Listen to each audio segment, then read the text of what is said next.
Tyrone Power, Annabella.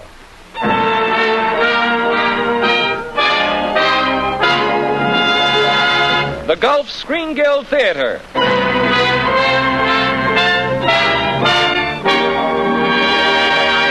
Your host and director of the Star's own theater, Roger Pryor.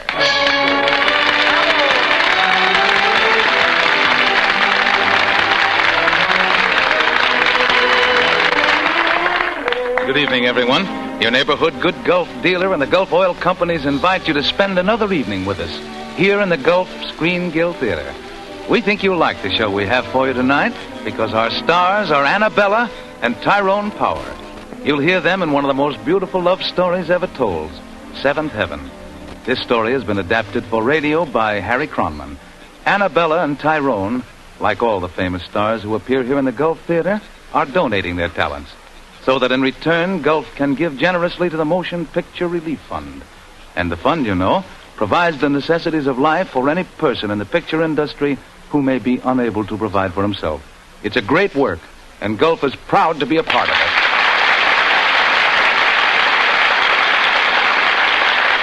That applause, ladies and gentlemen, is for Annabella and Tyrone Power, who have just entered the Gulf stage and have taken their places before the Gulf microphone. And now, Frank Tours cues Oscar Bradley's Gulf Orchestra in the opening theme, and we present Seventh Heaven, starring Tyrone Power as Chico and Annabella as Diane.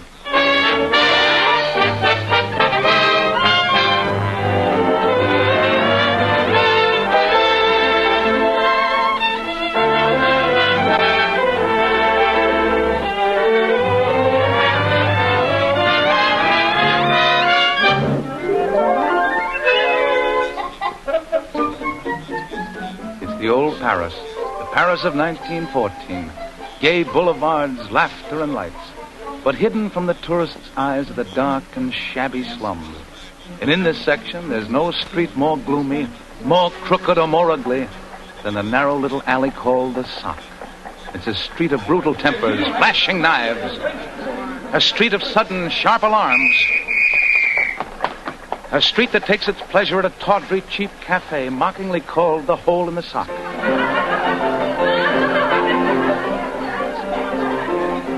Not far from the cafe, we find Chico. Chico the sewer man, who works in the dark all day beneath the streets of Paris.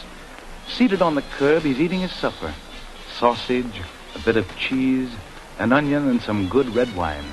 And he's dreaming of a far-off day when his great ambition may be realized, to be a street cleaner. Father Chevillon, ancient and benign, who is passing by, stops to speak to Chico. Good evening, Chico. Oh, good evening, Citizen Priest. I haven't seen you at church in a long time, my son. You want to know why, Father Chevillon? Because I've become an atheist. An atheist? Not really. Well, I'm delighted to know that, Chico. Huh? I've always wanted to get my hands on a thoroughgoing atheist. You, are thoroughgoing, aren't you? Certainly. I'm a very remarkable fellow. Good. Now, just why are you an atheist? Did you ever give religion a chance? Naturally. The Lord himself couldn't ask for a fairer test. What was that test? I went to the cathedral and bought the largest candle they had. It cost 6 francs. 6 francs? Then I asked God to make me a street cleaner so I could do my work up here in the fresh air among people. And what happened? Well, what? Nothing at all. Oh. And then I wanted something else. Ah? I lit another candle for 6 francs more. What was that one for? I wanted a wife. Oh. Oh, not just any kind of a wife. A remarkable fellow like me needs a remarkable wife. Well, anyway, almost as remarkable. I see. Did the Lord answer that wish? No more than he did the first one. So you see, he owes me 12 francs. That's why I'm an atheist. What is that?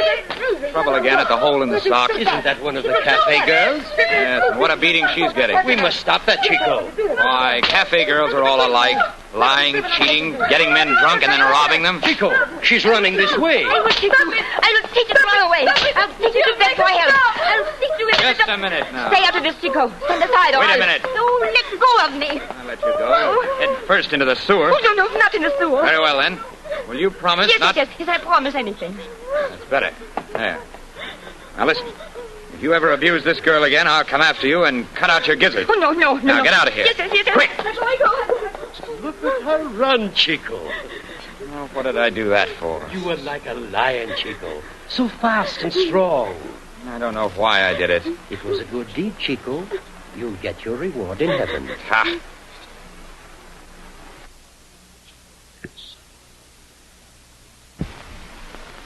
Now about that candle you burned, the one for the job of street cleaner. I'll write a note on this card. Note? Why? If you take it tomorrow to the commissioner, God will make you a street cleaner. What? Yes. And here is a small gift. 2 silver medals of St. John and St. Agnes to protect you from danger on your new job. But why do you do this, Father? I'm still an atheist, you know. Oh, are you? Well, I think, Chico, that the Lord has a sense of humor. And the joke is on you. Oh, is it? He still owes me 6 francs for the second candle. Well, does he? Well, good night, my dear. Good night, Chico. Good night. Hey, wait! You mean for my 6 francs the Lord has sent me this frowsy kitten, this cafe mouse? I won't take her, do you hear me? I will... Hold on, stop that. No, let me go. Put down that knife. No. Drop it, I say. There, that's better. Shame on you, trying to kill yourself with the very knife I use for my supper. You can't stop me. I'll go and throw myself in the river. Go ahead, see if I care. Go on, jump in the river. I will. I want to die. I should think you would. Hey, wait! Wait, I tell you. Now, where do you think you're going? Oh, please, leave me alone. That's what I should do. I don't even know why I came after you. Why do you want to take your life? I've had enough of it. That woman who was beating you, she owns the cafe? Yes, she's my sister. Well, why don't you run away from her? Where would I go? You could get a job. You could find some fellow who'd... Would marry me? Who'd want a cafe girl? You don't like it in there, do you? Oh, no. That's why she whipped me. One of the men, he tried to kiss me. I threw some wine in his face. Well, if you did that, you're not really bad. What's your name? Diane. My name's Chico. Chico? I'm really a very remarkable fellow. Chico what? Just Chico, your friend. My friend?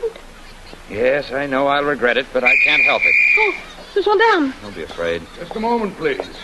Aren't you the girl who caused the trouble at the cafe? No, she isn't. I'm not talking to you. Where do you work, mademoiselle? I have no work. Come along. Wait, you can't arrest her. Be quiet. But I tell you, you can't take her to jail. No? No.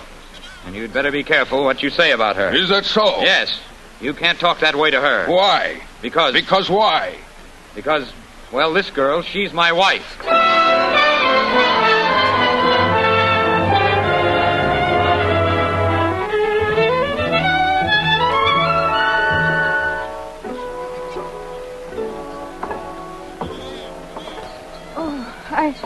I'm not very used to climbing so many stairs. 6 flights. It's only one more. Why should this happen to me? I don't even know why I said you were my wife. It just slipped out. Oh, I don't want to worry you. I can go away. But you can't. The gendarme took my address. He'll come to check up. And if he finds out I lied to him, I'll never become a street cleaner. If I could just stay, just until he comes and say I'm your wife. He'll search the records. Our marriage won't be listed. Can't you say we were married in Italy or somewhere? Well, that's an idea. You know, you have a good head. You have a good heart. Well, here we are. This is my garret. Well, how do you like it? It's lovely. Only one room, of course, but look at the view from my window. We're almost as high as the stars. Well, when you work in the sewers all day, you want to be close to the stars at night. This is my back door. The window? Uh-huh. You see this plank? That takes me over to the next roof when I want to visit my friends. Come on, I'll show you. Oh, no, please. Now, look, if you're going to stay here, you'll have to stop being afraid. I'll try. Good. Here, take my hand. Oh, that cat. That's only Grisette. Are you frightened of everything? Well, never mind. What do you think of my place? Oh, I think it's very much like heaven. Huh? Look here now. You're not taking this seriously, are you? You know, I only brought you here because I had to. Oh, yes, of course. You're not going to take advantage of me? Oh, no, I won't do that. Well, just so we understand each other. You'll find the bed quite comfortable. But what about you? I'll walk out my back door, cross my plank, and beg a bed from my friends. See you in the morning. Oh, be careful. Good night. Good night, Chico.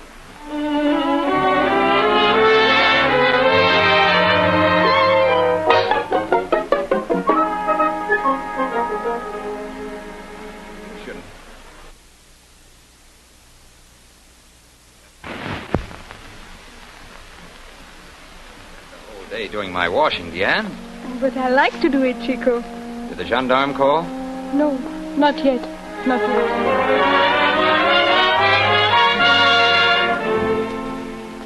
For me, Diane? This beautiful cake? For your birthday.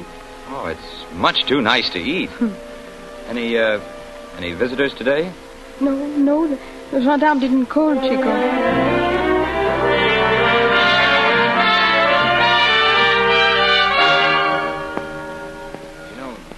You're really very, very attractive, Diane. Am I, Chico? Yes, it's strange, but every day during the past 3 weeks you've become prettier and prettier. Oh, I'm so glad you think so. Well, I do think so. I wonder what would happen if that gendarme never came.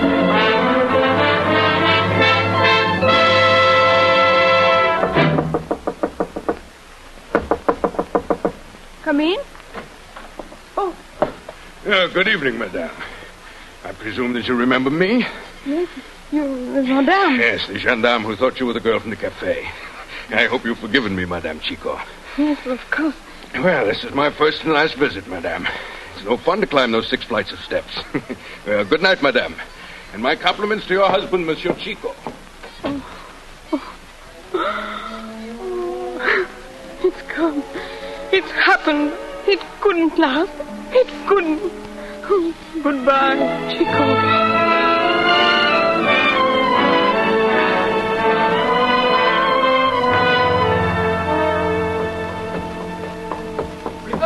Frisson, what do you think? I think you're crazy to run up 6 flights of stairs like that. But I am a street cleaner, Frisson. The miracle has happened. Chico, there is something I have to tell you. Later, Frisson. First I must tell Diane the great news. Diane, I passed the test. Come out from behind that washroom curtain and feast your eyes on this remarkable street cleaner. Diane, do you hear me? I said... Frisson, where is she? She has gone, Chico. Gone? Gone where? I don't know. She left an hour ago and she was crying. Oh, when will she be back? Who knows? Maybe she's gone for good, Chico. But she can't get along without me. She belongs here. I've got to find her, Frisson. I've got to find her and bring her home.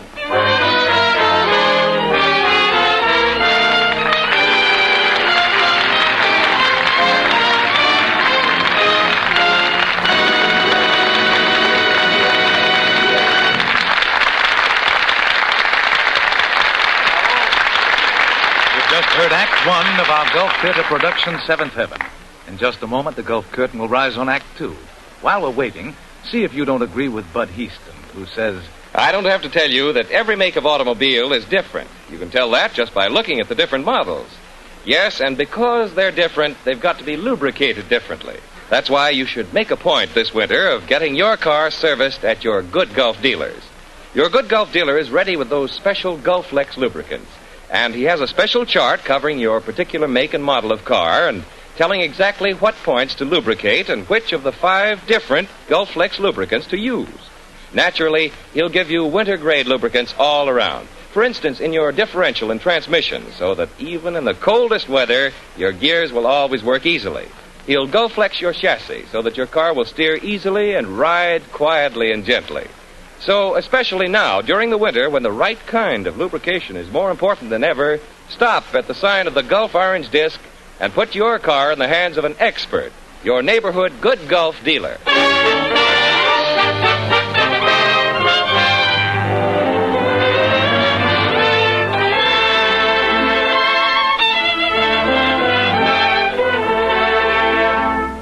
And now the curtain of the Gulf Theater is ready to rise on the second act of Seventh Heaven, starring Tyrone Power as Chico and Annabella as Diane.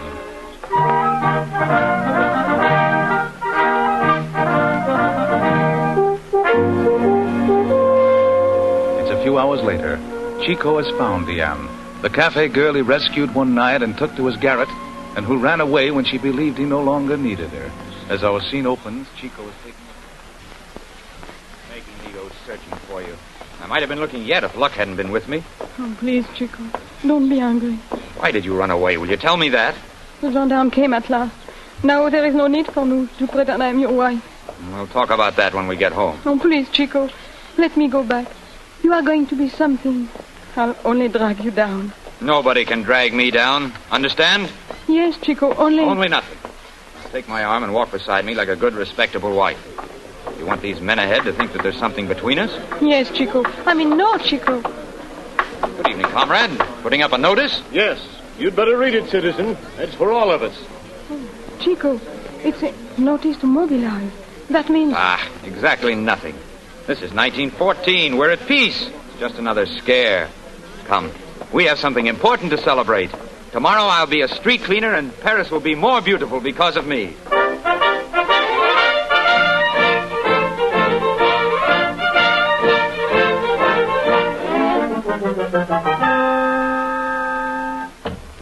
Chico. Hello. You're home so early today. Isn't anything wrong? I had a little business to attend to. Know what I've got in this box? No. What is it? It's Well, why don't you open it? It's for you. For me? For me? Why? Why, it's a dress. It's a wedding dress. A wedding dress? For me? For who else? Oh, no. You can't mean... Oh, Chico. What is there to cry about? But you really want to marry me? Yes. Why? I don't know. You don't have to. I know I don't. Then I don't understand. You say you'll marry me, but you don't even... You don't... Now what's the matter? Oh, Chico, won't you say something? Say something? What? Just one word of love. To tell me you are not marrying me out of pity. You mean you want me to make love to you? Oh, please. I'd feel like an idiot. I can't... Well, all right. Just this once, no more. Leanne, You know... I mean, well, before there was Chico and there was Deanne. Now there's only one of us. One of us? You see, it's nothing but arithmetic. Oh, arithmetic? Oh, now you're crying again. You asked me to make love to you, and look what happened. All right, let's try it this way, then. Look. Me, Chico. You, Deanne. This, heaven. Say it again. Chico, Deanne, heaven. Say it again. Chico, Deanne. It is true. There is a heaven, and it's you. Well, perhaps. I'm a very remarkable fellow. Well, sometimes I could reach right out and touch the stars. And then again, Oh, look here, this is no time to waste mooning. You've got to be ready by noon. Noon? Certainly. That's when we're going to be married. Oh. You know something? I'm glad you're going to be my wife. My wife. Oh, say it again. My wife. And Deanne. Chico, oh, let us stay like this forever. Just like this, with your arms around me. I love you, Deanne. Oh, Chico, you said it. You said it all by yourself. Where do you get so many tears? I'm not used to being happy.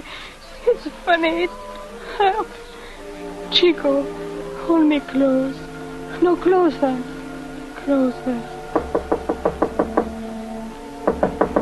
Chico, are you there? It's Brisson. Oh, the janitor. Come in, Frisson. A letter for you, Chico. The postman left it this morning. Oh, thank you. I'm sorry, Chico. Why is he sorry, Chico? Who is it from? It's from... No, it couldn't be. It's true, Deanne. I'm called. I've got to go with all the others. What's the matter with me? I'm all wobbly inside. I'm shaking it. Deanne, I'm afraid. Afraid? But you taught me not to be afraid.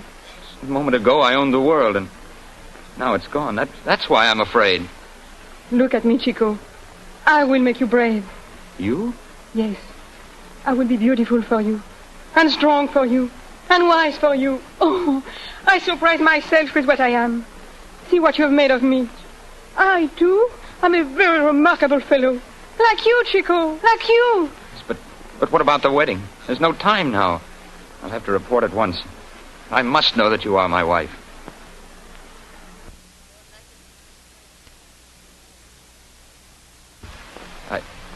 Deanne, do you believe in God? Yes, since he brought you to me. If only I believed in him, we could be married now. Isn't it enough, your wanting to believe in him? Perhaps. Look, Diane. These silver medals that Father Chevillon gave me. We will marry ourselves with these. I'm an atheist, but I'll have to give God one more chance. Give me your hand. Dear God, perhaps you are here and perhaps you're not. But if there's any truth in the idea of you, please make this a true marriage. With this medal, I take you, Diane, for my wife. With this medal, I take you, Chico, for my husband. Forever. Now we're married. I must go. Wait, I'll get my shawl. No. Stand still. Don't move. I want to see you last like this. Listen. The church bell says it's 11. I will come to you every morning at this hour, Diane. I promise that every day you'll feel me with you. Goodbye, Diane. Oh, goodbye, Chico. Goodbye, heaven.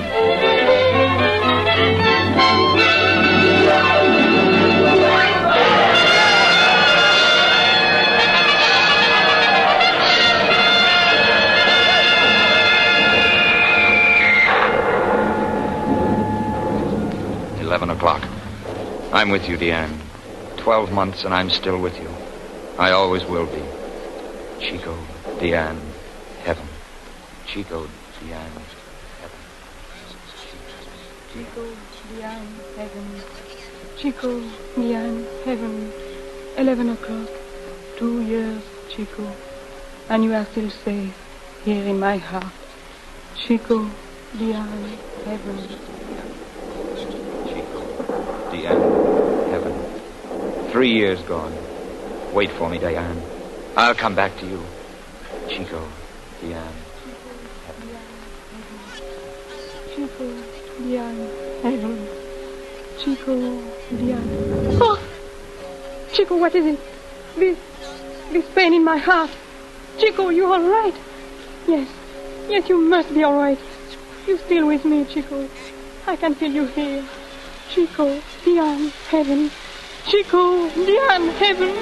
Chico, Diane, heaven.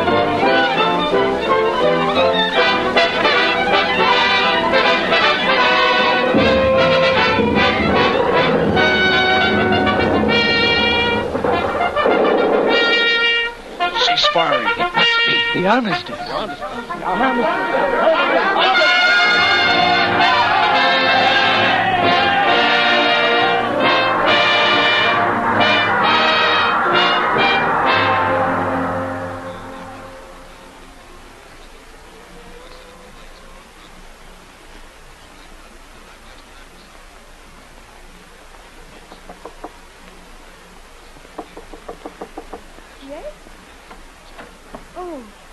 It's you, Father Chevillon. Oh, come in. Hello, dear. I was just getting everything ready to celebrate the armistice when my Chico gets here. Diane. Look, I'm cooking onion soup for him. My child. Doesn't it smell good? His lunch will be ready by noon. Could he be here by then? They don't just walk home the minute it's over, Diane. You mean it might be a few days? Perhaps longer than that. Oh, no. I've waited for 4 years. Diane, you must listen to me. I just came from the War Office. They were putting up the casualty lists. Chico's name was on the list. You mean he's been hurt? No, Diane. Killed in action. Killed? Several weeks ago. The lists are always late. Oh, no, Father. It couldn't be. He was alive yesterday. He came to me. I didn't want to tell you until I was sure. But he can't be dead. He's come to me every day, just as before. Remember what Chico taught you, my child. Courage. Then he didn't come yesterday? No, the other day? I just imagined that he came. He will always be with you, Diane. Chico, Diane, heaven. And I was so sure. Oh, what nonsense. What childish nonsense. God has not forgotten, my child. Look at those crowds down there on the street. In a few minutes more, the armistice will take effect.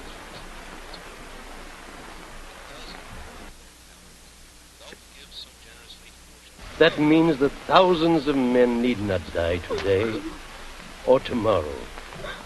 Can't you thank God for that? Chico's dead. He died for his country. Chico's dead. Let us pray, my child. Almighty God, to whom all... For 4 years I've believed that God was protecting us. But there is nothing. It's all false. Chico was right. There is no God. There is nothing.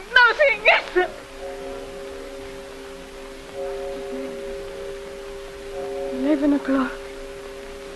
Chico, Diane, heaven. Chico, Diane. He's alive. Father Champignon is alive. I know it. He's here. He's here. Chico. Chico. I came upstairs so carefully, I wanted to surprise you. Diane, where are you? I'm right here, Chico. Here beside you. Oh, Diane. Chico, what is it? Oh, your eyes. Diane, they can never take you from me. My eyes are still filled with you, Diane. They tried to make me believe you were dead. Not me, Diane. I'll never die. I'm too smart for them. And I'll see again, too. You'll find out. They can't keep me blind. I tell you, I'm a very remarkable fellow. Chico!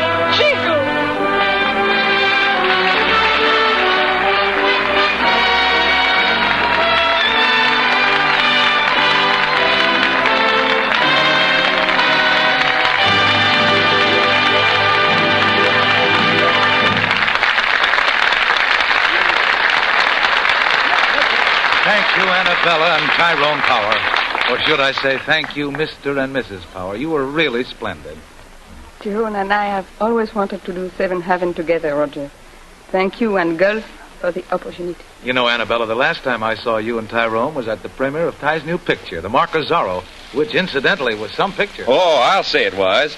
Boy, I never knew you could handle a sword the way you did in that picture, Ty. And the way you rode a horse. Say, what's the secret of riding a horse like that? Well, there's no secret, Bud. You just sit in the saddle and pray to stay there. Oh. Well, the sitting part I can do, but the staying there, that's another story. Well, no thanks. I'll stick to my automobile. Horses are too much trouble. Yeah, but an automobile can give you trouble, too, can't it? Well, of course, a car can give you trouble. In the wintertime, for instance. Now, just imagine how you'd feel on a freezing winter morning when you're in a hurry to drive off to work or to go downtown to do your Christmas shopping, and your car wouldn't start. Boy, would you be mad. Well, to help keep that from happening to you, just remember 2 things. 1, quick-starting Gulf No-Nox gasoline for your gas tank. 2, Gulf Pride motor oil for your crankcase. Gulf Pride because it's always free-flowing. It always helps your motor turn over instead of holding it back, as some motor oils do in cold weather. And Gulf No-Nox gasoline because it fires instantly, even in a stone-cold cylinder. So remember, just so you won't get caught with a car that won't start, ask your good Gulf dealer for Gulf's quick-starting twins, Gulf Pride motor oil, and Gulf No-Nox gasoline.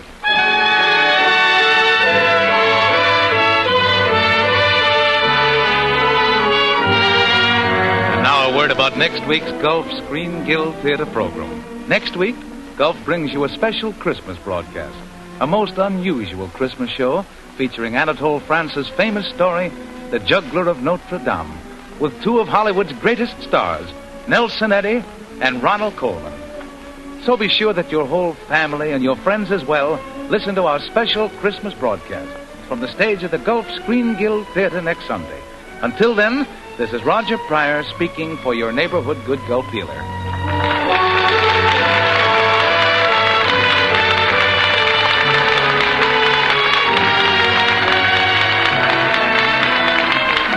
Take it easy this winter. You don't have to worry about heating your home when you use Gulf Furnace Oil. You know that you'll get full heating value from every dollar and prompt, reliable delivery. Phone your nearest Gulf office or your Gulf Furnace Oil dealer. Don't forget next week the Gulf Theater Christmas program. Ronald Colman and Nelson Eddy in The Juggler of Notre Dame. Bud Easton speaking. This is the Columbia Broadcasting System.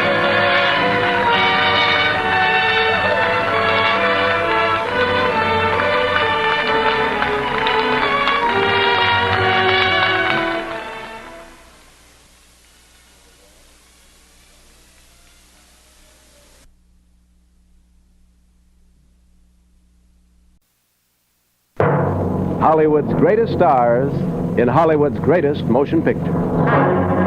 From the glamorous movie capital of the world, we bring you Stars in the Air.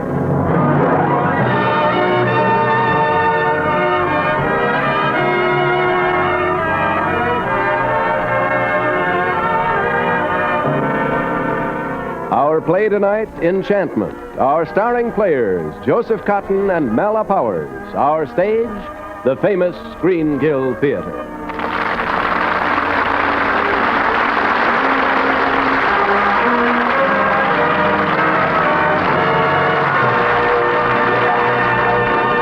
Good evening. This is John Jacobs. And welcome again to Stars in the Air, another wonderful 30 minutes made possible by the combined and generous cooperation of the entire motion picture industry. We have a beautiful transcribed story for you tonight, filled with tender and poignant moods. A gentle and deeply moving story of a love that endures beyond time and place. Stars in the Air is happy to bring you Samuel Goldwyn's great motion picture, Enchantment, starring Mala Powers and Joseph Cotton.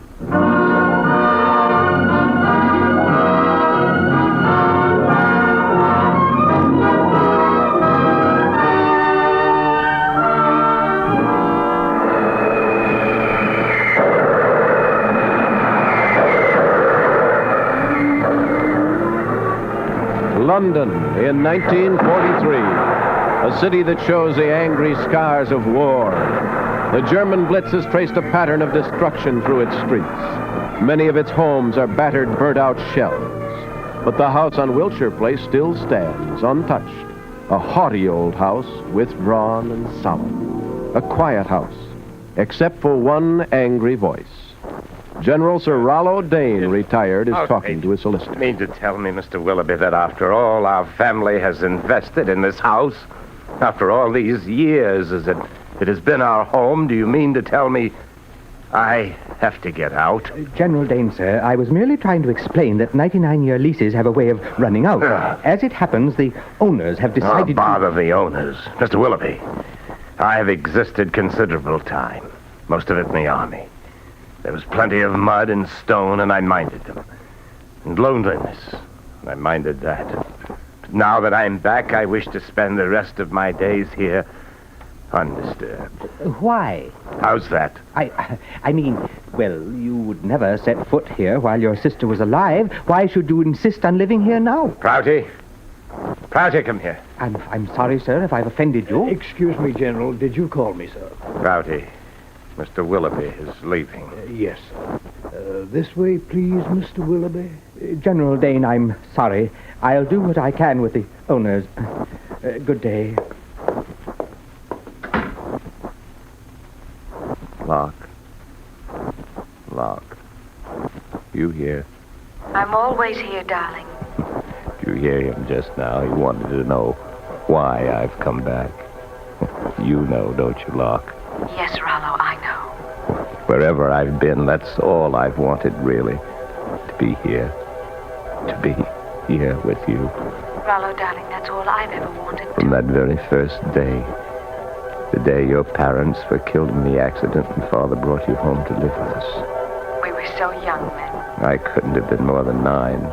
Selina was 16, I think. Pelham was 12.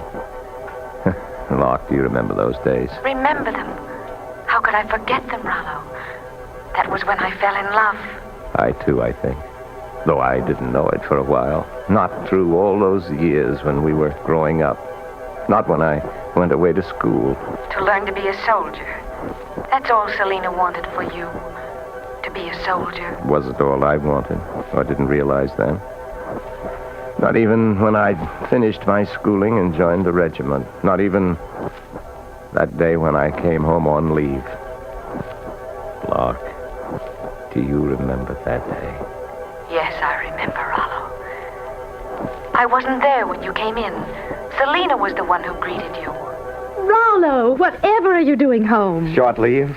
I'm in for a few days. I must say you look fine, though a bit damp. I know. Well, go dry off. There's a fire in the drawing room. Come along, have a glass of wine with me. In a few minutes. I must go tell Prouty about your bags and see that your room's fixed. Well, hurry then. Next to not drinking any wine at all, the worst thing is to have to drink it alone. Oh, Rollo.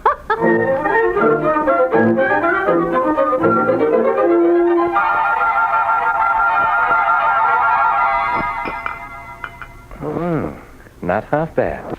Not bad at all. Selena, I couldn't get the silk. Rollo. Hello, Locke. Oh, I thought Selena was here. When did you get home? Only just now. How have you been, Locke? All right. You're soaking. Well, that awful fog. Well, take off your coat and come here by the fire. May I? My dear child, you're wringing wet. Do you mind if I kneel down here? It's warmer. Crawl into the fire if you wish. Thank you. Look here, you're shivering. You'd better have a glass of wine. Oh, but won't Selena mind? Doesn't matter if she does. Your shoes wet? They're old ones. Oh, take them off. Go ahead, take them off. Well, That's better. This isn't very dignified. Now, neither is a cold. Here, drink your wine. Oh, Rollo, I told Prouty to... Oh. I couldn't get your silk, Selena. I couldn't find my way in the fog. A policeman took me part of the way and then told me I'd better go home. I was frightened. Well, I should have gone myself. Locke, you've taken my glass. Oh, sorry, Selena. I'll fetch you another. Never mind, Rollo. Locke will fetch it. Yes, Selena. And take your shoes with you. Well? I'm too old to be dismissed like a schoolgirl. Really, Locke, you behave like one. Look at your hair. Haven't you a brush? And your muddy shoes and that disgraceful old dress. All my things are old. I don't see why one person should have everything new in the same house while... Locke, if I were in your place, I should try to repay something of what I'd received, not make demands for more. And in spite of my background, I should try to be more sensitively bred. Oh! Really, Selena, that's a bit much. The child has pride. I'm going to call her back. Rollo, wait a moment, please. I'm not unkind. I simply know what's best for her. You think that's best? When our father died, he left Lark in my care. She hasn't... Well, frankly, she hasn't good blood. And if I'm not strict with her now, we may all regret it someday. Oh, what rubbish. I won't have it. I'm the one who has to run this house. It isn't fair for you to walk in... Oh, dear, let's not quarrel, Rollo. I'm sorry I was cross. Let's have our sherry. There are so many things I want to hear about. How long are you back for? A few days. And I suppose you need money, as usual. Well... Will 20 pounds help? I love you dearly, Selena. The same old Rollo. You'll be going round a bit, celebrating while you're home? Please, let me see a little something of you. Oh, don't worry, Selena. I'll be home occasionally.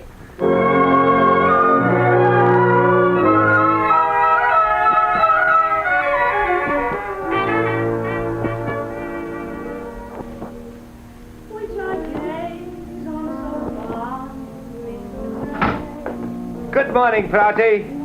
Good Sunday morning to you. Mr. Rollo. Prouty, I am not drunk. Heaven forbid. Is Miss Selena at church? She left a few moments ago, I believe. Oh, splendid. Now Who's that singing? Is that Miss Locke? I believe it is. Excuse me, Prouty.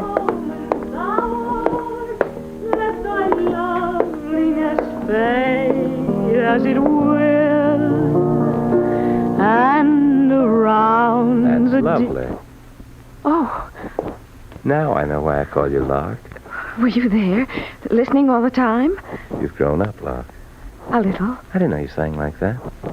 You didn't know I was growing up either. I know you've made this room full of light and sun and flowers. You've made it Sunday morning. It's like any other Sunday morning. No, it's different. Lark, you don't think I'm saying all this because... Well, do I reek of spirits? Oh, no. Your breath just smells of raisins. I like it. Because I'm quite all right, I assure you. Will you start your song again? If you wish. Believe me, if all those endearing young charms which I gaze on so fondly today were to change by tomorrow. Lark, have you forgotten this is Sunday? Selena, I thought you were in church. And is this how you behave as soon as my back is turned? What will everyone think hearing such noises on Sunday? They'll think that this neighborhood has lost a little of its gloom. Rollo, in evening clothes? Are you going out dressed like that? No, I'm coming in. I'm on my way to bed. At this time of the morning? You smell of spirits. Only natural. I've been drinking them. Oh, did anyone see you coming in? Everyone, all our precious neighbors. But don't worry, Selina. I bowed to them all with a polite good night. Oh, Rollo. Don't laugh at him, Locke. Don't fuss, Selina. Oh, Rollo. What am I going to do with you? What do you want out of life? Life? Don't you want to make something of yourself? Not necessarily. Well, I suppose it's no use being cross with you. No use whatever. Well, go upstairs and change. You must come to church with me and show everyone you're quite all right. I'll wait. You'll be late. The bells have already stopped ringing. That's right, Selina. They have. Rollo, please, for me. Oh, very well. Oh, dear, naughty Rollo. I'll have Prouty lay your things out while I get my handkerchief. I went off without one. Locke. Yes, Rollo? No use defying Selina, is there? Locke. You're free. I wish it were. But Selina's always helped me. I'm obligated. When you love anyone, you do everything and don't expect payment. You're much too sweet to be so serious. Still, it would be nice to be a free agent. Once I asked my brother Pelham for £500. I was going to leave and not come back. If I had the money, I'd give you £500. If I'd promised not to come back, I should want you to come back. then I'd come back. And I'd be waiting, no matter where you are. In Zanzibar, at the very end of the earth. Zanzibar, from the very end of the earth. I did come back, Locke. You understand that, don't you? That's why I've come back. That's why I'm here. Mr. Rollo, sir. That's why Mr. I'm Rollo. here. Huh? Yes, Prouty. I'm sorry, Mr. Rollo. You were dreaming. Dreaming? Yes, sir. Mr. Willoughby has gone, sir. Will there be anything else? No, thanks. Prouty. Yes, sir. I'd like to be alone for a while. I don't want to be disturbed. For anything.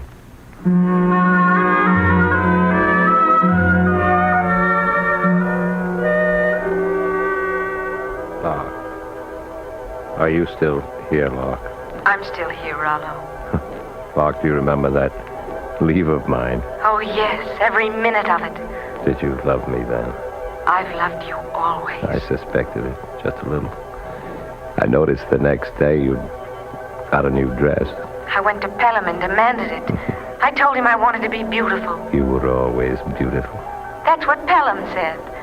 And then he asked me if I'd like to go along to the dance. I know it. At Mrs. Charles, I was there, too.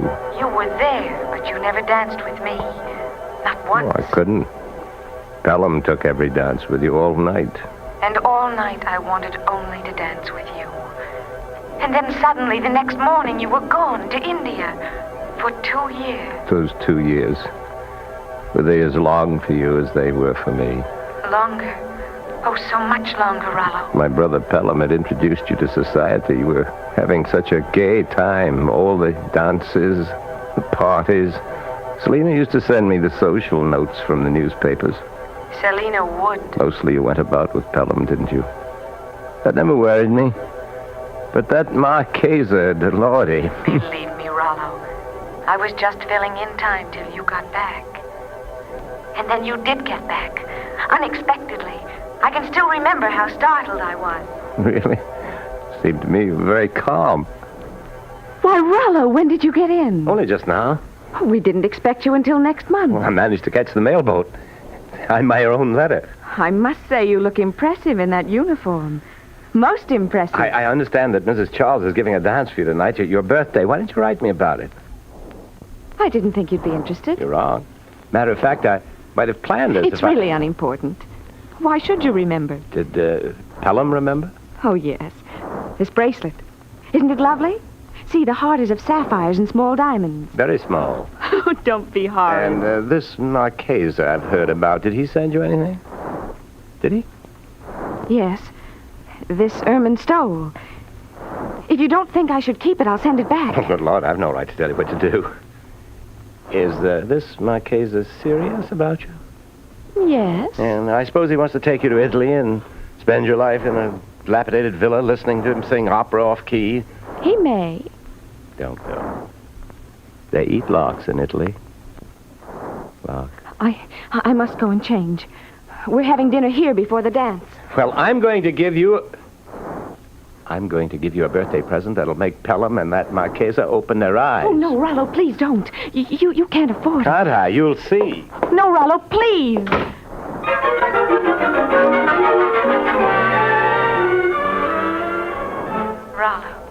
Rollo, my dear.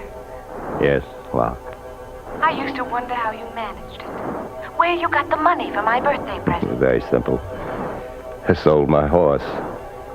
And then I couldn't wait to get back to dress for the dance and take your present to you. I remember when I got there, you were with the Marchesa. I had to take you away from him. You were very rude. Yeah, that's what you said. Really, Rollo, you were very rude.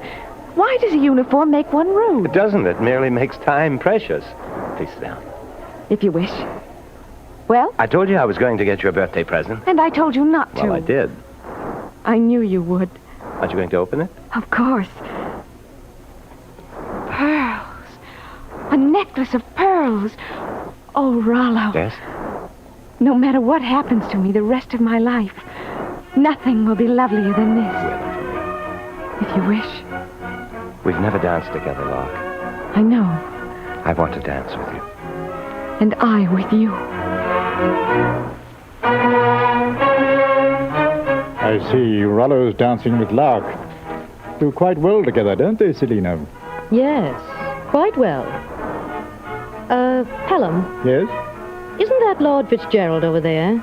The one who's heading that mission for the Crown to Afghanistan? Yes, that's Fitzgerald. Why? Wasn't he a good friend of Father's? I should say so.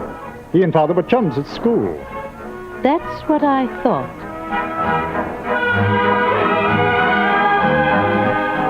Lark, let's get away from here. I want to talk to you. Where? Well, the house. Let's go back to the house. No one will be there. Oh, but I've other dances. Yes, but if you were suddenly ill, wouldn't I have to take you home? Are you sure you're not faint? I'm not sure of anything tonight. Take me home quickly.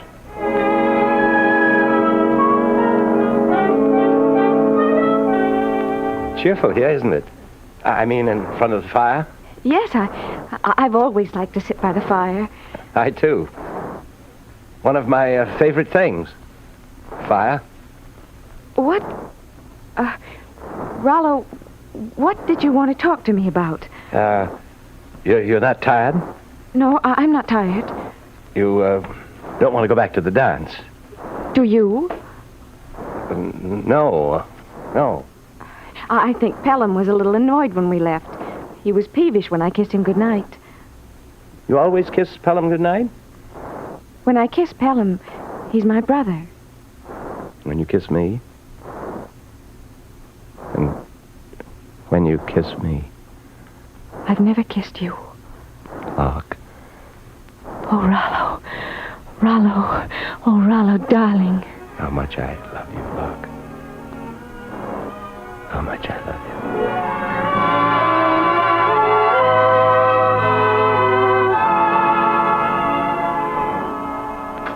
Oh, this front door, it must be Selina. Back so early? Why, she left the dance. Well, I'm sure a reason can't be as good as ours. Now, don't you worry. Rollo? Oh, there you are. I came back to congratulate you. What? To congratulate us? To congratulate Rollo. It's all settled, sir. What's settled? Several important people talked to Fitzgerald. He's taking you on his staff. Oh, really? Is it definite? Definite. Rollo, what does she mean? Oh, everyone's so delighted, Rollo. You're the envy of every young officer in London tonight. Why? What is it you've accepted for Rollo? Answer me, please. Rollo has been appointed to a special mission with Lord Fitzgerald. He sails on the Hindustan next week. Next week? Selina, Lark and I love each other. We're going to be married. Well, of course. If she loves you, I know she won't mind waiting 5 years. 5 years? Why? Why 5 years? Well, his appointment is for 5 years, my dear. And the Afghanistan government will not allow wives with the staff. Lark, darling. Rollo, how can I wait 5 years and never see you? Well, I'll refuse the appointment. I'll refuse to go. And throw away a career? Lark, is that what you demand for a wedding present? All we want is to be together. Well, then wait until he can come back and support you. What? Just think, Rollo. You'll come back a major. Oh, that's true. Of course, I'd The be... Duke of Wellington was a colonel at 24. Really? For a girl who professes to be in love with Rollo, you're making it very difficult for him. Oh, Selina, will you keep still? No, I will not. And I'll not let you disgrace yourself. If you're ordered to go, you'll go. Will you, Rollo? Well, darling, this is rather difficult. I know. You listen to reason, but not to me. Your family has always listened to reason. Now, look, let's not get angry. I'm not angry. I'm lost. I can't stay here because of Pelham. He's in love with me. Selina knows that if you go without me, I must leave this house, too. I'm sorry, Rollo. I can't wait for you. Lock. Oh, young girls in love are always melodramatic. She'll get over it, Rollo. Pelham. Pelham is... Just think, Rollo. You're on your way. Aide-de-camp to Fitzgerald. You'll be head of the War Office one day. General Sir Rollo Dane.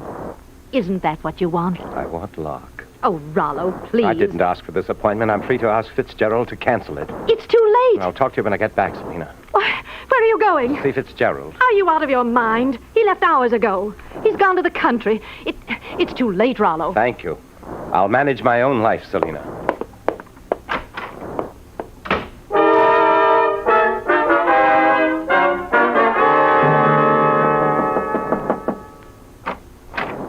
Locke? I didn't ask you to come in, Selina. I'm quite aware of that. I don't want to talk to you. But I want to talk to you. You've no right to come into my room like this. Please leave. Locke, let's not make this any more vulgar than necessary. You're determined to marry Rollo, aren't you? In spite of everything. If you mean, will I marry him in spite of you? Yes. You'd sacrifice his career. I won't even discuss it with you. It's none of your business. I'll never allow you to marry Rollo. Make up your mind to it. You'll have nothing to say about it. How dare you speak to me like that? When you've lived on our bounty all these years, on our kindness and pity. Have you forgotten how you came into this house? No.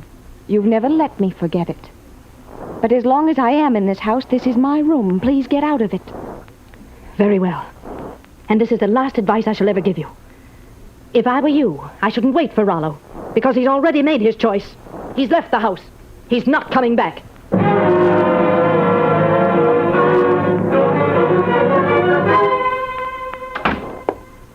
Mr. Rollo, I heard you at the door, sir. I was just coming to open it. All right, Prouty. It was unlatched. Are you quite all right, sir? I am now. I had to go down the country last night and miss the train back. Prouty, will you please go and wake Miss Locke and ask her to come down here? I'm sorry, sir. Miss Locke has gone. Gone where? She didn't say, Mr. Rollo, but she asked me to give you a message, sir. What? She asked me to say to you, Selina is right. Selina! Selina! What is it, Rollo? What's wrong? Where's Locke? Where is she? For heaven's sake, stop shouting. She's gone. She left me a message. What did you say to her? Selina, what did you say to her? Oh, Rollo, my wrist, you're hurting me. Selina's right. That's what the message said. Selina is right. What did she mean? Oh, how should I know what she meant? You said something to her that drove her away. Where? Where did she go? Well, I don't know.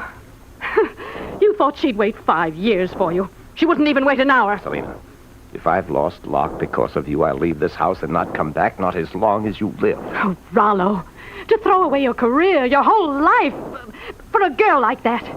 It isn't you she wants. She never wanted you. If she had, she wouldn't have gone running to him. To whom? Tell me, I'll shake it out of you. Where is Locke? No one asked her to go. Rollo, it was her own decision. It was what she wanted. That's why she asked Pelham to take her. Where? Take her where? Where is she, Selina? With the Marchesa de Laude. She's going to marry him. They sail for Italy within the hour. Here you are, Selina. My keys.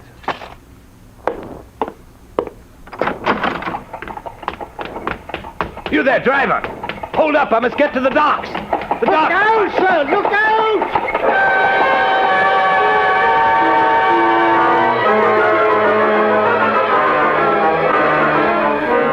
He ran out into the road, Mum. Tried to grab the horse. Must have hit his head against the curb. We'll carry him inside. You don't think he... I must get to the docks. No. Listen, Mum. He's trying to talk. Locke.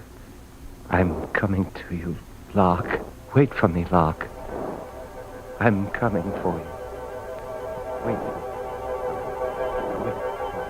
Wait for me, Locke. Wait for me. Wait for me, Locke. I've always waited for you, Rollo. I know. I know. Mr. Rollo, sir. Mr. Rollo. Oh, Prouty.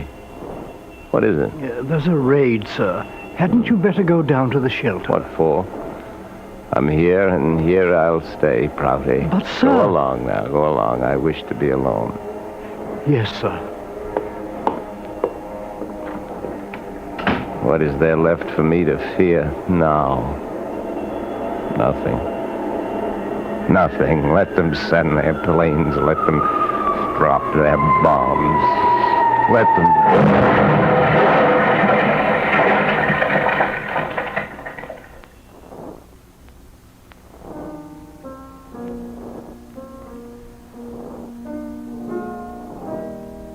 Wait for me, Locke. I'm coming to you. Wait for me. Wait for me.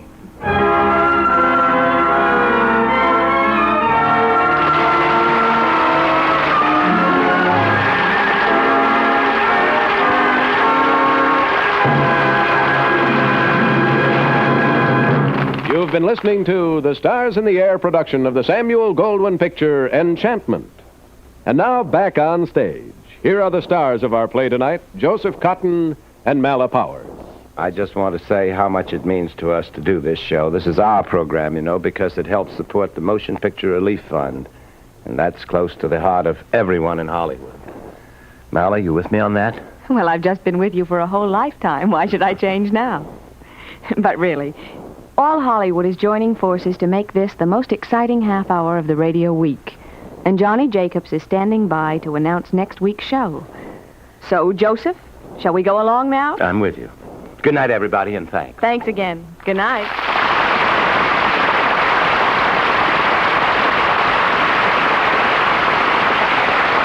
Next week, a gay and delightful comedy when Stars in the Air brings you Universal International's box office hit, It Started With Eve, starring Charles Coburn, Vanessa Brown, and Robert Stack. Be sure to listen.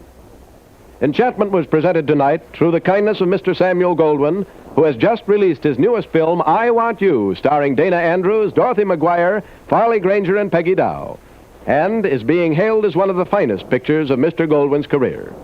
Joseph Cotton can currently be seen in The Man with a Cloak, a Metro-Goldwyn-Mayer production. Mala Powers appears through the courtesy of RKO Radio Pictures, who are currently releasing the Howard Hughes presentation, The Las Vegas Story, starring Jane Russell, Victor Mature, Vincent Price, and Hoagie Carmichael. Also heard in tonight's play were Ted Osborne and Raymond Lawrence. Stars in the Air is transcribed in Hollywood.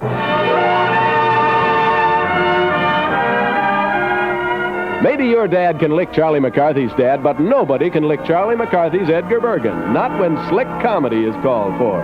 The Edgar Bergen-Charlie McCarthy Show, heard every Sunday night on CBS Radio, is just about one of the funniest things that can happen to you. Listen for it and laugh this coming Sunday night on most of these same stations.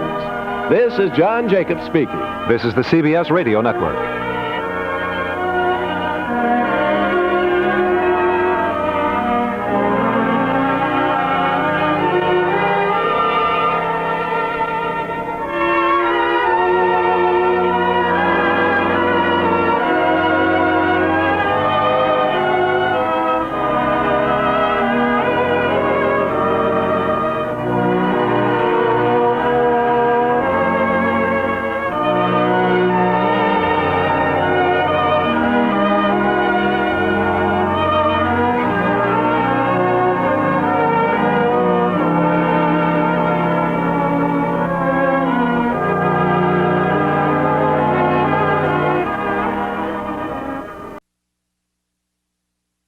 Good evening, ladies and gentlemen.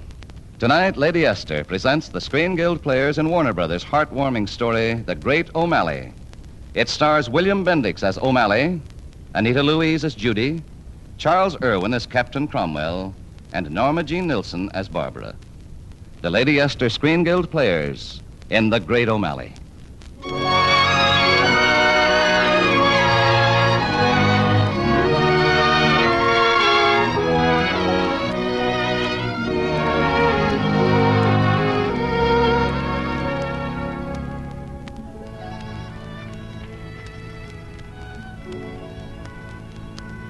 In all the years I've been a captain of police, I've never known a man like Jim O'Malley. You've heard of having the book thrown at you. Well, when O'Malley tossed it, you'd be apt to feel it. Chapter and verse, he knew the book by heart. But when... I will not do anything about it, Mr. Policeman. Just I have some bells on my pusher cart, that's all. 6 bells. And all you're allowed is 3. That's a city ordinance. Article 12, Section 134. Ach, but that awning costs so much, officer. And I'm not hurting anybody, huh? Drop warnings must be at least 6 feet above the ground. Yours is only 5'10". That's a violation of the city code. And why shouldn't I be shaking out me tablecloth so them poor little sparrows can have some crumbs? Not out the window. It's against the law. Golly, Mama, you could be arrested.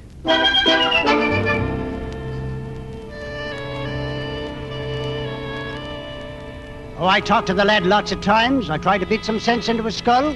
Tried to make him see that the law was fine, but you had to enforce it with a little heart. Yes, and you can just about imagine what his answer would be. I'm only doing my duty, Captain Cromwell. My record's okay. Listen, the papers are sniping at us right now. The kind of stuff you pull just gives them ammunition, that's all. I took an oath to enforce the law, sir. Okay, but remember, O'Malley, you'll do anything to get us in Dutch with the press, and I'm not gonna like it. A lot.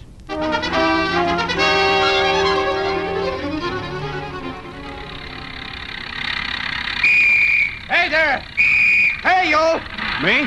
Yeah, you. Turn it off. Turn it off. Anything wrong, officer? That muffler. You'll have to get it fixed. Yes, sir, I will. Is that all? Take it easy. What's your rush? Oh, I'm in a hurry. I'll be late for my job. Oh, sure. I've heard that one lots of times. Let's see your license. It's the truth, sir. Help me. Please, officer. It's the first job I've had in over a year. I just got enough time to make it now. Should have started earlier. I couldn't. My kid's leg was hurting. I had to rub it. Sure. I know. Please, officer, this job is important to me. It's very important. Yeah, so is mine. Let's see now. Make of car, Ford, Model T. Hurry, will you? Give me the ticket, but just get a move on. Oh, tough guy, eh? Please, officer, look. I ought to make this a summons instead of a warning. There. Get that muffler fixed right away and keep this ash can off the streets till you do. Go on now, bait it.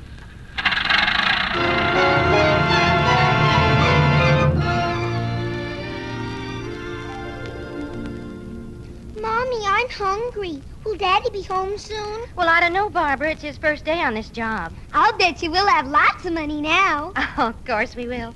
Your daddy's a very smart man. There he is now. Oh, darling, your leg. Be careful. Daddy!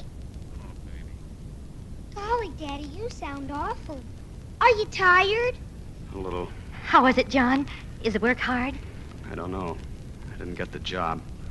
I was 2 minutes late. 2 minutes. Oh, John. John, what'll we do? Something. I don't know what, but I'll have to do something.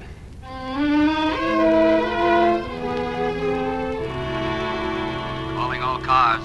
Attention, all radio cars. Hold up. 1330 East 88th. Victim says man got away in Model T Ford with broken muffler. Repeat. Model T Ford with broken muffler.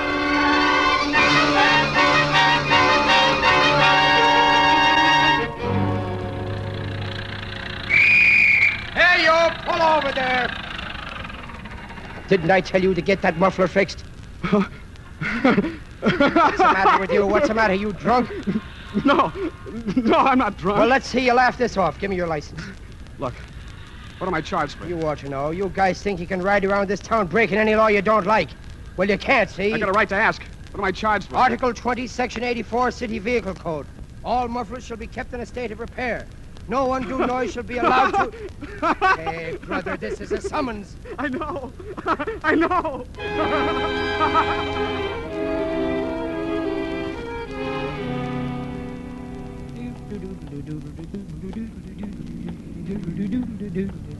Hey, O'Malley. Well. The aristocrats of the police force. How's the prowl car business, boys? Picking up. Seen anything of a Model T Ford with a broken muffler? Why, sure. I just gave the driver a ticket. A ticket? What for? For the broken muffler. Say, is everybody taking laughing gas today? That guy just held up a pawn shop on East 88. Got over $400. And you give him a ticket for a broken muffler. Well, I'll be... Come on, bright mind. Let's have that summons. We go over and pick him up at his house. Captain Cromwell, you sent for me? I did, O'Malley. They tried the Phillips case yesterday, didn't they? Yes, sir. Gave him 2 to 10 years, just what he deserved. The Morning Times doesn't seem to agree with you. They've got an editorial. Says the case of John Phillips and his broken muffler makes us wonder. If he hadn't been stopped on his way to a job, the chances are that he'd never have resorted to an act of desperation. Petty persecution by the police drove this man to a crime he might never have... Oh, the papers. They're always picking on us cops. That's right. And you've been giving them plenty of opportunity. I only do my duty, sir. What else can I do? Nothing. That's what's wrong with you. We need men in the force who can do more than just their duty. Can I forget this uniform and talk man to man? Go ahead. Okay. For 2 years now, I've enforced the laws that's been laid down. And for 2 years, you've been riding me. But if you think you can make me turn in my shield, you're wrong. My record's clean, just as my father's was. If you want to break me, you'll have to find some other way of doing it. O'Malley, there's just one thing you don't realize. Times have changed since I pondered a debate with your father 20 years ago. Times have changed, and you've got to change, too.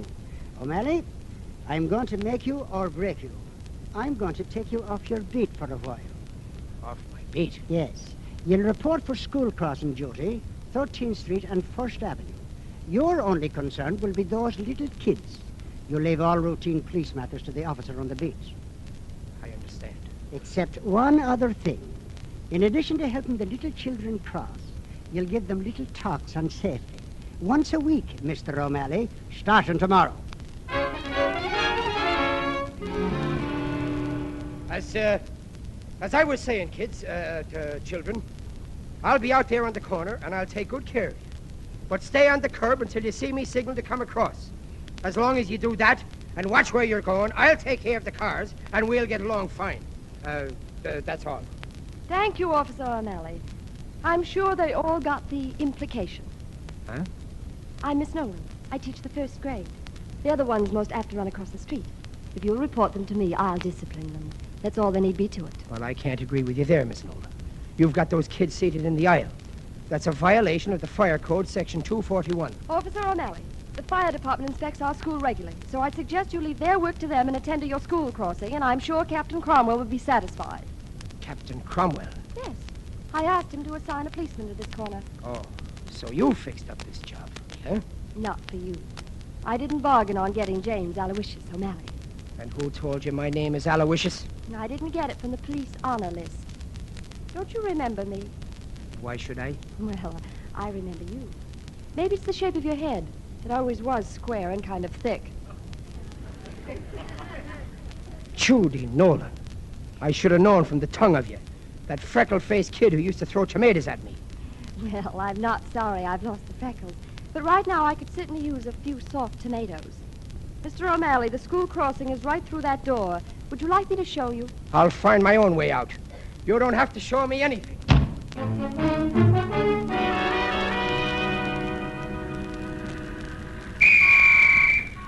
All right, kids, come on across now. Make it snappy.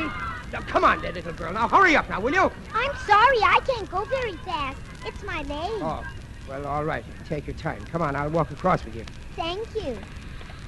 Why are you always so cross? What do you mean, cross? You know, mad. Don't you like children? Sure, I like children. You don't act like it. You know, you'd be nice looking if you didn't frown so much. Now, look here. Wait a minute. Hey, yo, what are you making all the noise about? Get the gimpy kid across. I can't wait all day. Oh, you can't. Well, maybe you can wait here long enough to get out your license, huh? My license? Yeah. Did you ever hear of a ticket, sweetheart? A ticket? What for? Article 12, Section 132. Prohibits sounding horn unnecessarily on school streets. Get your license out, bud. I'll be back in a minute. Come along, kid. What are you going to give that man? Oh, nothing much. Just my autograph. Autograph? Oh, that's super. Would you give me one sometime? Well, sure. Tomorrow, maybe? Sure. You bet. Now, you get into school and tend to your business, and let me go and tend to mine.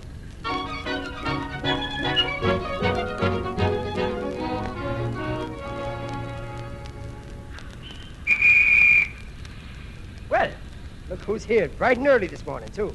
Officer O'Malley, I brought you something. An apple. An apple? Oh. Well, thanks. Did your mother say you could take it?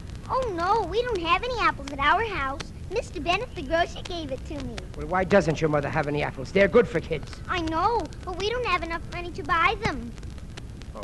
You'll eat them, won't you? Well, I just had a big breakfast. And I know. Let's break it in half. Then we'll both have some. Well, now, that's a good idea. There you are. Half for you and half for me. Well, I don't believe it. Huh? It just isn't possible. Go ahead. Start with your wisecracks. No, really. I meant it as a compliment. Oh, honest, Miss Nolan, he's very nice. You should see him smile. You'd like him. Yes, I'm sure I would. Golly, you sound like you don't like him at all. Oh, of course I do, dear. We're very fond of each other.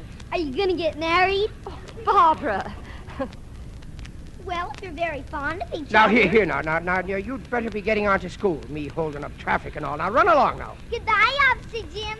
I'll see you this afternoon. Barbara! Barbara, look out! She fell. She must have tripped. Oh, she's unconscious. She must have hit her head against the curb. You know where she lives? Yes, it's not far. Well, come on. We better get her home.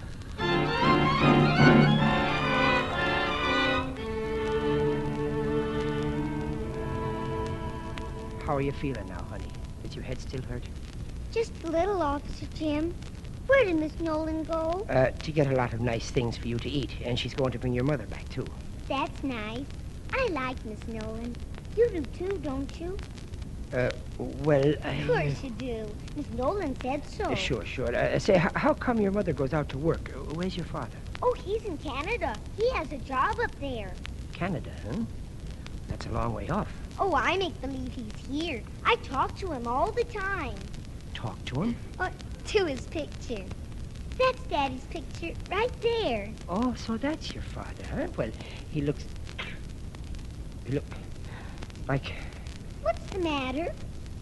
Nothing. I was just going to say he looks like an old friend of mine. Barbara, darling! In here, Mother! Oh, perhaps, what is it? Miss Nolan came for me at the shop. Oh, darling, are you hurt? Oh, just a bump on the head, Mother. I'm all right. Officer Jim brought me home. Oh, officer, I don't know how to... You. And I was just about to thank you. I don't expect any thanks, Mrs. Phillips. Get out. There's something about you. I'm going, ma'am. But I want you to know that I was Don't only say it! If I hear you say you were only doing your duty, I'll go mad. I'm sorry. That helps a lot, doesn't it? Sorry. I didn't know. If there's anything I can do... You can leave me and my family alone. Now, please, get out. Go on, please. Please.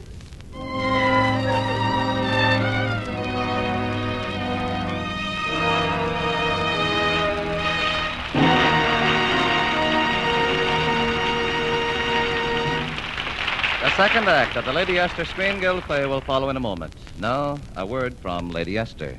Ask any skin specialist and he'll tell you this. He'll tell you that the skin of your face is more delicate, more finely textured than the skin on any other part of your body. That's why it starts showing signs of age sooner. But you can see that yourself just by looking in the mirror. Your face ages faster than other parts of your body. What you probably don't know, and what I think may shock you, is this. Rubbing cream on your face, any cream, no matter how much you pay for it, rubbing it into your skin can do more harm than good. Rubbing is bad treatment for the delicate skin of your face. It stretches and abuses it, breaks down the delicate underskin structure. That's why rubbing cream into your skin can make it look old faster than it should. But with Lady Esther face cream, there's no need for harmful rubbing, because it's so soft you just smooth it on gently and wipe it off. That's all there is to it. The cream does the work, not your fingers. Lady Esther 4-Purpose Face Cream thoroughly cleans your skin without harmful rubbing, softens your skin, helps nature refine the pores, and leaves a fresh, smooth base for powder. All without rubbing or friction. Another thing, Lady Esther 4-Purpose Face Cream contains one of the most beautifying ingredients known to modern science. This acts to help keep your skin soft, pliant, and young-looking. Try it. The results you see in your mirror and feel with your fingertips will convince you there is indeed something very special about Lady Esther Face Cream.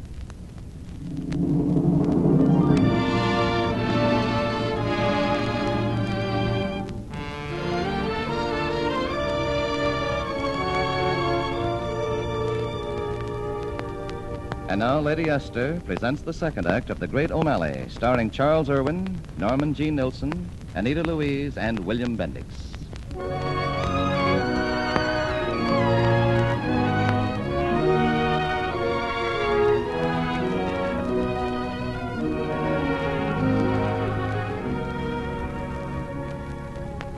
O'Malley was a mighty sad cop for a while. He was so upset by what had happened, he didn't hand out a single ticket. And suddenly, one morning, he was all smiles again. And as I found out later, he had a darn good reason. O'Malley, from what you've told me about the little girl, I rather think we can fix her leg. I've got to be sure, Dr. Larson. Well, of course, I'll have to examine her, but I'd venture a guess it's a diet deficiency, malnutrition. And you think the operation would fix her up? I've seen some wonderful results. I did a lot of work, along these lines with Dr. Lorenz in Paris. Yes, I know. That's why I picked you out of the whole list. Oh, and Doctor, about the bill, I'll handle that myself. Say $50 a month. Put the 50 in your bank, O'Malley. There won't be any bill. But I don't want you to do this for nothing. Don't worry. One of my patients will pay for it. How? Through the nasal passage. Anything else? Only one thing, Doctor. I wouldn't want Mrs. Phillips to know that I had anything to do with this. I understand. She'll never know. Oh, thanks. You know, Dr. Larson, if it wasn't for that Norwegian name of yours, I'd say you were descended from the true Irish kings.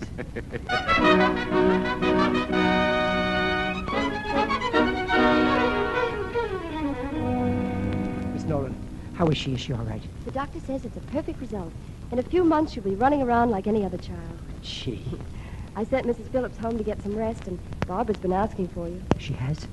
Miss Nolan, do you think that maybe I could see her? Well, why not? Unless you know of some ordinance against it. Thanks. Barbara? Officer Jim. Hello. How do you feel? I feel good. But my leg hurts. Well, that'll go away after a while. My dad used to tell me what an old Indian said. No hurt, no heal. My daddy used to tell me stories, too. I wish he'd come home again. I get awful lonesome for him. Sure you do. But just think, by the time he comes home, you'll be all well. I bet that'll be a surprise for him, huh? Oh, yes. He'll be happy about it. And he'll meet you, too, Officer Jim. Oh, you'll like my daddy. Yeah, I'm sure I will. What's the matter, Barbara? What are you looking so worried about now? I didn't get to ride in the ambulance. Well, of course not. An ambulance is just for people who can't walk. I know. But I always wanted to ride in an ambulance. With the siren going. Oh, you did, huh? Well, now, maybe I can fix that up for you. You will? You just get well and get out of here, and we'll ride all over town in the loudest ambulance we can find. Oh, that'll be wonderful. Sure it will. But first, you've got to get well and strong. And that's going to take a lot of rest. So now maybe you better get some sleep now, huh? I'll try. Well, then I'll be running along. Goodbye now, Barbara. Aren't you even going to kiss me? Huh? Kiss? Oh, sure, sure. Golly, you act like you never kissed a girl. Well, it is sort of a new idea. But don't you worry, I'll get used to it.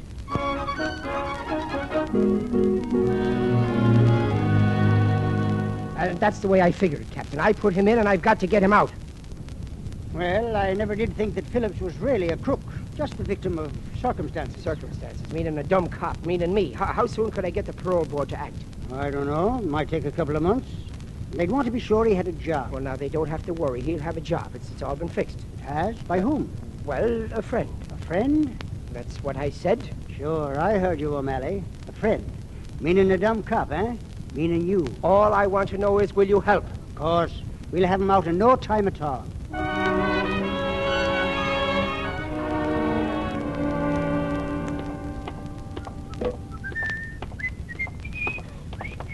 Oops. Oh, I'm sorry.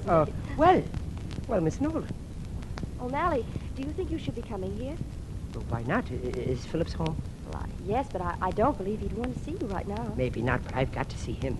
Why? Has he broken another ordinance? No, it's just that, well, I thought that Barbara might like it if her pop brought her some toys from Canada. I thought I'd leave these on the stairs here until I could tell him about it, and then he could take them in and well, you know. You won't let on, will you? No, I won't. Thanks, Miss Nolan. I'll be seeing you.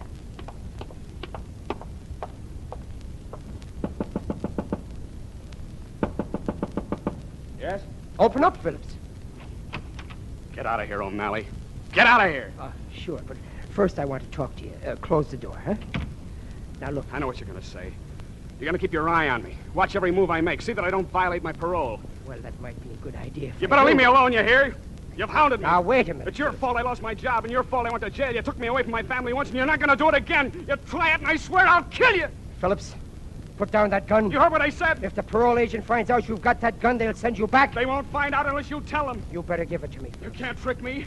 Stay where you are. You sap, I said, give me that... Hey. You did it. I didn't mean to. Honest, I... Give me the gun. Give it to me. Now, keep your mouth shut.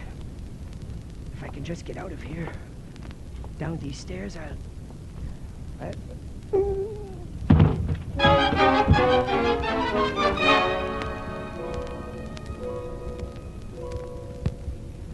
How about it, Doctor? You think he'll pull through? I think so, Captain Cromwell. He's Irish and stubborn. I think you'll be able to talk to him now. His heart's getting stronger.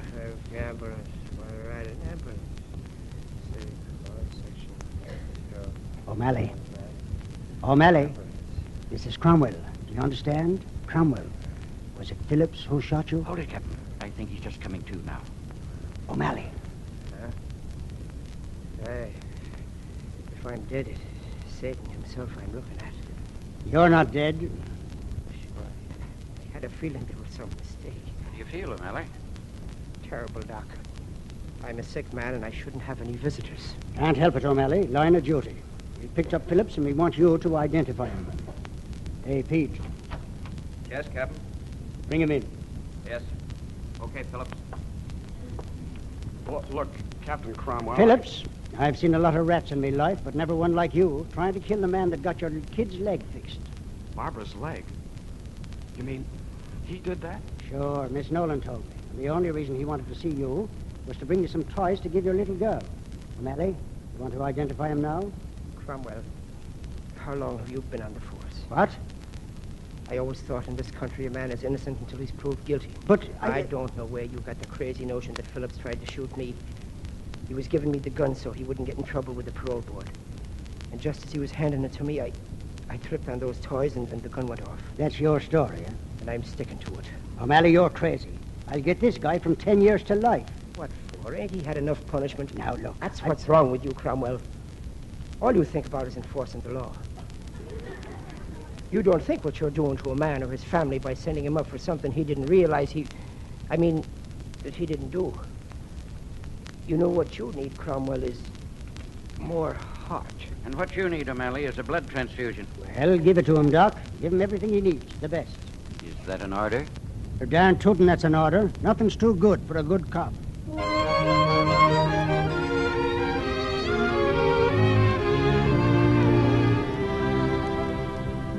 I've been talking to the doctor, O'Malley. He says he's going to send you home tomorrow. Well, I'm sure that's very nice of you. He said you're going in an ambulance, and he said that I could go along. Now, won't that be fun? Only Daddy said he'd have to go, too. Well, sure. Why not? The more, the merrier. Yes, that's what I was thinking, Jim. I mean, if there's room for me too. Well, no, I don't know now. Polly, you sound like you don't like her at all. Well, it is sort of a new idea. But don't you worry. We'll get used to it.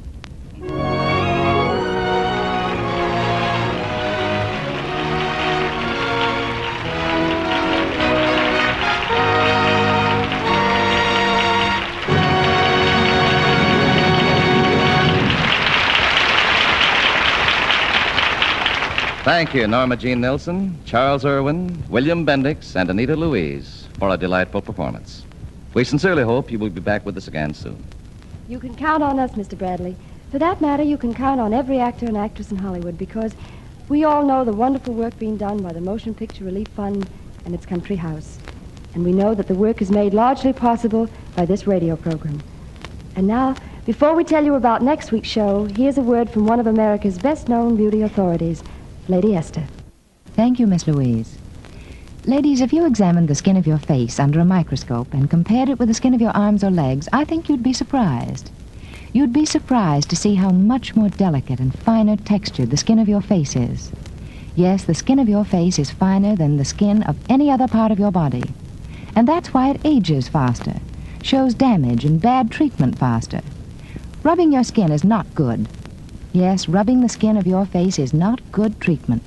Because rubbing those fine, delicate skin structures is likely to make your skin age even faster than it should. Rubbing stretches the skin. Rubbing just doesn't seem to agree with the delicate underskin structure. That's why it's wiser to use the cream that requires no rubbing, Lady Esther 4-Purpose Face Cream. Because it's so soft, you just smooth it on gently, then wipe it off. That's all there is to it. The cream does the work, not your fingers. Lady Esther 4-Purpose Face Cream thoroughly cleans your skin without harmful rubbing, softens the skin, helps nature refine the pores, and leaves a lovely smooth base for powder, all without rubbing or friction. Then, too, Lady Esther Face Cream contains one of the most beautifying ingredients known to modern science. This acts to keep the skin soft and pliable and helps prevent little lines caused by dryness. It's the only cream you need, the modern scientific cream, which without rubbing does all 4 things your skin needs most for beauty. Try it. See how gratefully your skin responds to the gentle, beautifying touch of Lady Esther 4-Purpose Face Cream.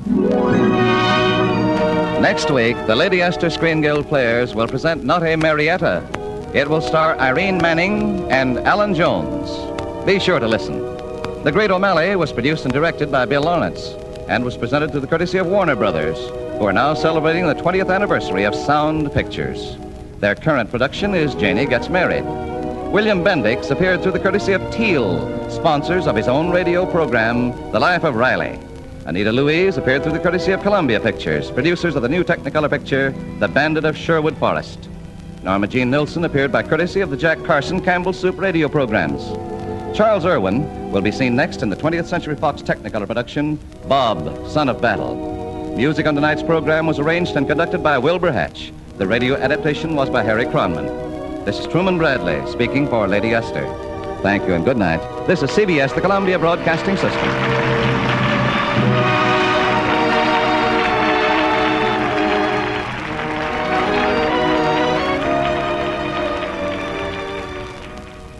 Margaret Sullivan, James Stewart, Frank Morgan.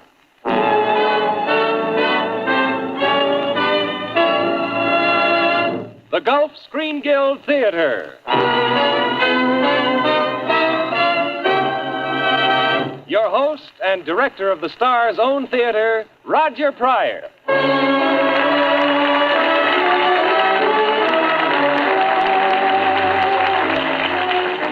Good evening, everyone.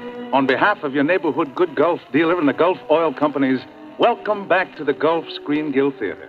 Right now, the Gulf Theater is the most exciting place this Hollywood of ours has seen in months. Out front in the audience are many of the greatest names in motion pictures and radio.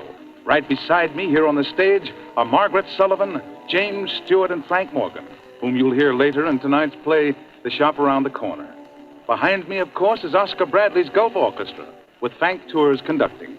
And facing me across the microphone is one of the grandest fellows in Hollywood or any place else, a great actor and the president of the Motion Picture Relief Fund, Gene Hersholt. Gene has something to say to you. Ladies and gentlemen, the Gulf Screen Guild Theater means more to us here in Hollywood than you probably realize. Soon, just outside of Hollywood, a community complete in itself will be built. A community that will provide a home for the less fortunate men and women of the motion picture industry, who, because of some quirk of fate, can no longer provide for themselves. And we owe all this to the Gulf Theater. For the money that would ordinarily go to the stars who appear here, Gulf gives instead to the Motion Picture Relief Fund. So as we start our 3rd season, I want to thank the Gulf people and all the stars who have helped make the Gulf Theater our theater. I'm proud to be associated with them. Thank you. Thank you, Gene Hersholt. And now, ladies and gentlemen, for our first production of the season, we bring you Margaret Sullivan, James Stewart, and Frank Morgan in The Shop Around the Corner.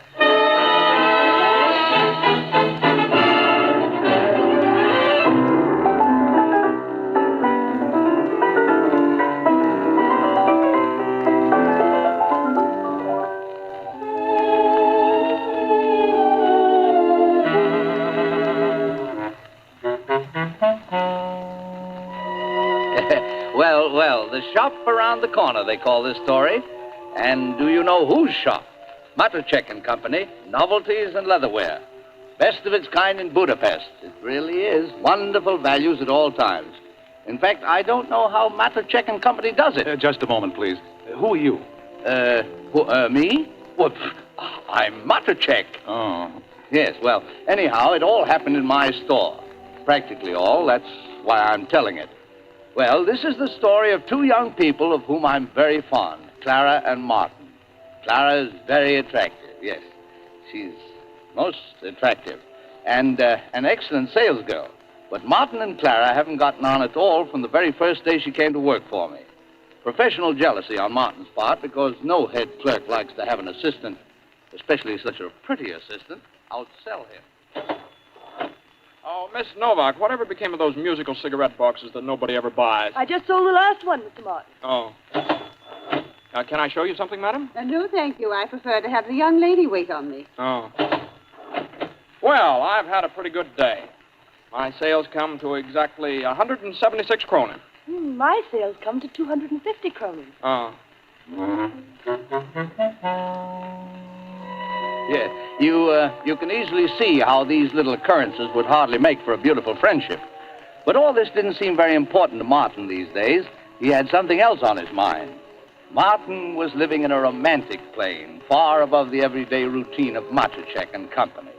I found that out one day when I chanced to overhear him talking with a fellow clerk named Pirovich.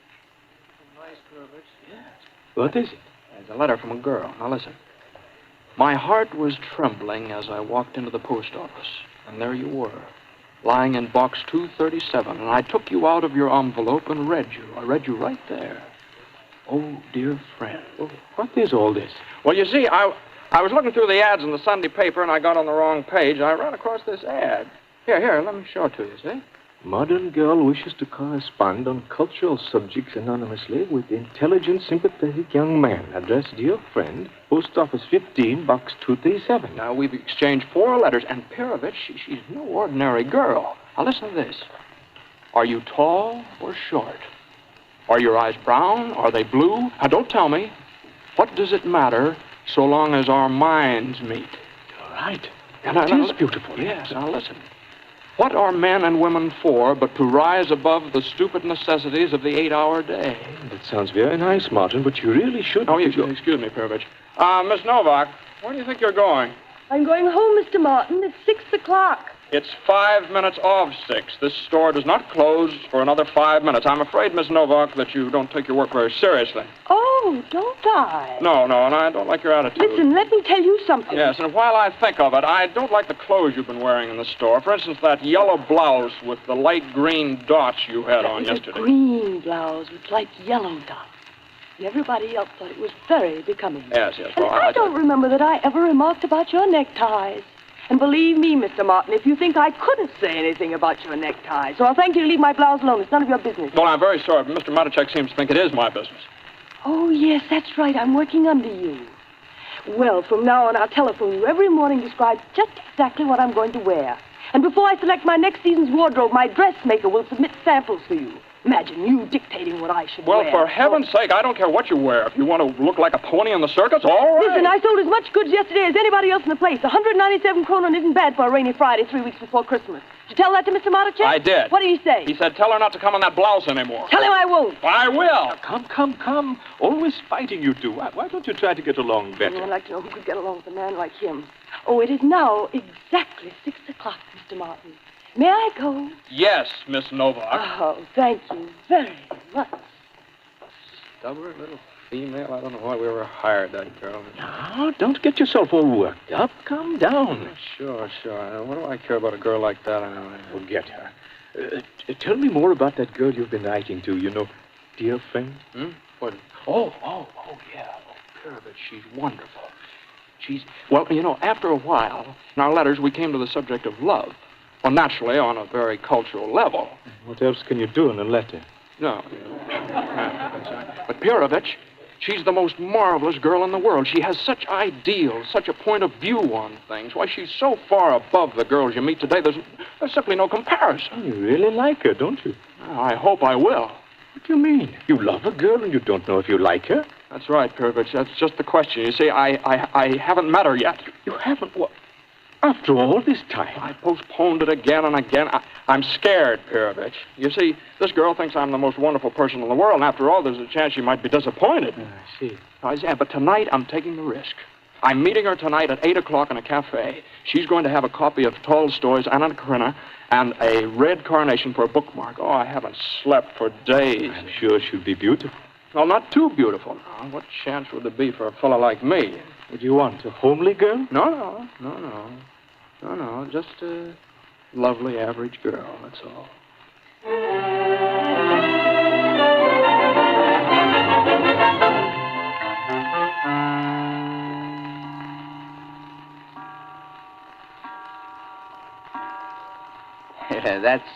That's the clock in the back of my shop striking 8 p.m. And that's exactly the hour Martin was to meet dear friend for the first time at the cafe. Well, when the time came, Martin didn't feel quite so brave, so he asked Pirovich to come along to give him moral support. And even after he got there, he was afraid to go in. He stood with Pirovich in a shadow outside the front window and peered in. He wanted Pirovich to see if he could spot a girl with a red carnation for a bookmark. Not yet. There's a beautiful girl. Really? Very beautiful. But no book. Oh, too bad. Wait a minute. I think I see it. Right here under the window. Yeah. Anna Karenina by Tolstoy. And the carnation. Yes. Well, what does she look like? Well, I can't see her face. She's sitting behind the clothes rack. There's a cup of coffee on the table. She's taking a piece of cake. Martin, she's dunking. Well, why shouldn't she? Oh, all right. What else, Pirovich? How does she look? Well, I can't see her face yet. Don't shove me, Martin. No, she's leaning forward now. Can you see her? Yes. Is she pretty? Very pretty. She is, huh? I would say she has a little of the coloring of Clara. Clara? Well, you mean Miss Novak of the shop? Oh, Martin, you must admit that Clara is a good-looking girl, and personally, I've always found her a very likable girl. Well, this is a fine time to be talking about Miss Novak. Well, if you don't like Miss Novak, I can tell you right now you won't like this girl. Why? Because it is Miss Novak.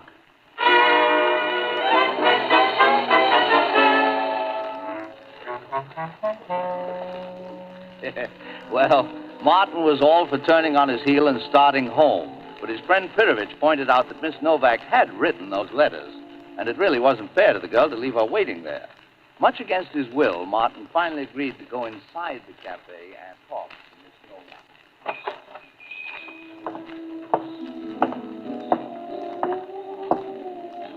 Well, hello, Miss Novak. Oh, good evening, Mr. Martin. Well, that's... what a coincidence. I had an appointment. You haven't seen Mr. Pirovich by any chance, have you? No, I haven't. Well, I guess I'll wait. Mind if I sit down here? Yes, I do, please. Mr. Martin, I have an appointment, too. Oh. Well, there's no harm just sitting here, is there? Oh, I see you're reading Tolstoy's Anna Karenina. Yes? Anything against it? Oh, no. I never expected to meet you in a cafe with Tolstoy. It's quite a surprise. I didn't know you went in for the higher literature. Huh? Yes.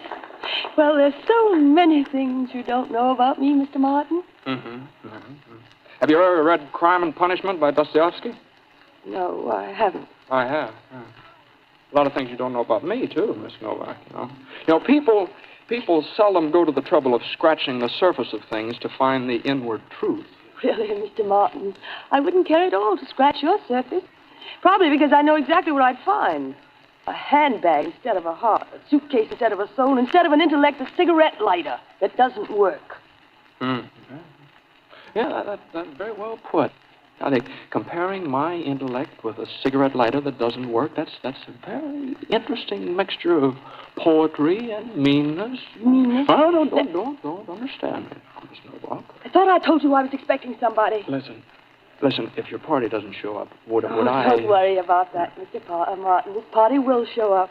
It's really not necessary for you to entertain me. Well, let me tell you something, Miss Novak. You may have beautiful thoughts, but you certainly hide them. And as far as your actions are concerned, you're cold and snippy like an old maid, and you're going to have a terrible time finding a man to fall in love with you. I, an old maid. So, no man will fall in love with me. Really, Mr. Martin, you're getting funnier every minute. Why, I could show you letters that would open your eyes. No, maybe not. You probably wouldn't understand what's in them. They're written by a type of man so far above you that it's ridiculous. Ha! I have to laugh when I think of you calling me an old maid. You little insignificant clerk.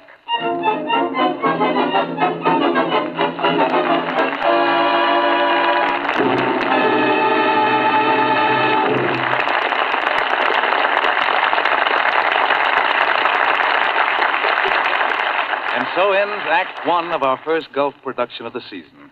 During the brief moment before the curtain rises on Act Two, I'd like to tell you some of the many things in store for you here in the Gulf Theater.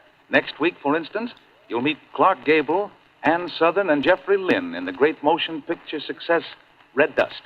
The following week, the pair you've all been waiting for, Vivian Lee and Laurence Olivier, in Private Lives. In future weeks, among others, you'll hear from Jack Benny, Claudette Colbert, Ernst Lubitsch, Basil Rathbone, James Cagney, Mickey Rooney, and Judy Garland. And now, I know you'd like to hear a word about the man who's really behind the Gulf Theater, your neighborhood good Gulf dealer. He hopes you'll be listening in every week. And he hopes, too, that you'll take advantage of all he can do to give you more miles of motoring satisfaction. He's ready with that helpful Gulf service, and with those splendid Gulf products, Gulf gasolines, and Gulf motor oils. Next time you're out driving, stop in at the sign of the Gulf Orange Disc and meet your neighborhood good Gulf dealer.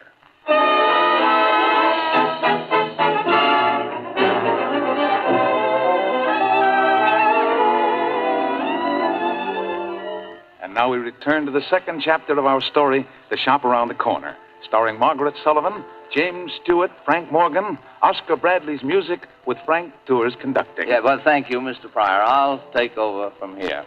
It was a terrible blow to Martin when he looked in the window of the cafe and discovered the unknown girl he'd been writing to for so many weeks was none other than his fellow clerk, Clara. But it was more of a blow to Clara when, after Martin left, she waited 2 hours and her dream prince didn't show up. She took it hard, poor child. You know how girls are, especially the dreamer type like Clara. Why, I once knew a girl before I was married Yes, well, that's another story. Another program. Clara, as I say, took it very hard. She even stayed home from work. She was so upset. Martin felt pretty bad about this, so he decided he ought to call on her, strictly in the line of duty, of course.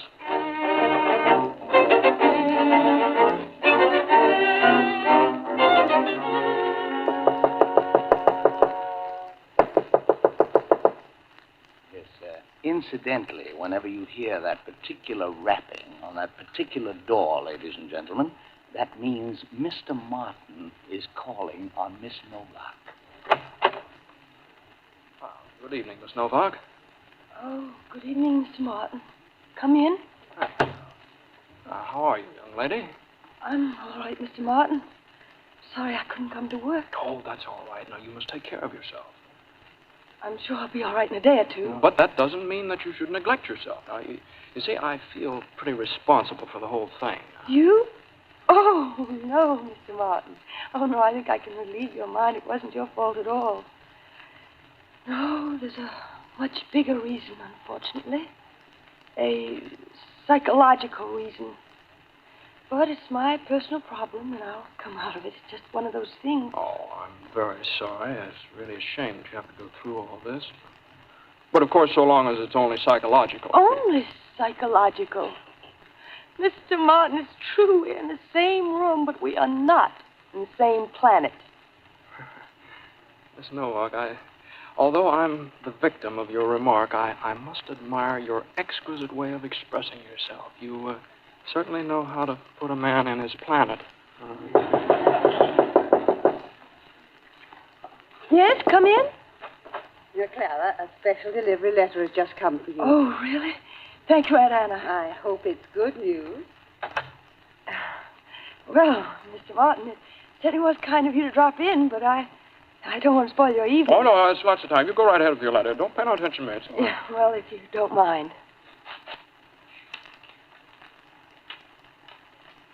Oh. Well, it's good news. Wonderful news, Mr. Martin. You know, if I weren't feeling so wonderful right now, I could be very mad with you. With me? Why? Why? Because you really spoiled my date the other night. I wasn't so wrong when I asked you not to sit down at my table. You see, this gentleman did come to the cafe. He looked in the window, saw us together, and he misunderstood. Oh, you mean he thought you and I were friends? Yeah, he must have. Listen to what he writes. Tell me, who is this very attractive young man? He's just the type women fall for. Sorry I caused you so much trouble. I'll straighten it out. Let him be a little jealous. We'll hurt him. Doesn't seem to be much of a man, this friend of yours. He walks away. He's afraid to come over to the table because another man's sitting there. Martin, he was not afraid, I can assure you. He's tactful. He's sensitive. He's not the kind of a man who would sit at a table uninvited. It's difficult to explain a man like him to a man like you. Where you would say black, he would say white. Where you would say ugly, he says beautiful. And where you would say old maid, he says, listen, here, eyes that sparkle with fire and mystery. Vivacious. Fascinating. He says I make him think of gypsy music. Well, I suppose there's nothing left for me to say except that I wish you a very Merry Christmas, both of you. Thank you, Mr. Martin. Well, good night, Miss Novak. Good night, Mr. Martin.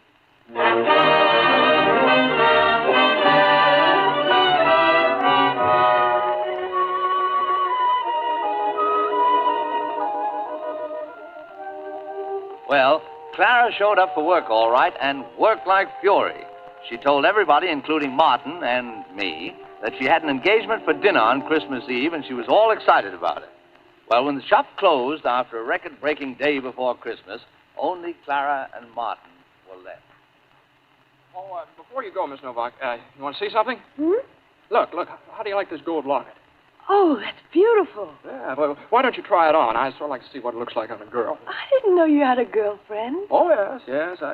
Probably not easy for you to imagine that somebody would like a man of my type. Oh, Mr. Martin, don't let's start all over again. It's Christmas, and I'd like to be friends with you. Listen, do you mind if I tell you something? No. When I first started to work here, something very strange happened to me. I found myself looking at you again and again. I just couldn't take my eyes off you. Really? Mm-hmm. All the time I was saying to myself, Clara Novak, what's the matter with you? This Martin is not a particularly attractive man. I hope you don't mind. No. And listen, now comes a paradox. I caught myself falling for you. I can't believe it. Yes, Mr. Martin. In those first few weeks, well, there were moments when you could have swept me off my feet. There were? Yes. Well, you see, really, I was a different girl then. I was rather naive. All my knowledge came from books, and I just read a novel about an actress who, when she wanted to rouse a man's interest, she treated him like a dog. Oh, that's true. You treated him like a dog, all right. Yes, but instead of licking my hand, you barked. Oh, well, that's all forgotten now, isn't it? Oh, well, and now you go to see your girlfriend. By the way, is it serious? Yes, very. We might both be engaged Monday morning. I think we will. Oh, I don't want you to misunderstand. In my case, I just say it might happen. You see, he's coming to my house tonight to see me at 8 o'clock. As a matter of fact, I can tell you that it will happen. How do you know? Oh, we'll go into that. Mr. Martin, what do you mean it will happen? Well, I might just as well tell you. He came to see me. Who? Well, your fiancé. He came last night. Now, you shouldn't have told him who I am. You see, I spent a very uncomfortable hour. He apparently didn't believe it when you wrote him that I meant nothing to you see. I can't get it in my head. Come to see you? Oh, no, that doesn't sound like him at all. Oh, no, but I straightened everything out. It's all right. Now, don't worry. In a little while, you'll be Mrs. Popkin. Mrs. Popkin? Popkin? Wasn't that his name? Popkin? I thought that's what he told me. Oh, Popkin. Oh, yes, that's right. Popkin. And a very nice fellow. Very nice. I congratulate you. Yes, thank you. I think he's a very attractive man, don't you? Oh, yes. Oh, yes. For his type, I would say yes. Yes. Would you really classify him as a definite type? Absolutely. And don't you try and change him now. Don't put him on a diet. Don't. Would you call him fat? Well, that's a matter of opinion. Now, if I were a girl and had to choose between a young good-for-nothing with lots of hair and a fine, solid, mature citizen, I'd pick Matthias Popkin every time. But he has a fine mind, don't you think? Didn't he impress you as being rather witty? Well, I don't know. He struck me as being sort of depressed, but of course it's unfair to judge a man who's out of a job. Out of a job? Why, he never told me. Well, I showed you how sensitive he is, but don't worry. Now, he feels that both of you can live very nicely on your salary. Terrible. Oh, I'm outraged. I never dreamed he was materialistic like this. If you could read his letters, such ideals. Well, I could quote you passages. To love is to be two and yet one. A man and a woman blended as angels, heaven itself. How did you know that? That's by Victor Hugo. He stole that. Oh, no. I thought I was the inspiration of all those beautiful thoughts. And now I find he was just copying the words out of a book. He probably didn't mean a single one of them. Oh, I'm sorry you feel this way. I hate to think I spoiled your Christmas. That's all right. I guess I really ought to thank you. Well, I guess I'd better be going. Oh, Clara, if I'd known in the beginning how you really felt about me, things would have been different.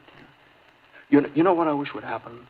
When your bell rings at 8 o'clock tonight and you open the door, instead of Popkin, I come in. It's very sweet of you to try to cheer me up. But I think we'd better say goodnight. You have an engagement. Yes, and so have I. And I shouldn't be late.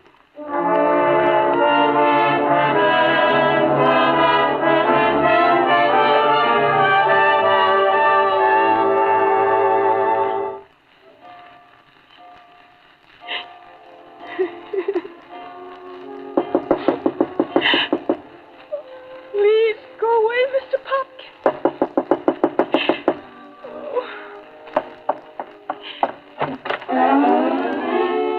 You. What are you doing here? Popkin's right on time. He's not here yet, and I'll thank you not to joke about it. Clara, couldn't I take his place? Please, you're only making it more difficult for me. Oh, Clara, my darling. Oh, no, you mustn't put your arms around me. Dearest, sweetest Clara, I can't stand it any longer. Please take your key. Please. Open Post Office Box 237 and take me out of my envelope. Really? And kiss You me. mustn't. Box 237. Dear friend. You. Dear friend. Oh, my darling. Mr. Popkin. Dear Mr. Popkin.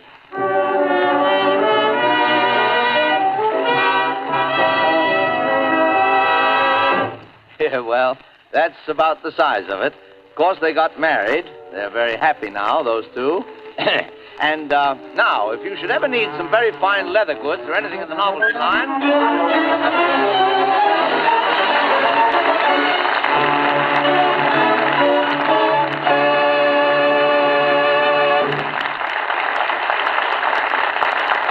Thank you, Margaret Sullivan, James Stewart, and Frank Morgan for a really grand performance. And thank you, too, Norman Corwin, for your swell radio adaptation. And now, on with the show. Roger, You know, Roger. Yeah? Remember me? Oh, I'm sorry, Bud. I almost forgot to introduce you. Ladies and gentlemen, meet our new Gulf Theater announcer, Bud Heaston.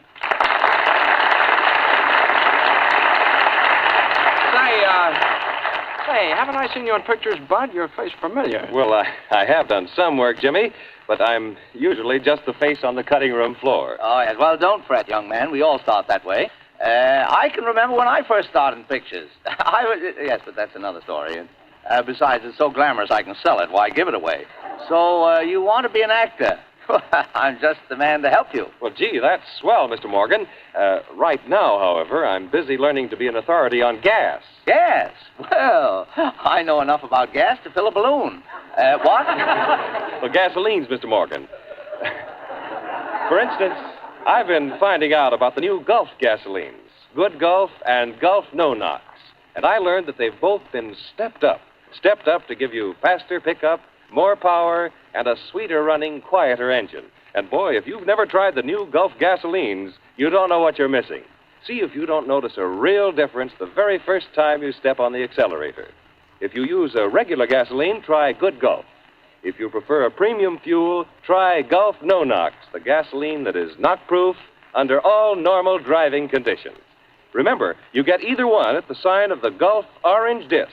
Drive in and fill up with America's stepped-up gasolines, the new Gulf gasolines.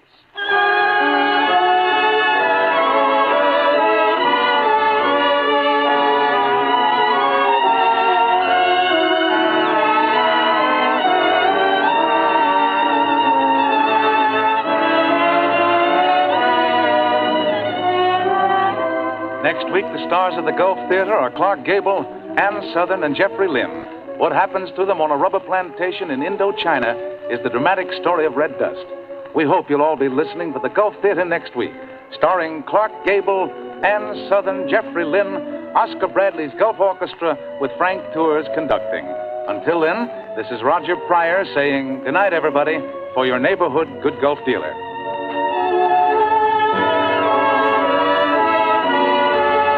Margaret Sullivan is currently working in the Low Lewin production of Flotsam. James Stewart and Frank Morgan appear through the courtesy of Metro-Goldwyn-Mayer. Jimmy's latest picture is Philadelphia Story, and Frank Morgan will soon be seen in Hullabaloo. This is the Columbia Broadcasting System.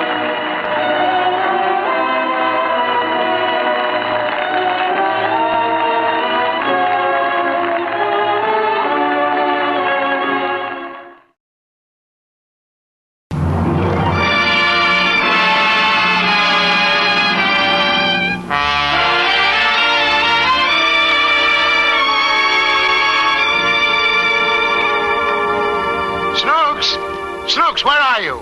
I'm right here, Daddy. Why, Snooks, what are you doing by the radio? I'm going to listen to Lady Esther's Screen Guild show. Oh, I see. And why that show? Because it's like Jell-O and Jell-O puddings. And you know what? What? I like it. Oh.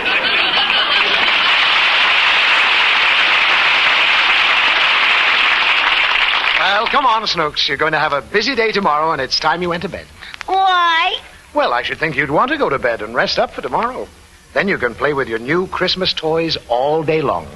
Are you going to bed and rest up? No, why? Well, you've been playing with my toys more than I have. Now, let's not be selfish. Look, will you go to bed if I sing you a song? A lullaby? Uh-huh. Rockabye baby? Uh-huh. I'd rather stay here. Well, you can't sit by the radio all night. But they're going to tell my favorite story about pistachio. Pistachio? Mm-hmm. You mean Pinocchio. Pistachio's a nut. No, he ain't, Daddy. He's a little boy. The boy's name's Pinocchio. I know the story very well. So do I. His father carved him out of wood. Exactly. And you know his father's name? Uh-huh. What is it? Edgar Bergen. Just what I thought. You're bluffing. Now, when I was your age, I knew the story of Pinocchio backwards. You did? Yes. Will you go to sleep if I tell it to you? Backwards? No, forwards. All right, Daddy. Tell me the story. Well, once upon a time, long, long ago, there was a kind old man named Geppetto. Mm-hmm. He was a toy maker. Yeah. And he lived all alone. No one to talk to but his cat and his goldfish. Did the cat really talk? Why, certainly. It said... Meow. What did the goldfish say? Why, it's, oh, don't be silly. Goldfish don't talk. They open their mouths, but they never say anything. You mean like you do when Mummy's around? When Mummy's around, I'm no goldfish. What are you? I'm a dead pigeon. Poor Daddy. Tell me more about Pistachio. Pinocchio! Pinocchio. Well, one cold winter night, not long before Christmas, when most people were enjoying good cheer and fellowship with their families, old Geppetto was in his cottage all alone. And he was feeling a bit sad because he didn't have any family at all. Just his cat and his goldfish and a little wooden puppet that he'd just finished carving. And he turned to Figaro, that was the name of his cat, and he said, Figaro, he is the nicest puppet I have ever seen. I think I will call him Pinocchio. Oh, you like that name, eh? He's such a cute little fellow. He almost looks alive. Figaro, wouldn't it be nice if he were real? What is it, Figaro? What do you want? Oh, the window is open. You want me to close it, eh? Very well. Figaro, look. Up there. The wishing star. Starlight, star bright. Oh, first star I see tonight. I wish I might have the wish I make tonight. Figaro, you know what I wished. I wish that my little Pinocchio might be a real boy.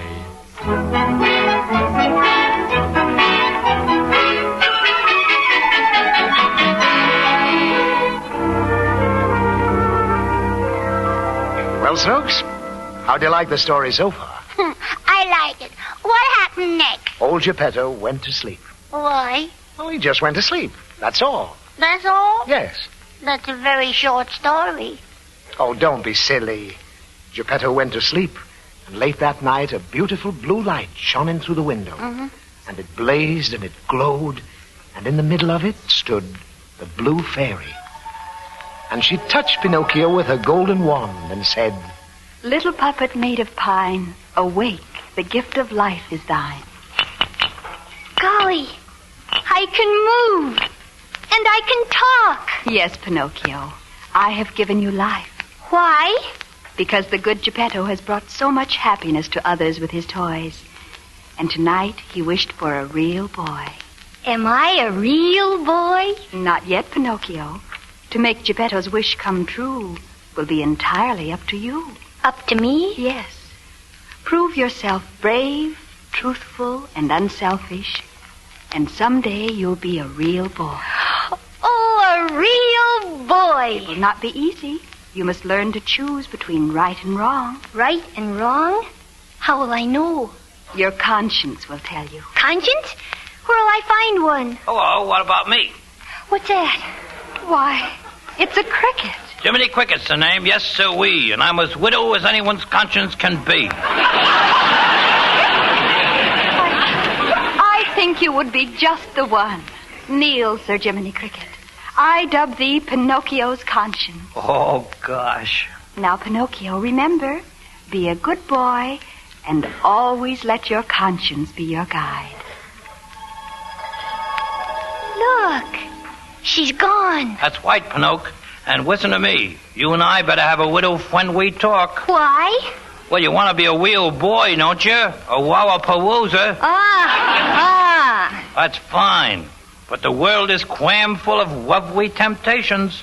Temptations? Yep, temptations. They're the wrong things that seem right at the time, but even though the right things may seem wrong sometimes, sometimes the wrong things may be right at the wrong time, or vice versa. You follow me? But I'm going to do right. Attaboy, Pinocchio, and I'm going to help you. Anytime you need me, just whistle. Like this. Like this? No, son.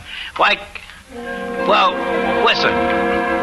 When you get in trouble and you don't know right from wrong, give it with the whistle. Give it with the whistle. When you meet temptation and the urge is very strong, give it with the whistle. Give it with the whistle. not just a whit to squeak, but go up and whoa. And if your whistle squeak, yell, Jiminy Cricket. Take this straight and now we'll pass, and if you start to slide, give it with the whistle. Give it with the whistle. And always let your conscience be your guide.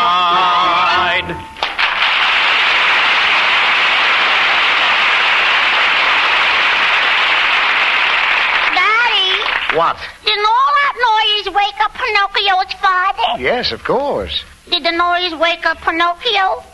He wasn't asleep. Don't little wooden dummies sleep? Oh, sure. They sleep like logs. Ha-ha! How's that? Ha-ha, terrible. And then what happened next? Well, Geppetto was delighted to find that his little wooden boy could walk and talk. He liked them, huh? Yes. And the next morning, he sent him off to school. I thought you said he liked them. He did. But he wanted Pinocchio to be like other little children. So that morning, Pinocchio got up and ran as fast as he could to the schoolhouse. Imagine that. Yes. Now, why aren't you so anxious to go to school as Pinocchio is? 'Cause I'm no dummy. Great. Well, anyhow, on the way to school, Pinocchio ran into a sly old wolf. A wolf? Yes. And do you know what his name was? Uncle Louie? No. This wolf was named Honest John. Mm-hmm. And he was standing on the street reading a big advertising billboard that said, "Tonight in the big tent, the great Stromboli and his puppet show." Well, so Stromboli's in town. The old rascal, I certainly fooled him once, all right. That time I tied strings on a cat and Stromboli bought her for a puppet. And you don't know right from wrong. Give a little whistle. Good morning, my little friend. Good morning. And where are you going this fine sunny day? I'm going to school, just like a real boy. That's fine. Just imagine a little wooden boy. Now, who'd ever believe that a wooden boy? A puppet without strings. Why, Stromboly'd give a fortune for him. He'd, Hey there, wait for me, little boy.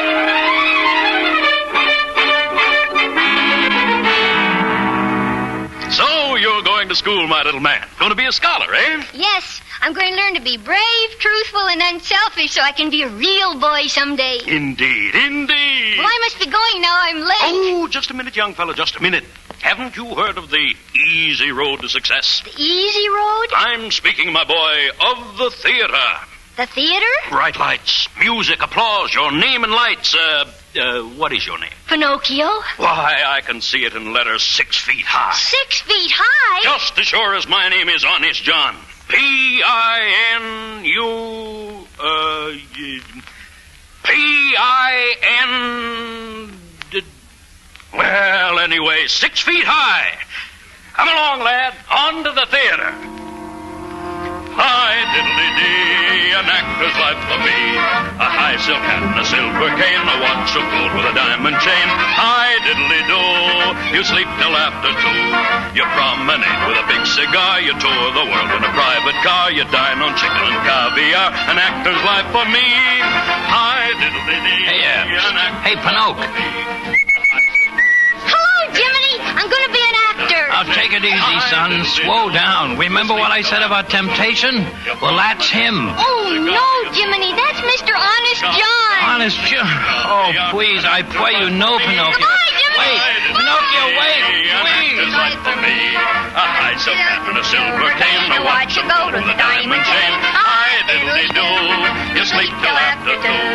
You promenade with a big cigar, you tour the world in a private car, you dine on chicken and caviar. An actor's life for me.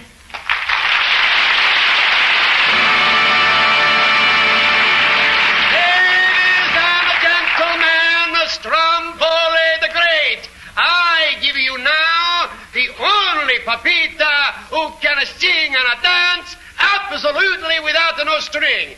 I give you the one and only Pinocchio. I've got no strings to hold me down, to make me fret or make me frown. I had strings, but now I'm free. There are no strings on me. Hi-ho, the merry-o. I'm a as happy as can be. I want the world to know nothing ever worries me. I've got no strings, so I have fun. I'm not tied up to anyone. How I love my liberty. There are no strings on me. But no strings. Sure, they like him. He's a great big walloping success. Well, anyway, I did my level best, but he wouldn't listen. What does an actor want with a conscience anyway? I'm as happy as can be. I want the world to know nothing ever worries me. I've got no strings, so I have fun. I'm not tied up to anyone. How I love my liberty. There are no strings on me.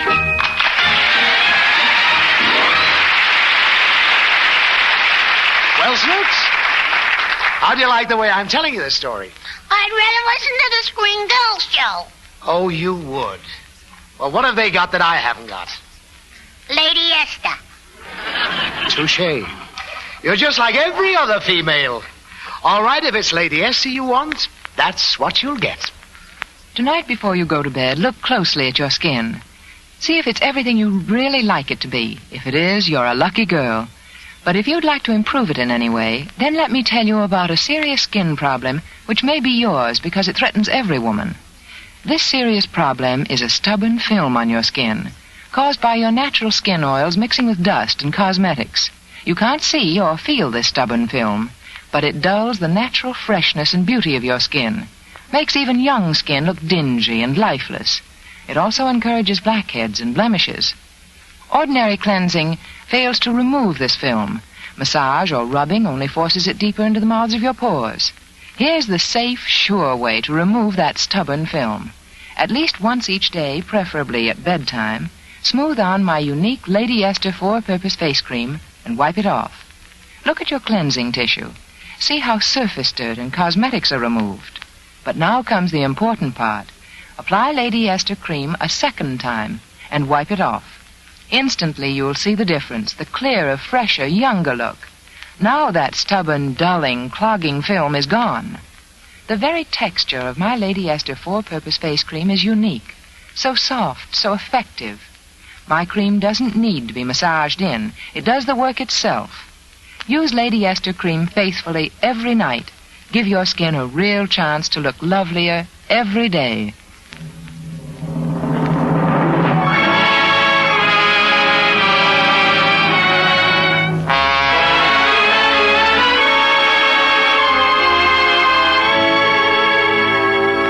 And now Lady Esther presents the second act of Walt Disney's Pinocchio, starring Fanny Bryce as Baby Snooks, Hanley Stafford as Daddy, Carol Smith as Pinocchio, and Arthur Q. Bryan as Jiminy Cricket.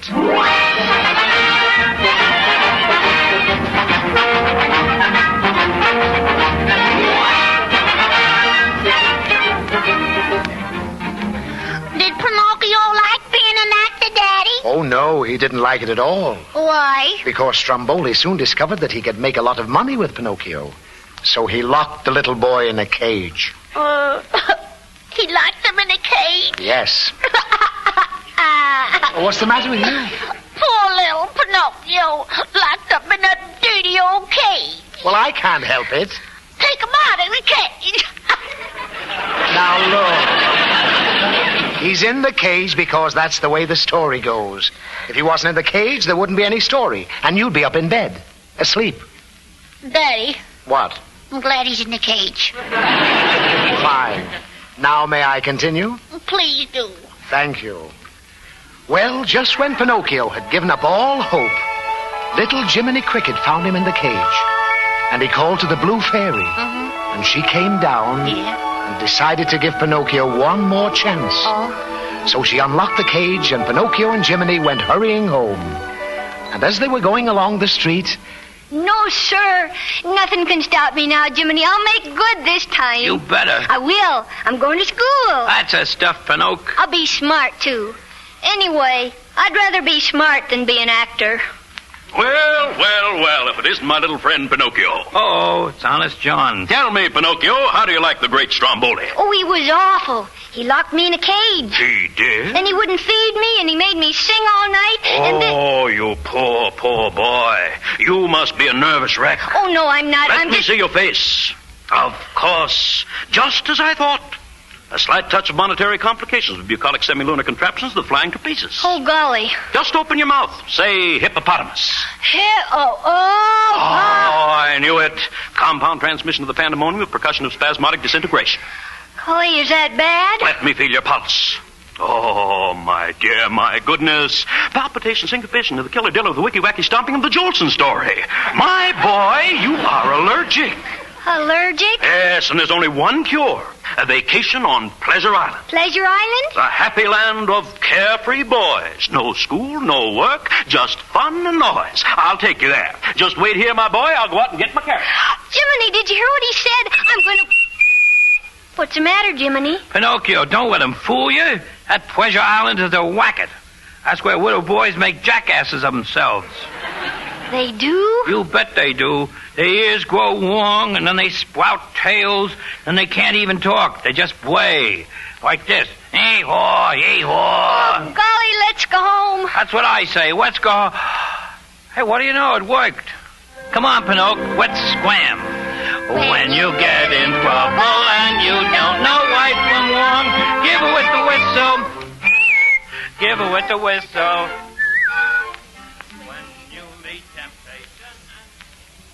And for the rest of his life, Pinocchio always remembered that song. When you get in trouble and you don't know what to do, give a little whistle. Give a little whistle. Daddy! What? Just tell me the story. I should have made you go to sleep in the first place. Oh, all right. So when Pinocchio and Jiminy got to Geppetto's cottage, they found him out. Oh, what do they find out about him? They found he was gone. And for heaven's sake, stop asking so many questions. I can't stand it anymore. Poor little daddy. Pester me, you interrupt me, you drive me crazy. Would you feel better if I stopped asking you questions? Oh, yes. Poor little daddy. Now sit back and listen. Jiminy and Pinocchio went looking for Geppetto. And where do you think they found him? Where? Inside a whale. Oh. Is that all you have to say? He was actually inside a great big whale. That's what you said. But isn't that remarkable? A man. A full-grown man. Isn't that an awful lot for a whale to swallow?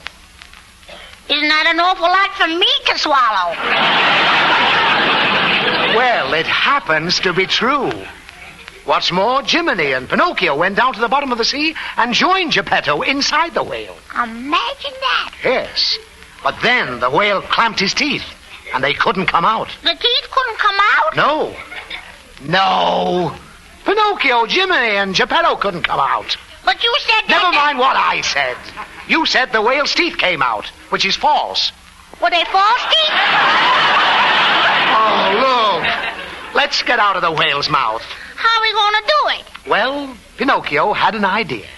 He figured a way to make the whale blow them out. Did he make the whale cough? Well, you're pretty close, I admit. But how would you go about making a whale cough? Get his feet wet. Whales don't have feet. What Pinocchio did was build a fire in the whale's stomach. Well, how did that make the whale blow them out? Oh, I guess you've never seen a whale sneeze. The whale sneeze? Yes. But you said they didn't have legs. Oh, Snooks. Stop acting cute. The whale sneezed. He sneezed, you understand? Achoo! Well, say something. Gesundheit. Snooks, I think I'm going to put you to bed. No, I'll be good. Tell me the rest of the story. Very well. The whale sneezed them out, and old Geppetto nearly drowned. But Pinocchio came to his aid and towed him into shore. In doing so, the little wooden boy gave up his own life to save his father's. Poor Pistachio. Pinocchio! And when the old man came to, he picked Pinocchio out of the water where he was lying and carried him home and put him on the bed. And then he kneeled by the bed and cried and cried. Pinocchio, Oh, my boy, my brave little boy. And as he knelt there, the beautiful blue light came in through the window again. It was the blue fairy herself. Oh. And she touched Pinocchio with her golden wand. Mm-hmm. And she said, "Prove yourself brave, truthful, and unselfish, and someday you'll be a real boy. Awake, Pinocchio. Awake." Oh, my poor boy, my poor boy. Father, what are you crying for? Because you are dead, Pinocchio. No, I'm not. Yes, you are. Now lie down. But, Father, I'm alive. See? And I'm a real boy. You are. Yes? You're alive. And you are a real boy. Oh, Pinocchio, Pinocchio. Now all my wishes have come true. Anything your heart desires will come to you. If your heart is in your dream, no request is too extreme. When you wish upon a star, as dreamers do. Fate is kind. She brings to those who long the sweet fulfillment of their secret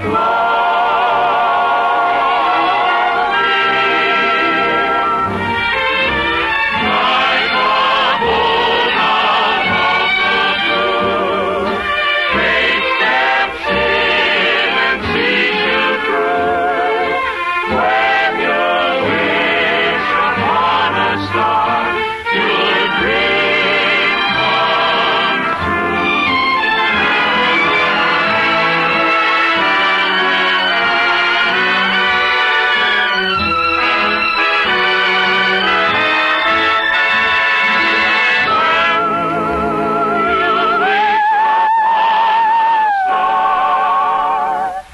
your dream comes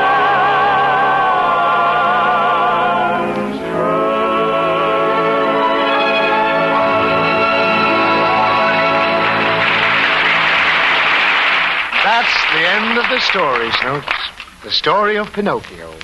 Now it's time you went to sleep. Come on, Snooks, to sleep. Snooks! Snooks! I absolutely insist that you go to sleep. Oh, but, Daddy, I was asleep. You just woke me up.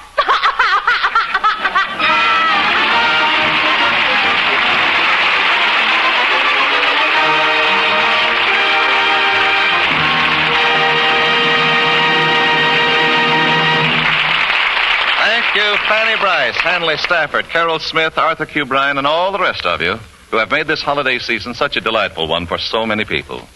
Your annual performances contribute a great deal to a work that continues throughout the year, the Motion Picture Relief Fund and its Country House. Thank you again, and thank you, Walt Disney. And now, here is a word from one of America's foremost beauty authorities, Lady Esther. I wish I could sit down with you in your own home and discuss all your skin problems. But there's one problem so important, such a threat to every woman, that I want to talk about it here. This insidious threat is a stubborn film on your skin. It's caused by your natural skin oils mixing with dust and cosmetics.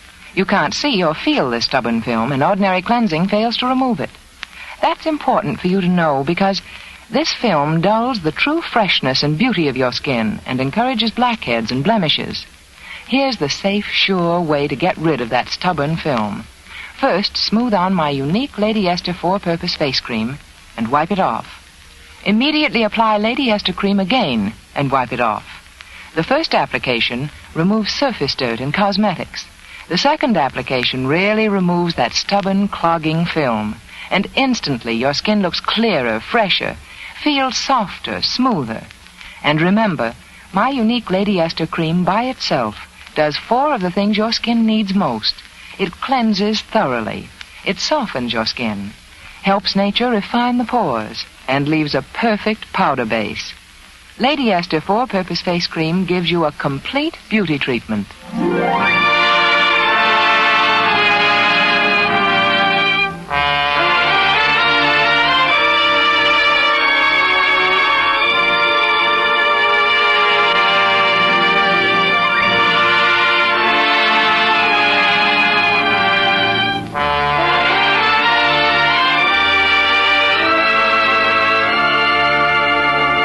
Next week, the Lady Esther Screen Guild Players will present a special radio broadcast of one of the greatest motion pictures of all time.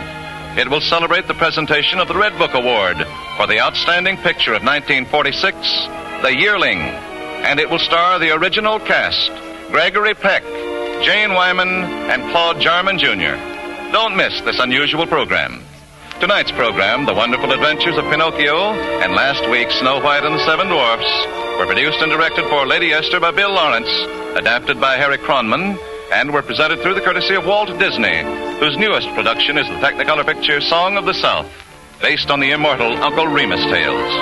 Last week, Edgar Bergen appeared through the courtesy of Chase and Sanborn, and Mary Jane Smith appeared by arrangement with Metro-Goldwyn-Mayer, producers of the Technicolor production The Yearling. Charles Kemper can now be seen in the Columbia picture Gallant Journey. Fanny Bryce as Baby Snooks can be heard on her own program for Jell-O and Jell-O Puddings, with Hanley Stafford as Daddy. Music on tonight's program was arranged and conducted by Wilbur Hatch. Tonight's Lady Esther Screen Guild program is being heard by our servicemen and women overseas through the worldwide facilities of the Armed Forces Radio Service. This is Truman Bradley speaking for Lady Esther. Thank you and good night. This is CBS, the Columbia Broadcasting System.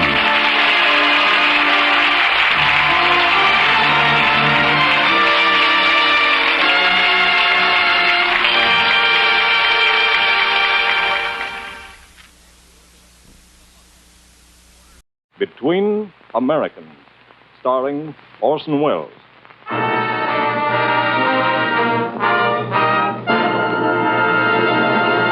The Gulf Screen Guild Theater.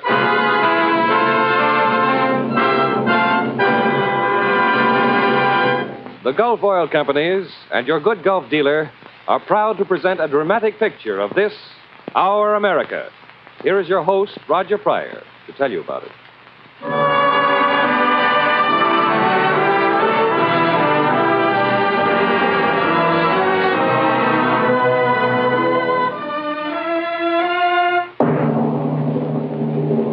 Good evening, everyone. We welcome you tonight to one of the most timely programs ever heard on the Gulf Screen Guild Theater. Our production of Norman Corwin's script, Between Americans, starring Orson Welles. Broadcast at any time, we believe this program would make every American's heart beat a little faster. Make him hold his head just a little higher. But since the tragic and foreboding news that came today, this program, Between Americans, now becomes an American odyssey. In just a moment, our story will begin. But first, here's Bud Heaston. Right. And here's an easy way to change from a pessimist into an optimist. If you're wondering now how long you may have to keep your present car, and wondering, too, if it will last, if it will stay in good condition, just look on the bright side of the picture. Remember, when you give the wearing parts of your car good protection, that helps it stay young and act young a long, long time.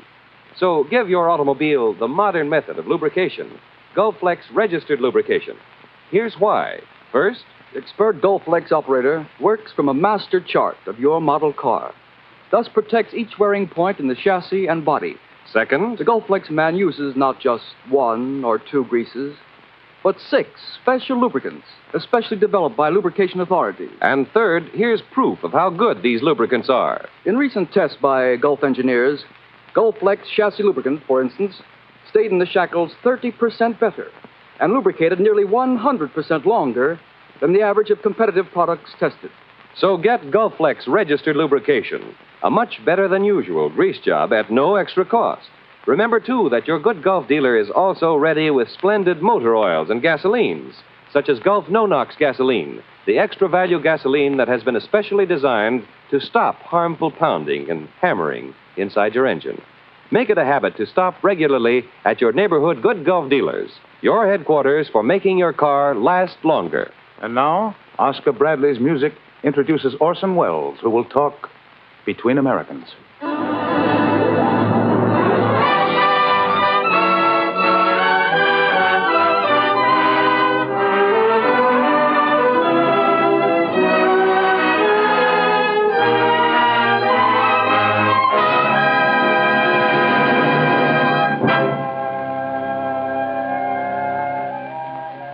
This program is Between Americans. That's where the title comes in. We hope you like it, but you don't have to. At any rate, nobody's going to make you stick around and listen to it. That's one of the advantages of being an American. Now, tonight we're doing something quite foreign to the type of thing usually presented by the Gulf Screen Guild Theater. Instead of telling a story about 5 or 6 people, we're telling a story about 100 million. This happens to include you, listener, whatever your name may be. As a matter of fact, names don't bother real Americans very much. Not when we've got states named after French kings and English queens are lifted right out of the Latin language like Montana, or out of the Spanish like Nevada, and towns. You know, if you were to hold a convention of all the people who live in foreign-sounding American towns, we could fill quite a sizable stadium. Among the delegates registering on the first day would be... Me, I'm the delegate from London, Minnesota. I'm in from Dublin, New Hampshire. Flew in this morning from Cairo, Illinois. Huh? Whose turn, me? I'm from Canton, Connecticut. I'm from Paris, Texas. I came all the way from Shanghai, West Virginia. Warsaw, Georgia. I'm the delegate representing Moscow, Kentucky. My town is Toronto, Kansas. As for me, Lisbon, Maine. Delegate from Madrid, Alabama reporting. I'm from Stockholm, South Dakota. Drove down this afternoon from Bombay, New York. Hitchhiked here from Baghdad, Florida. All right, delegates, now that you've registered, you may all be seated. Now, that's all the preliminaries there's going to be tonight. We're through with the introductions, the overture, and the official registration. So now we can get down to the text, which is, roughly speaking, this. Today, particularly, people are thinking about their country pretty hard.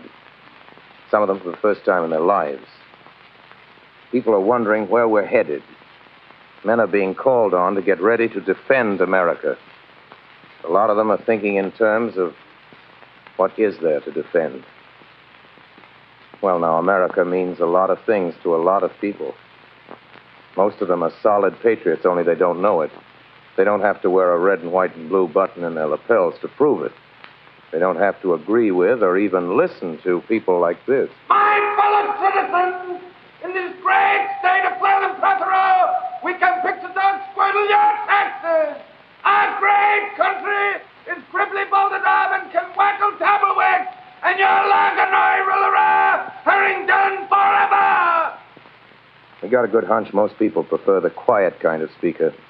Like the fellow who got up on a platform in a Pennsylvania town one day and said, "The world will little note, nor long remember what we say here." That was the Gettysburg Address he was referring to. As a matter of fact, he didn't get such good reviews the next morning. Take, for example, the write-up he got in the Harrisburg Patriot. We pass over the silly remarks of the president. For the credit of the nation, we are willing that they shall no more be repeated and thought of. If you think that's bad, listen to what the Chicago Times had to say. The cheek of every American must tingle with shame as he reads the silly, flat, and dishwatery utterances of the man who has to be pointed out to intelligent foreigners as the President of the United States. Of course, the rival paper in Chicago took the opposite point of view. Rival papers often do. The remarks of President Lincoln will live among the annals of man. That paper gave it 4 stars, and they were right. The Gettysburg Address did survive. But that business of calling a president a ham is really something to be proud of. I mean, the right to print a piece saying a president makes a sound like dishwater. Nobody dragged the editors off to jail, even if they were wrong. That's important. Comes under the heading of free press. As soon as anybody starts gagging the press, any press, watch out. Americans don't like that. And by the way, we got a nerve to be calling ourselves Americans all the time when we're really only United Staters. We're a little selfish about that. It's America down there in Chile, too. All the way down the spine of the Andes. If any of you folks are hearing this down around Mexico or Honduras or Salvador or Argentina, or even if you're an Eskimo in the Arctic. We hope you'll overlook our calling ourselves Americans as though we were the only ones in the hemisphere. We do that just because it's so much easier to say than anything else, and also because it sounds so good. By the way, before we leave the subject, what about the original American? The Indians? There's a forgotten race for you. How about the Indian on the nickel and the buffalo who roamed the back of the great American jit? Seems a shame. No two ways about it. We have forgotten those 100% Americans who went down to quarantine to meet the Mayflower. We don't see them around in person very much these days. But their ghosts are still with us. Maybe the red men are forgotten. Maybe not. But between you and us, it's said that near Boonesboro, Kentucky, on certain nights in November, by the light of the waning moon, some very peculiar ghost meetings go on in the woods south of the river. Also in certain parts of the Alleghenies, between the hours of sundown and the coming of the morning mist. Yes. If you happen to be listening to this in a car, driving along Highway 99 in Wyoming, that man you passed walking down the road a few miles back wasn't a man at all.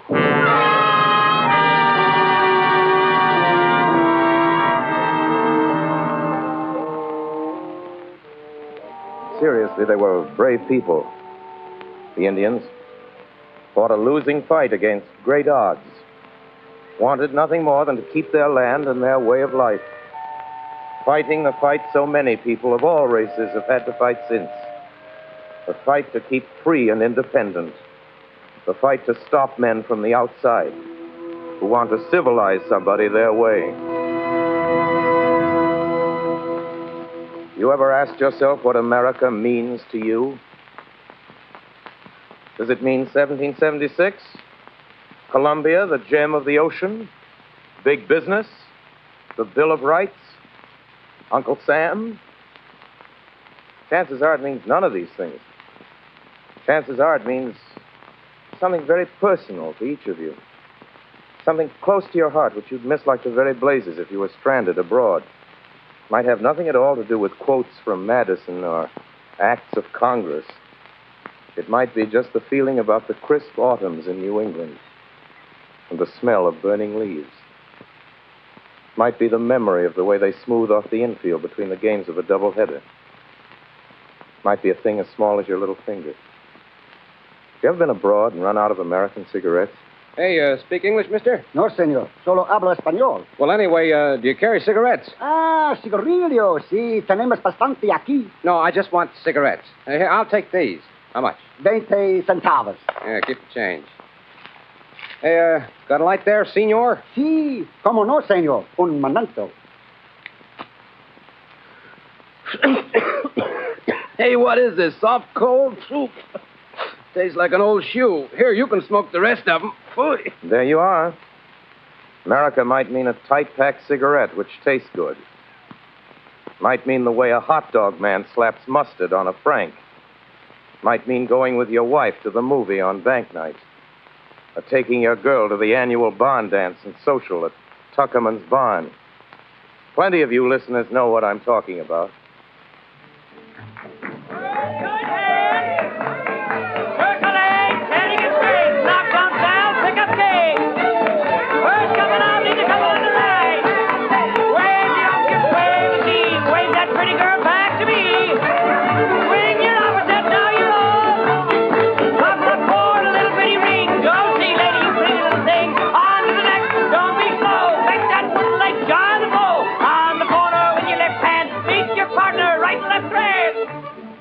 You hear people speak of home defense? This is the home to be defended. This square dance down the Glen a piece, in old man Tuckerman's barn. This is the America of all the couples dancing there tonight. That's what the nation means to Butch and Fred and Jenny and Elvira. And this is America to all the boys and girls from Malvern County and their folks at home, waiting for them. What do you suppose America means to that auto repair man in the grease-cake dungarees who works in the garage in the corner of Willow and Elm Street? It means, quite likely, crawling under the 1936 Buick and dragging an electric light bulb on a long extension after him. Hey, Joe, hand me that wrench. What wrench? The wrench at your feet. I got to finish this apprentice job. Why don't he sell that jalopy and get a new boat? Hey, you want to talk us out of business? As long as he keeps his car, we get a repair job once in a while. Yeah, guess you're right. Sure. That's America to Pete and Joe. Piston job, transmission job, valve job, jack it up, change the tire. New fan belt, check the pump. On Saturday night, take the girl down to Joyland Dance Park. Means repairs to those boys and cans of oil and carburetor mixtures. And to Jack Prentice, who owns the Buick that Pete is fixing and who lives down on the beach near the Coast Guard station, America means the sound and the sight and the smell of high tide under the full moon, with occasionally the melancholy note of the bellboy drifting up when the wind's blowing in from the ship channel. Means the age-old sound of the sea. The same sound folks are hearing this very minute up around Penobscot Bay and Winthrop Beach and Chincoteague Inlet down by Calabogue Sound and on Boca Chica and then clean over to the other coast by Guadalupe, Carmel. Yes. Wind and wave and sand and rock and riptide and undertow. That's America to Jack Prentice and the hundreds of thousands of folks settled on the coastlines between Eastport and Key West, Point Isabel and Birch Bay. America is all things to all the people.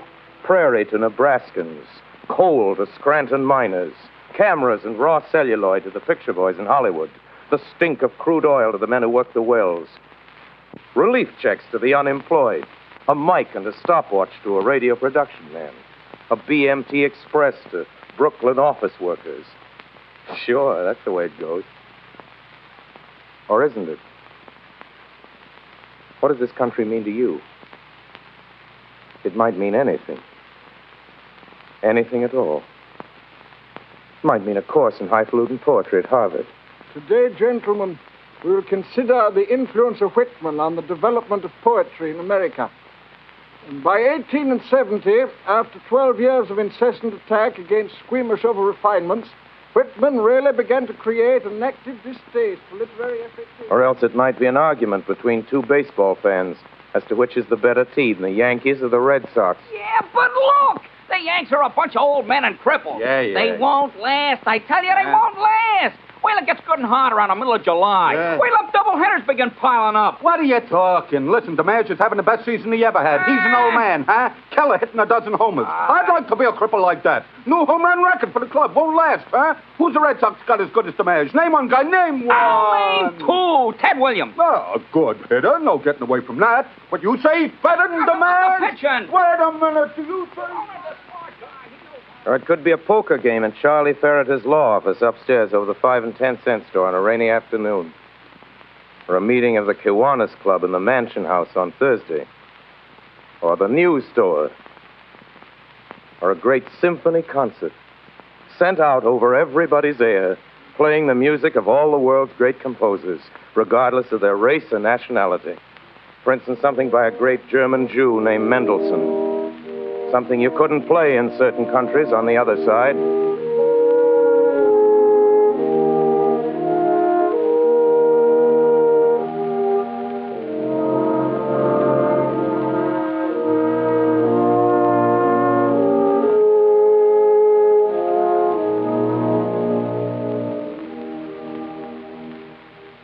Now let's stop a minute and figure this out.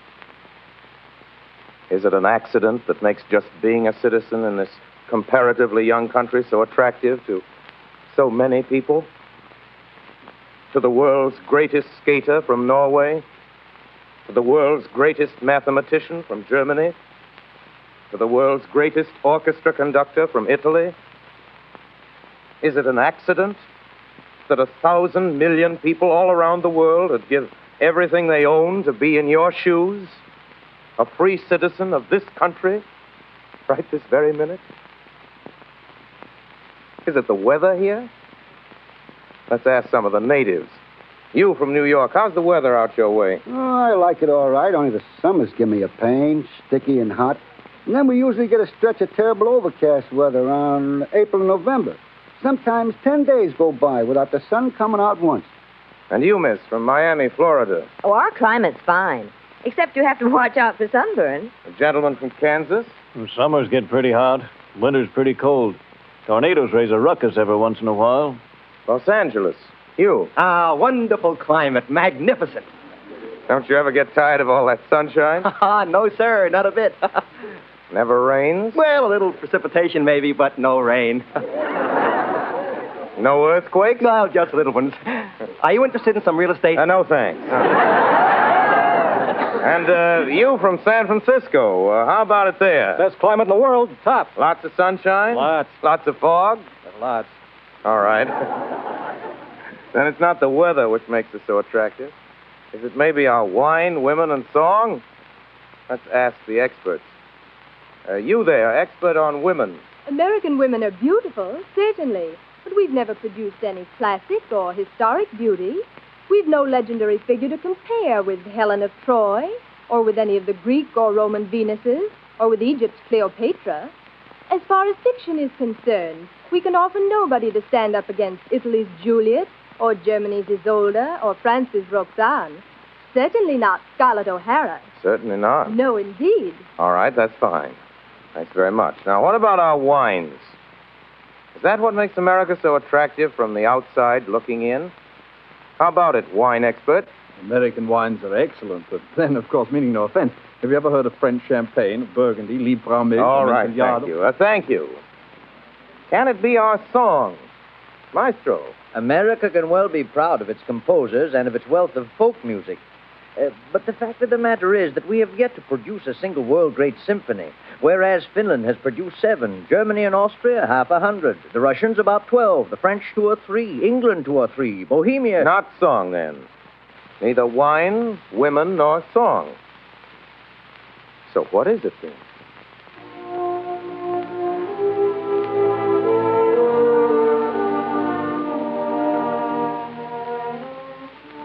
Well, it's this. Come right down to it.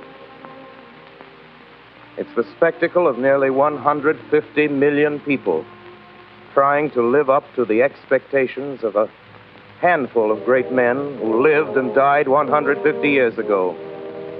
Men who were so fed up with the kind of government they'd been getting, they sat down and wrote a new constitution for themselves and their children.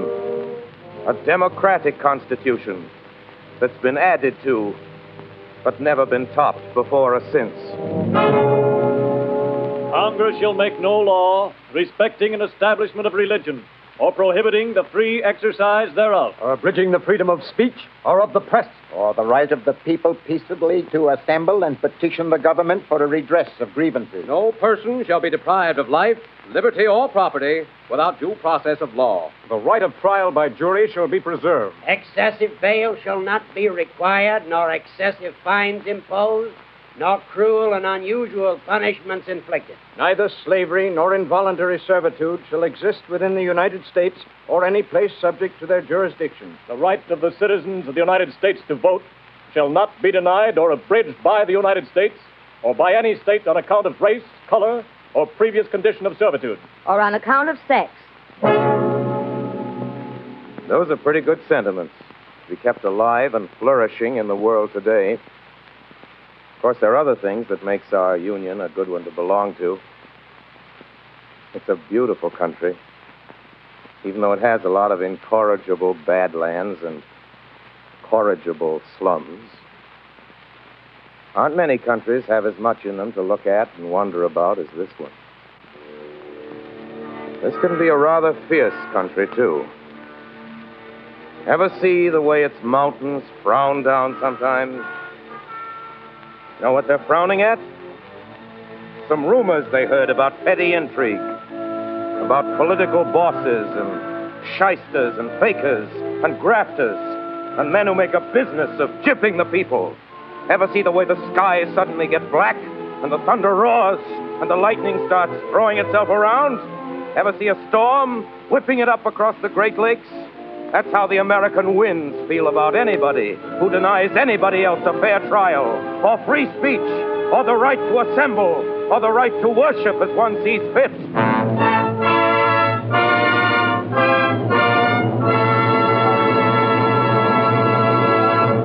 Well, then, in the final analysis, there can be no analysis.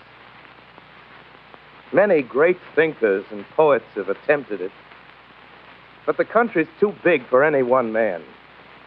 There's Walt Whitman and Carl Sandburg and Tom Wolfe, and they all felt the magnitude and magnificence of the nation that got put together piece by piece like a jigsaw puzzle. They felt it and wrote about it in unforgettable ways. But still, it's bigger than any of them, or any of us. Whitman hit it on the nose when he said it was bigger than the president and the cabinet and the District of Columbia. It's not Park Avenue, or Broadway, or 42nd Street, or the Loop, or the Golden Triangle. It's other things. Many, many, many other things. Mill towns. Steel towns. Tobacco towns. Mining towns. Oil town. Cotton towns. Farmhouses. Railroad sidings. Statues on the common. Tourist houses on the edge of town along the state highway. Swimming holes. Gas stations. Strollers on Main Street. Kettles of sorghum molasses. Sunday papers. Season tickets to concerts. Auctioneers. Night courts. Radios, parades, toothpaste, shaving cream, dogs, cats, skyscrapers, subways, cornfields, offices, hotel rooms, airports, hospitals, factories. Oh, we could go on for weeks with this, never come any closer to a working definition of America, or to any real understanding of its total meaning. Look, how can you add up all the red and yellow neon signs, the smell of all the eggs and bacon frying in the morning, the bargain specials, the lessons learned, the cows let in from pasture, the mileage clocked up on automobile speedometers, the rainfall and the snowfall, and the wind drift? It's much too big for you, or me, or any of us who happen to stand alone or in small groups. It's much too great for any person or any party. Too much loved by all its people. Loved in spite of and because of its faults and virtues and its past mistakes and future promises.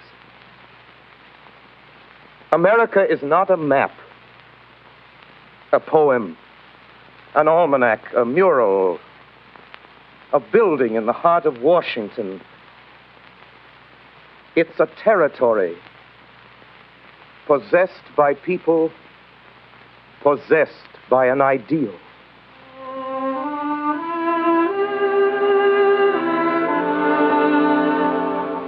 Well, that's all, listeners.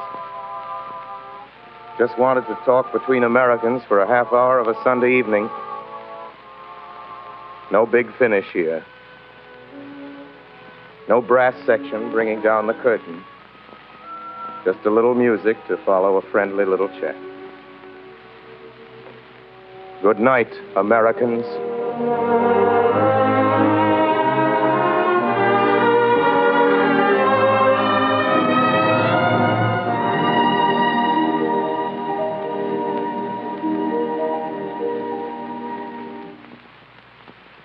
You've just heard Orson Welles talking between Americans.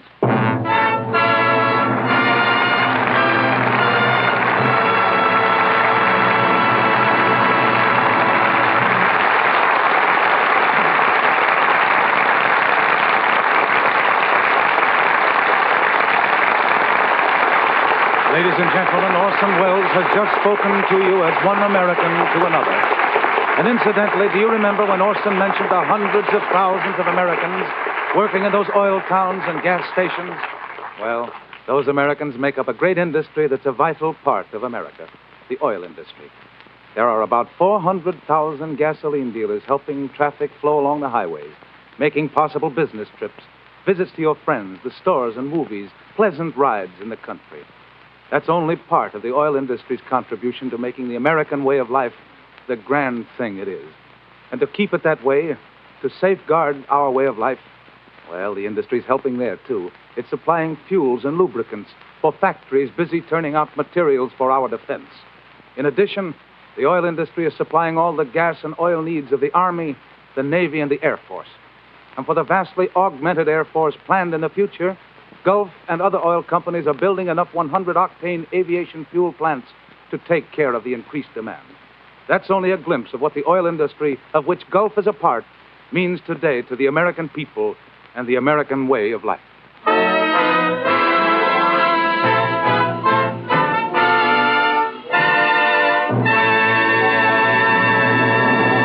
Well, next week, we really have a show that'll put you into a great humor. The RKO hit My Life with Caroline, starring those top favorites, William Powell and Ann Sothern, with George Barbier. Music by Oscar Bradley, assisted by Frank Tours. Until then, this is Roger Pryor speaking for your neighborhood good Gulf dealer and saying, good night, everyone.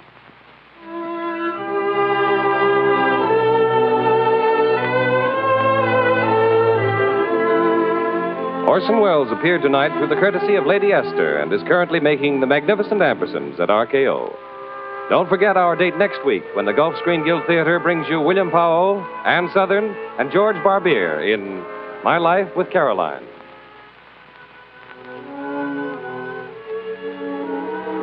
Bud Heaston speaking. This is the Columbia Broadcasting System.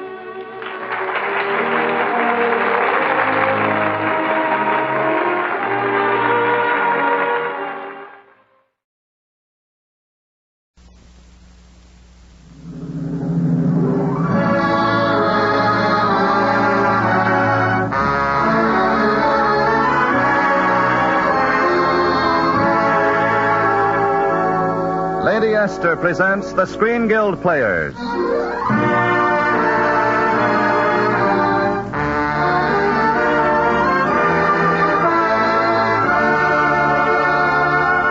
The Lady Esther Screen Guild play tonight, The Gay Divorcee. The starring players... This is Frank Sinatra. This is Gloria DeHaven. This is Edward Everett Horton. And this is Spring Byington.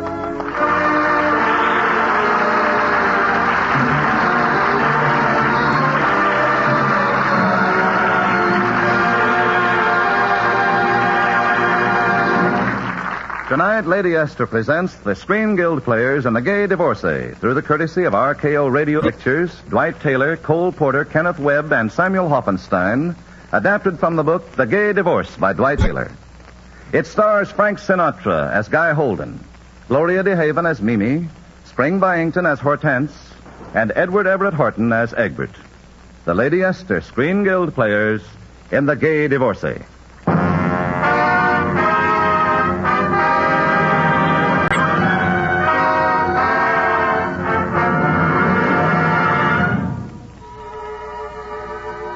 This is the good old days, when Americans just went to Europe for fun. And that's exactly why Guy Holden is there. With an English pal, he's doing a famous Paris cafe. And the owner doesn't seem to approve. Gentlemen, the check comes to 40 francs. I must insist. But I just told you we're taking the boat back to London tomorrow, and we both packed our wallets in our trunks. We'll mail you the amount of the check, old boy. I am sorry, monsieur, but I do not know you. Oh, this is Egbert Fitzgerald. His father is Sir Frederick, the famous London attorney. And I'm a barrister, too. You?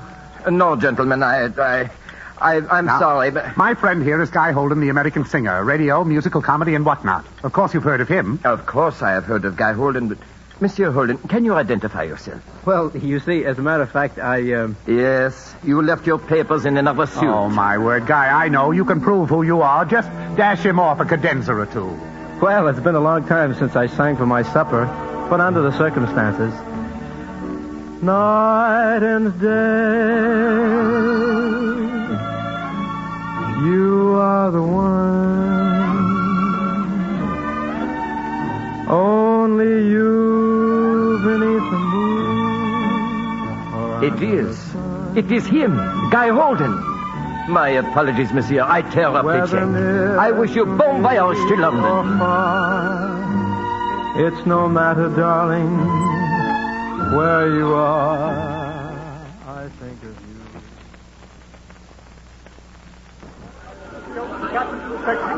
All luggage be open, please. Oh, really, Inspector, now isn't this carrying things a little too far, going through all my trunks, messing up everything, all my pretty things? I'm sorry, madam. It's for customs inspection. Oh, well, if it's an old English custom. How much did you pay for this dress, madam? That one, now let me see. Where did you buy it? Well, I bought it in now. Oh, dear, now, what was the name of that town? Oh, you know. Paris? No. Lyon. No, but you're getting close. Nice? Nice? Oh, yes.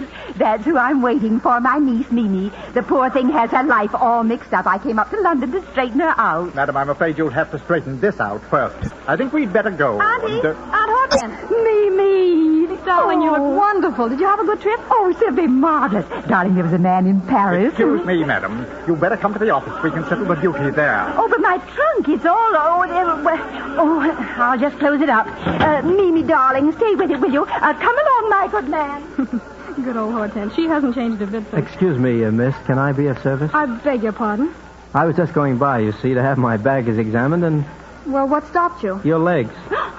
I mean, they're showing. I mean, that is, well, your dress is caught in that trunk. My dress? Oh, Lord, and Hortense took the keys. Say, you're an American, aren't you? I see no reason why that should... I'm an American, too. Believe me, I'm happy to give you a hand. Here, would you like to hold my raincoat a minute? Not particularly. Doesn't look like your dress is caught too tight. Maybe I can ease it out. Maybe if I just pulled a little. No, don't pull it, don't. Oh, you. The whole back of my dress. Oh, gosh, I'm sorry. Here, put my raincoat on. Go ahead, it's all right. You can send it back tomorrow. Thanks a lot. I won't forget this great service you've done me. Now, if you'll excuse me, please. Hey, wait a minute. You didn't say goodbye. Didn't I? Well, it's a pleasure. Goodbye.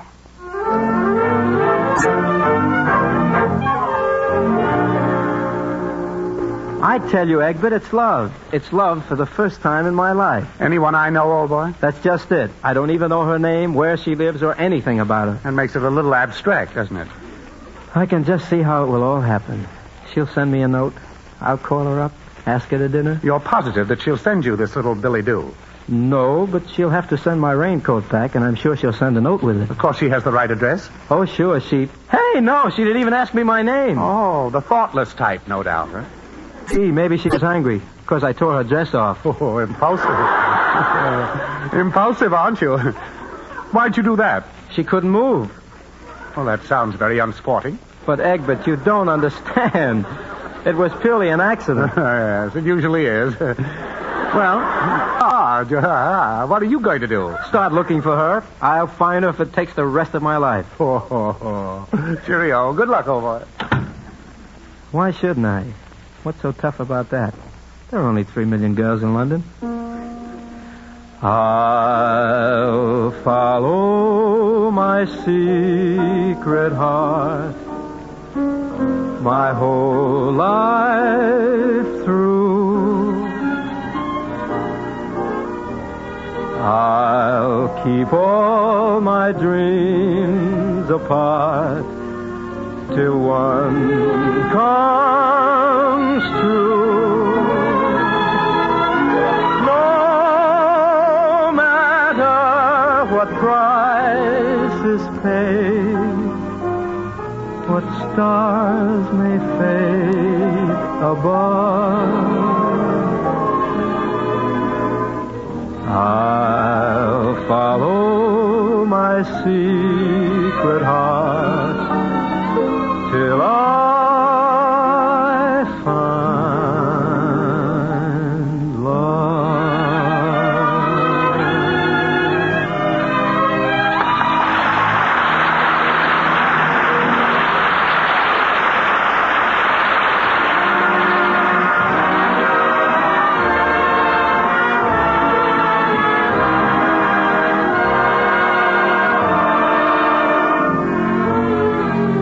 Miss, I'm looking for... Excuse me.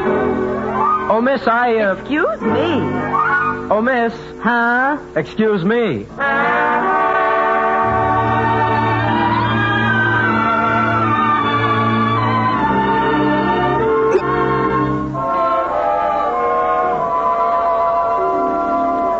Gerald, there's a Mrs. Ditherwell here to see you with her niece. Ditherwell? I don't seem to know it.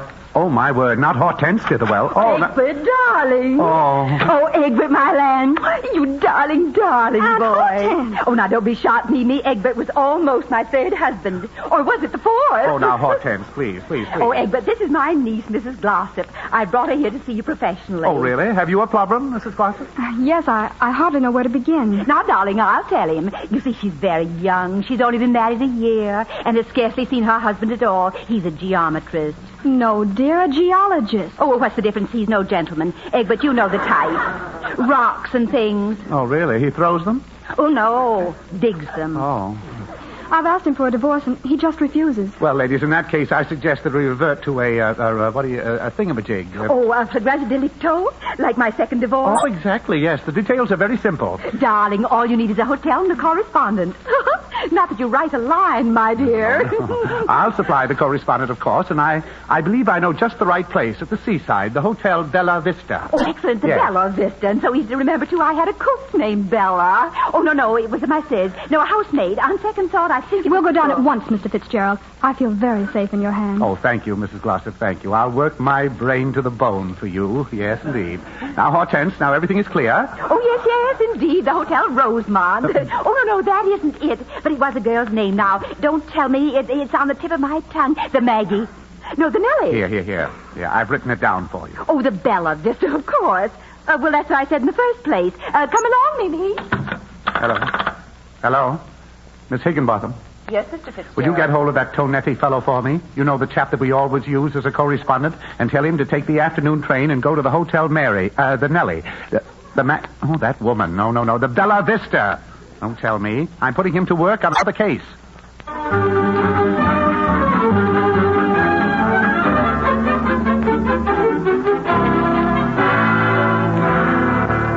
Oh, it's wonderful down here. Wonderful, isn't it, Guy? So healthful, too. Sea air, sunshine.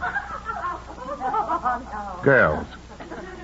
There's only one girl I want to see. Oh, come now. The world is full of girls.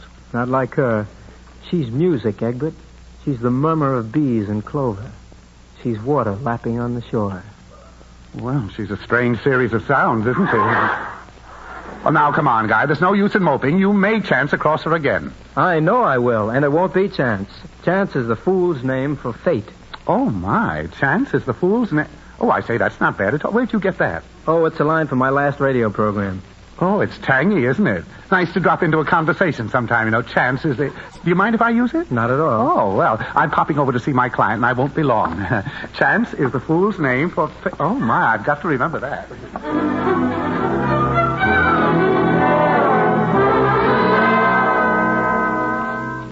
Oh. Mrs. Glossop?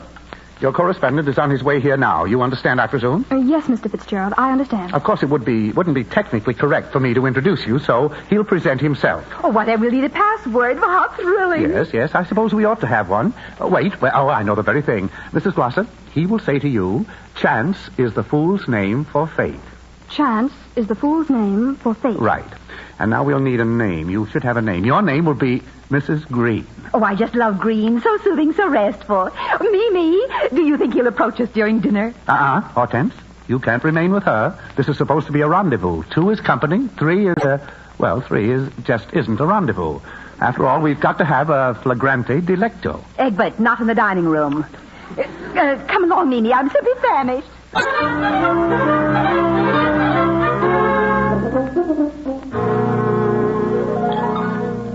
Begging your pardon, can I help you, sir? I don't think so, waiter. There's only one person in the world can help me. We have crumpets, sir. Is it serious? Begging your pardon, sir. That's very whimsical. What? Whimsical, sir. Like Sir James Barrie. Don't you mean whimsical? In a manner of speaking, sir, but begging your pardon, whimsical is much more whimsical than when...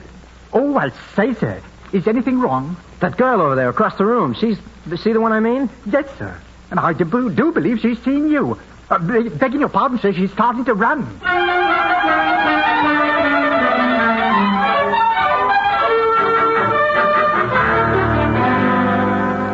I knew you'd have to stop sometime. You really shouldn't run like this. Why not? It's bad for my health. Well, what are you doing here? What are you? I'm down here with my aunt. So am I, in a way, with my Aunt Egbert. Egbert? A lawyer friend of mine. We're here on a case. Of a case? I'll have to go now. Why don't you stop running away from me? When two people are destined to come together, there's no use struggling. You believe in that kind of destiny? Of course I do. There's no such thing as chance. Chance is the fool's name for fate. Chance is the fool's name for... You? You? Me? Of course it is. You're the man I've been waiting for. I am? Room 216 at midnight. You'll excuse me now. She's expecting me. No matter what price is paid, what stars may fade above, I'll follow my secret heart till I find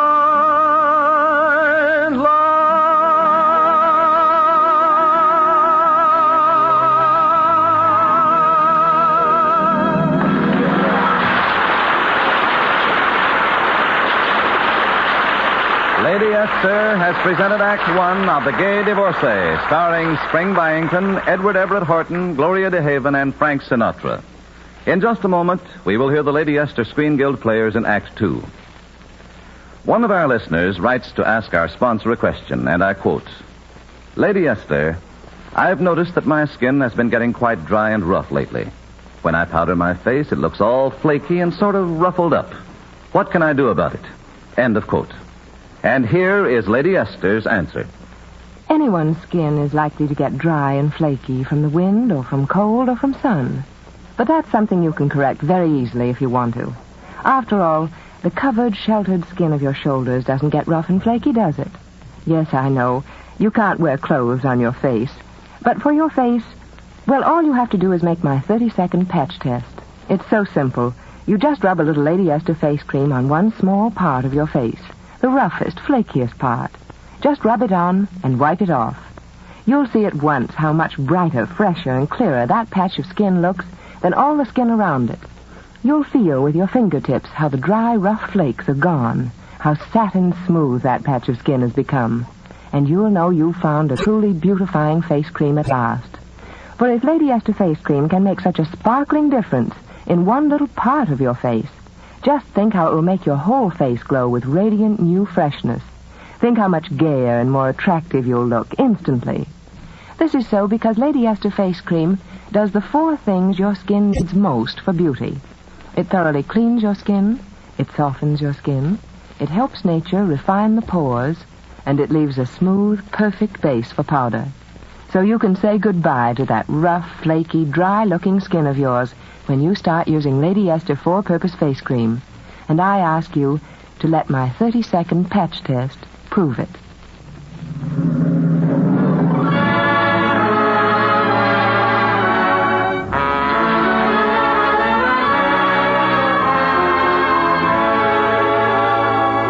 Lady Esther presents the second act of The Gay Divorcee, starring Frank Sinatra, Gloria DeHaven, Spring Byington, and Edward Everett Horton.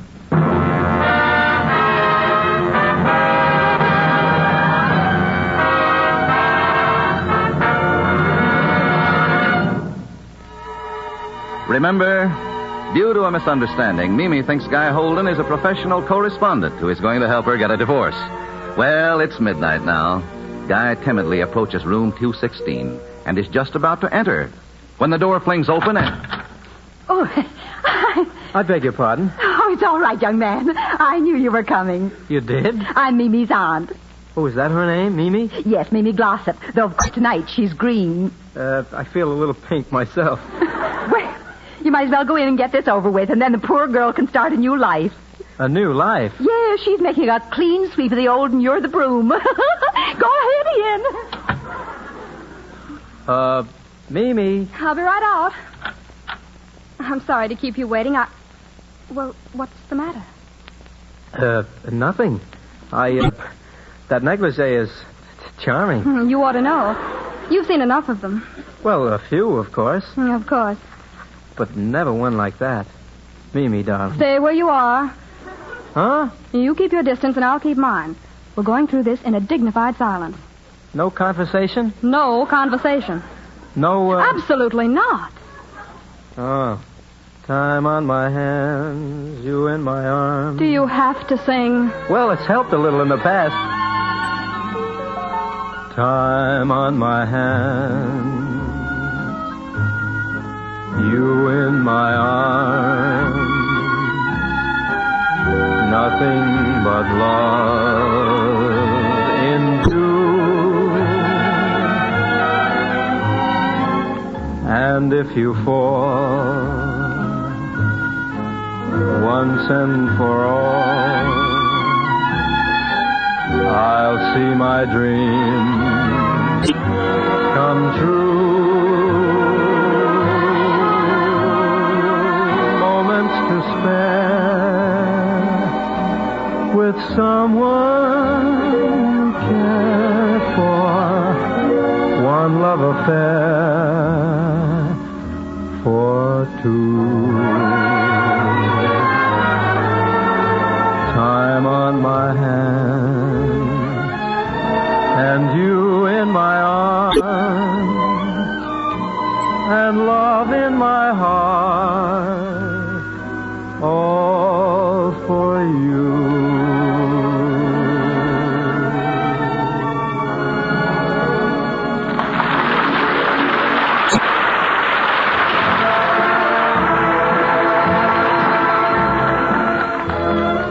Well, I must admit it's not a bad voice. I suppose it does help you a lot in your profession. Oh, I get along. That's what I don't understand about you. How did you ever start such a career? Oh, I was started by a well-known radio star. Oh, it's disgusting. But I suppose some people will do anything for money. Oh, it's not quite as bad as that. After all, I do give pleasure to thousands of women. Thousands? It's worse than I thought it was. Listen, say, are you expecting someone? Of course. Come in. Excuse me. I am Tonetti. I am afraid to take foolish chances with. Oh, what did you say? It is the passwords, no? Mr. Eggerboyle tell me. Oh, good heavens. Then you're the man. Mimi, who is this guy? Oh, there's been a dreadful mistake. This man was hired by Mr. Fitzgerald. Oh, wait a minute. Are you Egbert's client? Yes. And this spaghetti eater has to stay all night? Until the detectives come? Yes. Well, it's okay with me, baby, but I want to tell you one thing. If that guy stays, this guy does, too.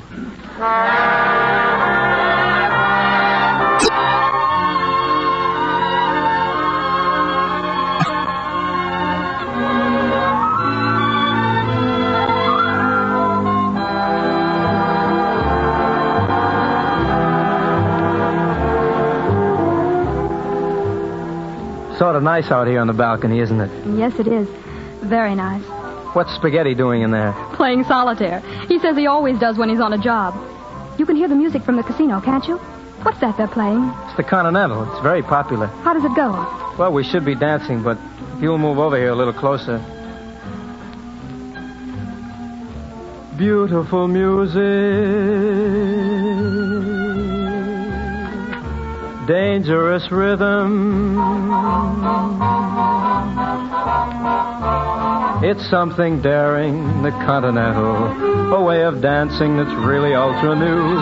It's very subtle, the Continental, because it does what you want it to do. You kiss while you're dancing, the Continental, it's Continental.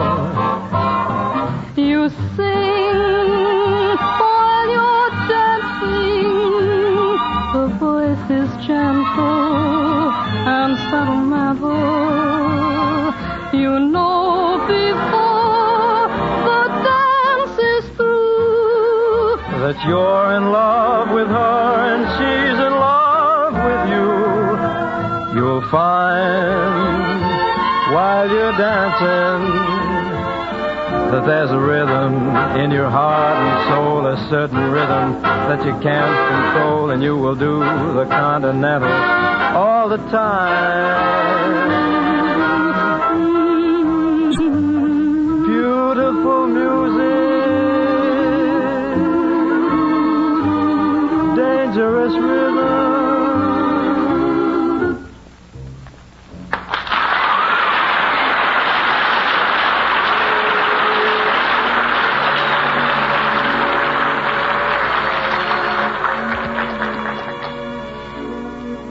that was nice. I liked it.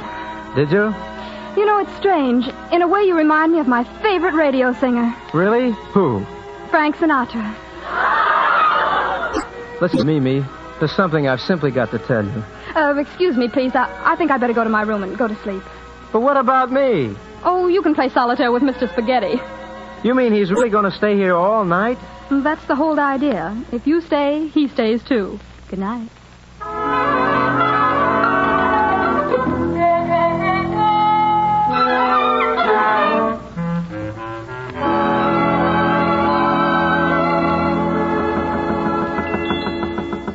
Hey, Spaghetti, wake up, Spaghetti. Please, the name is Tonetti. Who's there? It's the waiter, sir. What do you want? Breakfast, sir. What should we do? Give him his breakfast. Clown. That's our breakfast. I just phoned for it. All right, waiter. Where shall I serve it, madam? Oh, anywhere. It doesn't matter. Here we are, Mimi, bright and early. Mr. Fitzgerald and Aunt Hortense. Mimi, darling, he's here. Detective? No, I've pulled a supreme coup, a masterpiece. I have brought Mr. Glossop. My husband? Oh, there you are, my dear. Oh, come in, Rupert. This is Mr. Tonetti. I must confess he's my... How are you, Tonetti? Glad to meet you, old man. Why, Rupert, you seem so pleased. Aren't you even outraged? I should say not. I can see through this fellow. He's one of those hard correspondents. Look here, you can't do this to Mimi. My dear fellow, I don't see that it concerns you. Waiter, I believe I'll have a cup of coffee. Yes, sir. I have an extra cup here, Mr. Brown. Wait a minute, his name isn't Brown, it's Glossop. Oh, no, sir, begging your pardon, sir. I know Mr. Brown very well. Now, look here, waiter. I'm sure you remember me, Mr. Brown. I always serve you when you come here with your wife. His wife? Waiter, does she look like me? Oh, no, ma'am. She's brunette and very French. Well, cut my hair and call me Buster Brown. Rupert, I believe that will give me my divorce. Excuse me, I've got to catch a train. Well, it worked. Mimi, you'll be single again. But not for long. Egbert, meet the future Mrs. Guy Holden. Guy Holden? The singer? Well, that's what I like to call it, darling. But from now on, I'll just be singing for you. Night and day, you are the one. Only you beneath the moon, under the sun. Whether near to me or far, it's no matter, darling, where you are, I think of you. Day and night, night and day. Why is it so that this longing for you follows wherever I go? In the roaring traffic's boom, in the silence of my lonely room, I think of you. Day and night, night and day, under the hide of me, there's an such a hungry yearning burning inside of me, and its torment won't be through till you let me spend my life making love to you.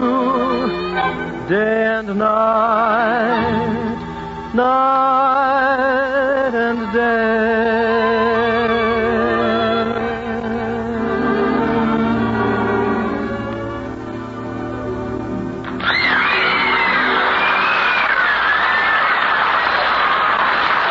Thank you, Frank Sinatra, Gloria DeHaven, Spring Byington, and Edward Everett Horton for appearing with the Lady Esther Screen Guild players tonight. Now, here's a word from one of America's best-known beauty authorities, Lady Esther.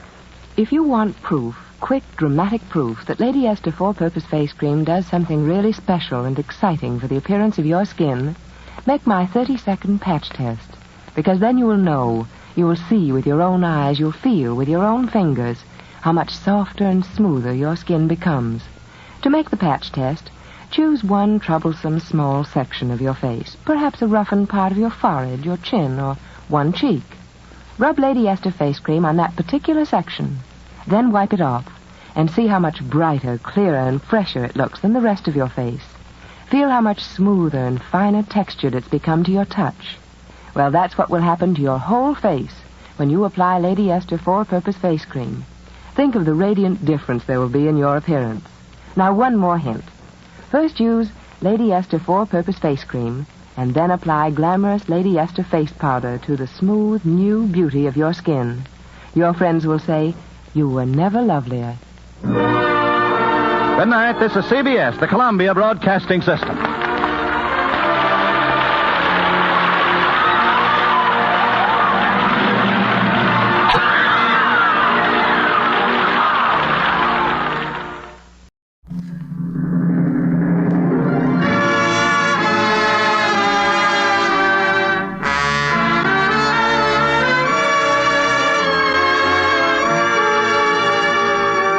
Lady Esther presents the Screen Guild Players in a radio adaptation of Warner Brothers' beautiful love story, The Constant Nymph, based on the novel and play by Margaret Kennedy and Basil Dean. It stars Charles Boyer as Louis, Geraldine Fitzgerald as Florence, and Maureen O'Sullivan as Tessa.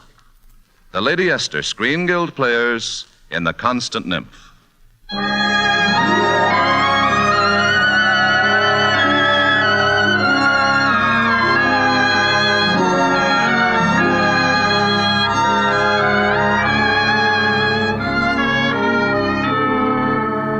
Sometimes I tell myself I should have known. I should have known from the very beginning. I should have guessed that afternoon the day I arrived. She was so happy at first. Oh, Louis, darling, you're here. You're really here. And then, so suddenly shy. Welcome, Louis. I'm so happy to see you. I must have been blind. I only saw that she was growing beautiful, lovely and wild, like a forest creature. That's all I saw, that's all. Nothing else. I had no eyes to see that little Tessa was in love. It was later, that very same afternoon. I'd been upstairs a little while paying my respects to Sanger. And afterward I went downstairs again. Paula, the youngest one, was there, and Tessa too. I can still remember how excited they were. Oh, No, wait, please, one at a time. Louis, we found it in your bag. A music score. You've really been working. Eh? Oh, that's for the Sangers only. I composed it especially for you. Oh. Louis, the words are very sad. No comments, Paula. Just learn to play it. It isn't really like you, Louis. How do you know what I'm like, young lady? Well, I only know what Father said. He said you had real greatness in you. But you'd never be great until you cried. Till you fell in love. Oh, and will you make me fall in love so I can cry? I wouldn't ever make you cry. Oh, Louis, I've got your room in order. You can go up when you wish. No, not now, Kate. First, we try this little song I've written. Kate, you take the cello. Paula, the violin. Tessa, where is your viola? The strings are broken. We didn't have enough money to buy any more. I could sing it, though. You'll ruin it. I can try. Very well, then. Now, together. When they are dead, the birds will stop their singing. When they are cold, no sun will ever rise. No more the joyful days of spring shall blaze these eyes. Really, Louis, it's very nice. But what sort of mood must you have been in? You see, Tessa, I have many moods. Come on now, sing. Say not so. Another love will cheer thee. The sun will rise as bright tomorrow morn. The birds will sing, though I no longer near. I can't. I can't. What happened to her? Oh, Tess is emotional. No, she shouldn't run like that. Her heart. Where is she likely to go? To the top of the hill. If you want me to, I'll go. No, Paula, you stay here. I'll go myself.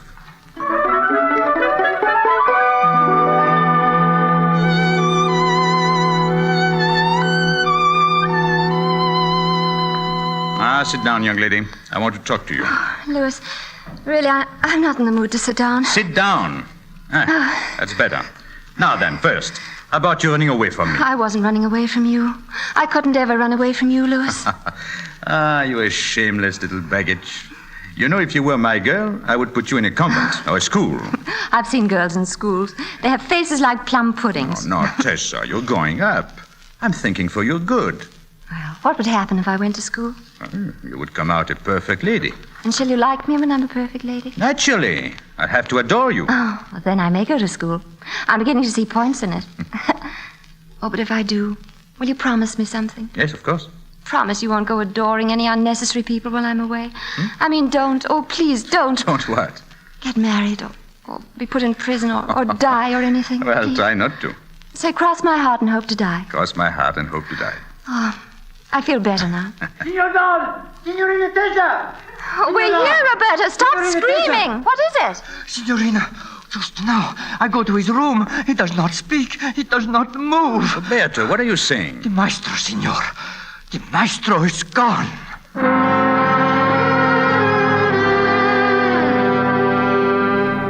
Sanger was dead. In a single tiny moment like that, Sanger was dead and the world was poor. For the older girl, Kate, it was a release. She went off to study music in Milan. It was the young ones I worried about, Tessa and Paula. When they were very small, their mother had died. And now I thought to myself, the mother's family was rich. I'll write to them. And English blood, I found, runs very thick. Soon they were there. The mother's brother, Charles. Roberto, bring me the rest of those bills. And his daughter, Florence. There's so much I want to do for the children. They're darlings, all of them.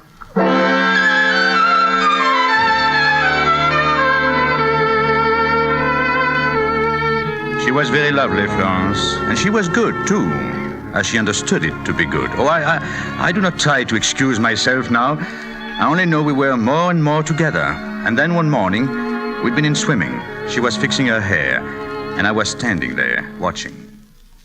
What's the matter? You have such a funny look on your face. Funny? You're a very strange man. The strange man is wondering. You look like a man who has wondered a lot. Wandered and wandered. A little hopelessly, I'm afraid. Tell me, are all musicians the same? Strange, a little off the earth? No, I think I've come down to earth, suddenly. And do you like it? Do I like you? I didn't mean that. I meant being down on the earth, out of your clouds. Oh, I do. I do like it very much, but I would like to take you back to my clouds with me. You must have had great success with such an approach. No, I've had no success whatever, ever. Oh, poor Mr. Dodd. I don't believe you, of course. What woman could resist a trip to the clouds with someone as... I'm stumped. Oh, you mean someone who wanted to kiss you the moment you stepped off the train? To kiss? A beautiful lady gets off the train and a poor musician wants to take her into his arms and kiss her. And they lived happily ever after. They could. I swear they could. They will, I think. France! Why do you suppose I stayed up here this whole week? Well, I don't know why. Tell me. I want to hear. I hope to find my way up to your clouds. And I'm not the cloudy type. You're so real, so definite. Is that what you like? That's what I love. Louis, Oh, excuse me. Tessa, you scuttle about like a rabbit. I'm sorry, I didn't... We have news for you, Tessa. Louis and I are going to be married. Married? You? Louis? Do I sense competition here? Oh, no, but... Oh, you hardly know each other. You... Tessa! Louis, catch her. Why, what is it? What's happened to her? Oh, she gets these spells sometimes when she runs. I'll carry her back. She'll be all right.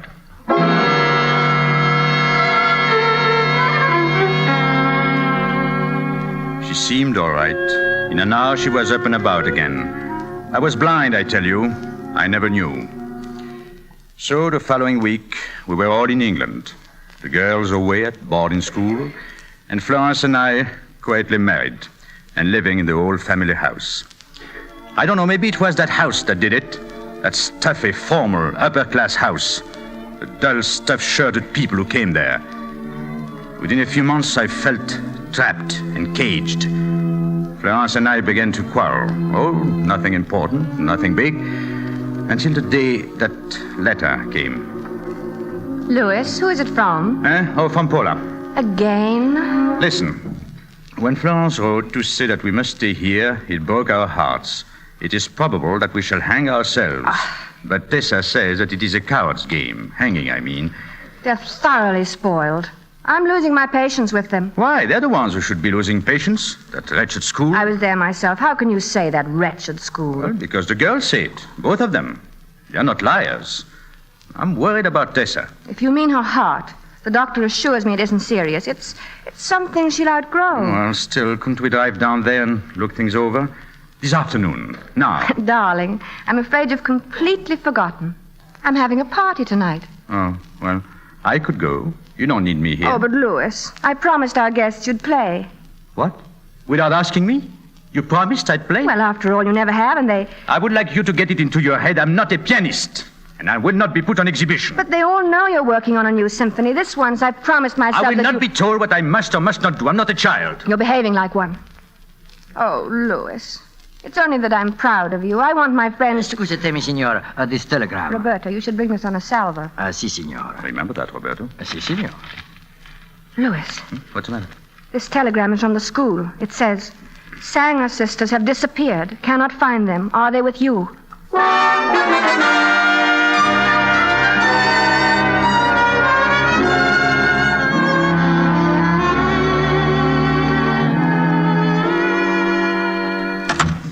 Roberto. Si, signor, si. Look for hours. Not a sign of them. I turned it over to the police. Oh, no, not police, signor. Here, in bedroom. Look. Hello, Louis. Louis, darling, surprise. Hola! I thought you were lost. Tessa, well, what is it? No kiss from you? Oh, of course. Oh, Tessa, darling. It's been so long. Longer than the longest book.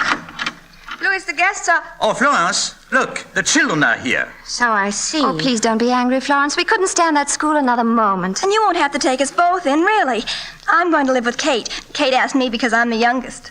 Well, I'm afraid we'll have to discuss this later. I have guests downstairs. Oh, that's right. You kids run along somewhere. I'll have to dress if they expect me to play. You're going to play? Of course I am, darling. I'll play for you, sweet Florence, as I've never played before.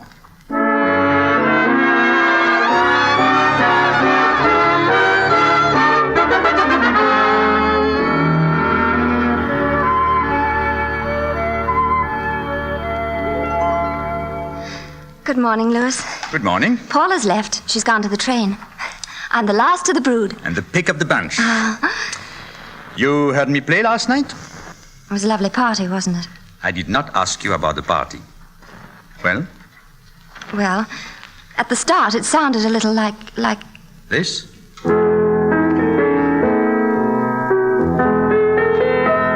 Yes, like that piece you wrote for us.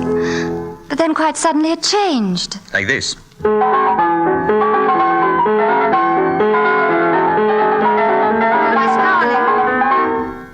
Oh, don't stop. It's so exciting.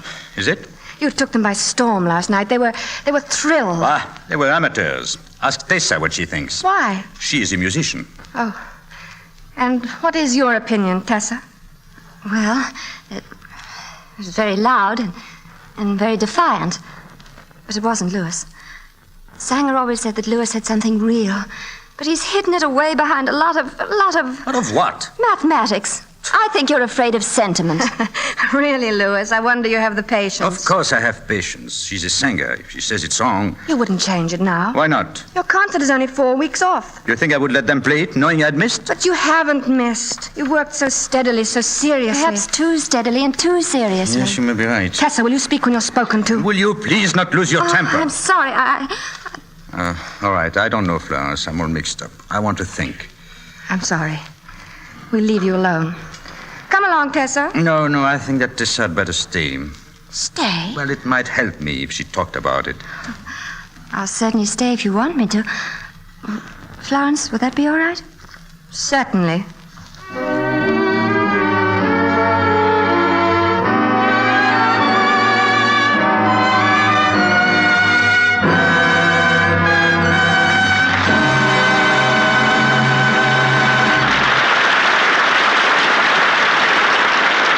Lady Esther has presented Act One of The Constant Nymph, starring Geraldine Fitzgerald, Charles Boyer, and Maureen O'Sullivan.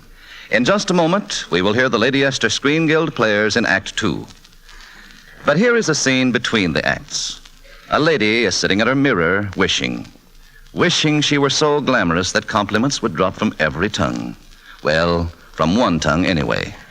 Let us see what our hostess, Lady Esther, would say to her. Simply this. So many women waste time wishing for loveliness. Forgive my saying it, but that's utter nonsense. Practically every woman listening to me can have a prettier, finer, clearer skin, easily. And what's more, she can actually see the change take place, right in her mirror. Now, I'd like you to prove that, and I found a way you can.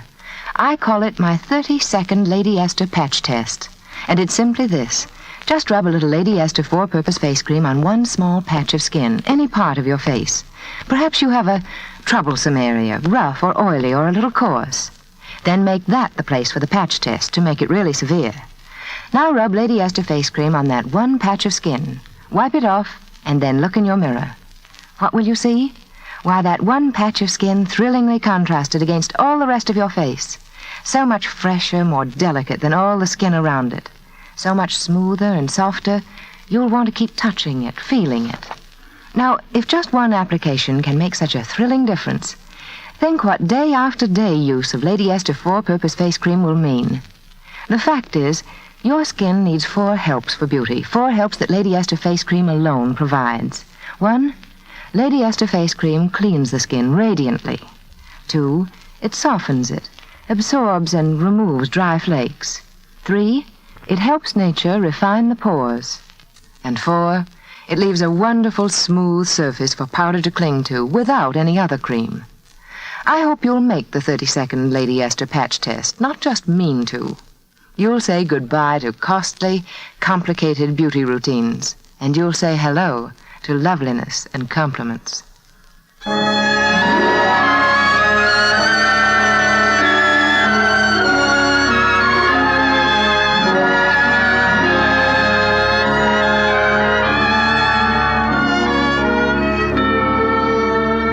Those were frantic weeks for me as I worked against time, but happy weeks as I forgot everything but my music, and the girl who was always at my side. Florence going more nervous and irritable each day. Now I know she had already guessed what I was too blind to see, what I never knew until that last day, the day of the concert. Oh, just wait till they hear it, Florence. It's so different now. It's so much better. It's really got Lewis's heart in it now. And you are so familiar with Lewis's heart? Well, I appreciate it. I mean... What is it, Florence? Lewis, Excuse me. I'm going up to dress.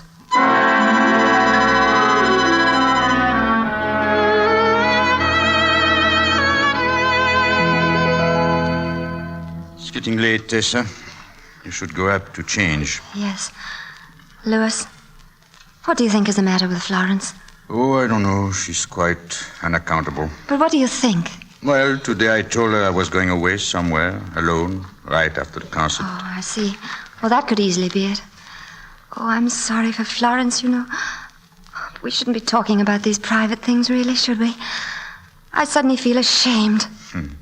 I've felt ashamed for so long. Oh, don't tell me about it. I don't want to hear. Then you know what I mean. No, I don't. I won't know. Are you disturbed about me? Oh, of course I am. Tessa. I think I've always known it. And yet, why didn't I know? Oh, Lewis, whatever you think you know, you must forget it. Forget it now. I love you, Tessa. I know I always have. Once, a long time ago, when I kept a diary, I wrote something down. What? I said, one day Lewis will look at me, and then everything will be all right. Tessa, my darling. I promised myself to you such a long time ago. We'll go away. We'll go away together. No, there's Florence. She's my cousin. I've been living in her house. She's been kind and good. A person must do what they think is right, mustn't they? You haven't told me that you do still love me. I can't tell you now. I can't. So we just mustn't. We won't ever speak of it again. Please. Go on, Louis. Go up and dress. Go on. Please go. Please. Please.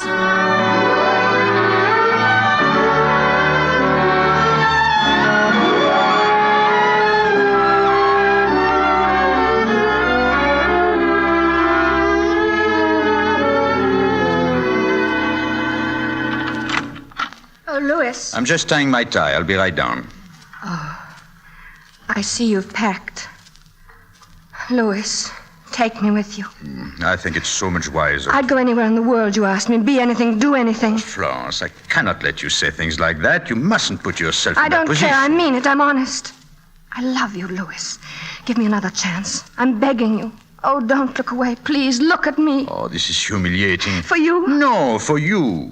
You're attractive and young and so good. You deserve so much more than I can ever be to you. Are you giving me up? Please. You don't want me anymore.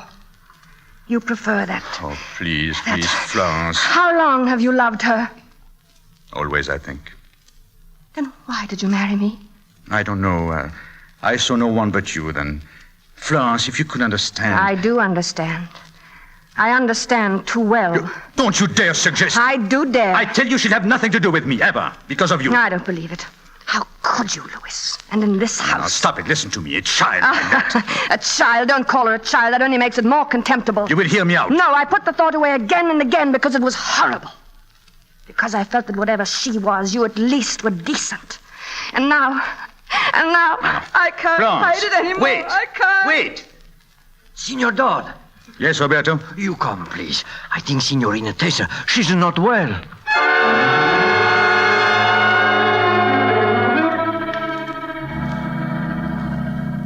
What happened, Tessa? I had a few flutters. I was on the stairs and I called out to Roberto. He helped me up to my room.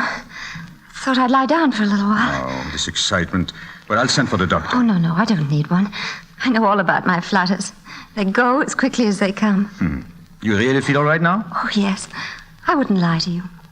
Then you can come along with me. I'm ready to leave. I wonder if I should. I mean, these spells come on so suddenly sometimes. I'd hate to go fluttery in the middle of a performance. We'd have little Tessa slithering down onto the floor and kind old gentlemen breaking their backs trying to pick her up. And tomorrow the critics would say you'd stunned your audience. At least one of them. Well, maybe it's better if you stay. You can hear it on the radio. Yes. And now you must run along. It's getting late. No, our piece is not played until last. Our piece. Oh, sweet, generous Louis. There's no one like you in the world. I've always known that. But you haven't.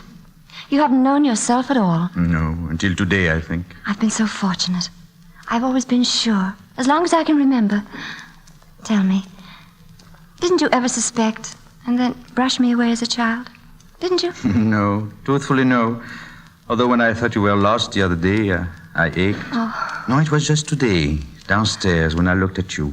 Everything I had ever longed for, dreamed about, seemed to be there for me. Oh, Louis, really? Something brought this about. Something brought this thing to us. I cannot believe there isn't any answer. Tessa, darling. Oh, we mustn't talk about it anymore. Go to your music now. I'll be thinking of you. I don't want to leave you a bit. And if I ask you to, nicely? Then I'll come straight back. Wait for me, Tessa. Please. You must hurry now. I'll come back.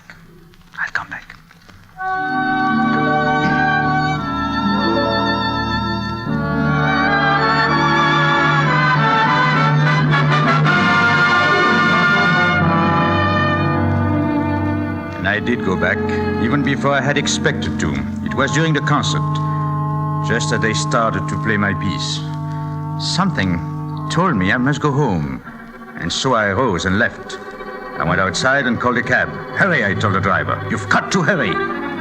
I didn't know why. I only knew that I must hurry home. I rushed up the steps, flung the door open, and called, Roberto! Roberto, where is she? Where is Miss Tessa? She's in the little room, Signor. She listens to the symphony. Louis, wait. Oh, Florence, you followed me? I had to. I knew that you'd be coming here. Oh, but I told you... Wait, please. Just this one word. Florence. Oh, I've got to tell you. Sitting there beside you tonight, watching your face, I knew what I had to do. Oh, I know how you both feel, because I'm in love myself. Florence, my dear... I'll not stand in your way. I'll help, really, I will. I couldn't go on another hour with you hating me. How could I possibly hate you? How could you not? I've said unkind things, wicked things. I was jealous. I couldn't help it. Can you understand that? Can you? Yes, I can. Of course I do understand. Florence, don't, please. I wanted you to know before you went to her. You'll be free, Louis. You'll be free because I love you, too. Bless you, Florence. I'd like to tell her myself. May I, Louis? Roberta said she was in the den. Tessa? Tessa, are you there? Tessa? Tessa, I came back to... Tessa! Louis! Louis! What is it? Where's Tessa? There. Over there. On the couch. Tessa? Tessa! Tessa, I've come back! Tessa, you can't leave me now! You can't! Tessa! Tessa!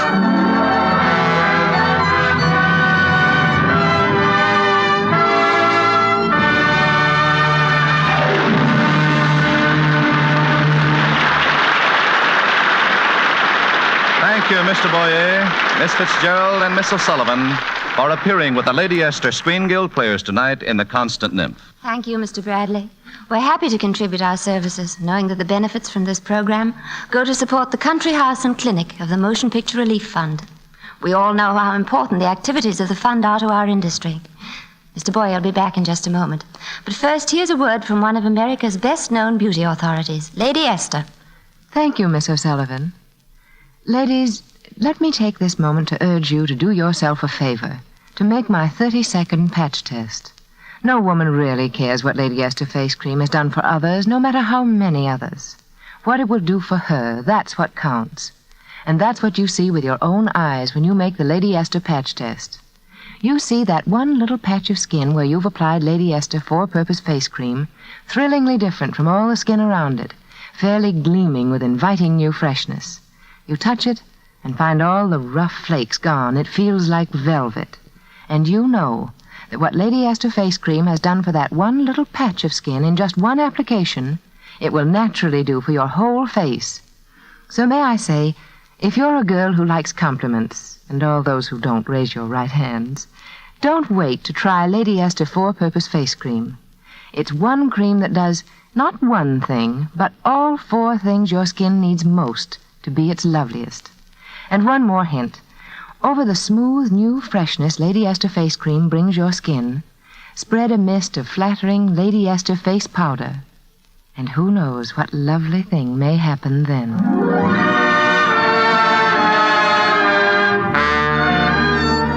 And now, here again is Charles Boyer.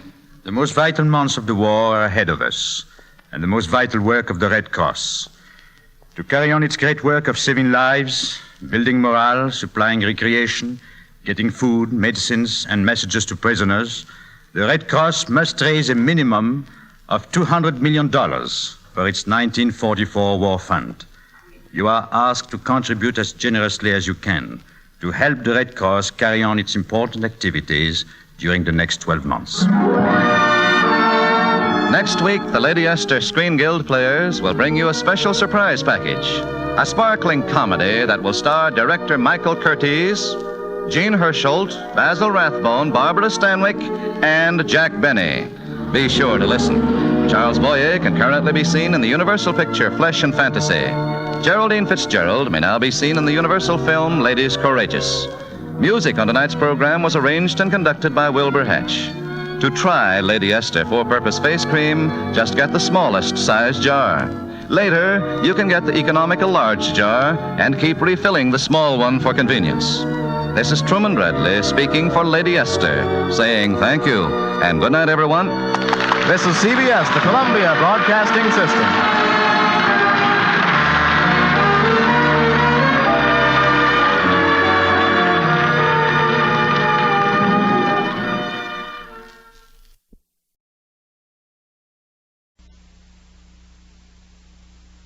Ginger Rogers, William Powell.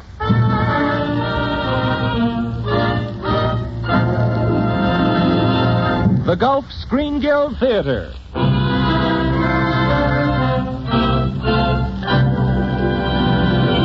Your host, the director of the Star's own theater, Roger Pryor.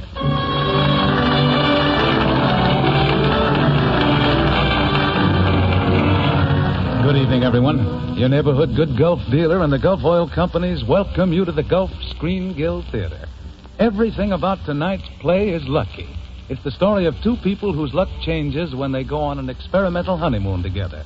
The title is Lucky Partners, and we're lucky to have as our stars this year's Academy Award winner Ginger Rogers and your favorite screen comedian William Powell. Of course, there's music by Oscar Bradley's Gulf Orchestra with Frank Tours conducting. And in just a moment, the curtain will rise on the first act of Lucky Partners, starring William Powell and Ginger Rogers. During the past few weeks, as you know, I've mentioned little things of interest about your good Gulf dealer. Well, I was just thinking that it would certainly be interesting to set up a candid microphone outside almost any good Gulf dealers and ask folks why they stop there. A housewife might say, I like the Gulf dealer because he's a good housekeeper. Notice how clean and neat he keeps his station. A man who takes particular pride in his car probably would comment on the extra courtesy services like wiping your windshield, checking your tires, your oil level, and your radiator, wiping off your headlights, or some of the other services that make motoring so much more enjoyable and carefree. And lots of people would probably comment on the friendly, helpful spirit with which the Gulf dealer welcomes motorists to the sign of the Gulf orange disc. Tonight, or tomorrow morning, sure, stop at the sign of the orange disc in your neighborhood and get acquainted with the independent good Gulf dealer. Notice how systematically he services your car. Observe how willingly he renders those little extras that add so much to the pleasure of every mile you drive. In short, introduce yourself to that good Gulf service and those top-quality Gulf products, Gulf No-Nox gasoline and Gulf Pride oil.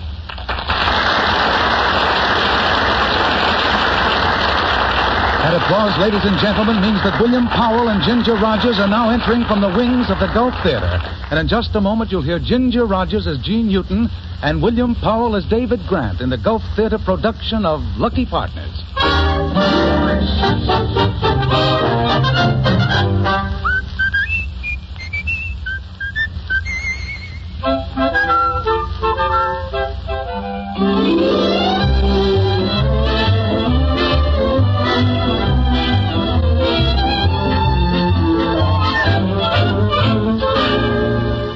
Now we visit a small town in the middle of New York City, Greenwich Village.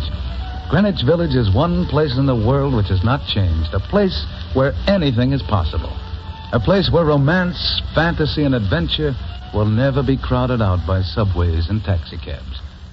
The scene opens in Nick's small Italian cafe. The cafe is empty except for Gene Newton, who sits alone at one of the side tables looking worried and upset. Would you like some coffee, Miss Jean? Oh, not now, Nick. Please go away. I'm nervous. Oh, Jean. Golly. Oh, Aunt Lucy, I'm so glad to see you. Well, I came in for a cup of tea. Oh, Jean, dear, what's the matter with you? Oh, it's Freddie. You mean, Freddie, you're engaged to? Yes, he's killing him out in the alley behind the restaurant. What are you talking about? I'm talking about murder, don't you understand? Freddie is killing Mr. Grant out in the alley behind the restaurant. Oh, who's Mr. Grant? The artist from across the street. Maybe we ought to stop it. No, it was my idea.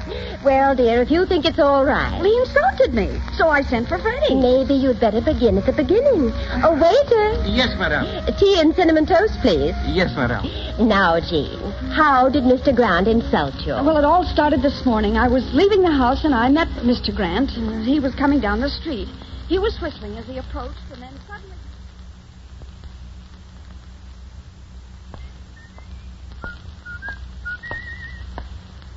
Good luck. What did you say? I just wish you good luck. Oh, why? Oh, no reason. What, do you think I need it? Oh, not at all.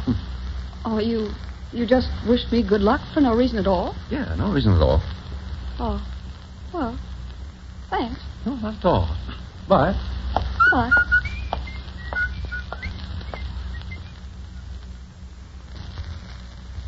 Well, that was all he said. So you sent for Freddie to kill him? No, not then, but funny things began to happen. Oh, they've been happening all day. How funny? Well, I've had good luck all day. So you asked Freddie to kill him? No. That came later. Oh, dear, what's taking them so long? How big a man is Mr. Grant? Well, he's not as big as Freddie. Freddie's 6'2", you know. What does Mr. Grant weigh? How should I know? He's a sort of an intellectual type, you know. Poor man. Well, go on, Jean. When did he insult you?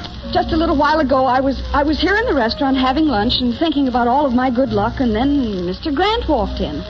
All of a sudden, a simply marvelous idea came to me. So I got up and I went over to speak to him. May I see you for a minute? Oh, certainly. I want to make you a proposition. Well, that's nice.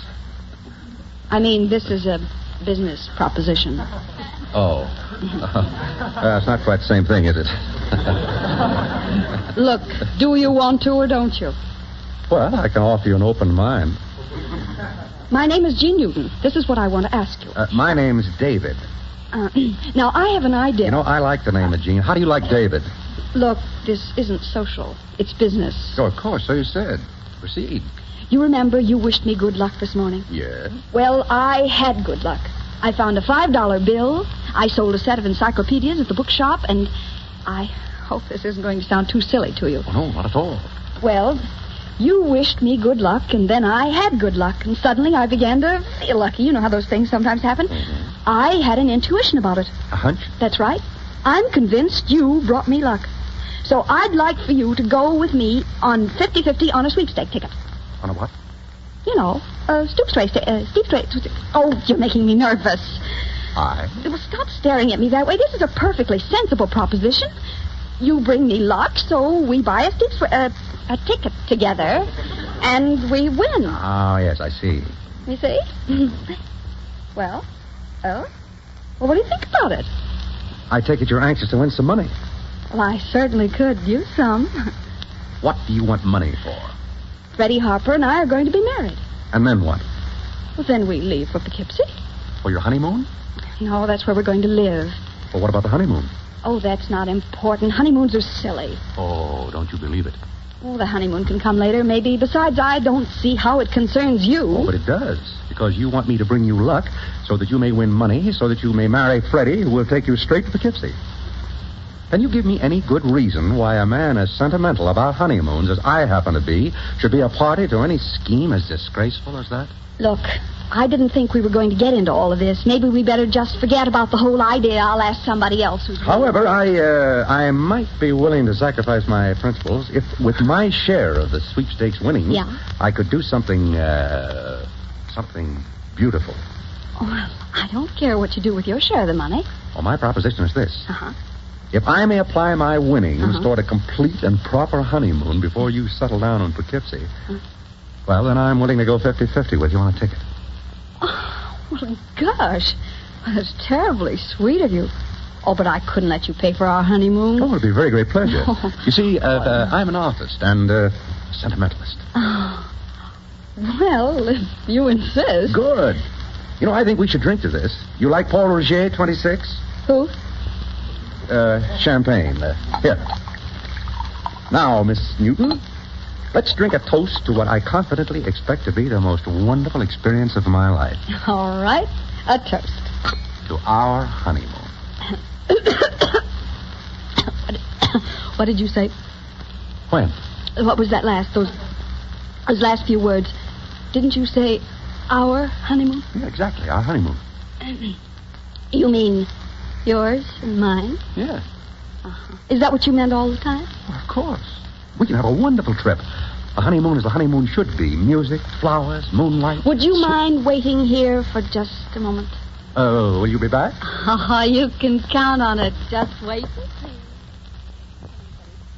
Mr. Grant, I want you to meet my fiancé, Freddie Harper. How do you do? How do you do? Mr. Grant, I want you to repeat to my fiancé the proposition you made me.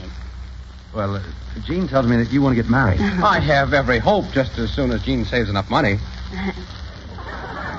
Never mind about that, Freddie. This man insulted me. He did? Yes. I merely said that I shall buy half the sweepstakes ticket on the condition that if we win, Miss Newton will take a little trip.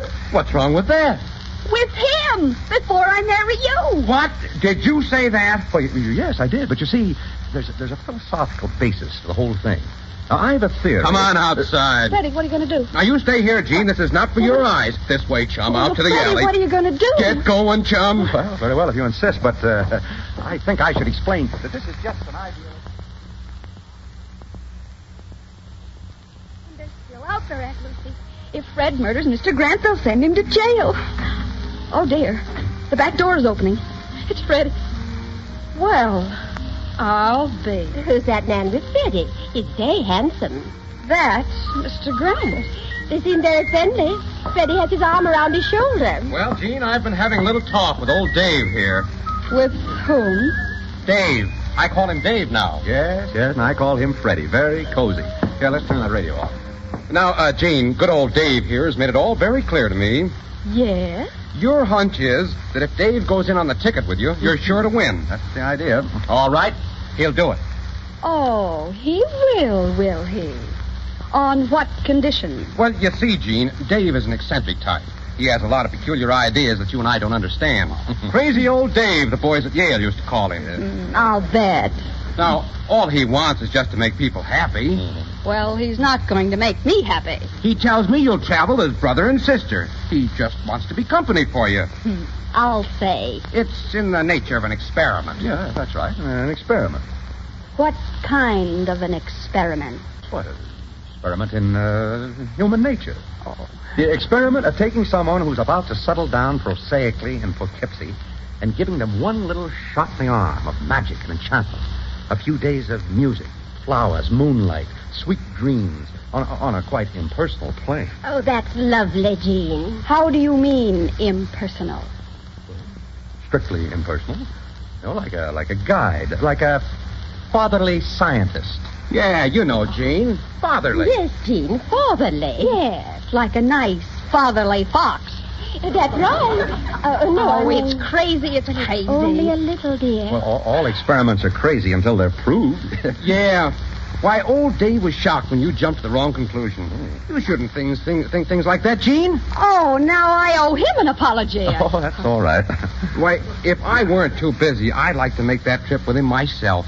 Niagara Falls and music. And flowers and moonlight and sweet dreams. Yes, I know. And you'll travel as brother and sister. Your share of the sweepstakes winnings are yours to keep if you win. Remember that, darling. The experiment will be paid for by David. Well, all right. I'll try your experiment. I'll be a guinea pig. But let me tell you this. A strictly impersonal guinea pig. Oh, of course. And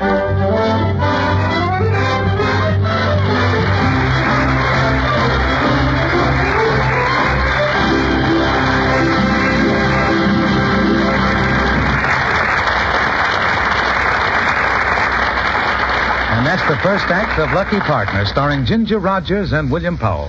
They'll be back in a moment to continue our story, but now the Gulf spotlight falls on a young man whose thoughts have already turned to spring. Bud Heaston. Well, folks, spring is certainly a season for changes. The birds are changing winter homes for ones further north. You women are thinking about changing to new spring clothes for the Easter parade. And you motorists, well, you're thinking about changing the motor oil in your automobiles. So here's a suggestion. Anytime you need oil, get Gulf Pride motor oil. It's easy to see how good Gulf Pride is by just looking at that little measuring rod under the hood of your car, the rod you use to tell how much oil you have.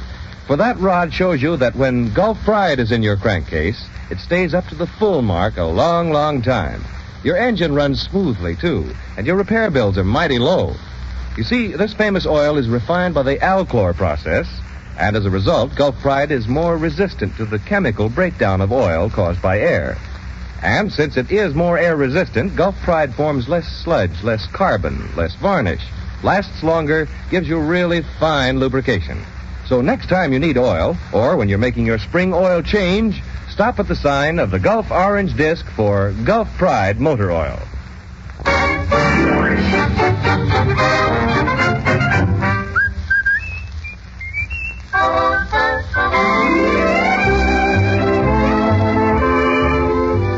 And now the curtain of the Gulf Screen Guild Theater is ready to rise on the second act of Lucky Partners, starring William Powell as David Grant, the psychology-minded artist, and Ginger Rogers as Gene Newton, his unwilling partner in a sweepstakes ticket.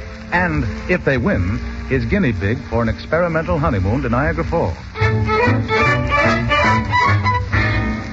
In addition to the first prize, other lucky sweepstakes winners are Thomas Augustine Lewis of Little Neck, Miss Dawn Ginsburg of Yonkers, Forsyth LaRoche, 4326 Lenox Avenue, Harlem, Gene Newton and David Grant of Greenwich Village.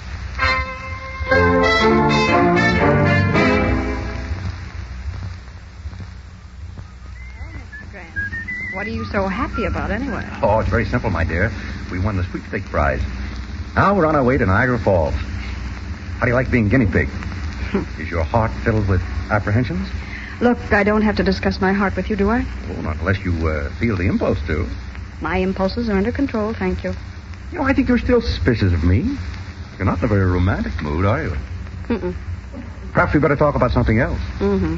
The beauties of nature, perhaps? Or the wonders of science? Now, consider the modern automobile. Consider this car. Very nice car. Spark of interest. I'm glad you like this car, because it's yours. Mine? Yeah, just slip this owner's certificate into your purse. But it's my car. Oh, but you shouldn't have done that. Oh, I told you that if we won, every penny of my share of the sweepstakes money was going to be spent on you. Freddie would call that a waste of money. I mean, spending money just to have fun and... Well, you know, Freddie's very practical. Yes, I'm sure he is. Oh, I must remember to wire Aunt Lucy so she can tell Freddie I've gone. What, doesn't he know? No, he was in Poughkeepsie on business when I left. Oh, we must wire Aunt Lucy.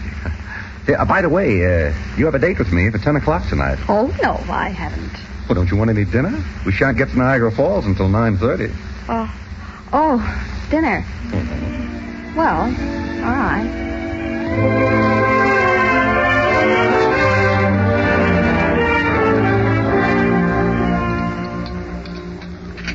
Then, after the salad, pastry. Yes, sir. Coffee, Gene? Yes, please. Coffee. Yes, sir. And champagne. Make it Paul Roger, 26. We have a sentimental association there. Haven't we, Gene, dear? But what? Yes. Oh, yes, my sister and I always drink toasts in Paul Roger, 26. Brings us luck, an old family custom. Yes, sir. Shall we dance, sister?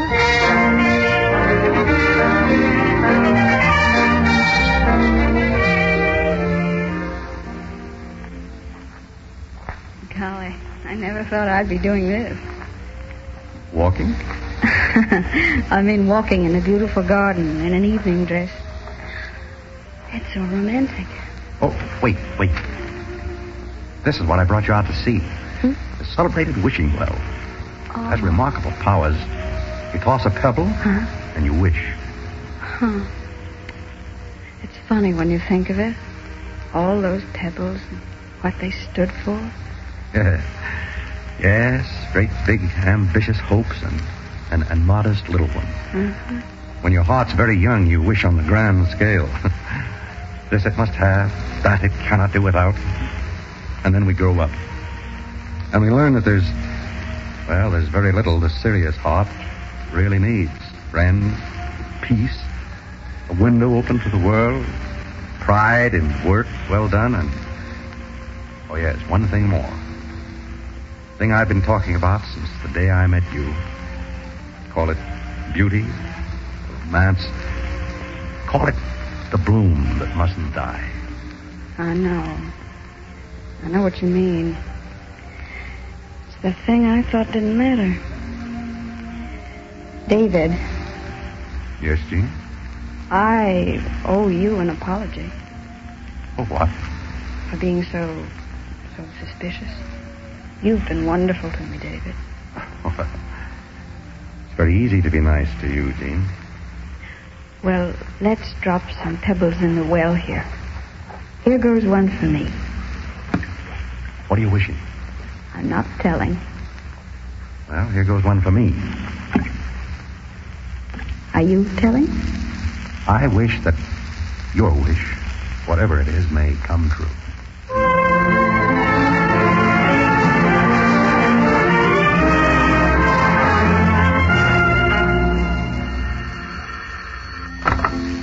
Hello. Jean. David, are you asleep? Oh, no. The moonlight shining through your window? Yes. And your roses are right here on the table. And I can hear music from somewhere. Music and flowers and moonlight. How would you like to jump into your robe and meet me on the balcony just outside our windows? We can talk for a while. All right, David. I'll see you there right away. There's, something I'm afraid I'm...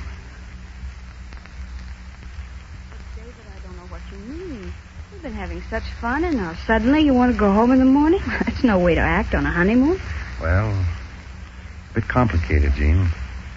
You see, I wasn't fooling when I started this. It really was an experiment. What I did seemed like a good idea at the time. It was. But I was deceiving myself. How do you mean? I thought I had no ulterior motives. I knew that you thought I had, and that amused me. I tried to play the role of a god. You know, fooling around with people's destinies. I should have known better. It seems that I am somewhat less than godlike, my dear. Well, not to me. So I'm afraid we must go back to being as we were. Well, that won't be easy. Well, good night, Jean. Good night, David. Jean. Yes, David. Jean. We're going to make believe that this last half hour, this last half minute never happened at all. But it did happen. You just kissed me. Oh, who could that be? Let's go in and see. Jean, it's me. It's Freddie. Why, Freddie, what are you doing here? What am I doing here? I want to know what you're doing here. Easy there, Freddie. Jean Newton, you're packing and coming home with me right now. Freddie, I'm afraid I'll have to ask you to be more... You shut up. You can't grab my girl and... And what? That I don't know. Oh. So you don't trust me. And I don't trust him. What's he doing here in your room? He wasn't in my room. He was on the balcony and he's in the room now. David, I'd better talk to Freddie alone. I'm sorry if I've caused any trouble between you. That wasn't my intention. Good night. Now, Mr. Freddie Harper, what brings you here at this hour of the night? I'm taking you home. And I'm not going. This was all your idea in the first place anyway. It was not. It was his idea. Did you think I really meant you could go on this trip? Didn't you mean it? Of course not. I was only trying to kip that nut along to get him to buy the sweepstakes ticket with you. Oh. I wasn't going to let you go on any trip with any... You were just lying. So when I read about you winning the sweepstakes, I hopped a train. And what did I find when I got to New York? Aunt Lucy. Aunt Lucy with a telegram from Niagara Falls. Freddie Harper, do you mean to say you never intended for me to keep my part of the bargain? Well, I wouldn't exactly put it that way. That was just plain dishonest of you. And he's been so generous and sweet and such a darling about the whole thing. And darling? Do you mean to say he hasn't tried? He hasn't made any... Do you mean he hasn't even kissed you? Well, hasn't he? Has he kissed you? Yes. Just once. You see? I'm going to tell that guy where he gets off. He can't take my girl. What are you going to do? I'm going down the hall to his room. Where is his room? Right here, right next door. Oh, right next door. Very nice, I must say. I'll face him. Freddie, you're not going to murder him again, are you? Open up there. Open that door. He doesn't answer. I'm coming in, Grant. Get out of the way, Jean. Now, where are you? You... Why, he's not here.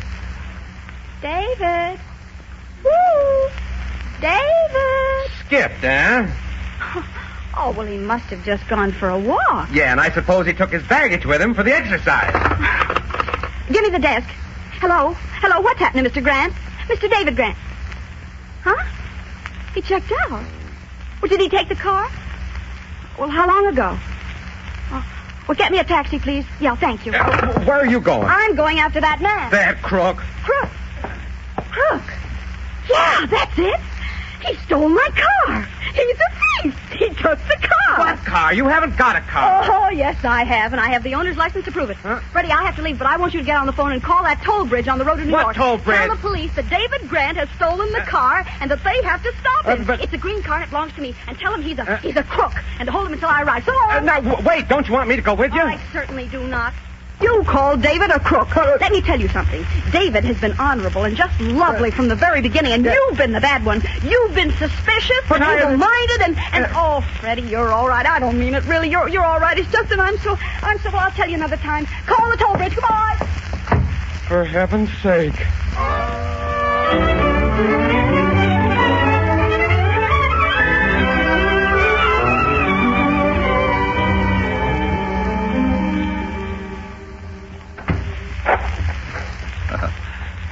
Thanks for getting me out of the clutches of the law. Oh, that's all right. I might have ended my days in prison but for you. Oh, don't mention it. I can't figure out how the policeman at this toll bridge knew the car wasn't registered in my name. Awfully clever, these policemen. Yeah, you arrived in the nick of time. Yes. Wasn't it fortunate, wasn't it? Nice of you to talk him out of it. Not at all, not at all. I wasn't stealing it, you No. know. I was just driving it home. Sure, of course. It occurred to me that you might like to drive home with Freddie. Oh, yes. But now I'll take a taxi to the train, and you may have the car. Well, I better be getting on. Bye. David, Yes, Jean? why did you run away? I'm afraid you know. Well, I want you to say it. Well, the music, the flowers, and the moonlight must have been working overtime. They were intended for you, but they went to work on me. And say it. Say what? You know. And so do you. You know it now, and I almost believe you knew it that morning when I saw you in the street and I said to you, good luck. I think you knew it then, even though I didn't. I knew what then? You know. What? I haven't the right to say it, Jean. Who says you haven't? I say you have. You're just stalling. Oh, why do men find it so difficult just to say... Say, I love you? What did you say? I love you. I didn't hear you. I love you. Well, why didn't you say it that way in the first place?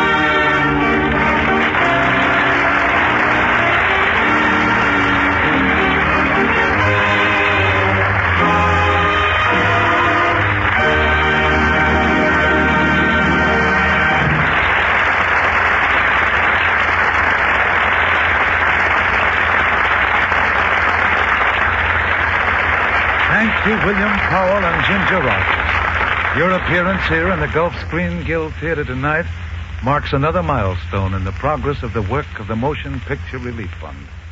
For as you know, ladies and gentlemen, all the stars who appear here in the Gulf Theater donate their performances, making it possible for Gulf to make a generous weekly contribution to the Motion Picture Relief Fund toward the building of a home for those of the picture industry who may be in need.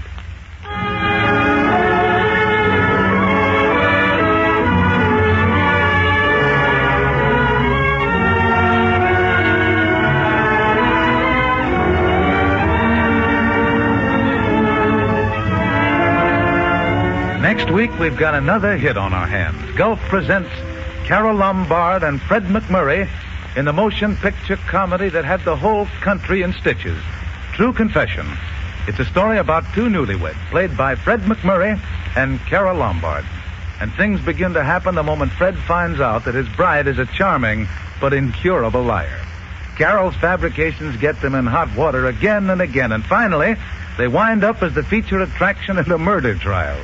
It's a show you won't want to miss. The Gulf Screen Guild Theater production of True Confession from the Gulf Theater next week with Carol Lombard and Fred McMurray. The music, of course, by Oscar Bradley's Gulf Orchestra with Frank Tours conducting.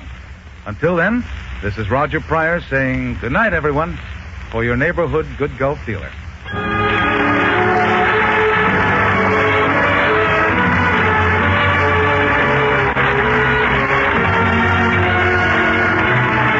Ginger Rogers now shooting at RKO on her newest picture, Tom, Dick, and Harry. William Powell will soon be seen with Myrna Loy in MGM's Love Crazy. Next week, from the Gulf Theater, a treat for the whole family. Carol Lombard and Fred McMurray in True Confession. Don't miss it. Bud Easton speaking. This is the Columbia Broadcasting System.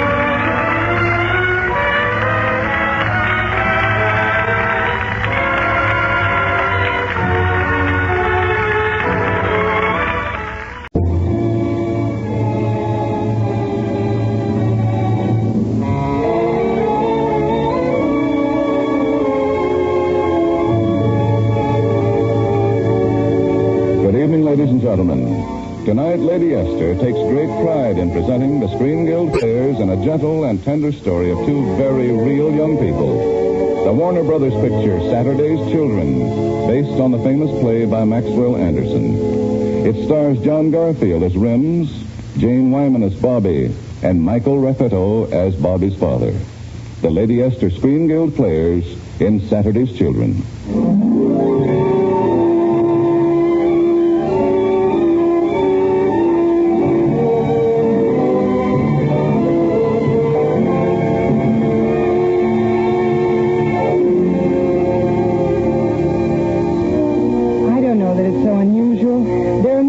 People who live like we do, uptown in New York. And it's not the swellest place in the world, but I wouldn't say it was the worst. At least you're always in touch with your neighbors, like the Jensen baby. And Mr. McReady. Oh, shut up! That morning was a little different, though. A Monday morning when I was starting a new job at Martin's Mail Order Company, where my dad's been working for 16 years. Now, a girl doesn't start a job every morning, so, of course, I was getting a lot of suggestions from Mother. Bobby, you better wake your father up. This morning, at least, he could be on time. And my sister Florrie, who lived with us. Kid, take my advice and wear something slinky. Who knows when the boss's son might walk in? And my sister Florrie's husband, Willie, who also happened to live with us. Bobby, it ain't fair you should look so pretty. Some guy might fall in love with you. And if you fall in love, you'll marry him. And you shouldn't do that to someone you like. But Dad was the only one who didn't tell me what to do. In fact, he hardly said anything until we were walking down to get the bus. I guess we're a little late, Bobby. Well, aren't you always? When we get to that next lamppost, you'll have to run for it. Oh, there's the bus at the corner now. Oh, what did I tell you? Come on. Hurry up, Dad. Hurry. Oh, Dad, we missed it. Yeah, the first time I've missed that bus in 16 years. Oh, I'm sorry. I must have slowed you up. After this, we'll start running one lamppost earlier. That ought to do it, I guess. Oh, one bus more or less. What's the difference? I feel so wonderful this morning. Honest, isn't it a beautiful day? So what? You won't see much of it from your desk. Only the unemployed can really enjoy a day like this. Well, what can we do to get fired? We can miss the next bus, too. Oh, Dad, I thought you'd be so happy having me go down to work with you. No, I feel pretty terrible about it. You do? Why? Well, I'm not very important down there at Martin's.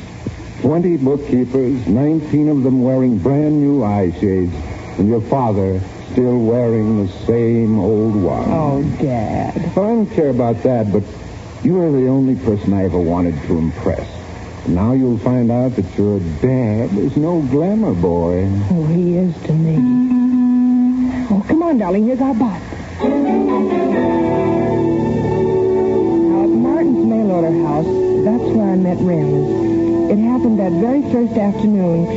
I'd run into some trouble with one of the orders, and one of the girls, Gertrude Mills, was helping me out.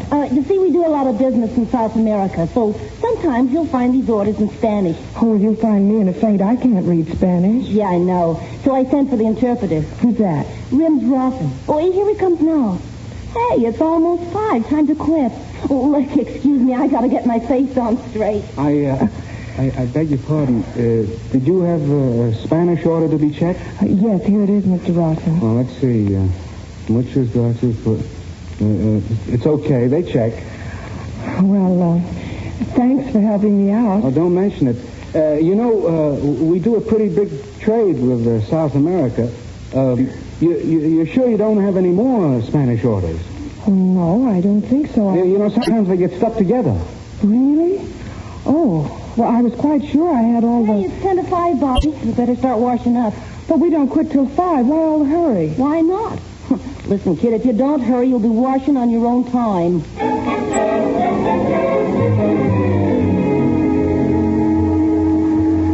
Well, another day, another 8 hours pay. Yeah, sure, I'm glad to get out of that dump. Oh, it will feel sort of good to get home. Hey, Bobby, what do you do nights mostly? Oh, a book or a movie. Now and then a concert in the park. Concert? Oh, what kind of men can you meet at a concert? Either they got hair down to their shoulders or no hair at all. Listen, the Martin Employee Social Club has a bowling party at the casino tonight. We have one every Monday night. Why don't you come? Well, I don't go in for bowling. Well, who goes in for bowling? They always got a lot of men, all shapes and all sizes. Oh, Miss Hallaby. Hey, it's Rim Lawson. Hello, Rim. Hello. Miss Hallaby, can I have a word with you, please? Well, of course. Well, two's company and three's the fifth will. Rims, I'll see you at the bowling tonight, huh? Good night, Bobby. Mr. Rawson, did you want to speak to me? Oh, say, I almost forgot. Your father said to tell you not to wait. He's got to work overtime. Oh, well, that's too bad. Well, thank you very much. Oh, not at all. Are you walking up or down? Oh, I'm going up to the corner, a bus stop. Oh, do you go home by bus? Yes, the one that turns up Riverside Drive. Oh, that's the way I like to travel. Really? Yeah, it's cleaner, no crush. Of course, it may be a little slower. Oh, you're absolutely right. Well, good night, Miss Hallaby. Good night. Aren't you... Oh, the bus is how I like to travel, but the subway takes me right to my door. Good night. See you tomorrow. Or maybe tonight. I wonder how that bowling party would be. Gosh, was I surprised, Miss Hallaby, when you showed up for the bowling tonight. Oh, was I surprised when you asked to take me home? Oh, it's right on my way. I take the 7th Avenue subway every Monday night. It makes such good time. Mm-hmm. The 8th Avenue makes pretty good time, too. Well, of course, the station is kind of far from the bowling alley.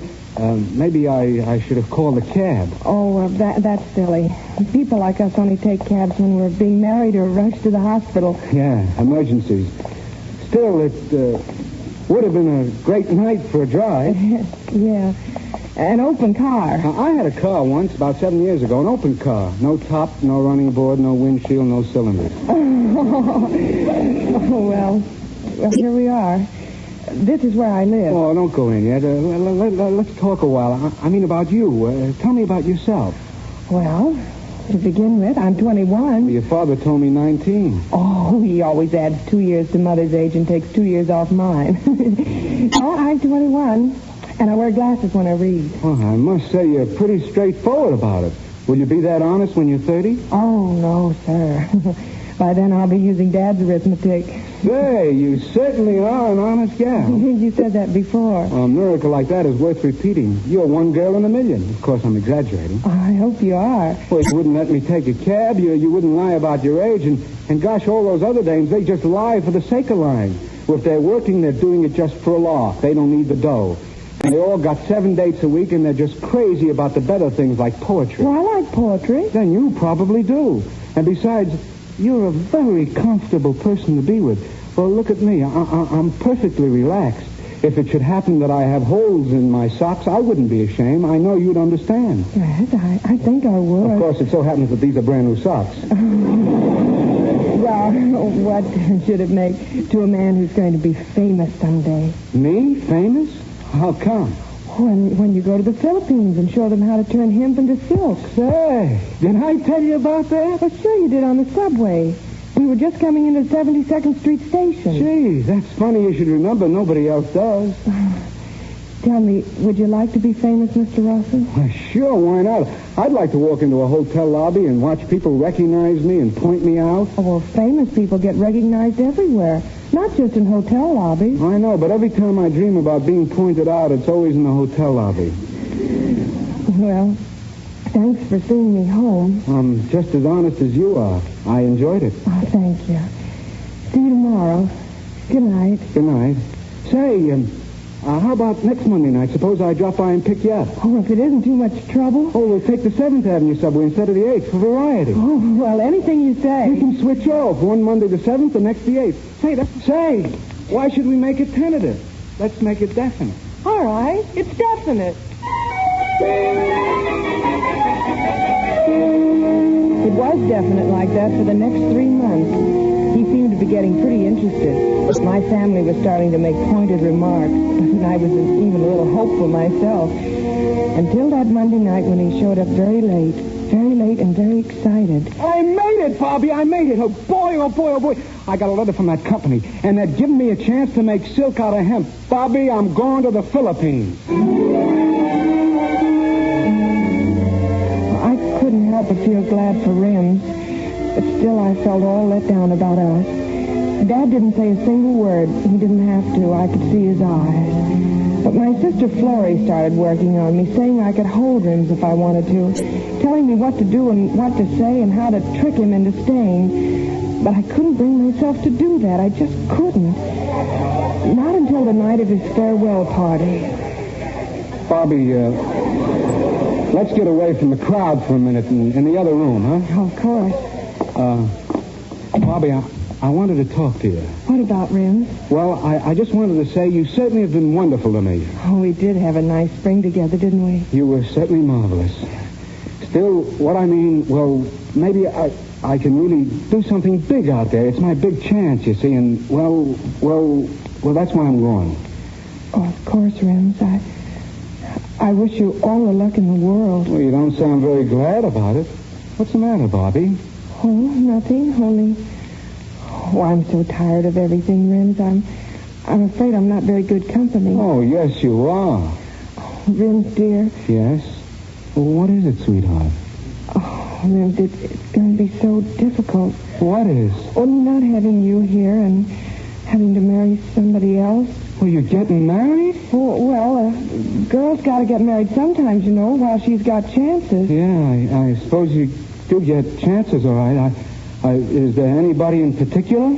Well, there's Fred. Fred wants me to marry him, and he's awfully in love with me and very well off. And I don't want to go on working forever. I see. I didn't know you felt that way. Well, I don't really. I was just joking. I wouldn't marry anybody. I wouldn't marry anybody, not even you. Well, you wouldn't? No, I wouldn't. Oh, yes, you will. Do you really want me to? Oh, sweetheart, I don't want anything else. Oh, but you're going to the Philippines. I certainly am not. The Philippines can go to the devil. There's enough silk in the world as it is. Well, I wouldn't want you to give up your chance to be famous. Well, don't you worry. I'll be famous, all right, sure. You know what's going to happen, honey? What? People will point me out on the street and say, there goes the husband of Mrs. Rossen. Oh, Rims. Oh, Rims.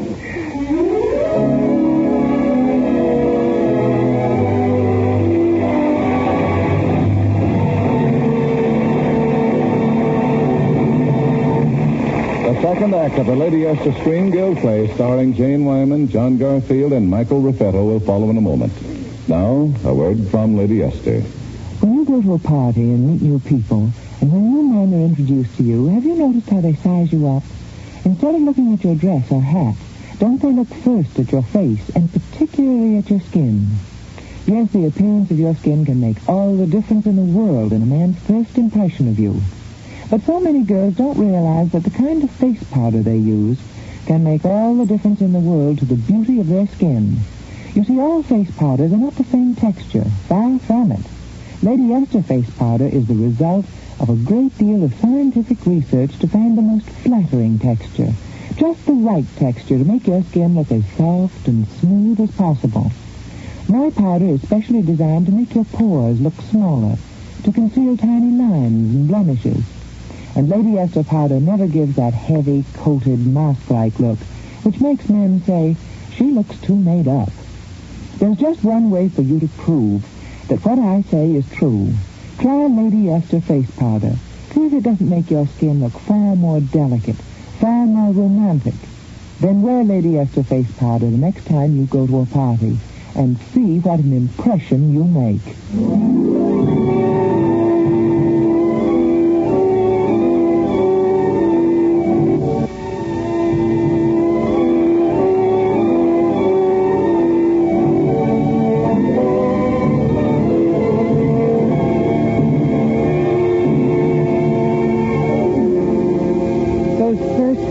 We're just like any other newlyweds.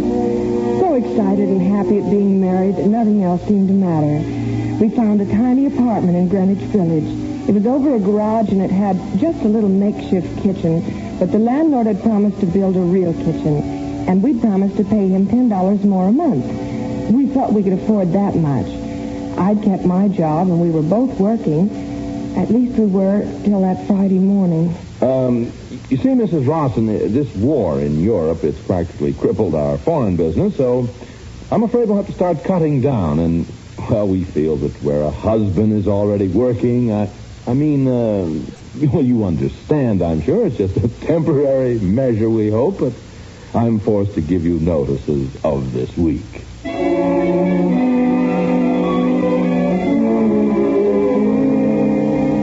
Oh, come on, Bobby. Cheer up a little. Baby, you mustn't take it so hard. Oh, Rims, we had such lovely plans. The kitchen and everything. Now what do we do? What do we do? We'll celebrate, that's what. Celebrate? What for? Mostly because you lost your job. Rims, are you crazy? No, I'm not crazy. From now on, that's what we'll do. Celebrate every bad break we get. Not the good ones. There won't be enough of those. Just the things that would crush most people. That's what the Rossons will celebrate. Oh, Rims. Don't you see? It's thumbing our noses at everything that's keeping us down. Don't you see that, honey? Yes. Yes, I do. Then come on, get your hat on and we'll do the town.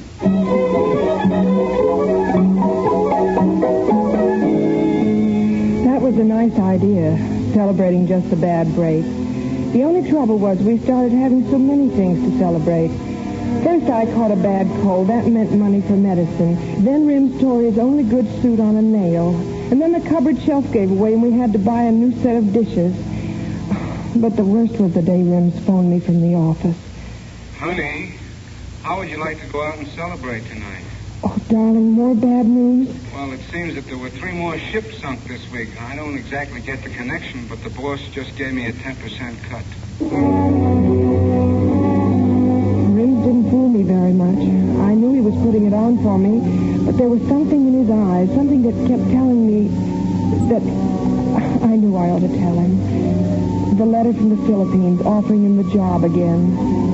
And what the doctor had told me that afternoon. All the tests had been positive. I was going to have a baby. I did the only thing I could think of. I asked the family over for dinner. I thought if we had some cold cuts and things, it might sort of seem like a celebration. Dad and Mother came with Florrie, and we waited and waited, and neither Rims nor Willie showed up. 7:30 already.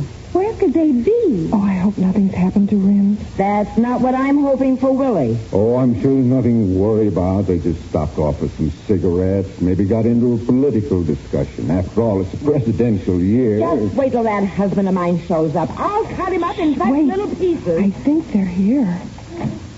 Now, take it easy. Huh? Take it easy, buddy. Nobody here. Come on in. We're safe. Hey, you know what, Rims? Huh? When they get here, we'll blow them out for being late, huh? Yeah. Why can't people be on time? Time is relative. You know, I read a book once. Rims, did you hear anything? Not a thing. Must be my conscience. Well, to continue. You just listen to me, Willie Sands. Hey, Rims, you know what? I don't think we're alone. Willie, have you had a drink? Oh, frankly, Mother, I'm too drunk to remember. When I get you home... Now, please, Florrie. When we get him home, we'll tuck him into bed with honors. These boys are wonderful. I haven't seen a real drunk since Repeal. Good old Pop, the understanding heart. Sorry we couldn't take you with us, Pop. We made the rounds of all the hotel lobbies just as an experiment, you understand. I wanted to see how many people recognized me and pointed me out. Now, Rim. And who recognized me? Who? No one. Not a soul. Oh, Rims, in one place a house detective did. And why should they? Why should anyone? Who am I? What have I done? I'm just a guy who missed the boat on everything. Oh, Rim. Oh, Bobby. Don't cry. He'll be all right. Just make him put his head under the pump. Come, Mother. Come, Florrie. We'll pour Willie into a cab and take him home.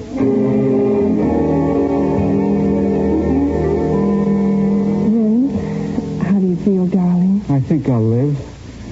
A little while back, I was seeing you double. You were both beautiful. Oh, thanks. Rim, didn't you think your wife was good enough to get drunk with? Oh, well, you know, you're the ginger ale girl. And besides, Willie was so handy. Do you feel like eating? I'm having enough trouble just breathing. Well, at least you can take this hot coffee. Yeah, I think maybe... Oops. I'm sorry. Oh... Well, it doesn't matter. We won't need it anymore. Why not? I don't have to swear over coffee, too. We can't stay here, Rims. We're behind last month's rent, and we can't pay this month. I'm going to speak to the folks tomorrow. I'm going to ask them to let us come live with them. Holy cats. I've lived in hall bedrooms, but at least they were my own. How did all this happen to me? Did I ever bother anybody? Who's got it in for me? Holy well, cats. Do you think I'm happy going back to the folks? You think they'll be happy? I don't know. Well, all right, then. Don't take that 10%. Tell Martin you'll quit. Sure, I'm indispensable to Martin's. Listen, they fire me and their stock goes up. Well, if you're just going to sit there with that attitude... Look, I hate that job at Martin's. I hate all those jobs. There's only one thing I want to do, and that... Oh, what's the use? Forget it. It's not as easy as that. Rims, I've got some news for you. That Philippine job, it's still open. Well, how do you know? They sent you a letter. When? A few weeks ago. Well, why didn't you tell me? Where's the letter? I tore it up. Tore it up? You tore it up? Why? I was afraid I'd lose you. Oh, afraid I'd take the job and run out on you. Well, you don't have to worry about that. I'm trapped. Rims. Well, I didn't mean that, Bobby. It's that a married guy, well, you know, it sort of closes in on you. I mean, let's not talk about it. You got a kiss for your old man? Yes, Rims. No, that's more like my girl. Rims, I've been thinking, maybe we'd be happier. It's work with lots of people. Maybe we... If we what?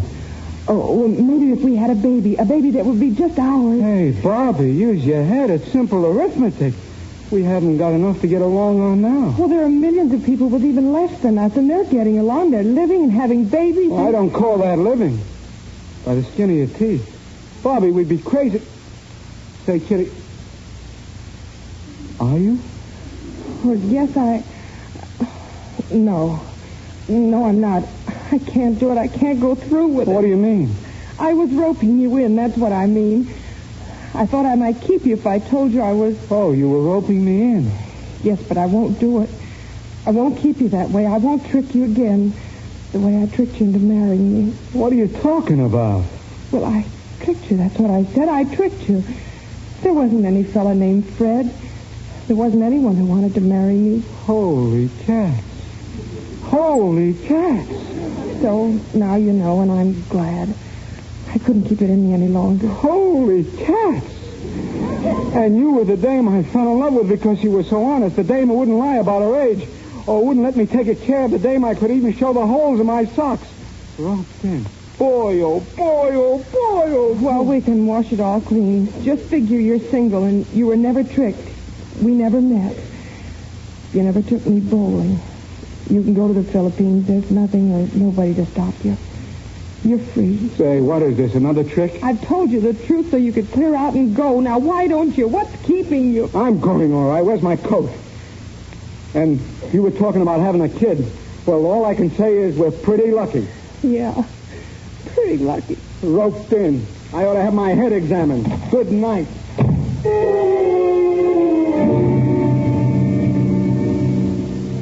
Bobby, how long has it been since you saw Rim? Just a week, Dad. He's sailing for the Philippines tonight. They told me at the office. Oh, don't feel bad about it. I'll be all right. You know, Bobby, there's nothing wrong with you two. Not a thing that $1,000 wouldn't cure. The biggest $1,000 anybody didn't have. Well, I shall go back to the office for a while. Got to finish that job for Mr. Martin. Well, that was all, and the rest of the family went to the movies. I sat there and tried to turn my mind off until the doorbell rang, and when I opened the door... Hello, Bobby. Rims. Kid, I've got a little bad news for you. Your father's been hurt. Well, not much. It's not serious. You can see for yourself. All right, Max, bring him in. Right. Now take it easy, Mr. Halliday. Oh, Dad, what's happened? What is it? It's nothing, Bobby. Nothing at all. Max, will you help me to my room? Right down the hall. Okay. But you've got to take it easy and slow now. Rims, what in the world? He was down at Martin's. He was in the elevator and it fell. The doctor said he's just shaken up. Nothing broken. What were you doing at Martin's? I thought... Oh, I just had to stop on my way to the boat. I wanted to pick up some stuff I'd left here. Mr. Rawson, he wants you to come in and help him undress. Sure, Mac. Excuse me, Bobby. You know, miss, it's funny about that elevator. Funny? Yeah, I'm the night watchman. I'm responsible. So, while the doc was going over with your father, I sort of had to look around. Did you find anything out of the ordinary? I'll say I did. Why, them cables was cut. Almost all the way through.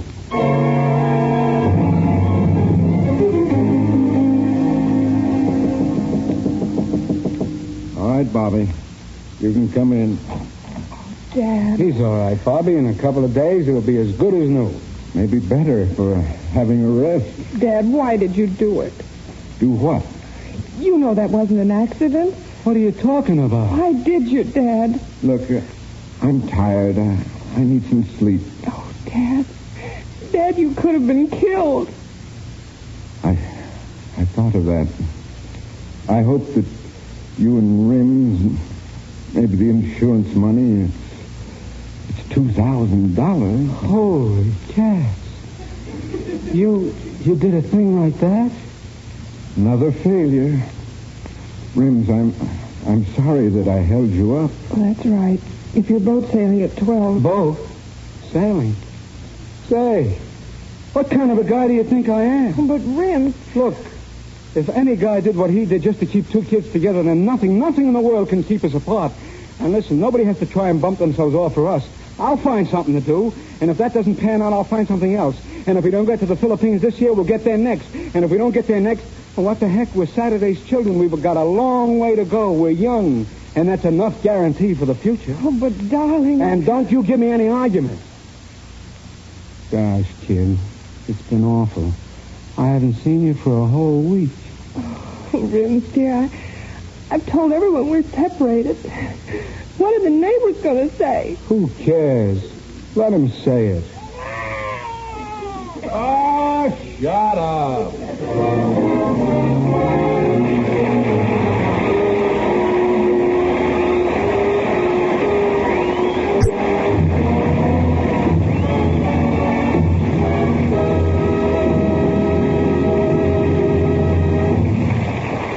On behalf of the Motion Picture Relief Fund, thank you, Michael Raffetto, John Garfield, and Jane Wyman for a deeply moving story. And now, before we tell you about next week's program, here's a word from one of America's best-known beauty authorities, Lady Esther. Do you ever look in your mirror and think that your skin doesn't look quite as soft and smooth as you'd like it? Do your pores seem a bit too conspicuous? Well, has it occurred to you that your face powder may be to blame, not your skin? Your skin can only look as soft and smooth as your face powder is soft and smooth. You can easily prove for yourself that there's a real difference in face powder quality. Just make this simple test. Put your regular powder on one side of your face. On the other side, use Lady Esther face powder. See the difference.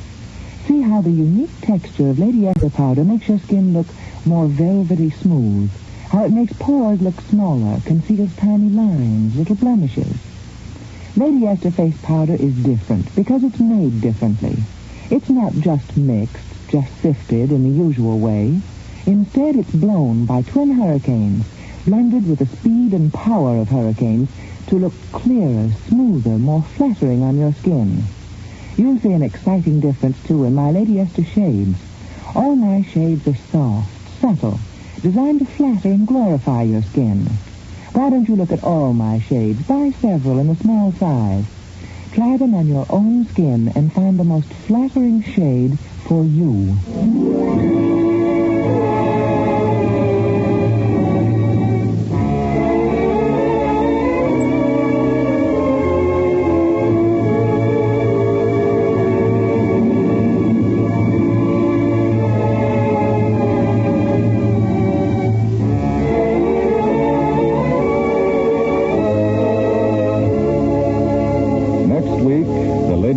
Screen Guild Players will present Outward Bound.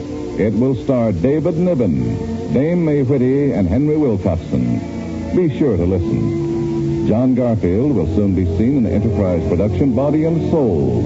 Jane Wyman will soon be seen in Robert Riskin's production Magic Town. Saturday's Children was produced and directed by Bill Lawrence, adapted by Harry Cronman, and was presented through the courtesy of Warner Brothers Pictures, whose latest release is Cheyenne, starring Jane Wyman and Dennis Morgan. Music on tonight's program was arranged and conducted by Wilbur Hatch. You save enough on the largest size jar of Lady Esther face cream to buy a box of Lady Esther face powder. So remember, ask for the largest size. This is Truman Bradley speaking for Lady Esther. Thank you and good night. This is CBS, the Columbia Broadcasting System.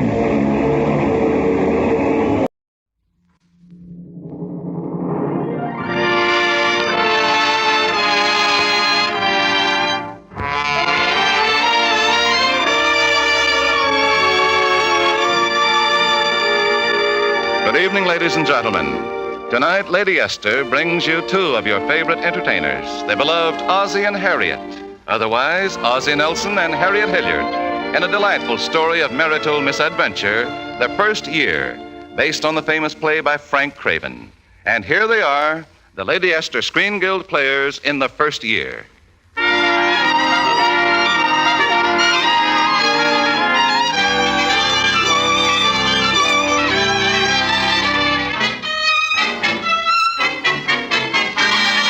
You know, even in a little town like Princeville, a girl is apt to have problems at times.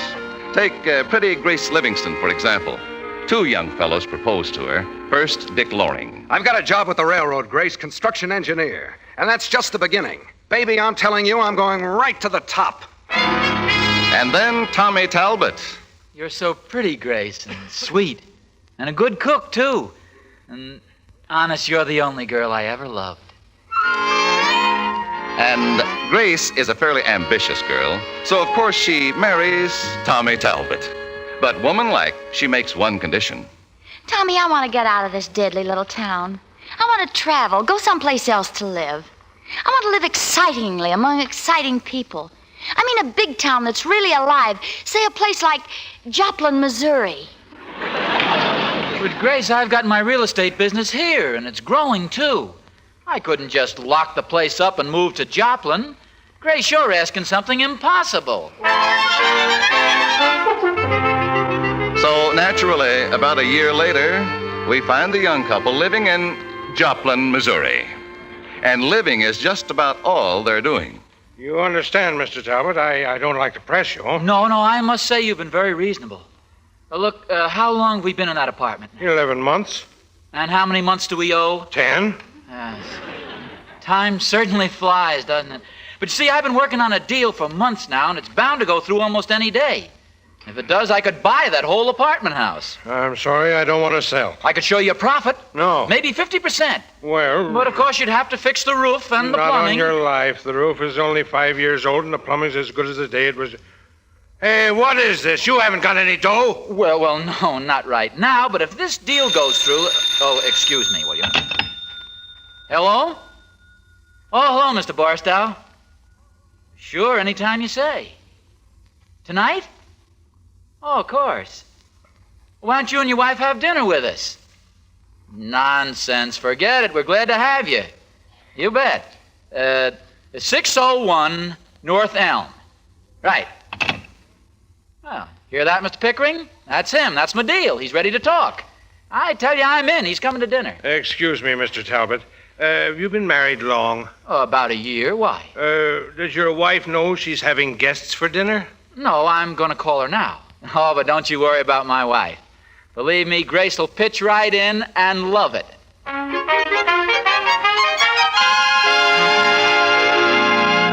how could you do a thing like that to me? I haven't a thing in the house, all that marketing to do, and who am I going to get to serve?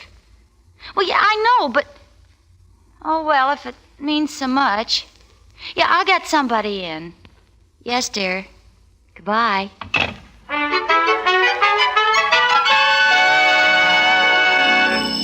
Just a minute. Yes? I want to see Miss Talbot. Yes, come in, please. I'm Mrs. Talbot. My mother said to tell you she can't come to work this evening. She can't? Why not? She's got misery. I never heard of it. What's misery? That's what you got when you can't come to work. Well, are you sure she can't possibly make it? We've got guests for dinner, people I've never seen before. And... Say, wait a minute, what's your name? Hattie. Well, Hattie, do you ever work out? Sometimes. What do you do? I wash it. Did you ever wait on tables? Yes'm, but I wash it best. Well, I just have to have somebody help me serve tonight. Do you think you could stay, Hattie? No, ma'am. I gotta be home early. I'll stack the dishes. You could be home by 9. Wouldn't that be time enough?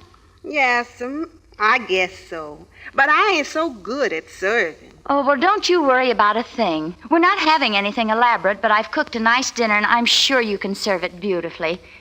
Do you know where to stand when you're serving a person? Yes'm, alongside of them. Well, yes, of course, but which side? No, ma'am. On the left. The left? That's right, Hattie. You say you've waited table before? Yes'm, but I washes best. Well, come along. I'll get you an apron. Oh, I don't need no apron. You don't? No, ma'am. I got my old clothes on. You say something, ma'am? No, Hattie. Not a thing.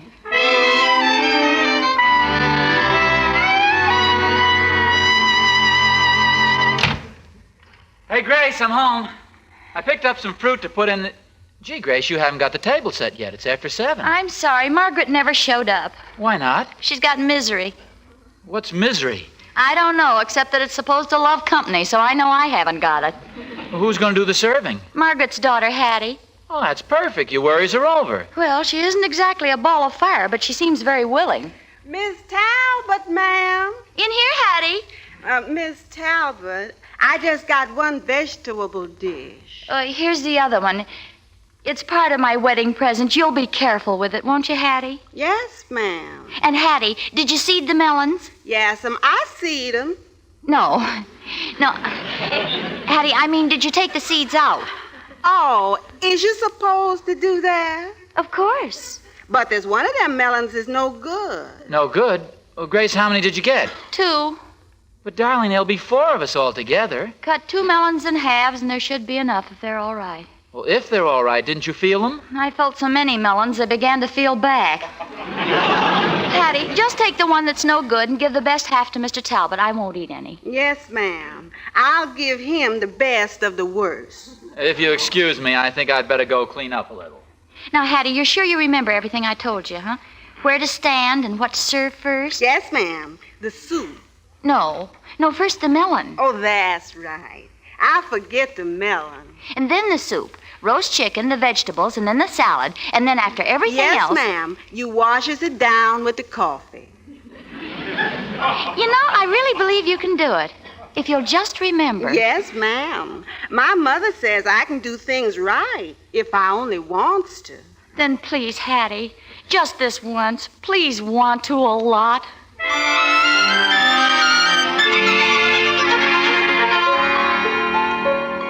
Let me see now. I think that's everything. Silverware, napkins, water glasses. Hattie, don't tell me. Miss Talbot, we only got one vegetable dish again. Oh, dear. What's all the noise about, Grace? The vegetable dish of the set that Mother gave me. Oh, so what? How much can a vegetable dish cost? Well, whatever it is, it's more than we can afford. That's what you think. What do you mean? Well, I've been keeping a little surprise for you, Grace. We're going to be rich. You hear what I said? We're going to be rich. Who died? Nobody died. I'm going to make it myself. How?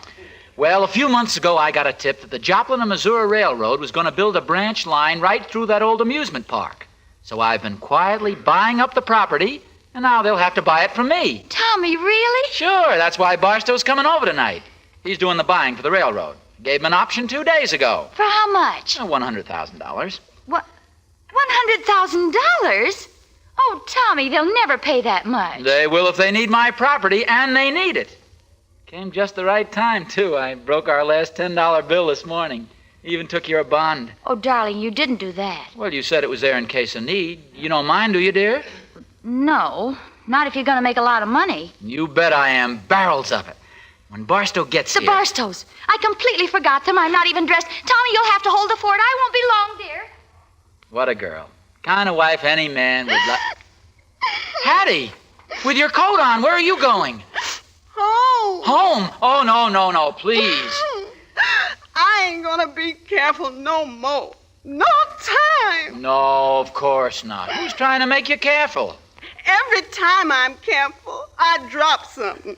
Now, look, you just take off your coat and go right back in the kitchen, and don't you worry about a thing. Be just as careless as you want. Break dishes, do anything. Only please don't leave. Is you sure Miss Talbot ain't gonna mind? What a sense of humor you've got. I have? Oh, yeah, sure. Okay, I'll stay. Atta girl. Oh, Grace. Yes, dear? Where's the champagne? What champagne? You know, those 2 bottles your father gave us for Christmas. I thought we were saving those for a special occasion. We are, and this is it. They're in the hall closet. You better put them in the icebox right away. Okay, baby. Hattie, will you get that champagne and put it right on the ice? I'll let you know when to serve it. Yes, sir. Now, let me see. I guess everything's under control now. Hey, Grace! Grace, it's them! They're here, Grace!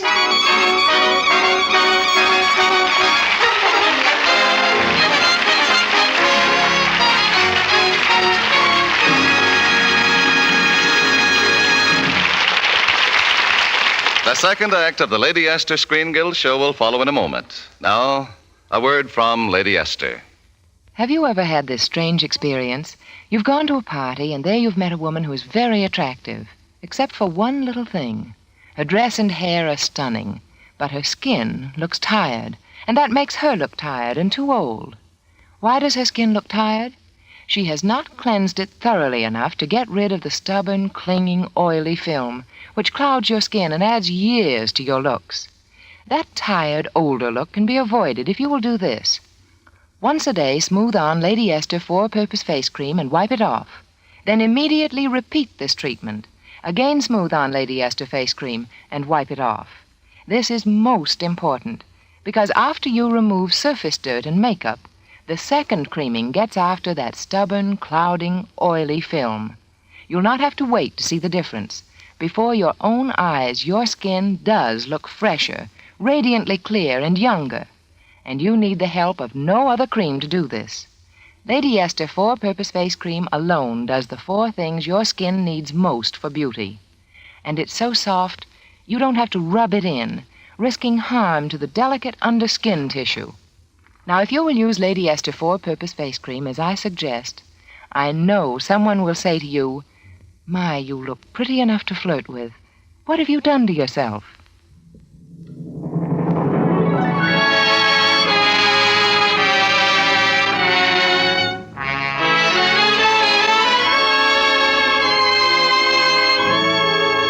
And now, Lady Esther presents the second act of The First Year, starring Ozzie Nelson and Harriet Hilliard.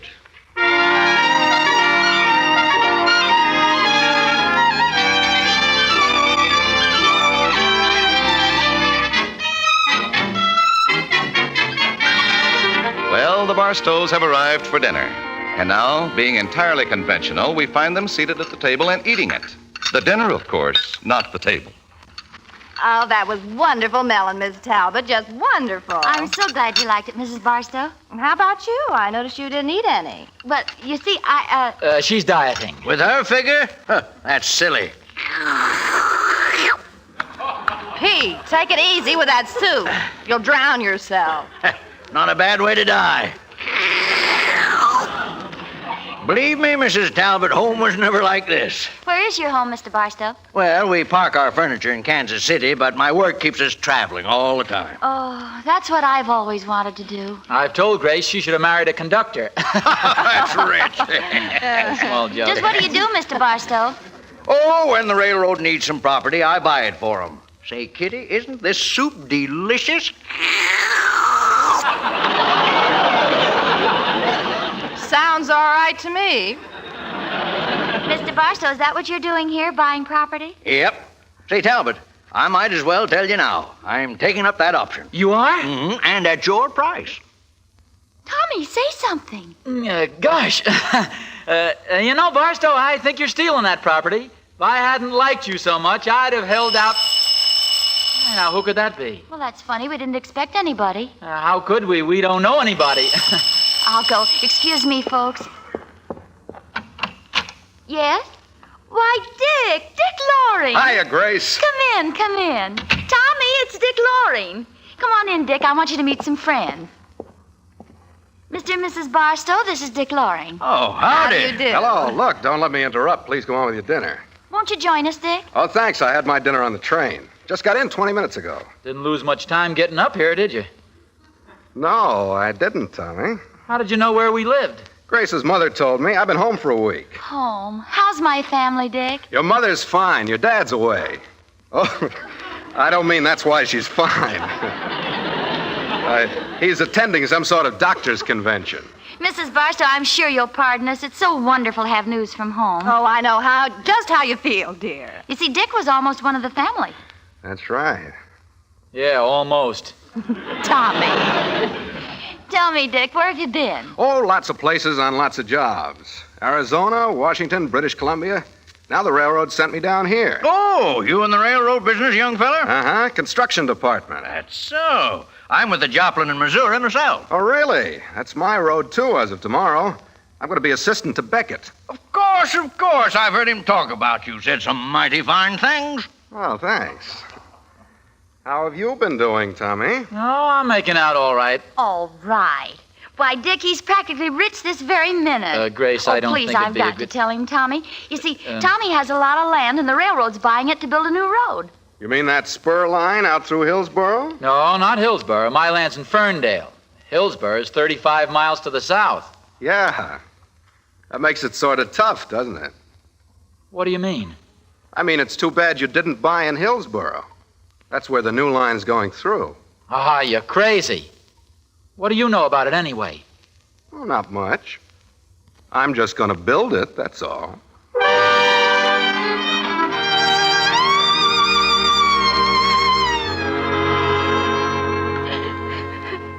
Oh, now, please, Grace, don't cry. It's the use of crying. What good does it do? After all the trouble I went to with that dinner, they didn't even wait for the chicken. Gosh, it's not my fault if they got insulted and left. It was too your fault. You said such awful things. I only said them to Dick Loring. Now that deal isn't going through and we haven't got a cent in the world. But, Grace, I still You think... even took my government bond. You said I could? I said that because you said you were going to make a lot of money. Well, don't you worry about me making money. But I do. I guess we'll always be just nothing, Tommy. Always live in a flat like this. I'll do my own cooking, make my own dresses, never to travel anywhere. That's all that means anything to you, to have money and travel. Tommy. Maybe it'd be better if I went out and never came back. You could have my insurance then. That'd take you as far as Chicago. Oh! Tommy, don't you talk that way. Maybe you'd rather have me wait. Wait until I take out another policy. Then you might get as far as Pismo Beach. Is that supposed to be funny? The only thing funny around here seems to be me, and it's all that Dick Loring's fault. Just because he walks in and turns on the charm. That big chowderhead. Dick Loring has nothing to do with it. Oh, he hasn't, hey? Well, you sure got starry-eyed when you saw him. Tommy Talbot, I won't listen to this. Not for one single moment. Hey, wait a minute. It's 9 o'clock. Where do you think you're going? I'm going home on the 9:20 train. No, you're not. You're not leaving this house. And may I ask who's going to stop me? I am? Oh, no, you're not. And don't you Oh! Tommy Talbot, you let go of my arm. You're hurting me. Oh, I'm sorry. I didn't mean to hurt you, Grace. There's no reason for you to act this way. Trouble is, you're just train crazy. You just can't stay still. I can't stay still. I've stayed still in this stuffy little flat with no one to talk to and nothing to do for 11 months. Well, who wanted to come to Joplin in the first place? You did. You were going to make a fortune in 1 year. You practically promised. Oh, Grace. It's just no use. That's all I've got to say. Well, it isn't all I've got to say. Grace, if you go out that door, we're through. I mean it. I hope you do. So do I. Goodbye.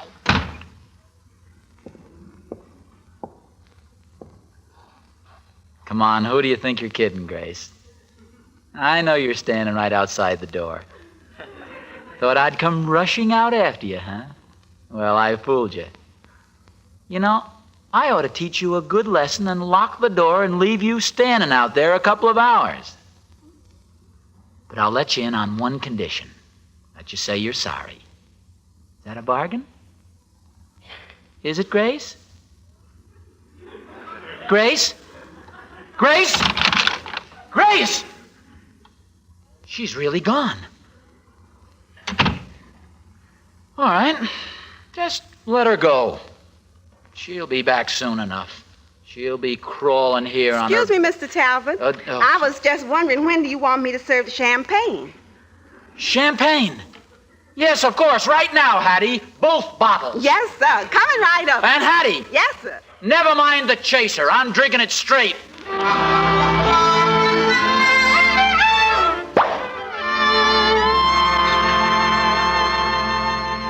Grace, don't you think you'd better get ready? That's the last bell. Don't wait for me, Mother. I don't think I'm going to church. Oh, you really ought to, Grace. I mean, you've been home for 3 days now, just moping around the house, not going anywhere or seeing anyone. What do folks think? I can't help what they think. Besides, I've got a letter to write. To Tommy?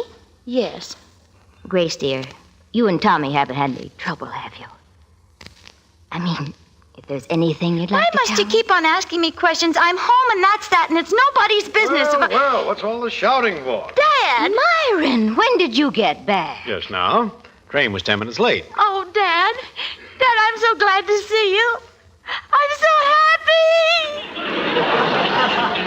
Wait a minute now. It isn't like my little girl to cry.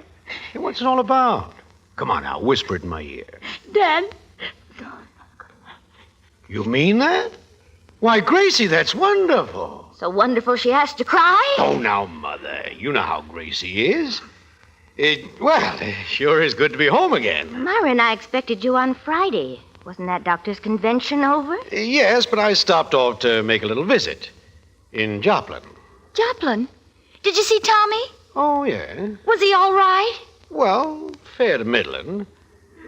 When I got there, he was in the hospital. The hospital? What for? Well, his chart was a little confusing. Seems the diagnosis was bruises and bumps. Oh, Father. Oh, it was nothing really serious. The janitor said something about him trying to drink a bottle of champagne while falling down the stairs. He'll be all right in a few days. Oh, dear, I've got to get packed. I've got to go to him no matter what. What do you mean, no matter what? Well, not now, Mother. I'm in a hurry. Dad can probably tell you all about it. About what? About my leaving Tommy. What's the station number? Grace, you mean to say you quarreled? We didn't quarrel. We fought. Oh, dear, now he may be dying. Lying there in the hospital without a penny to his name. Oh, I wouldn't say that. Of course he's got a penny. Yeah. And a lot more. Seems he closed some kind of a deal with the railroad. He did? Took him for $125,000. And 25. Fine time you picked to leave him. Grace, I'll go up and pack your bag. Don't bother. I'm not going. Why not? Well, I can't go back now. He'd think it was just on account of the money. But Grace, that's silly. I think you should... Now, Emmy, you just let her make up her own mind. Never can tell. If she won't go to Tommy, maybe he'll come to her. Now, come along, Mother. I could do with a cup of coffee. All right, Myron, but I don't understand what any... I won't go back. I couldn't. I just... Hey, Grace. Yes? Grace, I've got to talk to you. Oh, it's you, Dick. I didn't know you were home. I got in last night. I guess you know I lost my job with the railroad. No, I didn't. Kind of that business about the spur line. Wasn't my fault. How should I know they were keeping the location secret on purpose? It's going through Ferndale after all? Yeah, and look, you know how people always talk. If you'd just ask Tommy to sort of keep it quiet. Dick, Tommy and I have separated. No fooling? Why? Oh, a lot of reasons. You're just one of them. Me? Uh-huh. I think Tommy was jealous. Well, I can't blame him for being jealous of you, Grace. It's too bad he didn't know how to handle the situation. Believe me, if any girl ever deserved an ace... Yeah, and if any guy ever deserved a punch in the eye... Tommy! Lay off, Tommy. You take one step closer and I'll punch you right in the nose. You do, and I'll bleed all over you. I'll show you. Take that. Tommy! Dick, you stop that, both of you! Stop it all! It's all right, Grace. I got him pinned down. Let go! Let go! I said let go!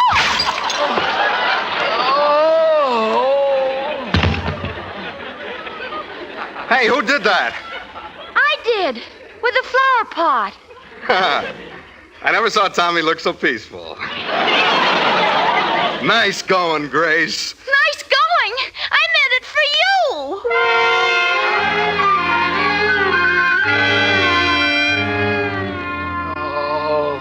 All right, boys. Steady now. Steady. Doc.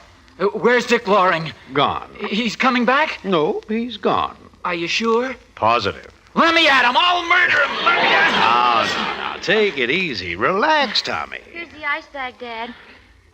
Tommy, does it hurt? I've been hurt so much lately, I don't mind anymore.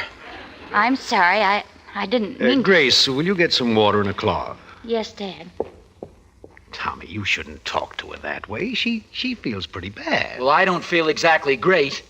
You were all wrong about my coming back with you, Doc. I should have stayed right there and... There's a cloth in the water, Dad. Oh, thanks, my dear. Now, if you'll just hold Tommy's head. Thank you. I can hold my own head.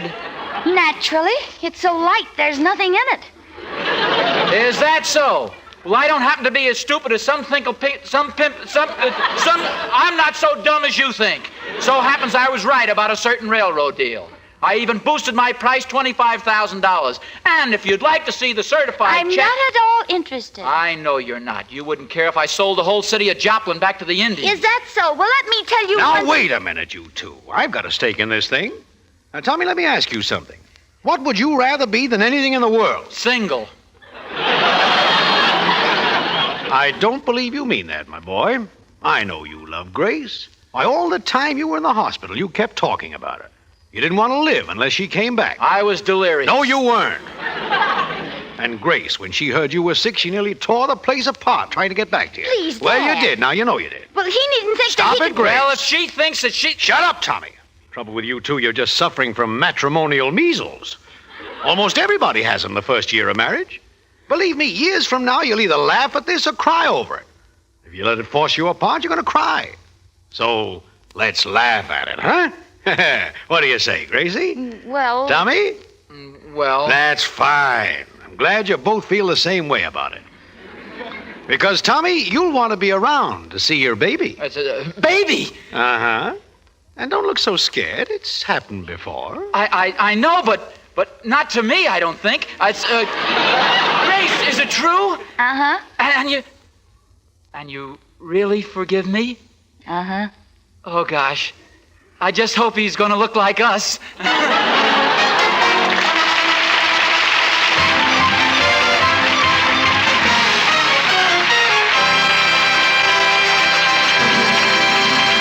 Thank you, Ozzie and Harriet, for your superb performances in tonight's play. We enjoyed every minute of it.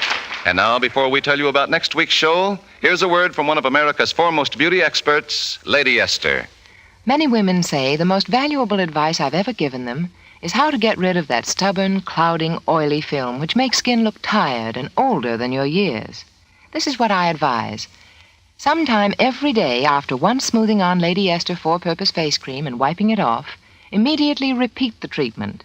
The first time removes makeup and surface dirt. The important second time gets after clinging, stubborn, oily film that clouds your skin. Lady Esther four-purpose face cream is so soft and gentle, there's no need to rub or massage and perhaps harm your skin. The cream does the work, not your fingers. And in a matter of minutes, you've given your skin the 4 things it needs most for beauty. Yes, this one cream first thoroughly cleans the skin. Second, softens the skin. Third, helps nature refine the pores. And fourth, leaves a smooth, perfect base for powder. Of course, if you are completely satisfied with your present skin care, don't change. But if you're not, doesn't it seem a good idea to try what I've suggested? You won't have to wait weeks or even hours to see results. No, at once you will see with your own eyes the clearer, younger look of your skin. A radiant, younger-looking you. Next week, the Lady Esther Screen Guild Players will present Blind Alley. It will star Edward G. Robinson, Isabel Jewell, and Broderick Crawford. Be sure to listen. The first year was produced and directed for Lady Esther by Bill Lawrence, adapted by Harry Cronman, and presented through the courtesy of 20th Century Fox, producers of Darrell F. Zanuck's The Razor's Edge. Ozzie and Harriet are starred on their own radio program, sponsored by International Silver and 1847 Rogers Brothers Silver Plate. Music on tonight's program was arranged and conducted by Wilbur Hatch. This is Truman Bradley speaking for Lady Esther. Thank you and good night. This is CBS, the Columbia Broadcasting System.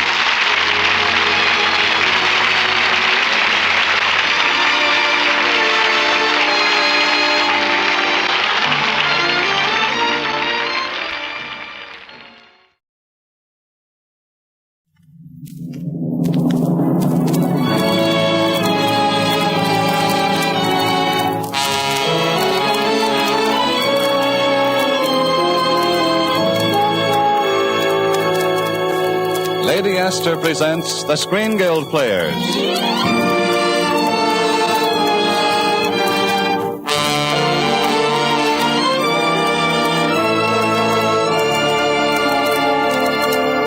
The Lady Esther Screen Guild play tonight, The Mask of Dimitrios. The starring players. This is Sidney Greenstreet. And this is Peter Lorre.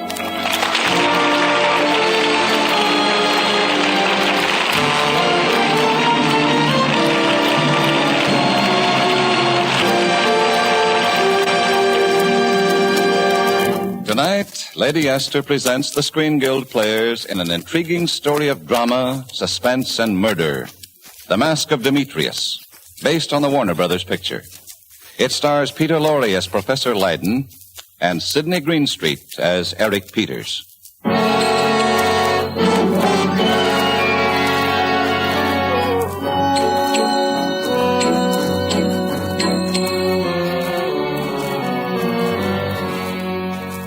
Even now, when I know the whole story, it's difficult to believe it all happened to me.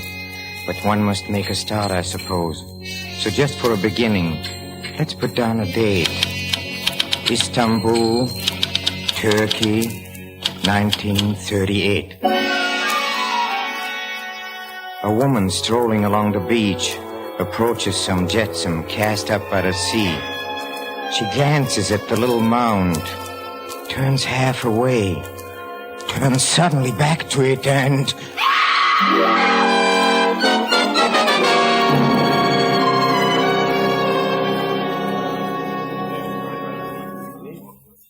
Nothing else on the body, Colonel Hackey.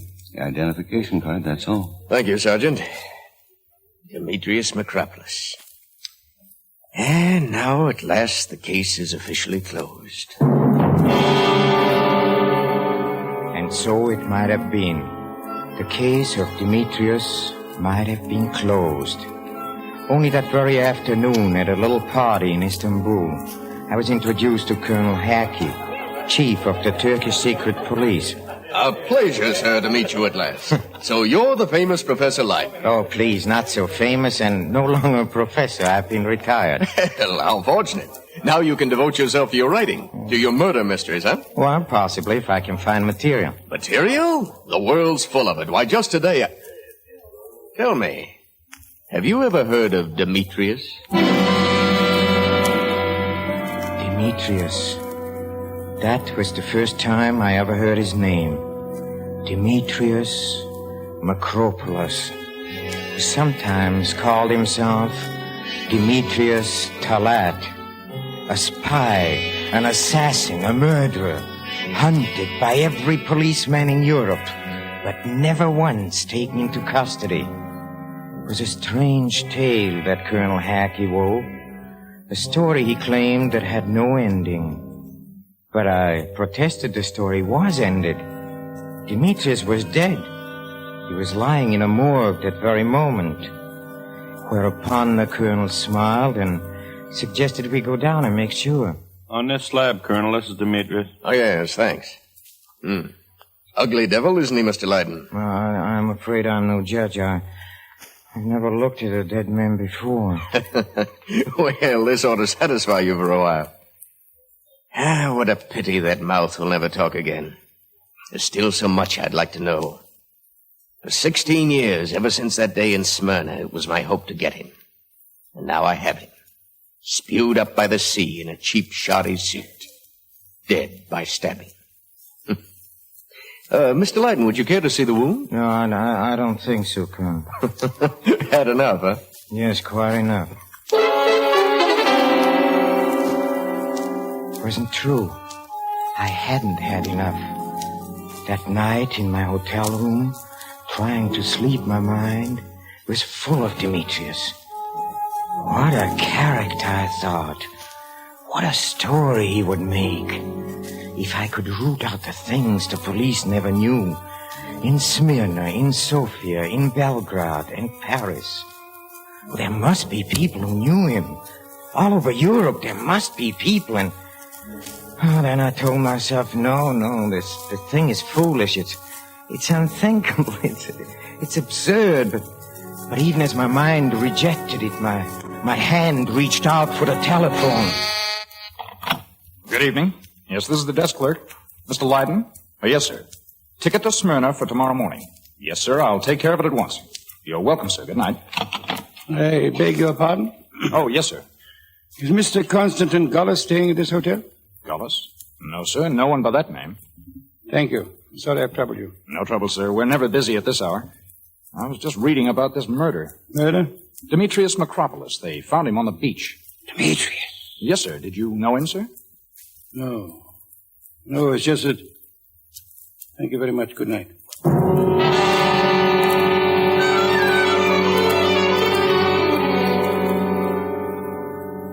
Are you sure? Are you positive? Well, you can look around the morgue yourself, sir. Not a body in the place. The paper said this man named Dimitrios. Oh, him. He's gone. Yes. Cremated. About an hour ago.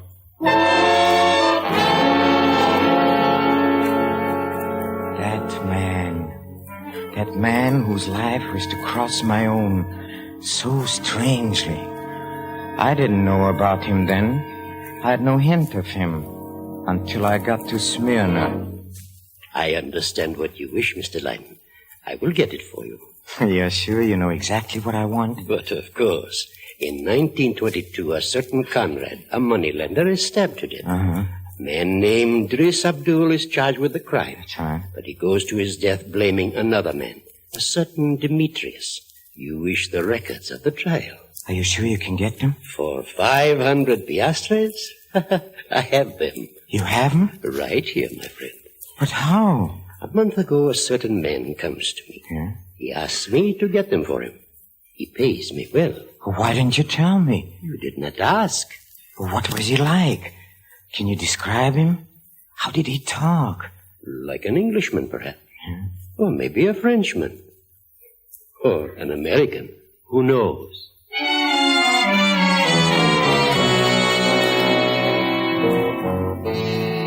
I didn't think much about it then.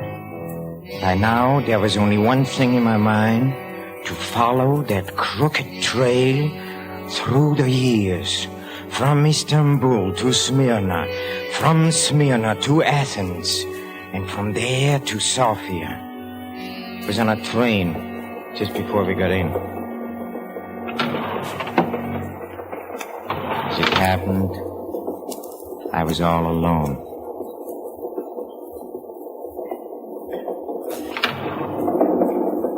I beg your pardon.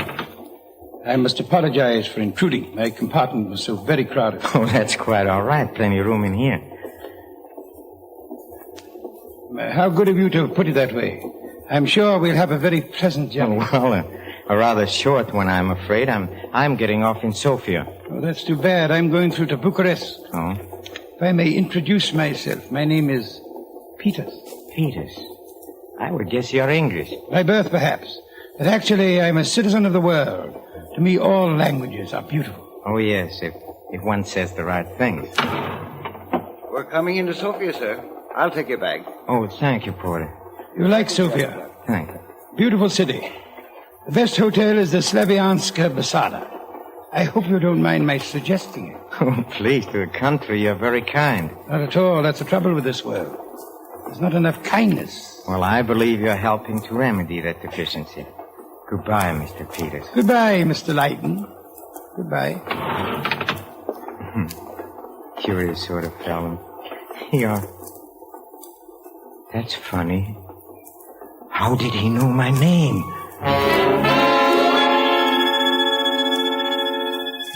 Even then, I didn't guess the truth. Oh, I wondered about Mr. Peters, of course, but I was more concerned with Dimitrios. And in Sofia, there was a good deal to be learned. Dimitrios, the petty thief. Dimitrios, the thug. Dimitrios, the blackmailer. Old newspaper files, police court records. I searched them all. And at last, they took me to Madame Irana at the cafe of the Golden Fez. She was sullen at first, suspicious, resentful. But when I told her that Dimitrios was dead, she... Dead? Well, it's very hard to believe. Well, I saw his body myself. How did he look? Oh, his hair was gray, his clothes were old and rather cheap. So he didn't become rich after all. Mm-hmm. Not even with my 1,000 francs. Took 1,000 francs from you? I gave them to him. It was that afternoon. He rushed into my room. He was very excited. He made me promise if the police came, I'd swear he'd been with me all day. Oh, yes, I've seen the records. I know they question you. Isn't that the day the Prime Minister was killed? Dimitrios? I never knew for sure. He told me he needed 1,000 francs to get away. But once he reached Belgrade, he'd be very rich. He'd send for me. And did he send for you? I never heard from him again. Oh, all these years, it wasn't just 1,000 francs. I understand. You were in love with him. A liar, thief, an assassin, perhaps. And still, Madame Irana, I've troubled you enough for one evening. You've helped me really a great deal with my story. Possibly if you think of something else, If I think of something else. I'll be at my hotel, the Slavianska Bizarre.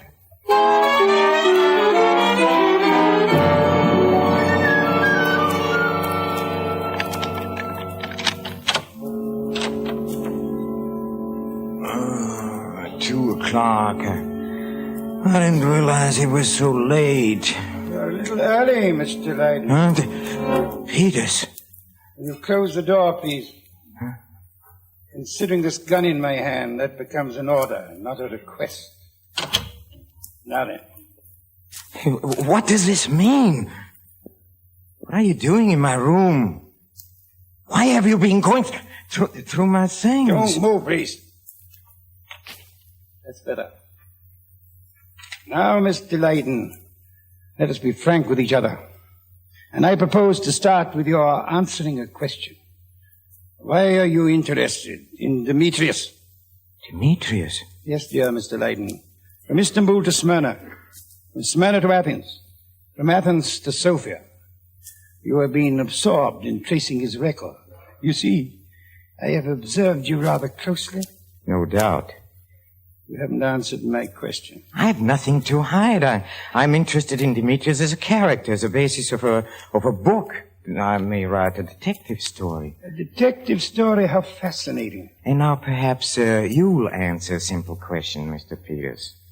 What is your interest in Dimitrios? Did you ever know him? Mr. Leiden, I do not recollect that I promised to give you any information. Well, then I have to guess the answers.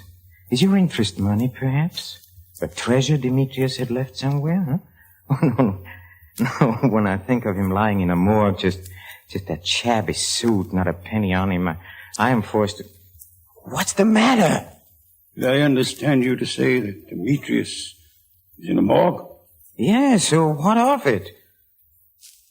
Mr. Leiden, it occurs to me that we can be of great help to each other. What did you say if I proposed an alliance? An alliance? For what? I take it you're not a rich man, Mr. Leiden. No, I'm not rich. You can be very easily, if you will meet me in Paris. Why on earth should I go to Paris? Shall we say to learn the whole story of Dimitrios? Mr. Leiden, I'm aware of certain facts which I cannot reveal to you at the moment. You, on the other hand, possess an important piece of information. You may not know it is important, but nevertheless, it is. But how will that make me rich? Added to what I already know, it is worth, at the very least, 1 million French francs. 1 million francs? 1 million francs. Mr. Leiden, shall I have the pleasure of seeing you in Paris?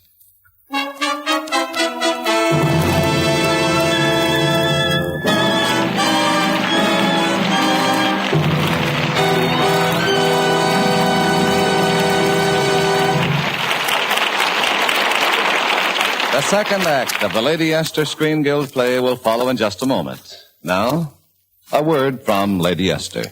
Often it's just some one little thing about your appearance that makes the difference between lack of confidence in yourself and complete poise and assurance. For example, you may have a dry, rough skin on which face powder looks all ruffled up and flaky. That can disturb your entire personality, and just when you want to be at your best. So here's what I'd like you to do before powdering. It will make a wonderful change in your appearance. Will give you marvelous new confidence in yourself. Just rub Lady Esther face cream on your skin, and then wipe it off, gently but completely. You see, Lady Esther face cream loosens the dry, clinging particles of skin nature is trying to throw off.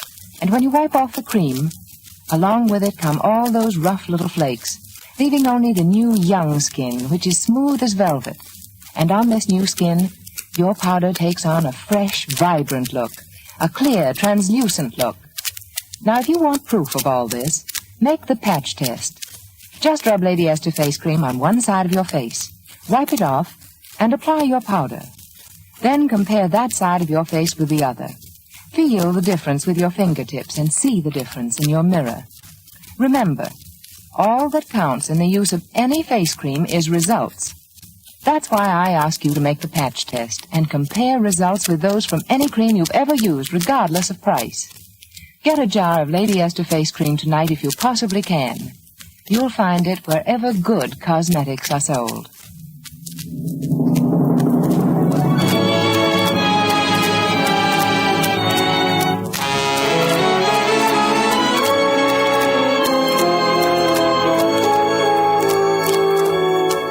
And now, Lady Esther presents the second act of The Mask of Dimitrios, starring Sidney Greenstreet and Peter Lorre, who continues our story.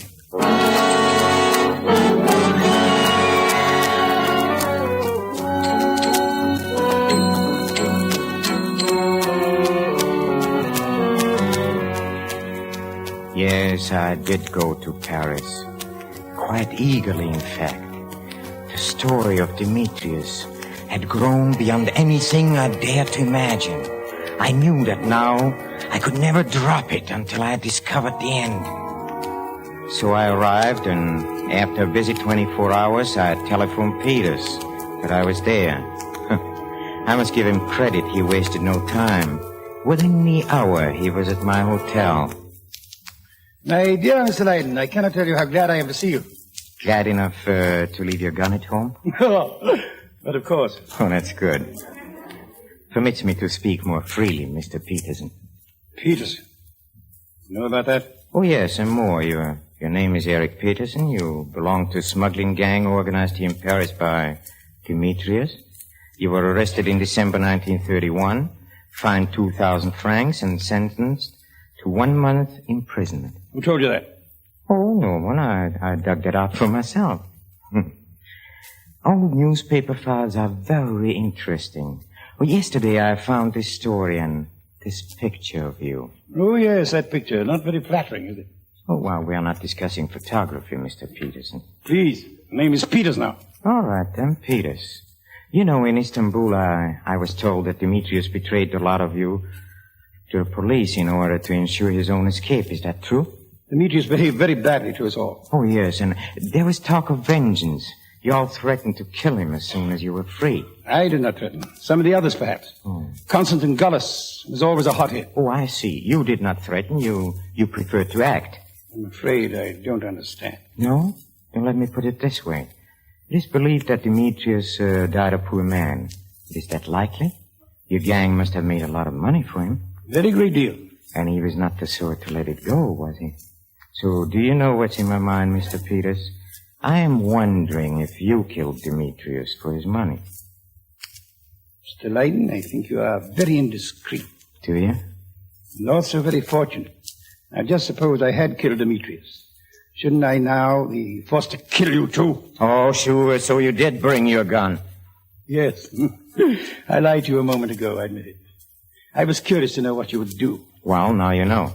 Mr. Leyden, even if you cannot be indiscreet, at least try to use your imagination. Is it likely that Dimitrios will make a will in my favor? No. Then how could I put my hands on his money? People no longer keep their wealth in treasure chests, you know. No, I suppose they don't. Then what motive would I have to kill him? Come now, Mr. Leyden, let us be sensible. I know you disapprove of me. I really cannot blame you. But since we must do business together, let us cultivate at least the illusion of friendship. Shall we dine together tonight? Very well. Excellent. Afterwards, we'll have coffee in my apartment. And then, Mr. Leyden, you shall know everything. Everything? Everything.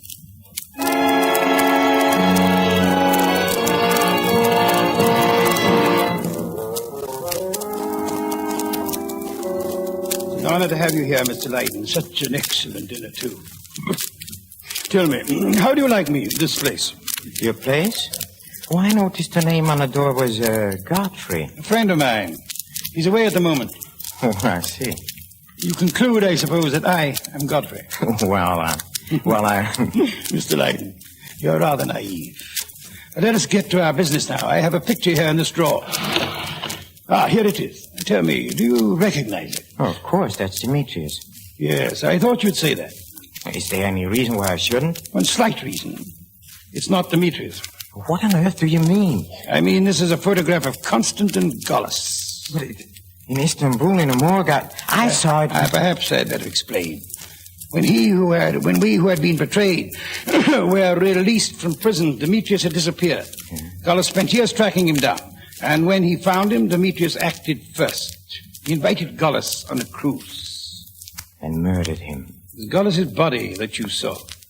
But then Dimitrios is alive. Alive and flourishing right here in Paris. That is why you have come, Mr. Leyden. Me? Our friend has assumed another name, of course. He is fabulously rich. He moves in the very best circles. Director of several prominent banks. It should be worth something to him to protect his position. It should be worth precisely 1 million francs. Blackmail. You choose to be vulgar? I choose to have no part of it. I'm afraid you forget. I know. You still have your gun. Yes. You see, Dimitrios may want proof.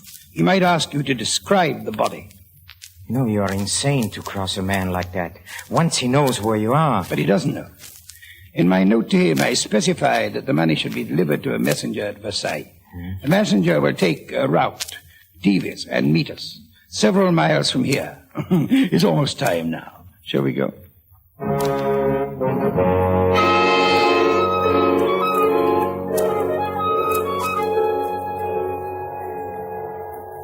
Hey, Mr. Peters, do you really think he'll pay? Of course. I haven't the slightest doubt. No, I have a feeling it's too easy. The great things are always easy. Listen, a car. Yes, it's a Renault. That's it. Sabat. Good. I have it. I have it. Yes, it's here. Isn't it beautiful? All in 1,000-franc note. Well, then it appears that you have won. Mr. Peters, I don't think you'll need me any longer. But, Mr. Leiden, your share. I never intended taking any part of it. Yes, I can understand that you would think that way. But at least you must help me count it, my friend, and help me celebrate. A bottle of champagne, the very best. A great vintage year, say 1919 or 1920. 100 francs a bottle. I insist. You insist? Yes, I insist.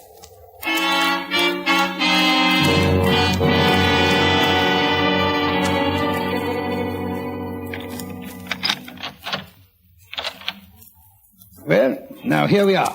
Back home, safe and sound. Sound perhaps, but I'm not so sure we are safe. Mr. Leiden, you are cautious, aren't you?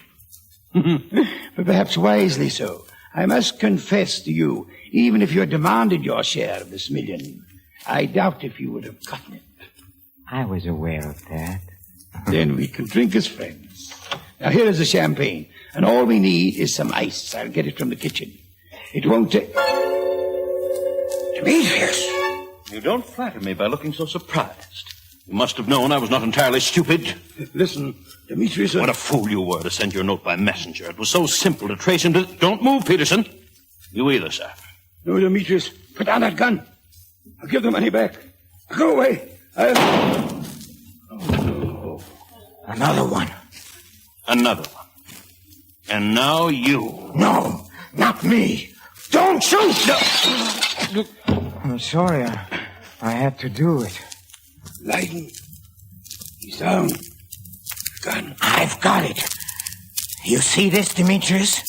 I have your gun. If you move, I'll shoot. I think you would. Look here. If you shoot me, you'll only get 1 million. Release me, and I'll give you another as well.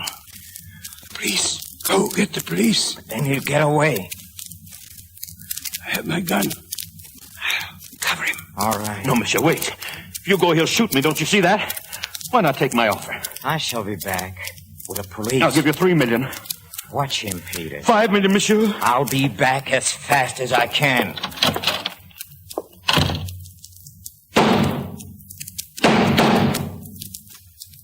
No, he couldn't. Peters, you said you would only... Peters! Dead. Both of them dead. So this is the end of Dimitrios. This is the end of the story. Peters, you didn't live to know it, did you? You didn't live to open your champagne. All right. I'll open it. I'll drink to you. I'll drink to you because I have my story now. Because... Huh? What's this? Champagne Sec, 1934? 5 francs the bottle in any cafe. I should have known that, Peters. I should have guessed. You cheated even on the champagne.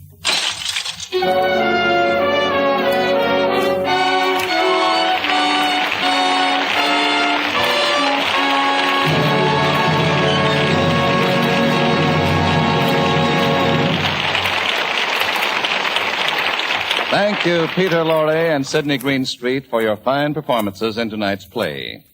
The Lady Esther Screen Guild players are grateful for your appearance here because, as you know, the benefits from these programs go to support the fine work of the Motion Picture Relief Fund and its country house. And now, before we tell you about next week's play, here is a word from one of America's best-known beauty authorities, Lady Esther. I've always said, seeing is believing. That's why I ask you once again to make the Lady Esther patch test. I want you to see with your own eyes exactly what happens when you apply Lady Esther four-purpose face cream. I want to prove how much fresher and lovelier your skin will look than it's ever looked before. You can make this simple test in the time you count 30. Just rub Lady Esther face cream on one side of your face. Then wipe it off and run your fingers over that patch of skin. Feel the difference. Feel how smooth and silky it's become to your touch. Now apply your powder and see the difference. See how the dull, drab look is gone, how your skin has taken on new life, new beauty. You see, Lady Esther Face Cream does all these 4 things. 1, it thoroughly cleans your skin. 2, it softens your skin. 3, it helps nature refine the pores. And 4, it leaves a perfect base for powder. Does the face cream you now use do all these things? I don't care what you pay for it. Even if it's 10 times as much as Lady Esther Face Cream, I still say, make the patch test and compare. See with your own eyes how very much more Lady Esther Face Cream does for your skin than any cream you've ever used. See how it instantly beautifies the tone, texture, and entire appearance of your skin. Next week, the Lady Esther Screen Guild players will present Flesh and Fantasy. It will star Ella Raines and Charles Boyer. Be sure to listen. Peter Lorre is currently appearing in Hotel Berlin. Sidney Greenstreet will soon be seen in Pillow to Post, both Warner Brothers productions. In last week's program, Dennis O'Keefe appeared through the courtesy of Edward Small Productions and can now be seen in their latest picture, Brewster's Millions. Music on tonight's program was arranged and conducted by Wilbur Hatch. Truman Bradley speaking. This is CBS, the Columbia Broadcasting System.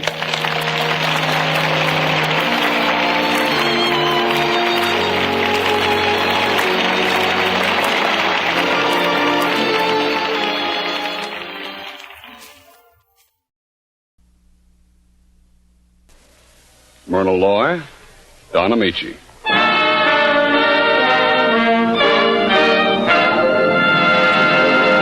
The Gulf Screen Guild Theater.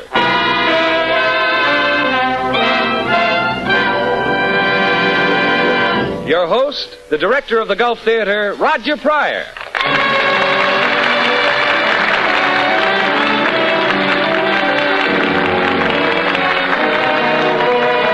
Good evening, everyone. Once again, your neighborhood good Gulf dealer and the Gulf Oil Companies welcome you to the Gulf Screen Guild Theater. Tonight in the Gulf Theater, you'll hear one of your favorite dramatic love stories, Magnificent Obsession. You'll remember it as Lloyd C. Douglas's great novel that topped the bestseller list, and you'll remember it also as a beautiful motion picture that broke all box office records. Tonight, we bring Magnificent Obsession to the air with 2 of the greatest stars in motion pictures, Myrna Loy and Don Amici. It's a combination only the Gulf Screen Guild Theater could bring you, and in just a moment our play will begin. Meanwhile, I'd like to have you meet a young fellow who doesn't believe in doing things the hard way, and he'll tell you why. Bud Easton. You know, folks, lots of people continue doing things the hard way simply because they've never tried the easy way. And right now, I'm thinking of the easy way to help ensure quick starting for your automobile. Just use Gulf's quick starting team, Gulf Pride motor oil, and Gulf no-nox gasoline. You'll find free-flowing Gulf Pride ready to help your motor turn over the instant you step on the starter. And you'll find stepped-up Gulf no-nox ready to fire in a flash, even in icy cold cylinders. And after your car is warmed up, you can really depend on Gulf Pride to give you perfect lubrication and Gulf no-nox to give you a smooth, quiet-running motor, a knock-proof ride under all normal driving conditions. So why not try the easy way to quick starting and at the same time get perfect peace of mind this winter? Tomorrow, stop at the sign of the Gulf Orange Disc for Gulf's quick starting team, Gulf Pride motor oil, and Gulf no-nox gasoline.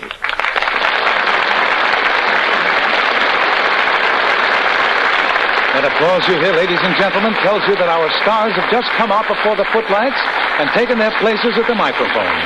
And now, the Gulf Screen Guild Theater brings you Magnificent Obsession, starring Don Amici as Bob Merrick and Myrna Loy as Helen Hudson. The music is by Oscar Bradley's Gulf Orchestra with Frank Tours conducting. Frank raises his baton, and the show is on.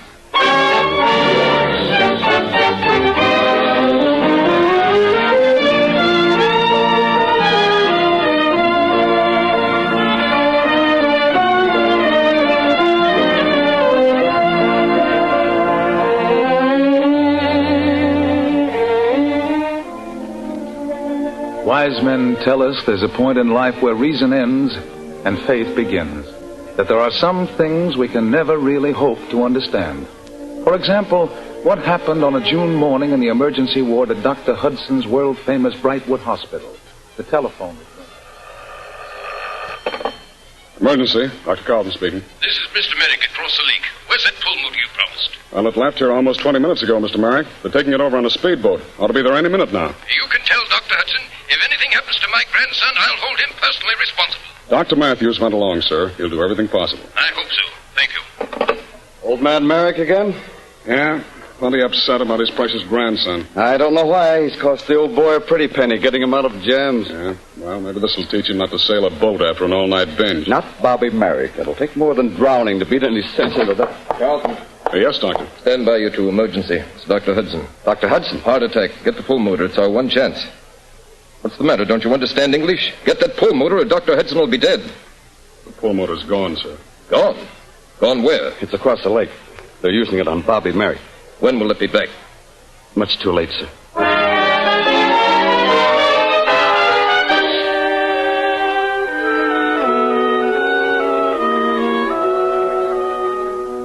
Well, that's how it happened. One was saved and one was lost. Bob Merrick lived, and Dr. Hudson died. The doctor's young wife, Helen, tried to carry on the work of the Brightwood Hospital, and she hated Bob Merrick, who had been brought to the hospital after the accident. Merrick proved to be one of the most unreasonable and unruly of patients. He finally got so out of hand that Nancy Ashford, the head nurse, who was Helen's close friend, went to his room to try and quiet him. Slop away and bring me some lunch. I'm not sick. It's his egg that's sick. And you can tell that cook if she sends me in again, I'll buy this place and fire her. Mr. Merrick, please. I'll fire every one of you. Mr. Merrick, if you insist on creating a disturbance, I'll... Never mind, Nancy. I'll speak to Mr. Merrick myself. Well, hello. Mr. Merrick, we may as well understand each other. All your life you've been petted and coddled and thoroughly spoiled. But here in this hospital, you're just a case, and you'll be treated accordingly. Well, now, that's quite a speech. At least you can talk. That's the most anybody said to me since they brought me in here. Sort of pretty, too, especially when you're mad. Mr. Merrick, please. This is Mrs. Hudson. Mrs. Hudson? Nancy, will you leave us alone for a minute? Yes, Helen. Now, Mr. Merrick, All right, go ahead and say it. You hate me, don't you? you're the same as any other patient here. Am I? Why, there isn't a nurse in this place that wouldn't like to slip some poison in my coffee. And why? Could I help it if I was saved and the doctor was drowned? Is it my fault they were using their only lung machine on me when they needed it for him? Did I ask to have my life saved? You mustn't blame the staff for their attitude. They've been under a strain. They all loved and honored Dr. Hudson. Sure. And now they're asking themselves, what right have I to be alive and Dr. Hudson dead, aren't they? Aren't they? All right, then who are they or anyone else to pass judgment on what kind of people have a right to live? That's quite true. I think you have a right to be indignant. Oh, I'm not indignant about that. I'm indignant because I feel the same way. Mr. Merrick. I know I'm not worth anything, let alone a great man's life. And it's a darn shame the wrong man had to go, but there it is, and we all have to make the best of it. He's dead, I'm alive, and we're both out of luck. Please. I think I'm a little ashamed. I've been unfair, too. Will you forgive me? Well, I'll think about it. As a matter of fact, I have a very forgiving nature. I tell you what, as soon as I get out of here, I'll call around and we'll talk it over, huh?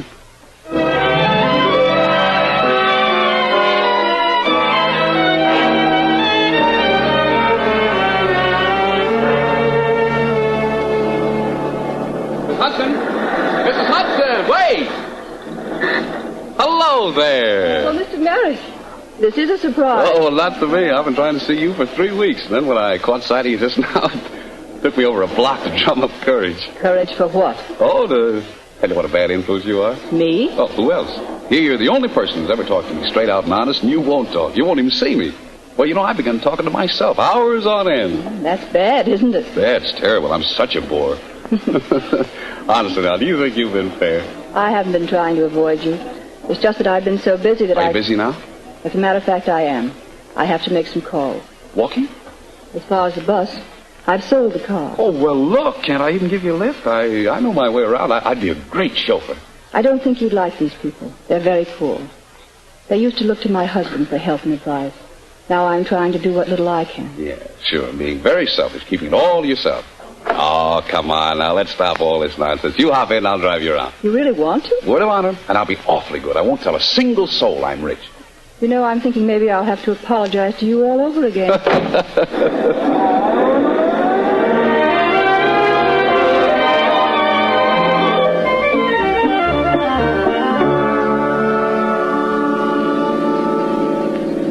You know, that was a very nice thing you did tonight for the Martins. Oh, forget it. Somebody had to give him a hand. You're the strangest person. I almost think you... Why are we stopping? To look at that moon. Honestly, have you ever seen it so big and round? It is lovely, isn't it? Yeah, very lovely. But you're not looking at the moon. I know. To one who has been long in city pent, it is sweet to look into the fair and open face of heaven. Poetry. That's Keats. Are you surprised? And impressed. Now I think you'd better take me home. Oh, can't. Run out of gas. Please. I'd like to go now. But we've run out of gas. Really? If you keep this up, I'll have to get out. Yeah, and then what would you do? Walk until someone gives me a lift. Ah, just like all the old-fashioned girls in the anecdote, huh? Mr. Merrick, you're making me very angry. But not bored. I might have known you hadn't changed. Your kindness and charity tonight, that was just pretense. Oh, now, wait a minute. That's not fair. Please start the car. I'm not in the mood for any more clowning. But just look at that view. You know, it's positively Arcadian. You could swear that those cows had studied art and just couldn't help posing a perfect landscape. All right, if you insist. Now, wait a minute now. Don't get out. You... Thanks for a lovely ride. Good night. Mrs. Hudson, look out! Look!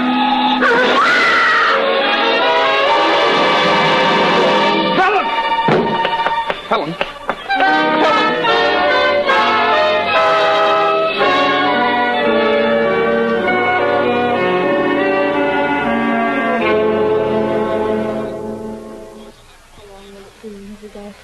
Before we know, oh, it can't be much longer, nurse. He's been in the operating room for almost 2 hours. Miss Ashford. What are you doing here, Mr. Merrick? How is she? How is she? You dare to ask that. If it hadn't been for you... Don't say it, please. It was an accident. We're fooling. Fooling. Fooling. There's Dr. Sloan now. Doctor. It's all right, Nancy. She's going to live. God. But I'm afraid she'll never see again. Blind. Oh, no. There must be some way... Must be something we can do. I hardly think so. Now, Mr. Merrick, are you satisfied now? Don't talk like that. I'd give anything in the world to make it up to her. What will you give? Pennies and dimes? Do you think they'll buy back her sight again? Do you think they'll undo all the things you've done to her? Please. You couldn't make it up to her. Not if you spent a whole life trying. Now get out.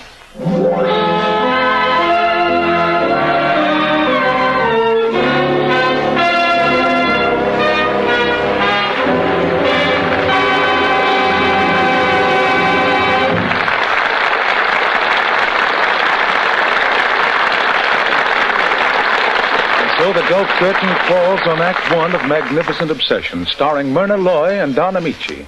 Our Gulf curtain will rise again after a few seconds of intermission, during which Bud Heaston would like to say a word about speed, record-breaking speed, and how it affects you. Folks, did you ever stop to realize what it means to you when a racing driver smashes world records for speed? Take George Barringer, for instance. Barringer, in a record-breaking run of 500 miles on the Bonneville Salt Flats of Utah, established 33 new Class D speed records, including one 500-mile run at an average speed of 142 9/10 miles per hour. And how does that affect you? Well, Barringer made those records with Gulf Pride motor oil in the crankcase of his racer and Gulf No-Nox in his gas tank. Mind you, the exact same Gulf Pride and Gulf No-Nox that you can get at any good Gulf station. There's proof enough that Gulf Pride motor oil and Gulf No-Nox gasoline can really take it. More than that, there's proof that under the worst possible conditions, Gulf Pride and Gulf No-Nox will always deliver top performance. So during these winter months, when your car really takes a beating, give it the extra protection of Gulf Pride motor oil and the extra performance value of Gulf No-Nox gasoline.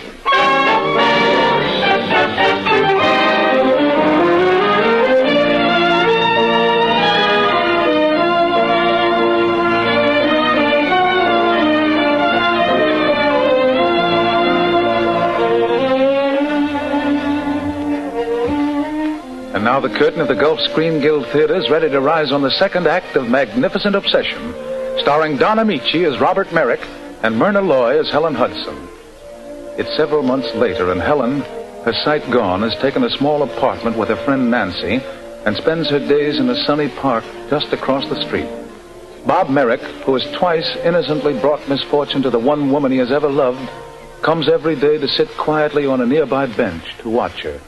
He's there this afternoon as Helen, with the help of a young friend, is learning to read again. The little boy reading his book with his young eyes, and Helen reading her book in Braille with her fingers. Now, this is Jenny Wren. I like that, don't you? Oh, very much. I haven't read it for a long time, but it used to be one of my favorites. All right, you begin. Robin Redbreast lost his heart. He was a gallant bird. He doffed his hat to Jenny Wren, and thus to her he said, My dearest Jenny Wren, if you will but be mine, you shall dine on cherry pie and drink nice currant wine. I'll dress you like a goldfish. Oh, no. That can't be right. I'll dress you like I'm afraid I can't get it. Oh, wait, I'll ask the man. What man? The man on the next bench. He's always here. Every day. I'll ask him. Oh, no. Oh, sure. He won't mind. Mister, you know this word? Goldfinch. Oh, thank you. Goldfinch. It's goldfinch. Oh, yes, of course. That's a bird. I don't think we'll read any more today. Why not? I thought we were alone. We'll do some more tomorrow. Well, all right, but don't forget. I'll be waiting for you. Goodbye. Goodbye. I'm sorry. I'm afraid I've spoiled things for you. Oh, no, not at all. Please don't stop just because he's run off. Can I coach? Oh, I couldn't. I'd be embarrassed learning my ABCs with a grown-up. Oh, don't be. It won't be long before you're reading Shelley, Keats, Shakespeare. They have them all in Braille, you know. Really? How do you know? Well, you see, I'm interested in such things. Oh, then you're a doctor. Well... Were you ever connected with Brightwood Hospital? I've visited there. I thought your voice sounded familiar. I'm almost sure we've met sometime. Let me see. Well, isn't what really matters is that we've met today? By the way, I have a friend who has a whole library of Braille books. He'd be happy to lend them to you. Won't you let me bring you some tomorrow? You're very kind, Doctor. What did you say your name was? Roberts. Dr. Roberts. Dr. Roberts. Yes. You know, I have a confession to make. I was feeling sorry for myself all morning. Now, I think this is one of my lucky days.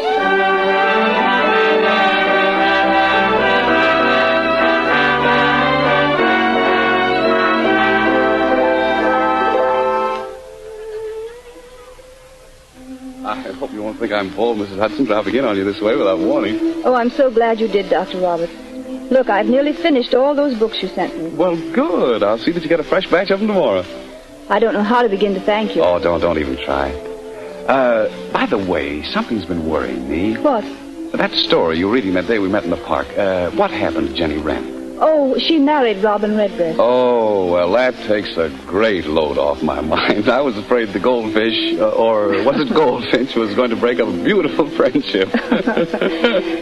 Do you want to hear how I've improved in 2 months? I'm all ears. Listen. The clouds, methought, would open and show riches, ready to drop on me. That when I waked, I cried to dream again. Isn't that beautiful? Oh, that's very beautiful. You know, I've been wondering what had happened to you. I've missed you in the park the last few days. I was afraid you might be ill. Oh, no. Nancy made me promise to stay indoors while she went into town. She's been so busy arranging for our steamer tickets and everything. Oh, you're going away? Oh, how stupid of me. I haven't told you, have I? Some good news? Wonderful news. We're going to Paris. Oh, not really. Some specialists have offered to help me. They say they want to do it as a sort of tribute to Dr. Hudson. And that's made you happy? Oh, terribly happy. But that's only half of the good news. Yes? Just when Nancy and I were about to give up because we couldn't find money to pay for the trip, some old bonds of Dr. Hudson's turned out to be worth ever so much. Well, that's grand. We're sailing next week. I'm so excited I'm almost afraid I'll be disappointed. Oh, no, you won't be. You'll see again. I'm Sure you will. I do hope you're right. But if you're not, I won't take it badly. Sometimes I think I've gained more than I've lost through my blindness. Have you? Your friendship, for one thing. If I hadn't been blind, I might have missed that. Thank you. What time is it? It's a little after 5. Oh, Nancy will be coming in almost any minute.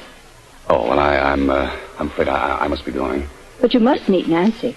She's heard me talk so much about Dr. Roberts. Well, perhaps we can meet in Paris. There's a chance I may have to go there on business soon. Not really? Yes. Oh, that's wonderful. Now I know I'm going to see again. Everything's been so different since that day we met in the park. You taught me to have hope. You're my good luck. And the first time I open my eyes in Paris, I want to see you.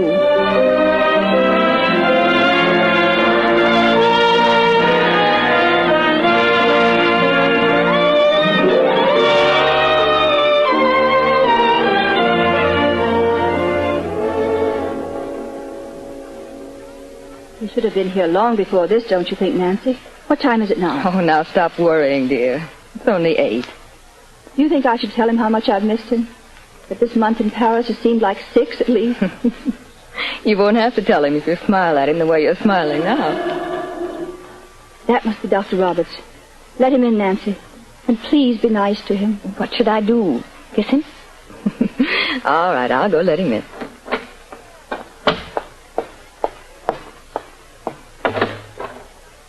Good evening. Good evening. Oh. This American Paris? What do you want here? May I come in? I sent a note. A note? Oh, then you're the one she knows as Dr. Roberts. Yeah. I wasn't going to see her anymore after she left New York, but I had to come. I just had to see her. Please, may I? Come in. Now, you'd better explain. How do you think she'd feel if she could see who you really are? I know how she'd feel, Nancy. Suppose you're hoping her operation won't be a success. Those doctors will fail. Oh, no, they won't fail. Not men like Rochard and Bremer and Donnelly. Wait a minute. How do you know their names? Well, I naturally suppose that... And all that money that's been paying the expenses. I thought that those bonds turning up just at the right time was a major miracle. It was your money. Please don't tell Helen. She'd rather be blind the rest of her days than accept anything from you. Look, Nancy, you said once that I couldn't make it up to her for what happened in a whole lifetime of trying. Well, don't stop me from trying. I'm willing to devote all my life and everything I have to her. Why? Because I'm in love with her. Is that a good enough reason? It could be. Please don't tell her who I am or what I've done. All right, I won't tell her. Thanks. When is the operation? Next week. What did the doctor say? She lives through the operation. She'll see again. Oh, she'll live. She must. If she does, do you realize what that means to you? Yes, I've thought of that. First time she opens her eyes, she'll learn that I'm the man she despises most. Won't that be hard to take? Yes, it will. But I love her so much, I'm willing to have her hate me if she can see again. All the reward I ask is to be with her these next 7 days. I'm going to crowd all the love I might give her in a lifetime into that short week. We're going to see Paris together from top to bottom, laugh and talk and sing and dance. And when your week's over? I'll disappear, and Dr. Roberts will be just a part of a dream that will soon fade and be forgotten.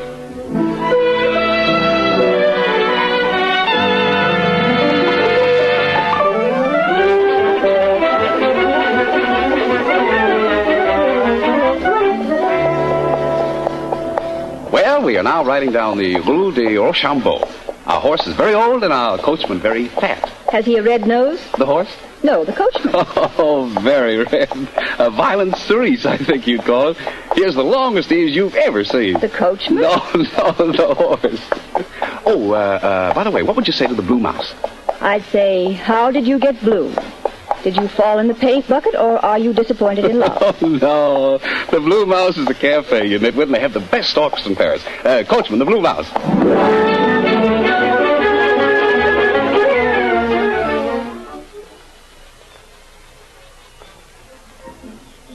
You know we're the most attractive couple on the floor? It's our charm, don't you think? Oh, there's no doubt about it. Skinny Count leaning against a potted palm has been winking at you for 5 minutes. He's probably potted, too. Yeah. And the Duchess at the corner table has dropped her handkerchief 6 times in the hope I pick it up. How naive. I wonder why she doesn't wave her wooden leg. Dancing always makes me hungry. Now, I know a little restaurant on top of the hill, just a few minutes' drive.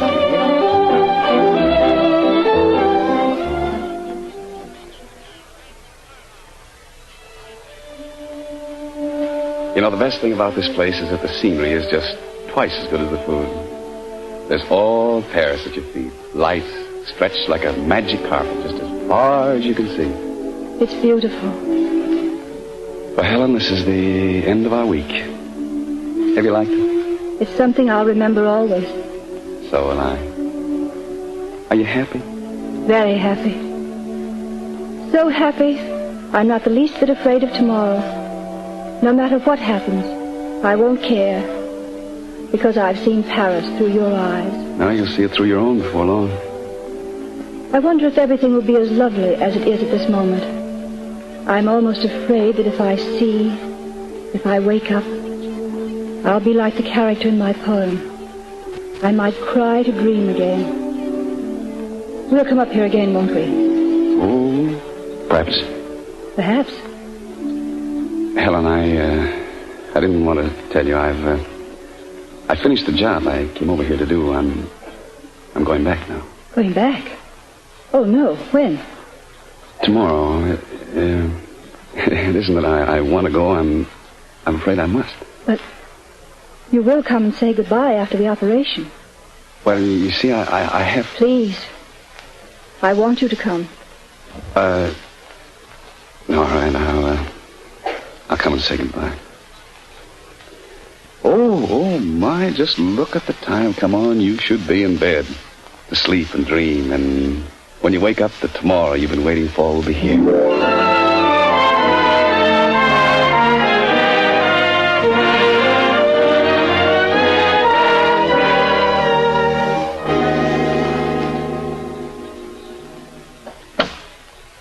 Nancy, tell me, is it over? Is she all right? Yes. The operation's over. She's going to live. And she's going to see again when the bandages can be removed. Oh, thank God. I couldn't leave till I knew she was safe. You've made up your mind to go. I must, Nancy. You know that I must. Yes, but you promised you'd come to say goodbye to her. She's come out of the ether. She's asking for you. Yes, I did promise. All right, Nancy, I'll go in and say goodbye.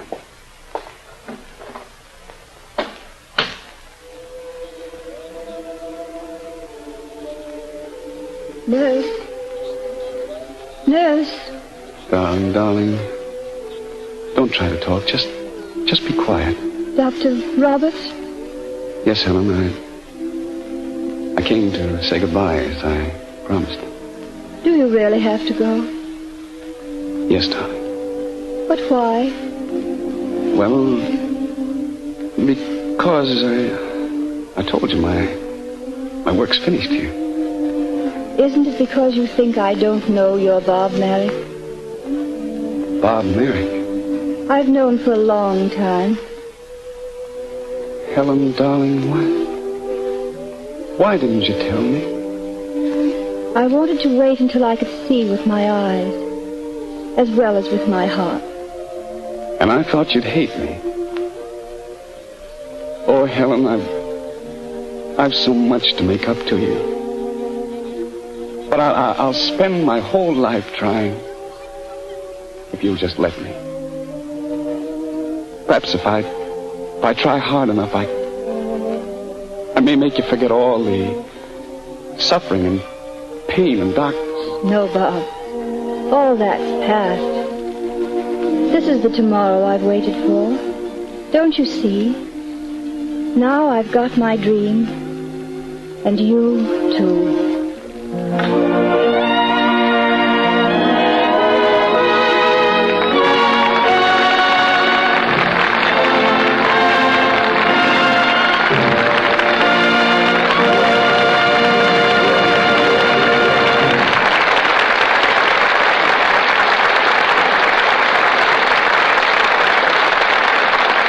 Sure, we all agree that Myrna Loy and Don Amici deserve every bit of the applause they're now getting. They did a truly splendid job. And you know, ladies and gentlemen, Myrna and Don donated their performances this evening, as do all the stars who appear here in the Gulf Screen Guild Theater. In return, Gulf gives very generously to the Motion Picture Relief Fund to help the fund carry on its great task of building a home to provide for the workers in the film industry who can no longer provide for themselves.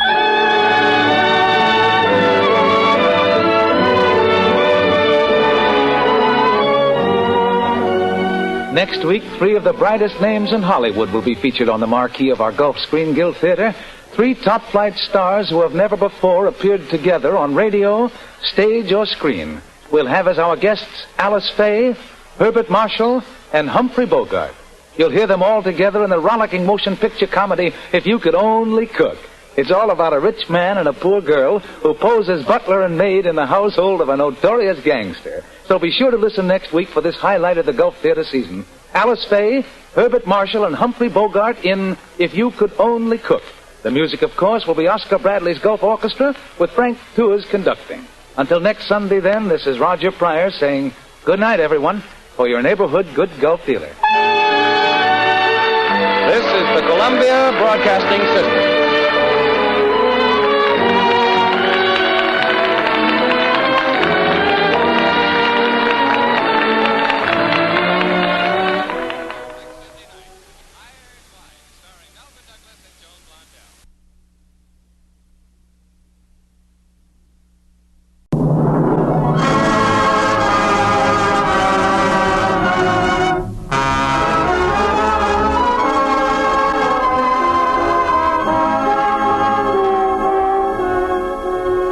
Esther presents the Screen Guild Players.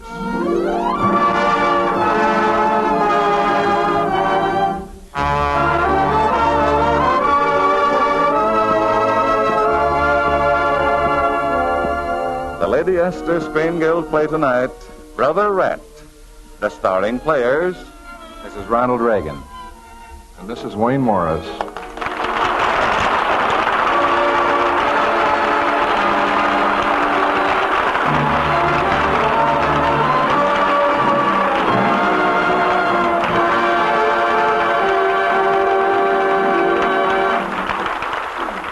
Tonight, Lady Esther presents the Screen Guild Players in Warner Brothers' delightful comedy, Brother Rat. It stars Wayne Morris as Bing Edwards and Ronald Reagan as Billy Randolph. The Lady Esther Screen Guild Players in Brother Rat.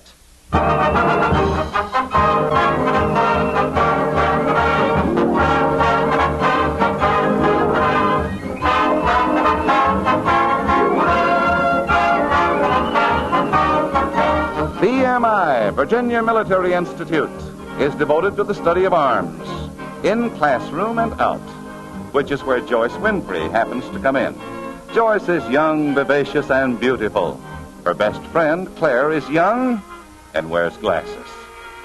And at the moment, the girls have just arrived for the season's most important baseball game and are greeting Joyce's grandmother, Mrs. Brooks, who lives on the edge of the college parade grounds. Graham, darling, I declare you're getting younger all the time. How do you like my new dress? You know, Claire, of course. Land sakes, child, you're blowing off steam like a calliope.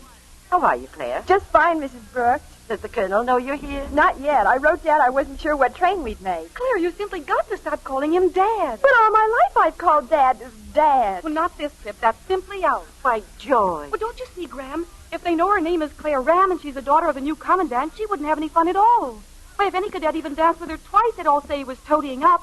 So we've decided her name is Claire Adams. Oh, well, Claire, I've seen many things from this porch in 30 years, but this is the first time I've watched a rechristening. Joyce, who asked you down this time? Harley Harrington, Graham. Has he been over yet? No, not yet. Nor Billy either? Billy? Billy Randolph, you know. Yes, indeed I do. Billy Randolph. No, He hasn't made an appearance yet. Well, don't you worry, darling. He will.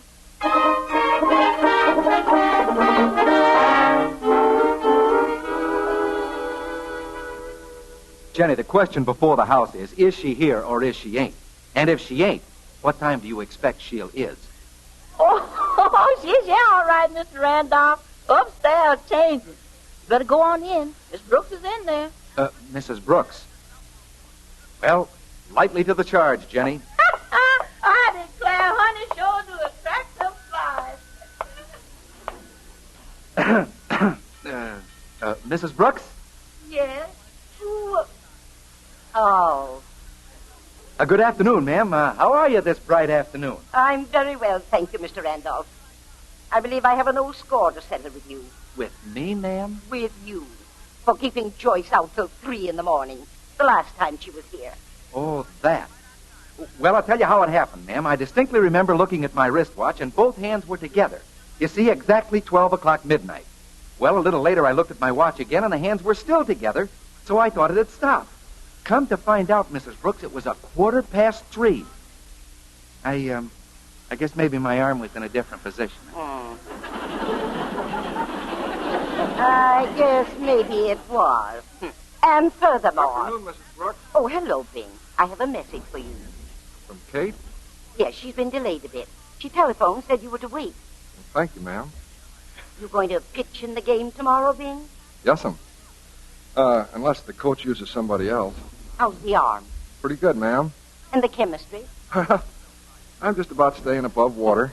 You watch those marks. We can't afford to have you on the bench. Look, Mrs. Brooks, first call will be sounding pretty soon. If I don't see Joyce... I'd be very thankful. I'll go up and tell her you're here. You know, Bing, I don't think she likes me. You don't? I'll bet she's the one that's been working on Joyce. She's got me baffled. Who? Joyce. Down on my bid for the midwinter hop, she was bending toward me like a bush in a blizzard. I could see it in her eyes. And now 2 months later, that weasel Harrington has her down, and she accepts. Why didn't you ask her? I did. No dice. She's playing me cozy. I wish Kate'd get here. No hurry. First call hasn't blown yet. I know, but I gotta make a deposit in the bank. I sent a check to the dentist yesterday and not a cent to cover it. Hey, you bump the check in the commandant's face, and you'll never pitch. Look, give me the check. I'll deposit it for you. Oh, gee, thanks. Here, it's my scholarship money. $50? It sure pays to be an amateur. Oh, if I didn't have to wait for Kate, or... Why, Bing! And Billy. How are you, Billy? I lifted my eyes toward heaven and saw an angel standing there. Listen, Joyce, I haven't much time. Don't stand there arguing with me. Well, I'm not arguing. That's why I love you. Come on, let's go. Go where? Afternoon parade. You can watch. But what about Harley? Too bad he broke his leg this morning. Come on. Oh, Billy. Come on. I can't, Billy. I couldn't leave Bing here, sitting alone. Oh, that's all right, Joyce. I'm waiting for Kate.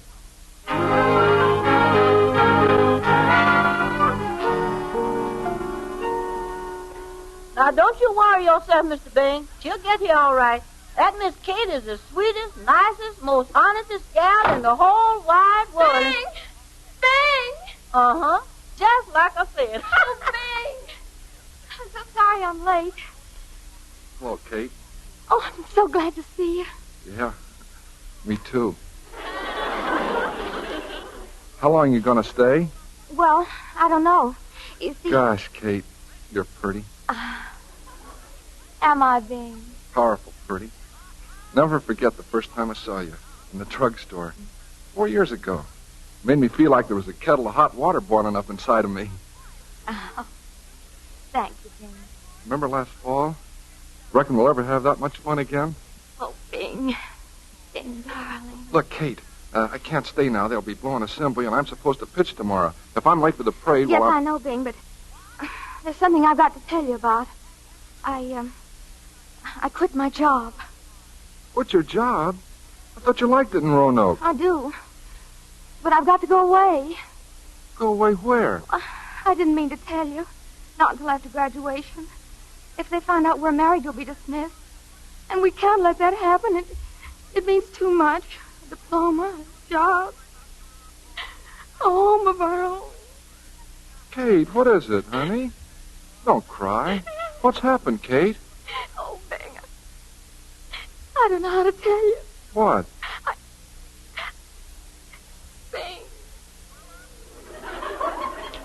I'm going to have a baby. Oh!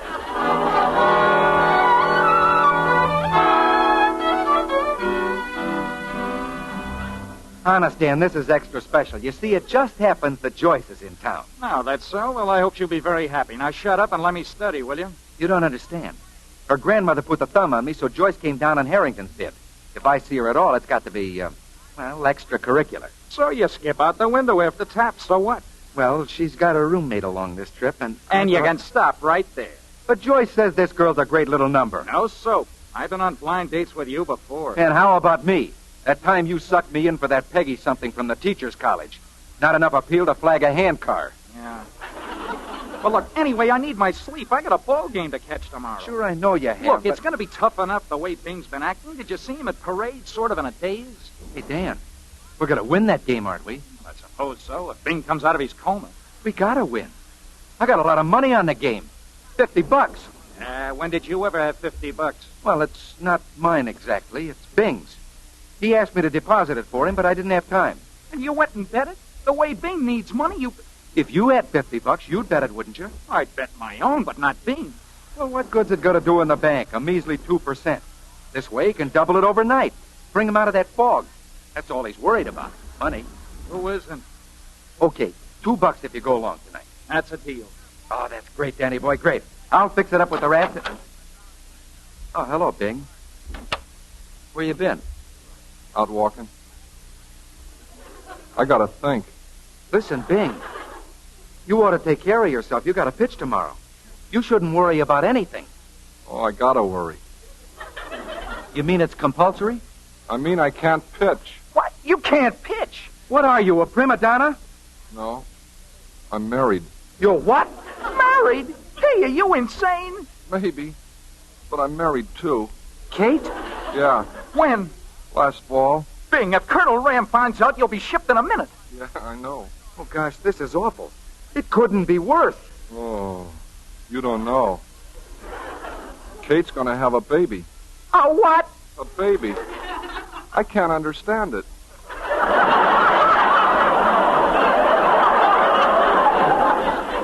We haven't got time to explain it to you now.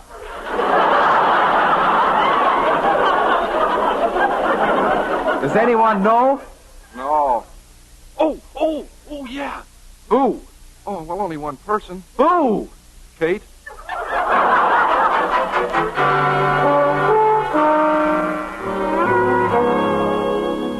After all those promises, Billy, I couldn't imagine what made you so late. It was Bing. We had to get him to sleep, you see? Yeah, you see, he's on a baseball team. Yeah, we got to keep him in there pitching. Mr. Randolph, aren't you taking a chance slipping out of barracks like this? Running the block is a cinch. Miss Adams, I just go up to the 4th floor, a section reserved exclusively for rats, otherwise known as new cadets. And I pick one and pay him the signal honor of sleeping in a first-classman's hay.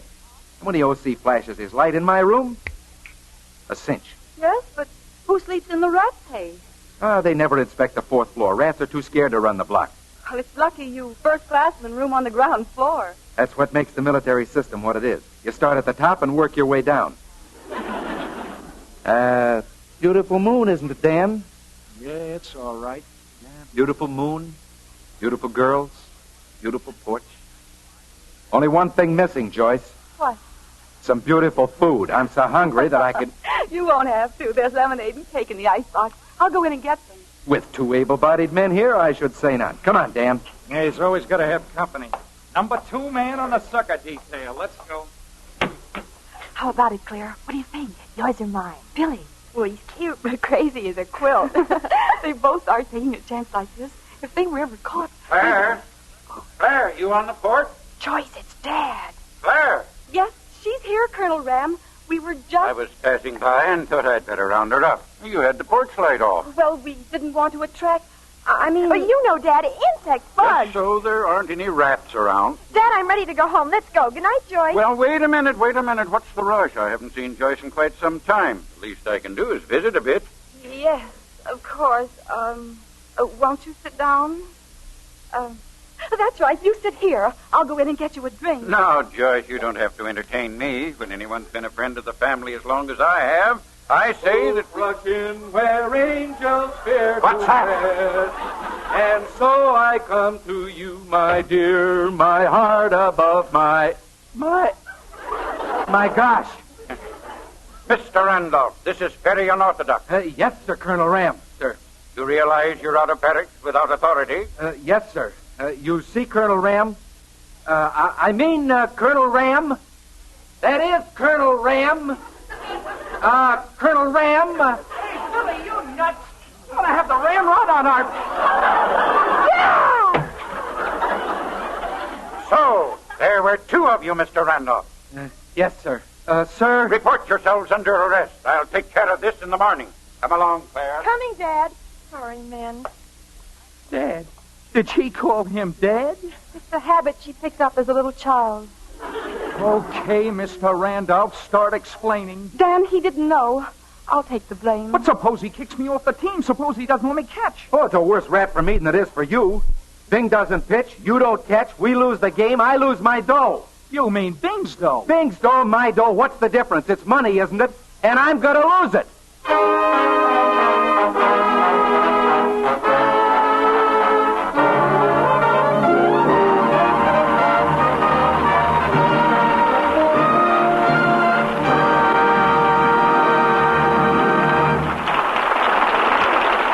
The second act of the Lady Esther Screen Guild play will follow in just a moment. Now, a word from Lady Esther. Have you noticed any change in your skin lately? Is it getting a little dry, a little flaky? Have you discovered a blemish here and there, an enlarged pore opening? Well, better watch out. Those are nature's little warnings that all is not well, that something is wrong with your method of skin care. All you really need for the complete daily care of your skin is just one cream. Lady Esther Face Cream. This one cream by itself does all the four most important things your skin needs for beauty. And I don't just say it. I prove it. I prove it in 30 seconds with the famous patch test. To make this interesting test, just smooth Lady Esther Face Cream on one patch of skin, like one cheek. Wipe it off. Then compare that cheek with the other. See the radiant difference. Feel the difference with your fingertips. This 30-second patch test will show you how thoroughly Lady Esther Face Cream cleans your skin, how it softens your skin, how it helps nature refine the pores, and how it leaves a smooth, perfect base for powder.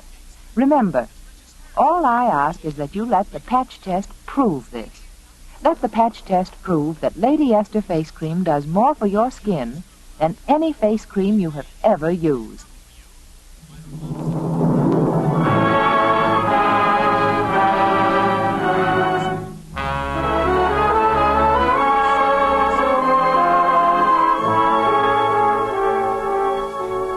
And now the second act of Brother Rat, starring Wayne Morris and Ronald Reagan.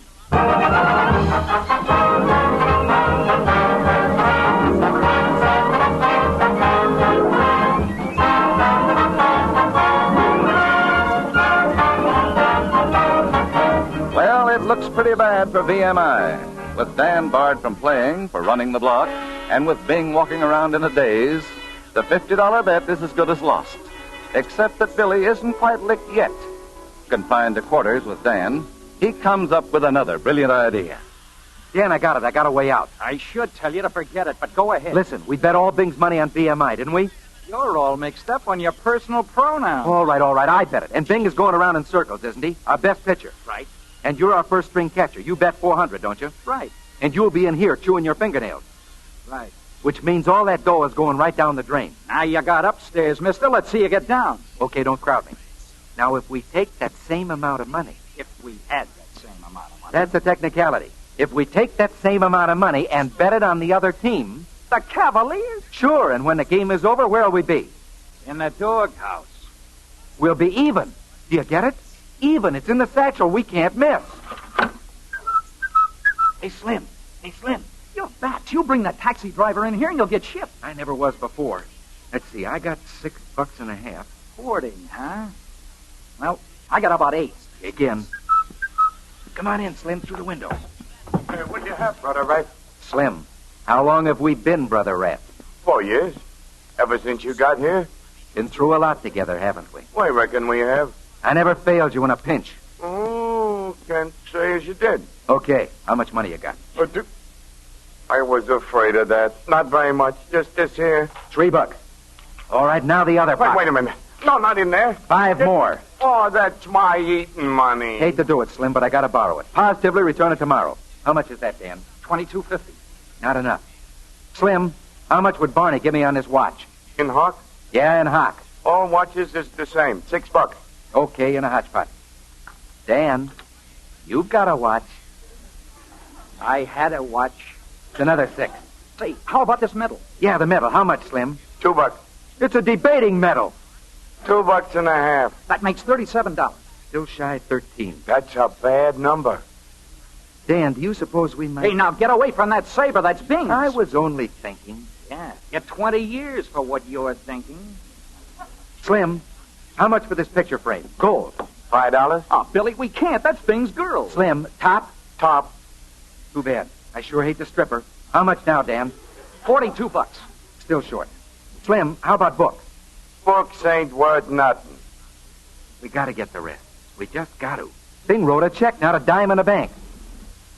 Slim, how much would this saber bring? Oh, now, wait a minute, Brother Rat. That's government property.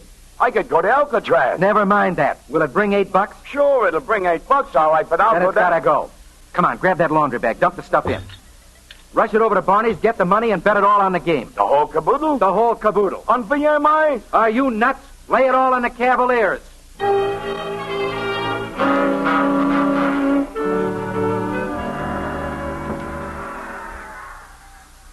I never thought I'd sit in my room and catch our biggest game by ear.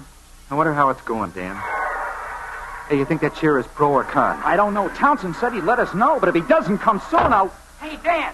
How about it, Towels? What's the word? Awful, horrible. I couldn't stand it. The game? You mean we're losing? The Cavaliers scored 8 runs in the first. 8 runs off of Bing? Oh, it was cruel, I tell you. He passed the first 3 men. Then that Cavalier first baseman hit a home run, and before we could eat another peanut, they put 3 more runs across. I knew it. But Bing was in a fog. I never saw him like that. Did the coach take him out? Wait, let me tell you. A guy got up and hit a line drive, see? And Bing just stood there. I swear. Didn't even duck. Took the ball right on his head. Is he hurt?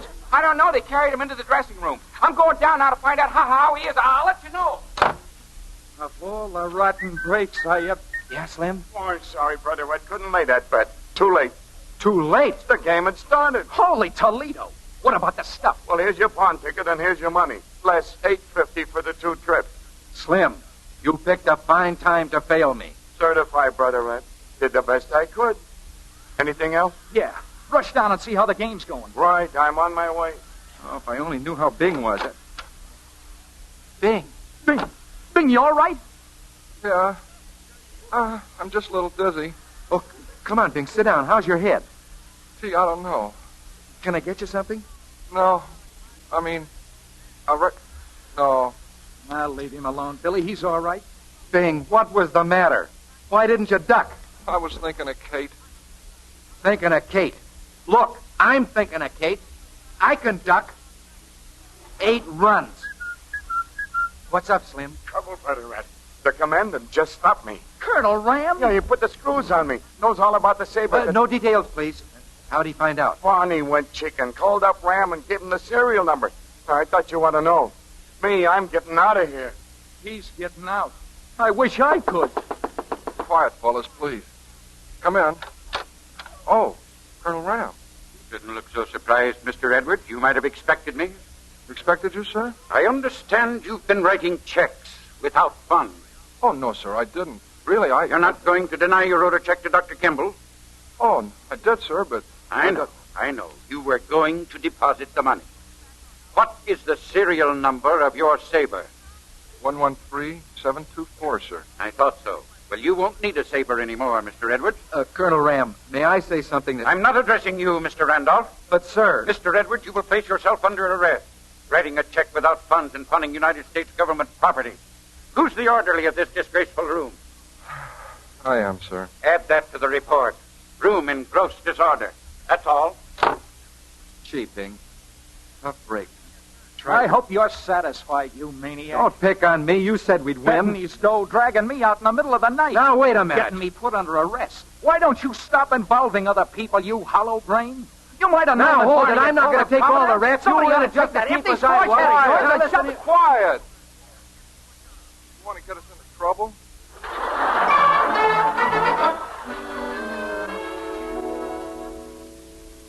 Pardon me, nurse. Could I see Miss Kate Rice? Miss Rice, this is the maternity floor. I mean, Mrs. Edwards. I presume you're the husband? Oh, no. I'm just a friend, sort of. Her present husband is traveling in the Navy. He hasn't been around for a year. A year? Well, almost. Here we are. You may go in. Thanks. Oh, thanks. Gee, Kate, I've been trying to get here, but I had so many penalties to walk. Are you feeling okay? Oh, gosh, I love you. I love you too, darling. How did you manage to get away from school? I told him the truth. Remember the family is sick in the hospital at Stanton? Oh, Bing, you shouldn't take a chance like this the day before graduation. Oh, I had to see you, Kate. Here, I brought you something. Oh, they're nice. They're flowers. Thanks, Bing. And something for the baby, too. Oh? I hope he likes it. Look. A BMI uniform. What size is it? 4. That's all they had. Don't you think it might be a little big? Well, I don't know. I was a pretty big baby. And Kate, if it's a girl, I made a pretty good deal. A deal? Yeah, with the full in the store. If it's a girl, I can swap the pants for a skirt. Free. I think you'll be the most wonderful father in the world. Yeah, and I get my diploma tomorrow, too. Just think, honey. It's going to be legal.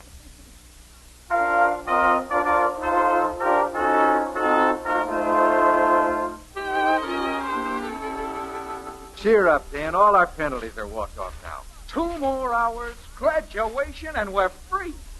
Just the same, I wish I knew. Knew what? Am I a father? Or a mother? Well, it's got to be one or the other. They can't stop you now. Come in. Colonel Ramsey. At ease. Thank you, sir. Edwards, I was over to Stanton today, to the hospital. The hospital, sir? Yes, I stopped in to see Kate Rice. Her mother's an old friend of mine. Is her mother ill, sir? No, it's Kate who's ill. It's quite serious. Did you see her, sir? No, I didn't want to disturb her. But they tell me she'll be all right. I thought you'd want to know. Nasty thing, appendicitis.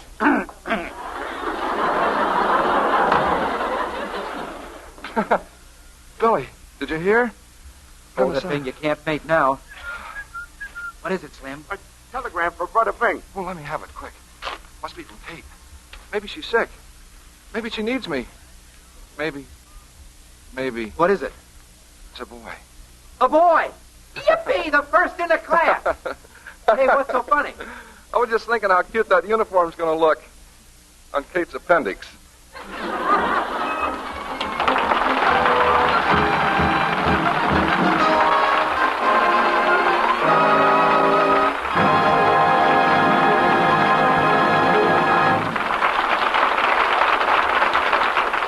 Thank you, Ronald Reagan and Wayne Morris, for your delightful performances in tonight's play. The Lady Esther Screen Guild players are grateful indeed for your appearance here, because, as you know, the benefits from these programs go to support the fine work of the Motion Picture Relief Fund and its country house. And now, before we tell you about next week's show, here's a word from one of America's best-known beauty authorities, Lady Esther. How would you like to look the way you've always dreamed of looking, but never quite dared? You know, exciting, romantic, perhaps a little exotic.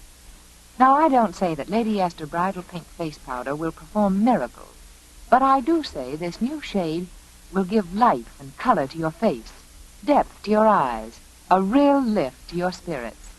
For Bridal Pink instantly makes you look more interesting and romantic. Women of every age have written to tell me how much more attractive they feel since they began using Lady Esther Bridal Pink Face Powder. Bridal Pink has been deliberately blended to flatter even a dull or sallow skin. You'll see for yourself how it gives instant new life and vitality to your entire appearance, how it gives glamour to your skin, sparkle to your eyes, even a new richness to your lips. And it really doesn't matter what your own coloring happens to be. You can use Lady Esther Bridal Pink whether your hair is blonde or brunette, auburn or brown. The texture of Lady Esther face powder is so flattering, too. The instant you apply it, tiny lines and blemishes seem to vanish, completely covered. Your skin looks so much smoother, so much finer. If you want to present a dazzling new appearance to your family and friends, try this. First, smooth on Lady Esther 4-purpose face cream. Wipe it off. And then apply Lady Esther Bridal Pink face powder. Bridal Pink, the shade that instantly wakens your face to new life, new beauty.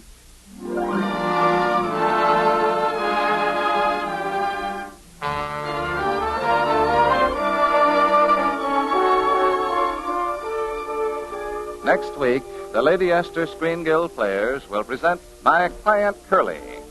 It will star Ted Donaldson and Robert Montgomery. Be sure to listen. Wayne Morris, Ronald Reagan, and the story Brother Rat were presented through the courtesy of Warner Brothers, producers of the mystery drama Three Strangers, opening this week in theaters throughout the country. You save enough on the largest size jar of Lady Esther face cream to buy a box of Lady Esther face powder. So remember, ask for the largest size. Music on tonight's program was arranged and conducted by Wilbur Hatch. This is Truman Bradley speaking for Lady Esther. Thank you, and good night, all. This is CBS, the Columbia Broadcasting System.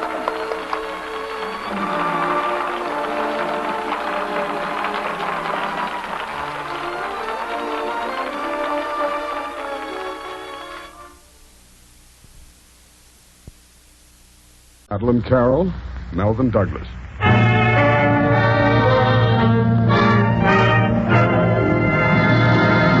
The Gulf Screen Guild Theater.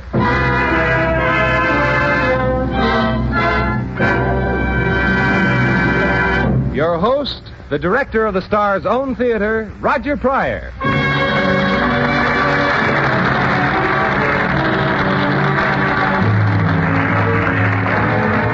Good evening, everyone. Your neighborhood good Gulf dealer and the Gulf Oil Companies welcome you to the Gulf Screen Guild Theater. Tonight, the Gulf Theater brings you two more outstanding motion picture stars, Madeline Carroll and Melvin Douglas, in Leo McCarey's beautiful screen story, Love Affair. Our stars will be on the stage in just a moment, and while we're all waiting for Madeline Carroll and Melvin Douglas, here's a young man with a host of friends who has a word to say about that good old American custom of visiting. All right, Bud. During the winter months, we all use our cars a lot to go visiting in the evening. And, of course, when you do go visiting, your car is often left standing out in the cold for hours, which means you may have plenty of trouble getting started. But not if you're set with Gulf's quick-starting twins, Gulf Pride motor oil in your crankcase, and Gulf no-nox gasoline in your gas tank. Because you'll find Gulf Pride motor oil always free-flowing, always ready to help your motor turn over the instant you step on the starter. And Gulf no-nox gasoline is so highly refined that it fires in a flash, even in stone-cold cylinders. In addition, that same team, Gulf Pride and Gulf no-nox, give you extra protection and extra good engine performance after your car is warmed up. So make sure your car won't let you down. Stop at the sign of the Gulf Orange Disc and get Gulf Pride motor oil and Gulf no-nox gasoline, the perfect quick-starting team.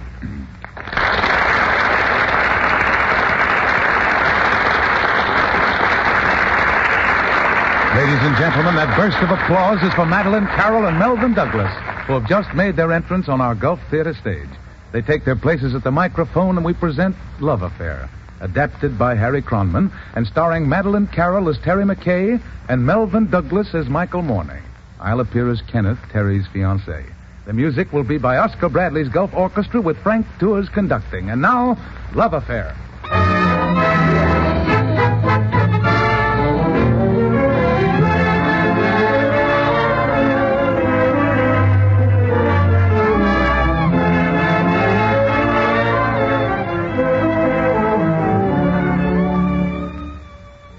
Some Sometimes it's the moon that plays pranks with a girl's heart. Sometimes it's soft music. Yes, and sometimes it's just a little breeze. Take Terry McKay, for example. Everything that happened to her came in on the wind. There she was on the boat from Rio to New York, minding her own business, in her own cabin, as a matter of fact, when a piece of paper came floating in through the open window.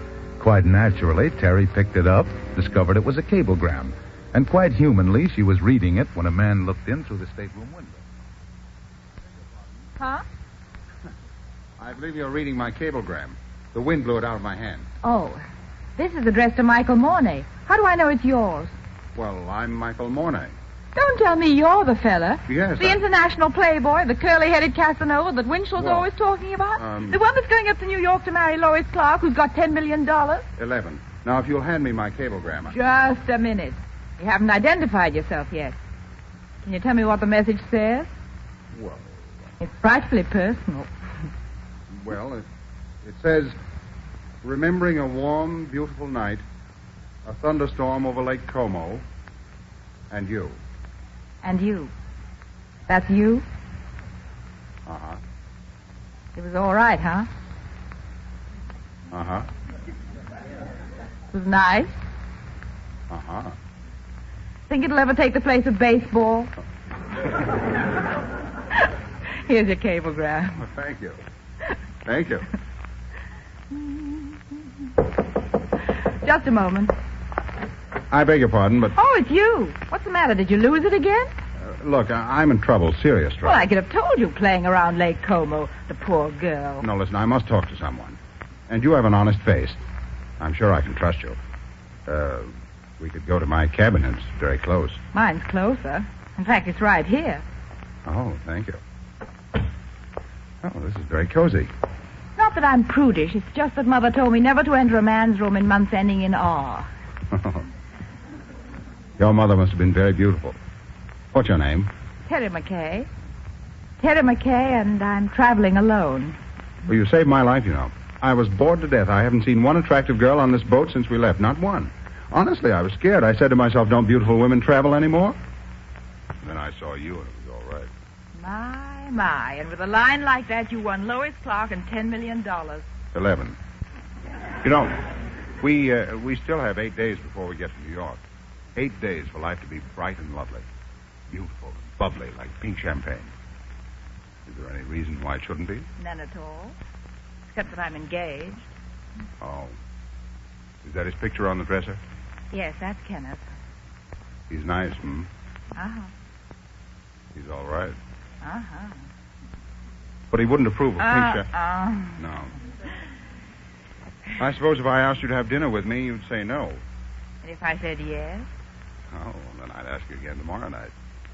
And the night after that. And every night until we reach New York.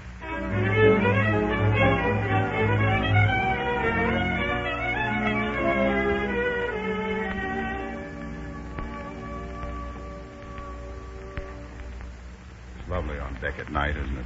Yes, it is. Michael, how many times have we had dinner together? Oh, twice, 3 times. Why? Don't you like it?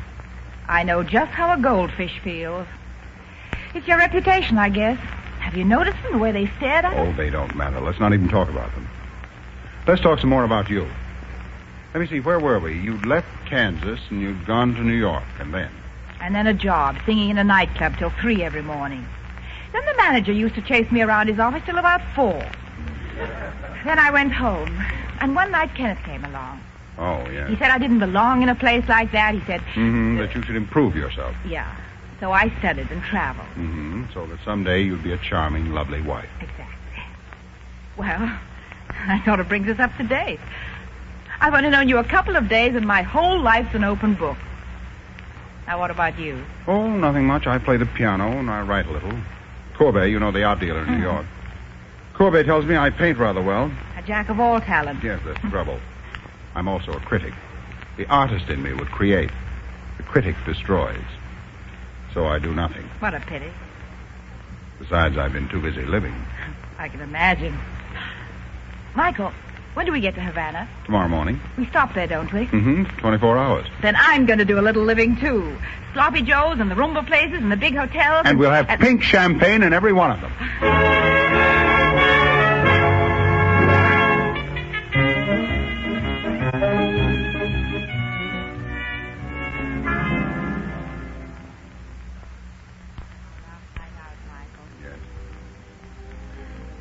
Funny how much colder it is. Almost too cold to stay on deck. I hadn't noticed. This shawl you got me in Havana keeps me warm. Dreaming? No, just looking at you. That shawl around your shoulders. The moonlight on your hair. It's a picture I don't want to forget.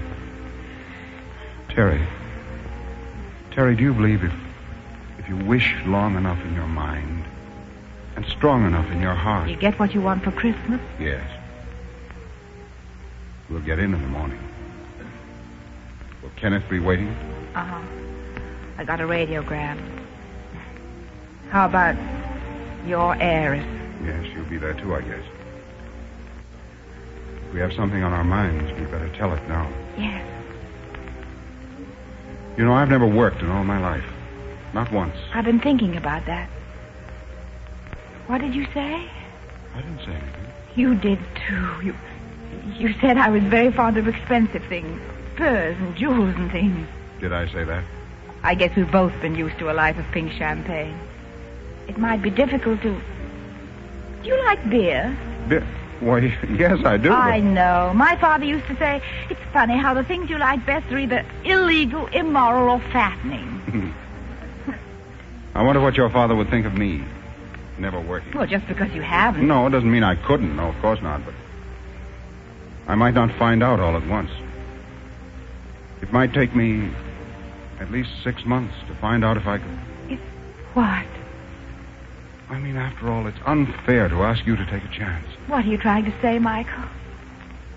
I'm trying to say it would take me 6 months to find out if I'm worthy to say what's in my heart. I was hoping you'd say that.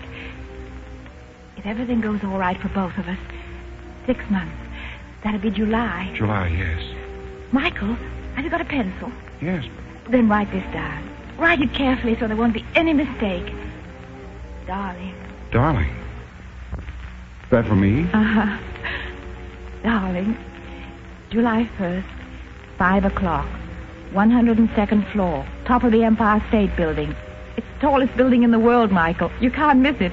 The nearest thing to heaven in New York. Terry. No, Michael, please. Please don't kiss me now. We've both got a lot to do in the next 6 months. It'll be a long, hard climb to the top of the Empire State. Let's wait till we get there.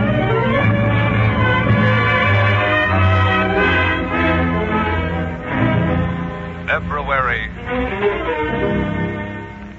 Most generous person I've ever known, Kenneth. I'm sorry to have hurt you. But, Terry, you can't be in love with this Michael Mornay. He's notorious. How do you know he isn't making a fool of you? I only know I'm to meet him on top of the Empire State Building at 5 o'clock July 1st. Well, all right, but while you're going through this 6-month period of insanity, would you let me take care of you? No, I've got a job on my own. Find myself, just as he's doing. Oh, Terry, can't you see I'm in love? Yes, Kenneth, but so am I. March. Greetings from Gotham. What has become of the dashing Michael Mornay? Why, shortly after his arrival from Rio was the engagement between him and Lois Clark, heiress to the Clark million, suddenly terminated. Numerous rumors have reached your correspondent's desk, but all of them, when run to earth, have proven... April. You're the only nightclub in town that's doubled its business in the last month. Can't be your dinner, so it must be Terry McKay's singing. Yeah, I sure wish I had a name on a long-term contract. The one I got expires at midnight, June 30th. May. Come on, Corbet. Don't be afraid of my feelings. Out with it. Is my picture good or bad? It is good, Michael. Keep on working, and perhaps one day I will say this is a great picture by the great Michael Mornay. This is the beginning. This must go on. June. I'll take this gown. He loves blue. I'd like to see some wedding rings. June 20th, 10 days. The 25th. The 30th. This afternoon. The Empire State Building, 5 o'clock. I'll be there, darling. I'll be there.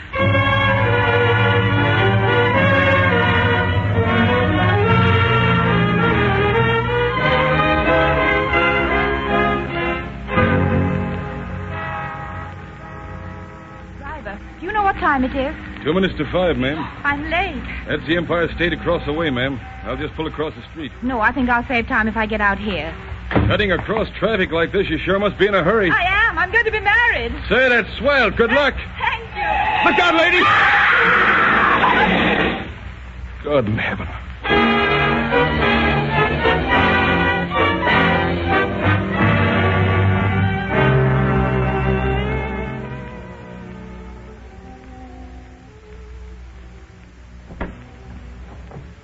Last stop, 102nd floor, observation balcony. This car going down. Say, son, what time have you got? 9 o'clock on the nose. Say, you've been up here over 4 hours, haven't you? Yes, I'm waiting for someone. Stand up, huh? That's tough. It's starting to rain, too. Well, that's the way it goes.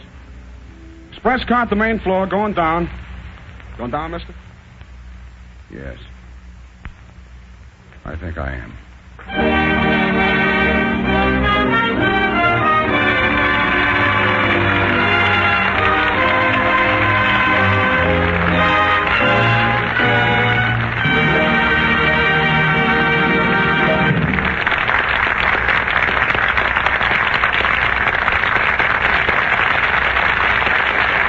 The Gulf Curtain arrives on Act 2 of Love Affair in just a moment. Meanwhile, Bud Heaston goes slightly nautical and says, When a ship captain sets off on a voyage to the South Seas, folks, he has a chart to tell him where he's going. And it's the same way with your good Gulf dealer when he starts the job of Gulf-flexing your car. Not only does he have those special Gulf-Flex lubricants, but he also has complete diagrams and specifications telling him exactly what points to lubricate and which of the 5 different Gulf-Flex lubricants to use. Naturally, he'll give you winter-grade lubricants all around, for instance, in your differential and transmission, so that even in the coldest weather, your gears will work smoothly and easily. As for the chassis, well, he'll Gulf-Flex that so that your car will steer easily and ride quietly and gently. So now that winter is here, now that proper lubrication is so important, stop at the sign of the Gulf Orange Disc and put your car in the hands of a man who knows just how to lubricate it, your neighborhood Good Gulf dealer.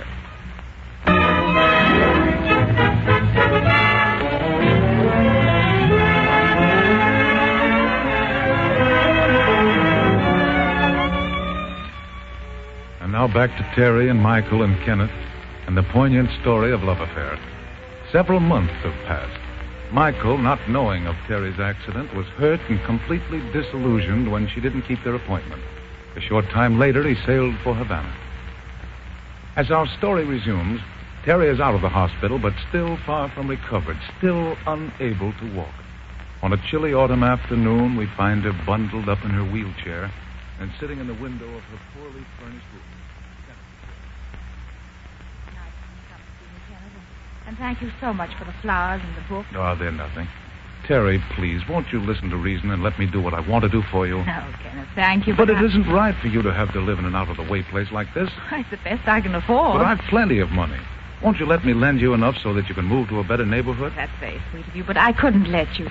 You've done too much for me already. All right, we won't talk about it anymore. But if the time ever comes when you want to change your mind, well, all you have to do is yell. I will. Oh, I saw a mention of Michael Mornay in the paper the other day. He's still in Havana.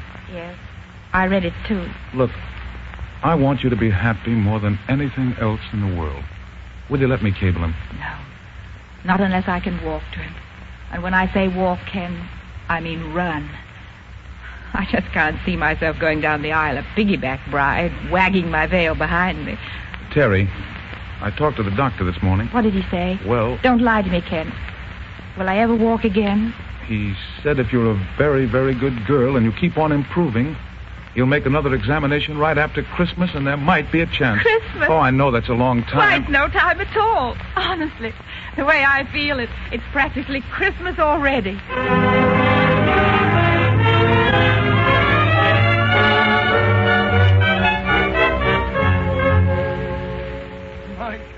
Michael, you look wonderful. But what brings you back to New York? It's Christmas Eve, Corbett. I couldn't stand a Christmas without snow. Did you get those canvases I shipped you? Are you blind, Michael? They're cluttering up my whole place. You didn't waste these 6 months in Havana. You should see how many I threw over the cliff. Yes. And I can read what was in your mind when you painted every one of these. This one. You were very sorry for yourself when you painted this. Yeah, that's right. That was painted in August. And this one, so violent. You were angry here. You are getting over your broken heart. No. No, I didn't get over it, Kobe. But I had to learn to live with it. Yeah. But that other one, the girl with the lace shawl, there you became a painter. Yes, I'm not exactly ashamed of that one myself. And the effect you got with the moonlight on her hair. Oh, Dieu, where did you find a model like that? I didn't use a model. You didn't? I didn't need one. I had a lot to say. I tried to paint it instead. So. Yes. Yes, it comes through that way on the canvas, Michael. You know, there was a girl in here the other day. She saw it in the window. She said he spoke to her many things, beautiful things. She wanted it. I'm sorry, that's one I don't expect to sell. She couldn't afford it anyway. Why, is she poor? Yes, and besides, she was in a wheelchair. Her legs, I think. Oh. She liked it, huh? That painting she loved. It's too bad, of course, but I have her address just in case. Oh, stop hinting, you old buzzard. But you can send it to her. I already have. Well, why are you... You're not angry? Oh, no, of course not. Tomorrow's Christmas, Kobe. Oh, you're a good boy, Michael. And being away alone has helped you. Only you mustn't stay away too long. In New York, they forget you like that. You turn around once and poof, even your name is gone from the telephone book. Oh, nonsense. No one even knew I was gone. I'll bet my name's still in the directory. Oh, wait, here's a book. Let's see if it is. I was just making a joke. No, I'm curious now. Let's see. K-L-M. Here we are. Mornay ought to be right near the top. McAdams, McBride. Why did they always put the MCs first? McFarlane, McGowan, What is it, Michael? Have you seen a ghost? McKay. Terry and McKay.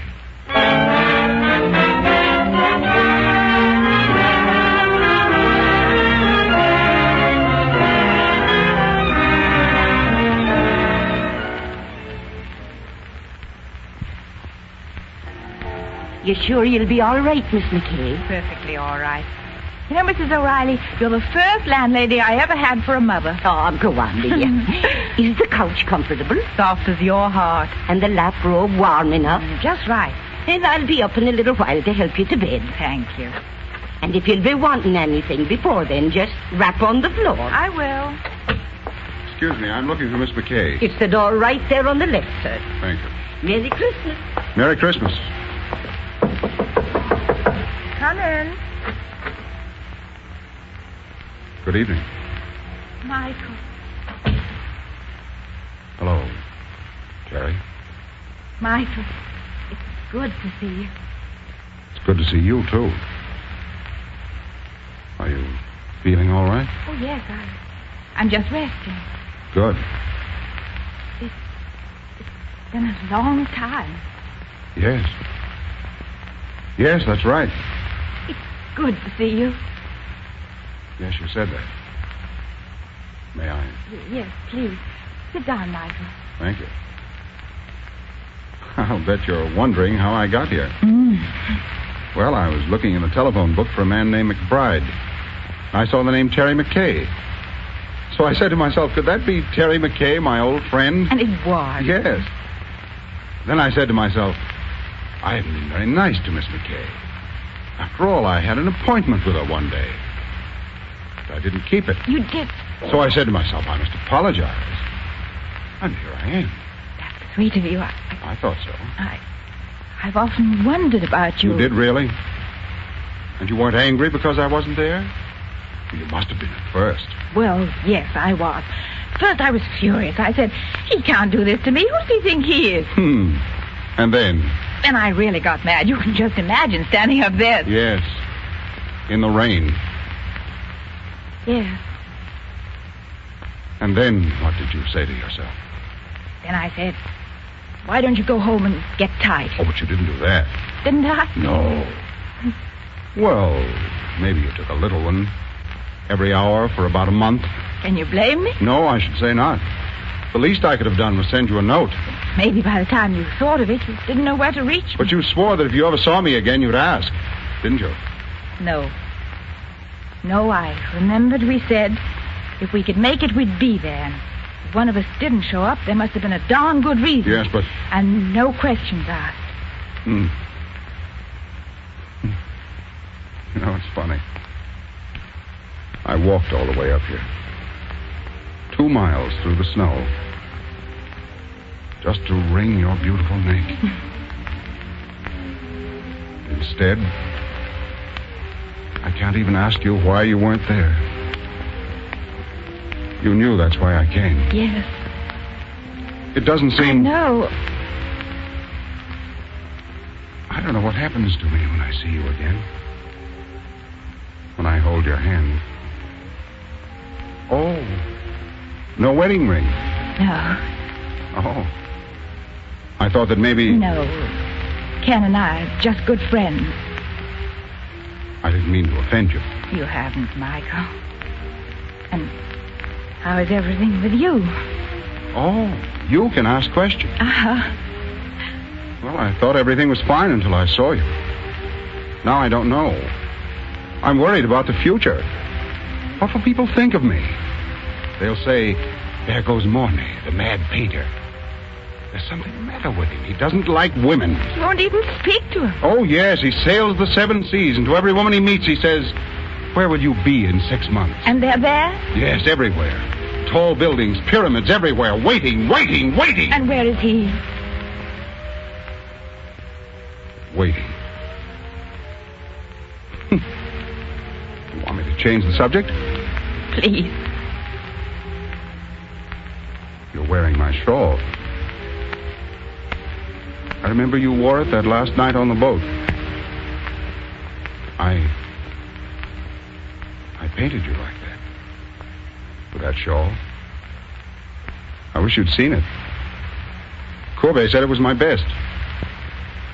It doesn't matter. It's gone now. Gone? Yes, a girl came into Courbet's shop. She saw in the painting what I'd hoped you might see. So I told Courbet to give it to her. Did you? Yes. Oh, she was very poor, you see. And so I said, send it to her, Courbet. Tomorrow's Christmas. Just like that. You're very generous, Michael. Well, after all, she liked it so much. She couldn't afford it. Besides, Courbet said she was in a wheelchair, that she couldn't... That she couldn't... What is, Michael? What are you staring at? At that robe around your knees. Aren't you too warm? No, I'm quite comfortable. It was cold in here. And you haven't been very hospitable, Terry. You haven't moved from that couch. You might have shown me around your apartment. Yes, I know, Michael, but you see... I'm sure there must be another room, a bedroom, maybe. Michael, don't go in there! Why not, dear? I'm such an old friend. Surely you wouldn't want me to leave without... Michael! It's there.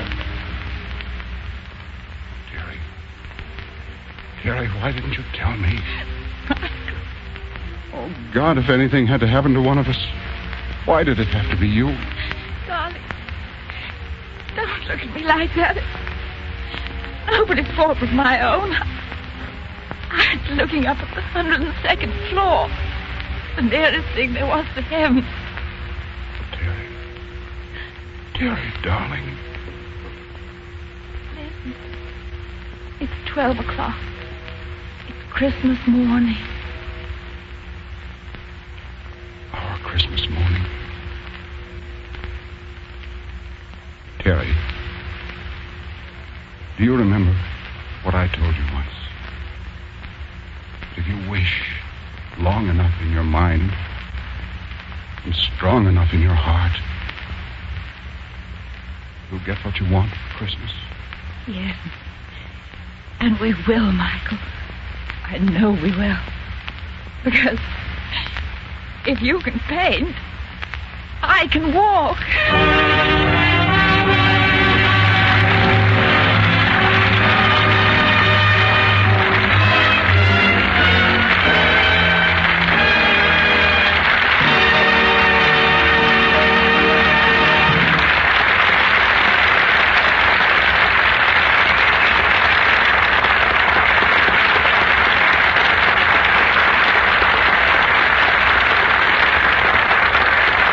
Ladies and gentlemen, our stars, Madeline Carroll and Melvin Douglas, are taking a well-deserved bow for their splendid performances.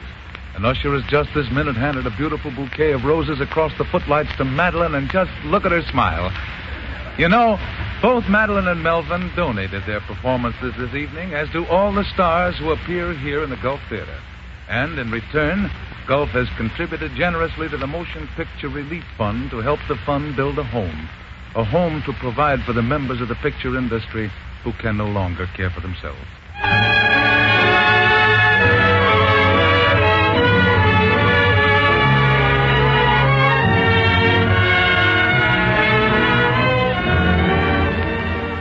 Next week, the Gulf Theater brings to the air for the first time one of the most stirring motion pictures of the year just past. The love story that thrilled the nation, Waterloo Bridge. In the leading roles, we're proud to present, co-starred for the first time, Joan Fontaine and Brian Aherne. You saw Brian Aherne as the star of Hired Wife, and you saw Joan Fontaine's great performance in Rebecca. So be sure to listen to these two stars in the Gulf Screen Guild Theater next Sunday night. Brian Aherne and Joan Fontaine in Robert E. Sherwood's Waterloo Bridge. Until then, this is Roger Pryor saying good night, everyone, for your neighborhood Good Gulf Theater.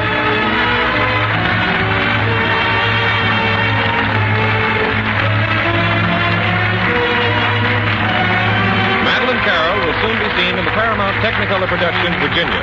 Melvin Douglas appears through the courtesy of Metro-Goldwyn-Mayer. And as Roger said, don't forget to tune in next week at the same time for the Gulf Screen Guild Theater production of Waterloo Bridge, starring for the first time together on the air, Brian Aherne and Joan Fontaine.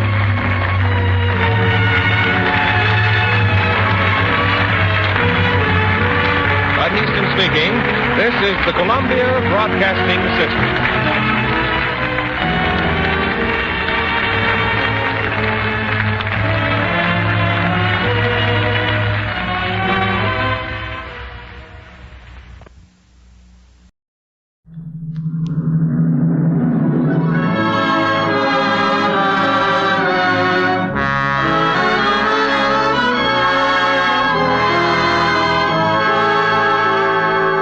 Lady Esther presents the Screen Guild Players.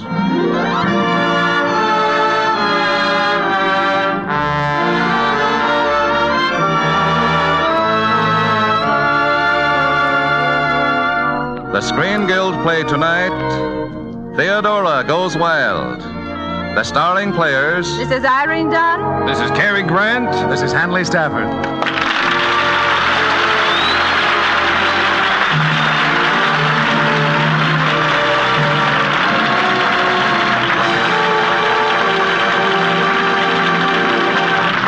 Tonight, Lady Esther presents the Screen Guild Players in one of your all-time favorite screenplays. Columbia Pictures' great success, Theodora Goes Wild.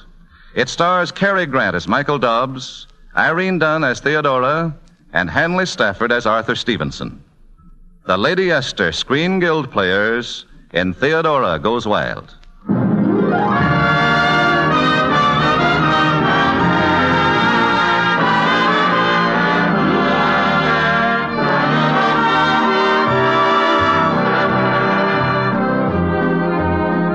What happens when a sensational first novel by Carolyn Adams defies all the customary conventions of print? What happens? Why, all America reads it, of course. Boston. Slowly, he started moving toward her. "Shall I take your coat?" he asked, his words uttered like soft. The Bronx. "Of course you'll stay a while," he breathed, his eyes burning through her. She felt helpless and imprisoned by... And Barlow Corners. She could feel his breath upon her cheek. As soft music filled the room, "The night has just begun," he said. And then, with a shocking, terrible suddenness, His lips found hers. The room went dark. Hot cigarette.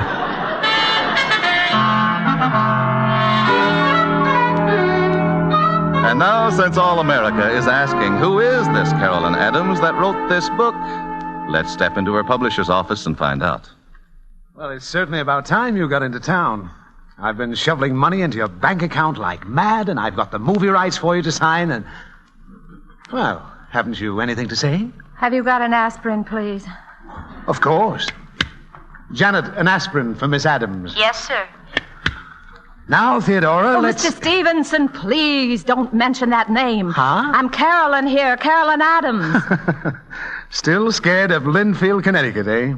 Still scared they'll find out that Carolyn Adams is Theodora Lynn. I think I'd just about die of shame. But, my dear young girl... Were you raised in a small town by a maiden aunt? No. Have you taught Sunday school for the past 10 years? No. Have you played the organ in church since you were 15? No. Well, I have. And right now I ask myself, where did Carolyn Adams come from? How did all this start? You walked in one day with a very promising manuscript. Oh, I thought it was just romantic. I must have been mad. Yesterday I had to read it aloud to my aunt. It sounded positively indecent. But profitable. Tell me, how did you manage to get away today? They think I'm visiting Adelaide Perry. She's supposed to have a job down here. Well, hasn't she? No. You see, Adelaide is... Well, I'm sorry, it's a secret. Well, you keep her secret and I'll keep yours. I promise you the identity of Carolyn Adams will never be known. No one will ever find... Janet, old girl, you know that's silly. Steve is always into me. Listen. Forget it, darling. I'll just go in. He's coming in. Oh, hello. He's in. Well, now, there's a profound observation. Michael Dobbs is me name. Mr. Stevenson, you promised. Oh, he's harmless. Michael, run along and stop bothering Miss Adams. Miss Adams? Oh, Carolyn Adams? Well, you ought to meet me, Miss Adams. I painted the woman for the cover of your book, that glorious woman. She may be glorious, but she's also underdressed. Oh, sorry, that's how I found her between the covers of your book. Mr. Dobbs, if you don't mind. You're Carolyn Adams. Mm-hmm. Going? Well, what about our business? Well, I'm sorry, but I promised to drop in on Adelaide. Then how about later? Dinner, maybe? Oh, no, I couldn't. I have to catch an early train back home. Oh, home? Where's that, Miss Adams? Well, it's out west. Way out west on the range. Yes, it's out west. Look, can't you take a later train? We've simply got to get these details cleaned up. All we need is an hour at dinner. Just the two of us. Well, of course, if it's important. Well, now, that's swell. We can accomplish a lot in an hour. Yes, especially if Mr. Stevenson and I are alone.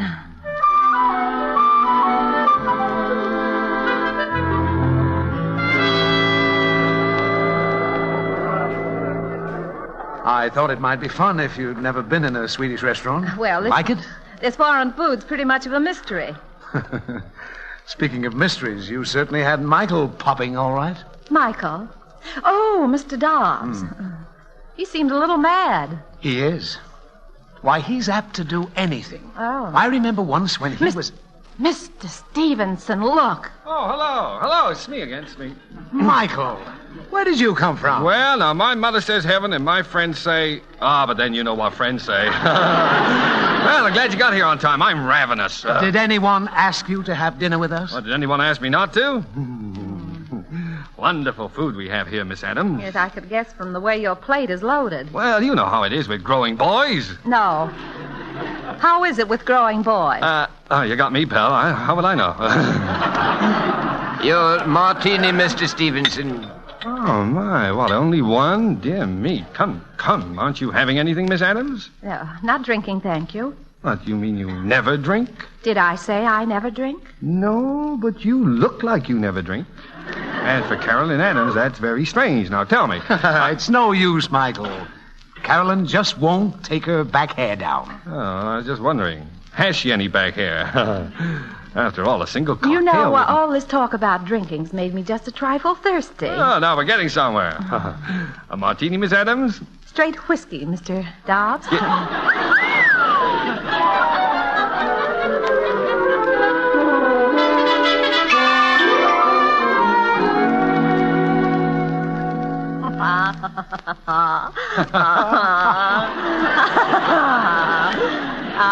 Come on, Stevie. You're 3 courses late. Say, you and Michael aren't eating dinner. You're drinking it. I was just showing the gentleman my back hair. Would you say it was down now, Mr. Dobbs? Would you? Well, I wouldn't say it wasn't. You wouldn't say it wasn't. Well, then skull, Michael. Skull! Oh, pure accident. Look, Carolyn, it's getting late. Maybe I should take you to your train. Oh, what'd you rush, Stevie? They run all night. Sure. Why don't you go home, old man? Yeah, I can put her on the train. Sure, Of course. Sure, that'll give us time to run up to Harlem. Sure, we can run up to Harlem. Carolyn, there's a little hot spot I know. A little hot spot? Yeah. Unless, of course, you don't dance, too. Oh, what do you mean I don't dance, too? Did I say I didn't dance, too?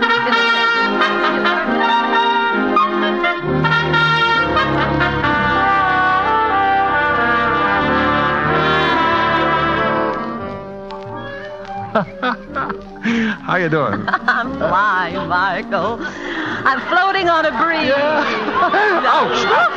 Oh, pure accident. Oh, go on. That was no accident. That was my foot. You had your mind all made up about me, didn't you? Thought I didn't drink, thought I didn't dance. Yeah, thought a lot of things I'd like to tell you. only you'd never visit a man's apartment. Or would you? Well, did I say I wouldn't?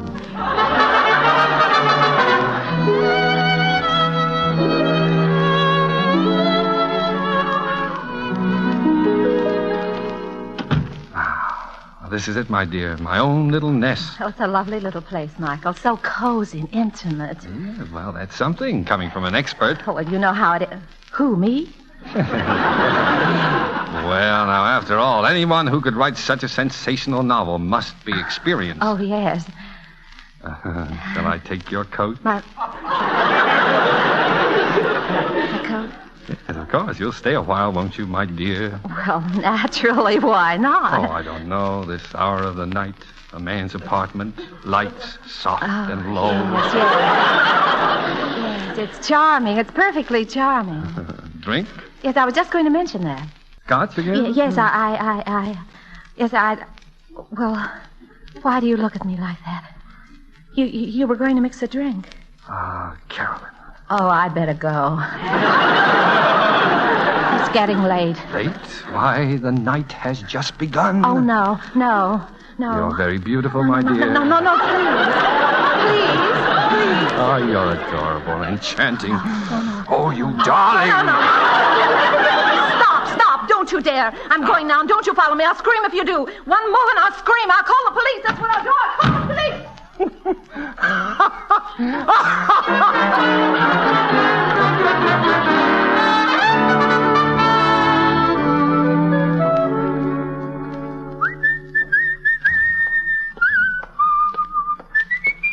Pardon me, ma'am. I'm a stranger in Linfield. Yes? I'm looking for the Lynn home. Don't seem to me you're looking very hard, hanging right on the front gate and whistling on the Sabbath. I declare I don't know what we're coming to. Michael, what are you doing here? Well, you forgot your purse in my apartment. Here it is. Now, see here, Mr. Michael Dobbs. Dewberry is the name, ma'am. Right smart weather we're having. You get out of this town as fast as you can. Now, is that the way to greet an old friend, an old drinking companion? Michael, listen. My Aunt Mary's in there. She heard you whistling and sent me out to get rid of you. And Adelaide's mother's in there, too, Mrs. Perry, the worst gossip in town. Fine old homestead you got here, lady. Oh, will you please go? Of course, your lawn looks seedy. Those vines need training. Oh, Michael, don't joke. I'm not joking. You could use a gardener. Don't be absurd. We never had one. Lady, you've got one. Now, listen, Michael. Oh. Where did he come from? I found him at the station. He's the only one who'd come down to meet me. We're throwing in together, aren't we, Jake? I call him Jake. Michael, please. What's going on out there? What does he want, Theodora? I want work, ma'am. Work. He says he's a gardener, Auntie. Not interested. We don't need a gardener, and if we did, we wouldn't hire a loafing stranger. Oh, I'm no loafer, ma'am. I was just telling the little lady here about my life. Well, don't go shouting it out there on the street. Oh, well, you're right, ma'am. I'll come in.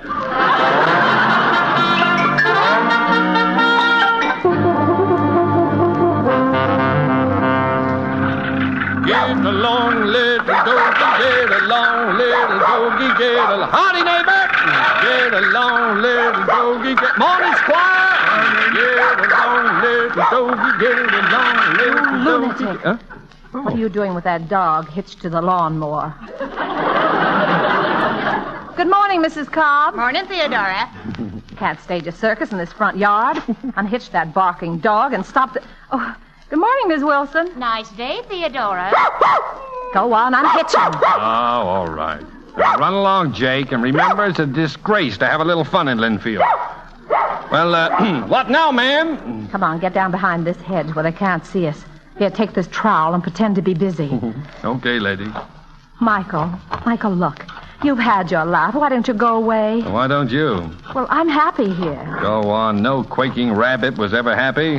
What you need is a big, broad, flexible outlook. What I need is for you to go back to New York. That's what I mean. Here you are, full of normal desires, but they're being strangled. And for a lovely woman with a talent, that's a sin. Well, what can you do about it? Plenty. I'm going to break you out of this jail. You wouldn't tell them about Carolyn Adams. No. You're going to do that yourself. You're mad. No, I'm not. Remember the big, broad, flexible outlook. Idiot, look what you've done to that rose bush.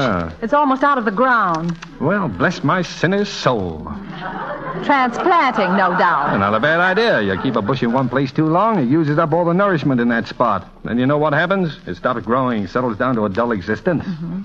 Well, that takes care of the flowers. Now the birds? Nope, no birds. Now about people. Sometimes people need new soil, too, with new life in it. Mm-hmm. Trouble is, most plants and people are dead and don't know it. Oh. So you're going to resurrect me? Well, that wasn't exactly the word. But I think you sort of got the idea.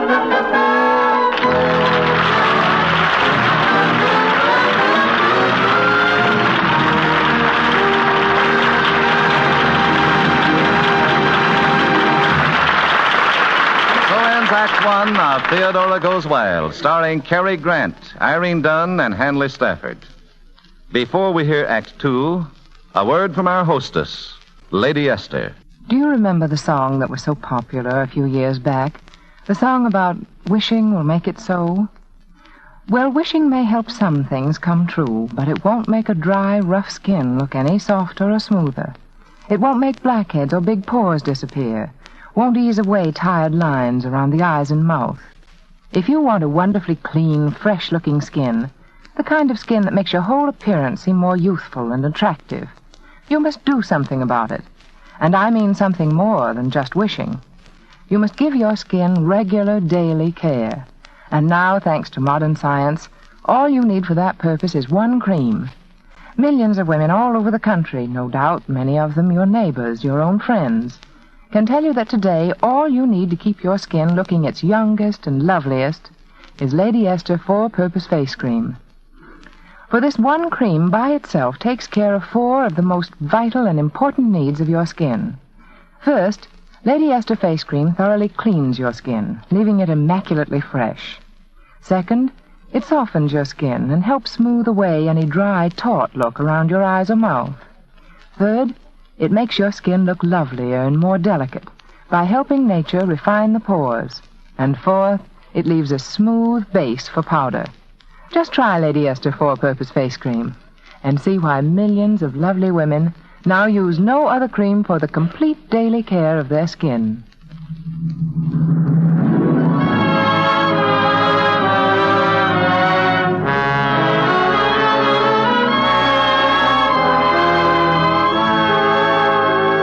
And now the curtain rises on the second act of Theodora Goes Wild, starring Irene Dunn as Theodora, Cary Grant as Michael Dobbs, and Hanley Stafford as Arthur Stevenson.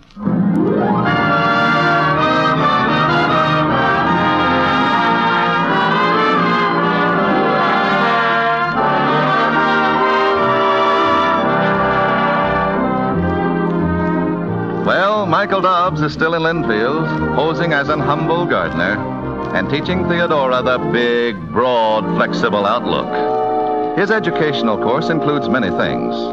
A trip to the woods to gather berries. When he's nice, he's nice. I sort of like him, really. Then a little fishing trip. He's good looking, too. A wonderful smile. And then, inevitably, a kiss. What's happening? I liked it. Of course, in the meantime, local tongues had begun to wag. And now Theodora is excitedly telling Michael all about it. It was just like a delegation, Michael, with Mrs. Perry as a sort of a spokesman, but I told them off all right. You did? It's a free country, I said. I'm over 21, and what I choose to do is none of Linfield's business. I invited the whole town to go jump in the lake. That gardener will stay as long as I want him, and that's forever because I love him, I said. You did? You did? That's what I told them, Michael. And it's true. Oh, that's what you told me. Yeah. Yeah. Oh, darling, I was so thrilled to hear myself say it, and proud, too. Well, I guess we have a lot to talk about, Michael. Yeah. Yeah, I guess we have. Well, better not start tonight, though, huh? Are you proud of me, Michael? Oh, I'll tell the world, baby. Baby. Oh, I never thought anyone would call me that. Oh, would you like to kiss baby goodnight? Would you? Huh? Oh, yeah, sure. Mm-hmm. Until tomorrow, darling. Sure, until tomorrow.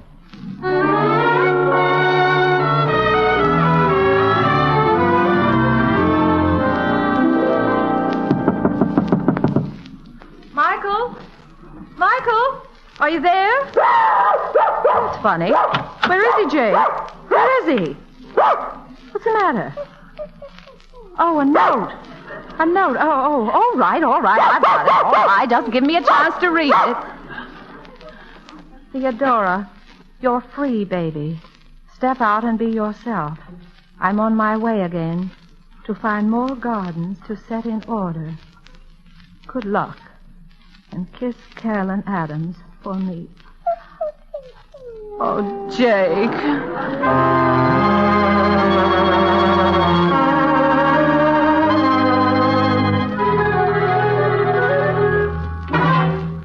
Mr. Dobbs. Mr. Dobbs, wake up. Huh? What? 10 o'clock, Mr. Dobbs. Somebody's here to see you. Oh, this early? Who? Oh, well, it's a kind of a... That's him. Hey, Jake. Hello, Michael. Theodora. What are you doing down here? You forgot your dog. Oh. Hey, Hemingway, keep that hound quiet. Take him out to the kitchen. Have you got a bone? No, sir, I ain't got no bone, but I got a mighty nice lemon pie. Mr. Dobbs, we had something to talk about, remember? Yes, I remember. Well, I'll admit you've got an explanation coming. I ran away because, Because I threw myself at you and you were frightened.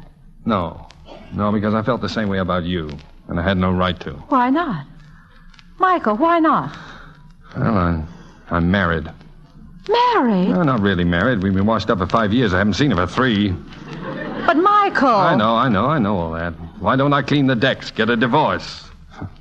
That's just the trouble, I can't. Well, I don't understand. Well, my father's in politics. He's lieutenant governor. A scandal in the family would hit him hard. You know how politics are. I promised there wouldn't be any divorce while he held public office. How did I know I was going to meet you? Oh. Michael, do you love me? Oh, darling, you know I do. Once I'm free... How long will that take? Another 2 years. 2 years? Yeah, 2 years. And not a thing I can do about it. I'm trapped. Oh, 2 years. Oh, you know, Michael, what you need is a model. A what? An artist model. The right one might be a great help to you. I don't want a model. Don't struggle, Michael. You've got one. Who? Me. Well, what in heaven's name for? Oh, to mow the lawn, transplant things. Oh, I get it. Joke, huh? Very funny. You see, Michael, you're living in a jail, too. I'm going to help you break out. Now, look here, Theodora.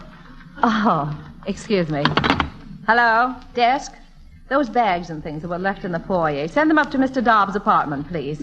Yes, thank you. Why, you're mad. What will your family think? I believe you taught me not to care, and besides, they think I'm staying with Adelaide Perry. Well, you'll cause a scandal. You can't move in here. I'm in. Oh, we'll take care of that. Hemingway!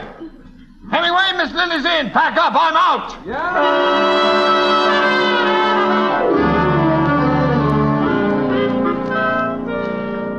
But, Theodora, do you know what you're doing? Stevie, I was never more rational in my life. I want publicity, lots of it.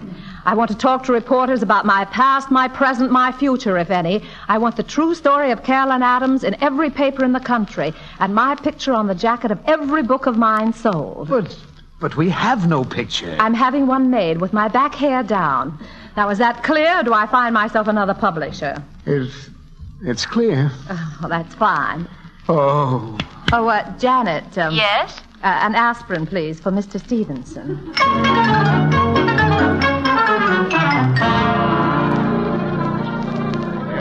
Scotch is pretty good, too. Oh, Miss Adams, could you tell us about your new book? Of course. It's about a girl in a small New England town. Outwardly, she belongs to that narrow little community. But in her heart, she just longs to be called Baby. Would that be the story of your life? Well, I wouldn't say it wasn't. And who would the man be? The man? Oh, well, now, gentlemen. A lady's entitled to one secret. Hey, what the devil's going on here, anyway? Why, Michael! Theodora, what's the idea of these reporters? Hey, aren't you Michael Dobbs? Yes, and that's my scotch you're drinking. Yeah, good. Now, look here, Theodora. Oh, Michael, darling, I'm so glad you're back. Baby's missed you so. Hey, wait a minute. Lay off. It's a clinch, Joe. Get it. Now, Theodora, take your arms away. Got it, Sam. No, you don't. You don't print any picture of me. I'll break your neck. We'll just print what we see, Mr. Dobbs. And from where I stand, she's still got her arms around his neck. Oh.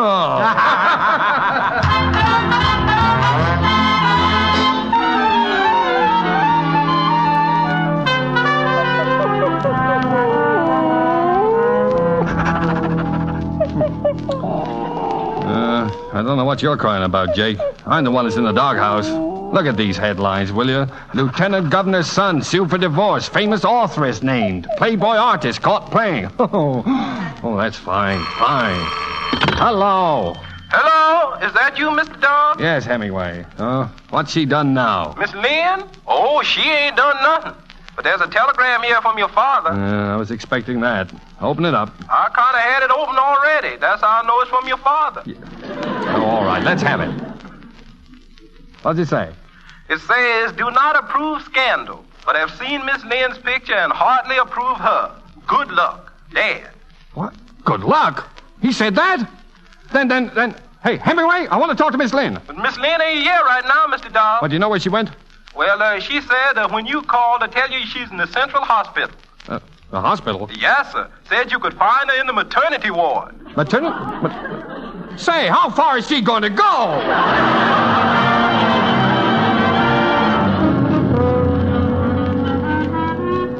She's in this room, Mr. Dobbs. Oh, thank you. Oh, Michael, darling, hello.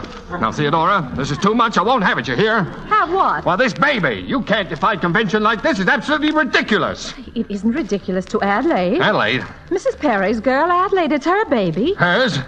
Well, Michael, don't look so shocked. She's married. She's out on the sun deck with her husband right now. Oh, gosh.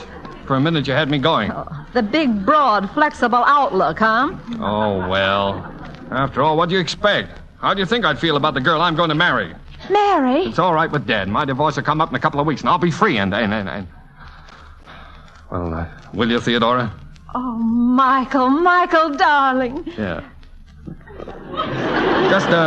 Just a quiet little wedding, and then a honeymoon, and then we'll both get back to work. I'll paint, you'll write. And then?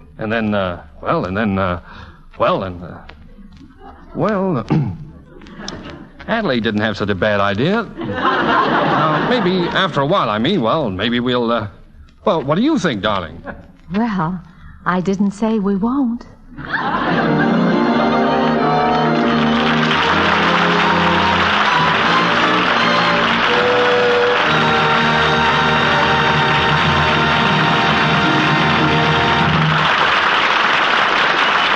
Thank you, Miss Dunn, Mr. Grant, and Mr. Stafford for bringing us the story of Theodora Goes Wild.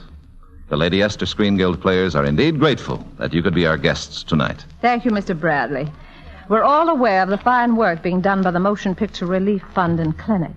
And to know that the benefits from this program support that work makes our annual appearance with the Lady Esther Screen Guild players a real pleasure. We'll be back soon.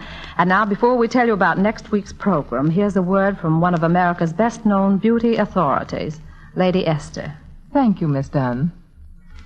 Ladies, do you know why I make only one kind of face cream instead of a whole long line of beauty preparations? Because one cream is all you need, and anything else is sheer waste. Does your skin feel a little rough when you touch it with your fingers, a little dry and flaky? Then see how quickly Lady Esther 4-Purpose Face Cream loosens and absorbs those clinging flakes, makes your skin feel soft and smooth again. Does your skin look dust-laden and grimy at the end of the day, the pore openings clogged with dirt and stale makeup? Well, see how thoroughly Lady Esther Four-Purpose Face Cream cleans and refreshes your skin, leaving it with a look of radiant, immaculate grooming. Yes, and see how much finer the texture of your skin looks after using Lady Esther Face Cream. See how much smoother your face powder looks on your skin, how much younger and more attractive your whole appearance has become. Lady Esther Face Cream asks no help of any other cream or lotion. It cleans your skin, softens your skin, helps nature refine the pores, and leaves a perfect base for powder. I know that when you start using it, all your friends will think something wonderful must have happened to you. You'll look so gay and blooming. So ask for Lady Esther Four-Purpose Face Cream and start using it for a fresher, lovelier, younger-looking skin.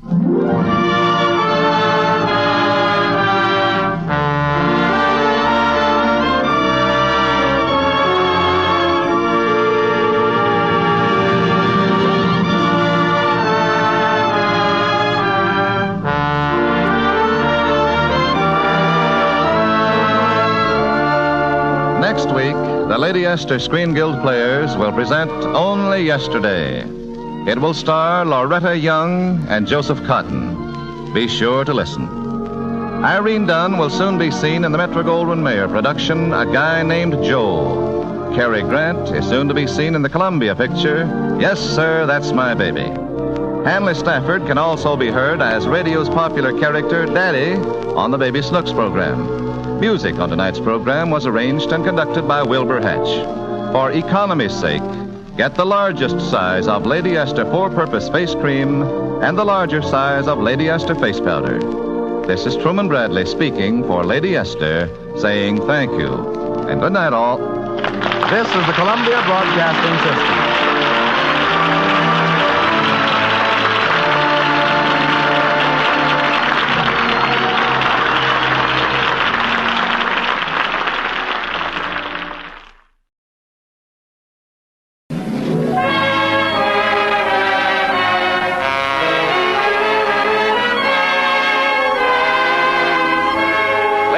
Presents the Screen Guild Players.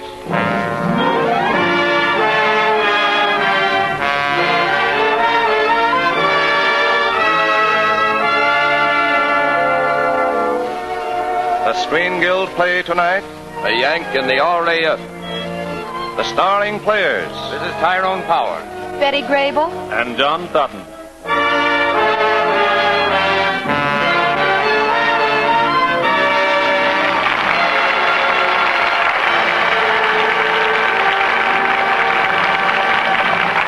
Lady Esther and all the stores who bring you Lady Esther Face Powder and Lady Esther Face Cream present the Screen Guild Players, starring Tyrone Power as Tim Baker, Betty Grable as Carol Brown, John Sutton as Wing Commander Morley, and Pat O'Malley as Pilby in 20th Century Fox's romantic adventure, A Yank in the RAF.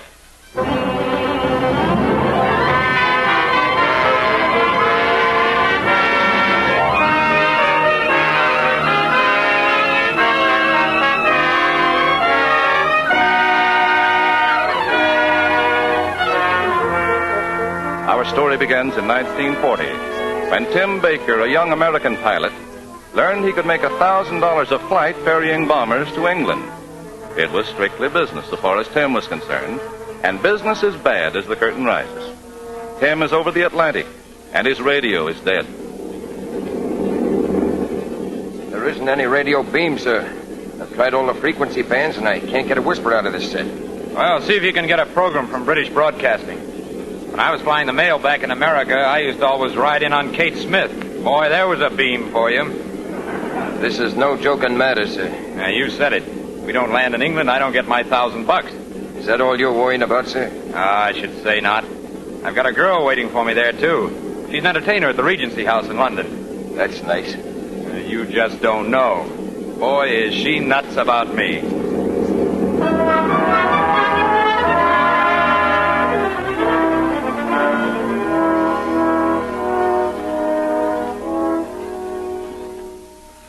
Tim, you worm. Why don't you stay away from me?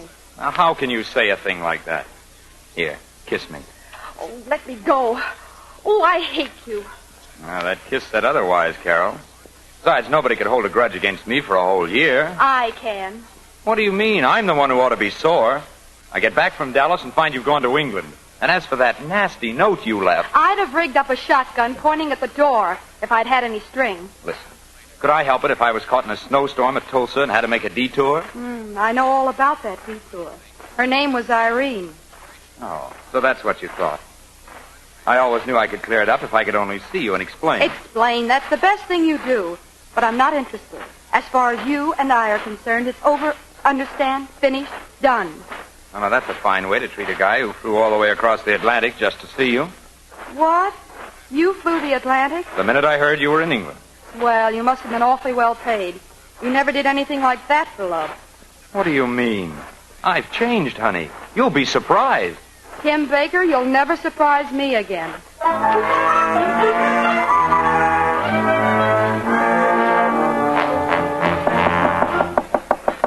Just a minute. Surprise? Tim, what are you doing here? Waiting to take you to supper?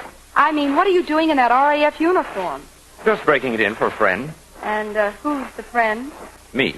Come on, let's eat. Didn't I make it clear that I don't want anything to do with you? Well, you don't have to have anything to do with me in a public restaurant. We'll just eat, tip the waiter, and go our separate ways.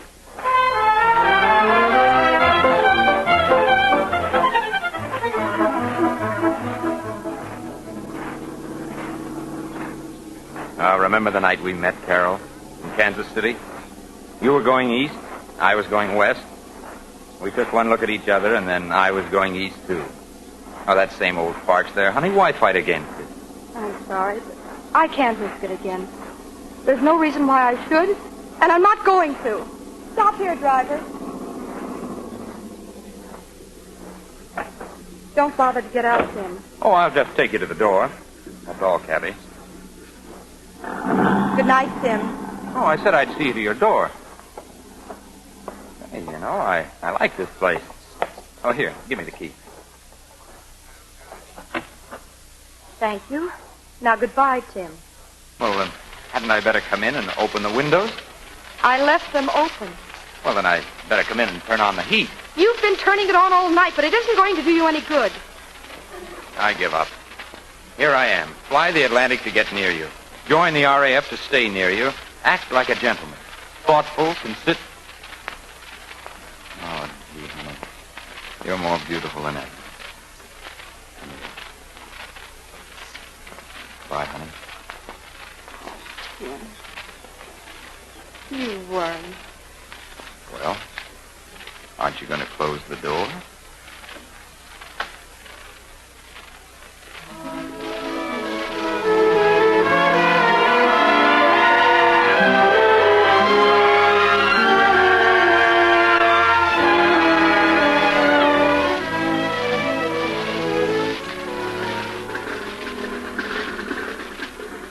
Well, Tim, how does it feel to be a pilot in the RAF? Now, ask somebody who knows. What do you mean?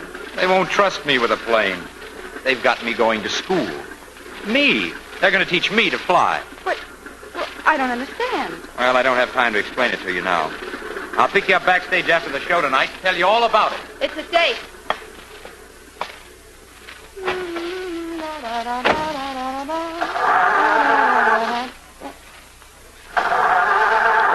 Darn it. I beg your pardon, miss. I think your car will start better with this in place.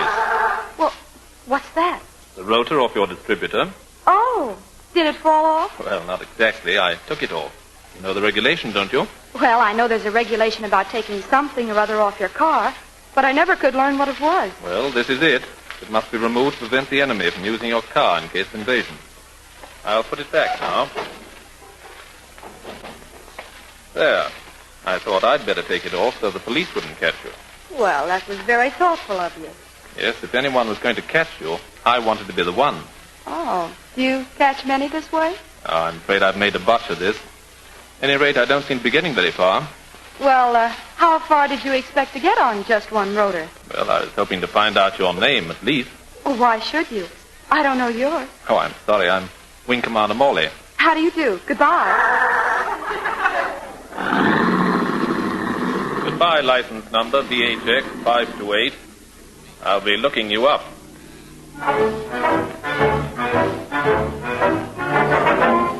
Is this the way to Miss Carol Brown's dressing room? Yes, sir. Shall I announce you? No, thank you. Just a second, Tim. Gosh, Tim, Well, Mr. Morley, what are you doing here? Well, I hate to seem persistent, Miss Brown. Well, let's face facts. You are. So I am. But now that we have run into each other again, perhaps you'll have supper with me. Well, I'd like to very much, but... Good. But I'm afraid my husband wouldn't like it. Oh. Did you say your husband? Yes. Well, I see you're very modern. No wedding ring? Well, that is, Because of your career, possibly. That's it. Because of my career. That's what I thought. Is your husband calling for you? Oh, yes. He told me he'd meet me here, right after the show. He quite obviously didn't. I'm afraid something detained my husband. Don't apologize. I can wait. He might have fallen asleep. Quite. He works all day. He's not lazy then, is he? Well, I guess I'd better run along. I'd be delighted to walk with you. Oh, that won't be necessary. Not necessary, perhaps, but very pleasant.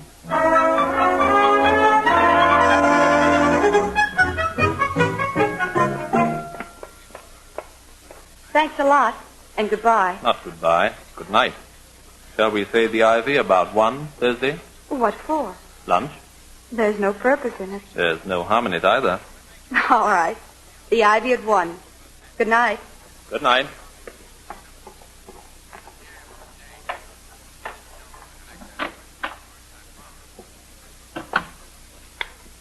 Hey, who turned those lights? Oh, it's you. I hope I didn't disturb you. Now, listen, honey, I know it's my fault, and I apologize. I'm sorry I stood you up, but I was awful tired. I just came up here and took a nap instead of showing up at the Regency House. It really doesn't matter. Now, don't be that way. At least I wasn't out with anybody else. Really? I was. He was very charming. If I'd known you were here, I'd have asked him in. Oh, so that's it, huh? Trying to make me burn. Not at all. Just bringing you up to date. I'm having lunch with him Thursday. You can have lunch with all the men you want. You're very sure of yourself. Come here. Give me a kiss. Hey, what kind of a kiss is that? Hey, you were out with another guy. I told you I was. With Wing Commander Morley. Wing Commander Morley? Well, what's so shocking about that? Well, nothing. Nothing at all.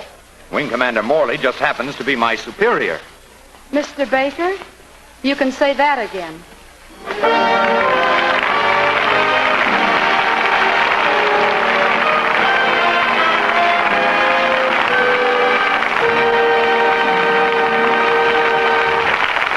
And now, before we hear Act 2 of A Yank in the RAF, starring Tyrone Power, Betty Grable, and John Sutton, here is a word from Lady Esther.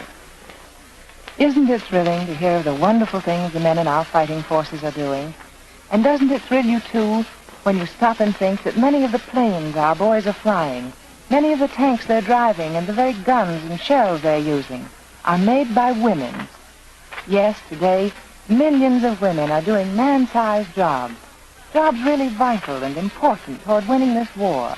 And they're not letting down on their appearance, either. Just look at their pictures in newspapers and magazines. America's women at war. They're so fresh and lovely that, well, it just does my heart good to look at them.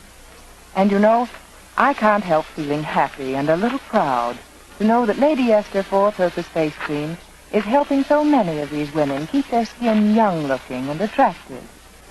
You see, this one cream alone brings them 4 important aids to beauty. Many of them say it's the only cream they need, the only cream they now use. For Lady Esther Face Cream not only thoroughly cleans their skin, it also softens their skin. It helps nature refine the pores, and it even acts as a perfect base for powder. So if you want your skin to look softer, smoother, and fresher, change to Lady Esther 4-Purpose Face Cream. See the wonderful difference in your skin after the very first application.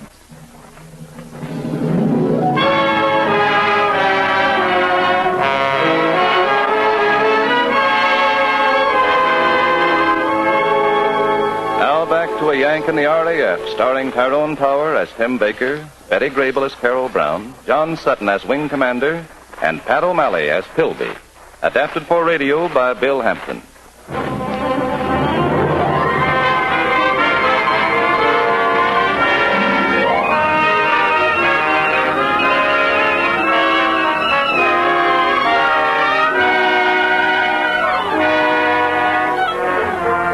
It's several nights after Carol told Tim that she was lunching with Wing Commander Morley.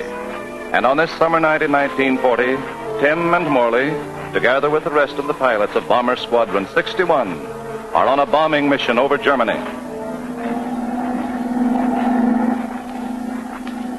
Take over for a while, Baker. Oh, thanks, Morley. Are you sure the Air Ministry can trust me as a pilot? I just finished school, you know, sir. Oh, it's quite all right. I'll keep an eye on you. Oh, thank you, sir. I'll try and do as much for you when we get back, when you're with Carol Brown. Now, just a moment, Baker. I realize you're annoyed because you're in a bomber and not in command of it. Don't you ever think of anyone but yourself? Oh, yes. Sure, on numerous occasions. Sometimes I think of my girl. Sometimes I even think of you when I'm thinking of my girl. And I think how downright ridiculous it is for you to try to cut in on me, sir.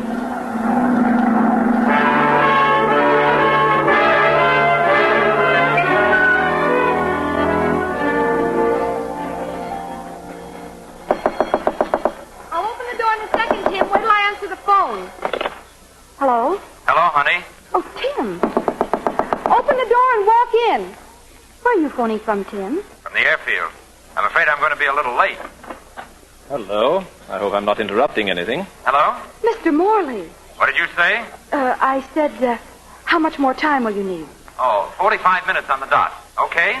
Yes, but please, Tim, don't be late this time. Don't worry, baby. I'll be there in 45 minutes. I hope so, Tim. I hope so. Well, under the circumstances, I don't suppose I could interest you in a weekend at my family home down in Kent, could I? No. Tim will be here in 45 minutes. Hadn't you better go? Well, all right, but I'll stop back in a couple of hours. Tim might be late. Awfully late. And if he is? Well, I play a fine second fiddle. And there's still that weekend in the country.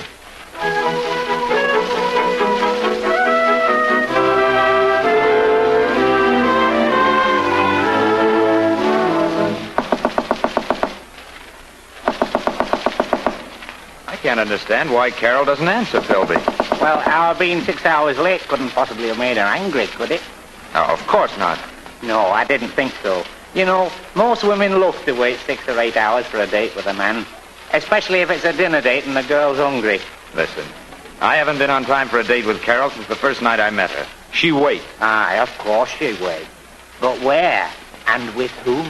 What are you worrying about? She's my girl. Well, she might be my girl sometime. After all, flying bombers can be dangerous occasionally. Your number might come up and I might be left to console her. That is, if I ever meet her. You know, when I think of that poor innocent little girl going all through life without ever having met me. Hillbeam, you're a wolf. Not at all. I'm just a faithful old sheepdog. Yeah, well, comb the hair out of your eyes and help me hunt for the key. Maybe she left it under the doormat. She did. Ah, but if she isn't home, we daren't go in. Daren't we? We're in. Carol? Carol? She isn't the coy type, is she? What do you mean? Hiding under the bed. Oh, no. I wonder where she could have gone. Well, Wing Commander Morley disappeared right after we returned from Berlin. You don't suppose Don't be silly. Carol wouldn't go anywhere with Morley when she could wait right here for me.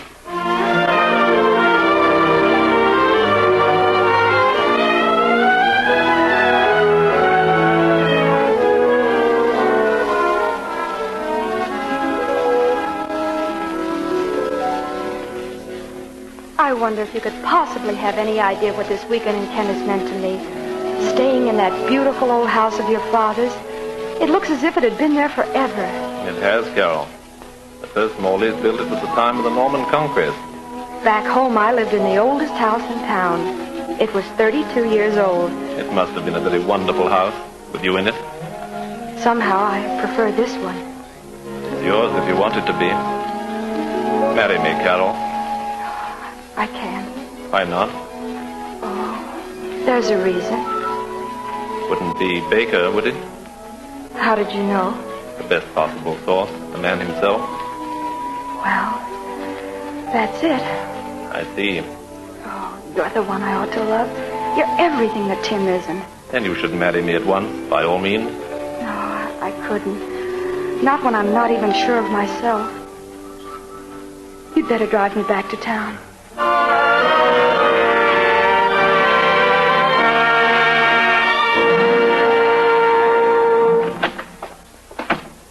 Well, it's about time you came back. Tim, what are you doing in my apartment? We had a date, didn't we? Yes, we had a date. Yesterday. Oh, I know. This time I haven't even got an excuse. It's all right. I was in the country. In Kent. Oh, yeah? Who'd you go with? Friend of mine. Oh, I get it. Your friend, whoever he was, must have been quite a salesman. He did something that would never even occur to you. Something you couldn't even understand. He asked me to marry him. Well, why didn't you say so? If you really want to get married, I'll marry you. You mean you'd make that great sacrifice just for me? Well, why not? I'll marry you tonight if you want me to. You will? Sure. Well, that's awfully sweet of you, Tim. Your proposal was beautiful, romantic, everything a girl could want it to be. I'm very grateful, but I can't accept. Now, please go. Okay. That's the way you want it. You'll be sorry. The only thing that'll make me sorry is seeing you again. Now, get out! Hello? Miss Brown there, please. Certainly she's here. It's Morley who wants to talk to you. Hello, darling. You mean that, Carol? Of course I mean it. Oh, this is all very touching. Shut up. What? Not you, darling. Are you coming over? I'd love to, but I can't, Carol. There's a general flap on. All leaves have been canceled. Every flyer's been sent to Dunkirk. Tell Baker to get back to the field immediately. I heard him. Be careful. And hurry back. I'll be waiting. Knowing that, nothing can stop me. Goodbye, dear. Goodbye. Well, Tim, you heard the conversation. I've heard a lot of conversation. That guy can phone you every day in the week. You can call him darling all you want to. But it won't do you a bit of good. You're mine, and you're going to stay mine. Come here. Tim, let go of me. You're hurting me. Let go. Hold still now. Not until I put this ring on your finger. Give me that. There you are, my bride. And I'll make it official when I get back from Dunkirk.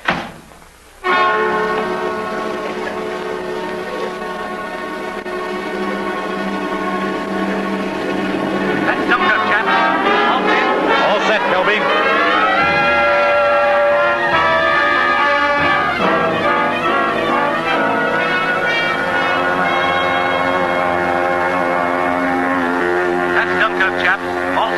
All set, Philby. With you, Roger. Right. We'll break up that nice fat covey of hankers ahead. Here we go.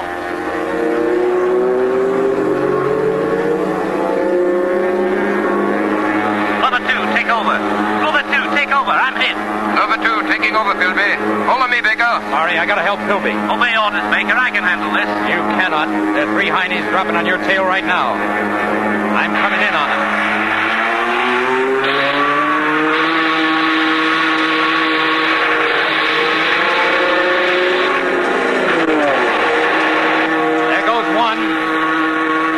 Tight, Roger. I'm coming in again.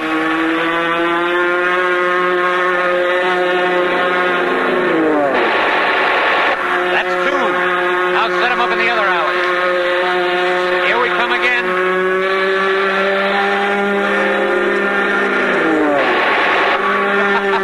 3 for 3. They had me playing second fiddle in a bomber. Great work, Baker. Now get back in formation. Sorry, Toby.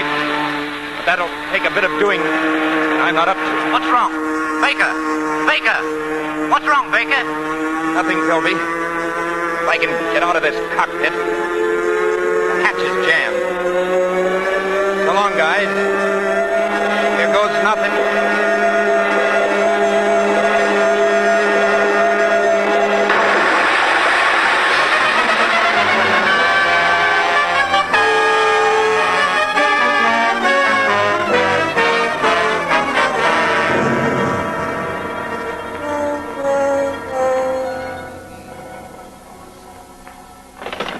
Hello? Yes, he's right here. It's for you. Thanks. Yes, this is Morley. No word? Well, call me back here at Miss Brown's apartment if you hear anything.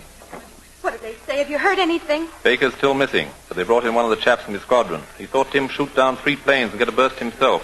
If he thinks there is a chance, he might have bailed out. If Tim bailed out, he'll get back. I know it. Why, he's had 100 forced landings. Nothing ever happens to Tim. Besides, he promised me he'd come back. And this is one promise he has to keep. He said he was going to make this ring official as soon as he got back from Dunkirk. Oh, so that's the way it is. That's the way it is. Always has been, and always will be. Yes? Speaking. Thanks, old man. In a half hour, they'll be bringing in a boatload of men, Carol. We'd better be there to meet it.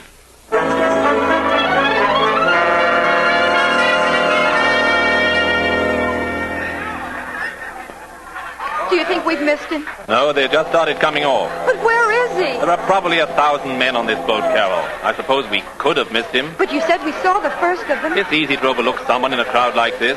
You stay here at this gangplank, and I'll go over near the other one. There he is! Tim! Tim! Hello, honey.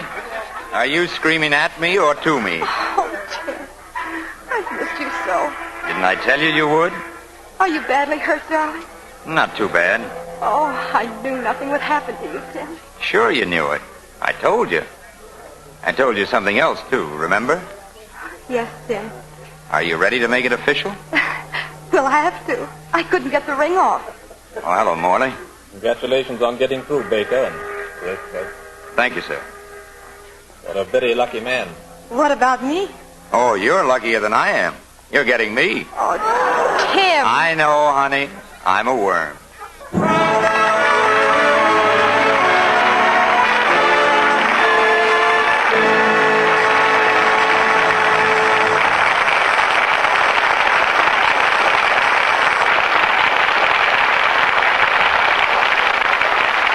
Thank you, Tyrone Power, Betty Grable, John Sutton, and Pat O'Malley for your grand performances in tonight's play. Our sincere thanks, too, to 20th Century Fox for permitting us to present our radio version of A Yank in the RAF.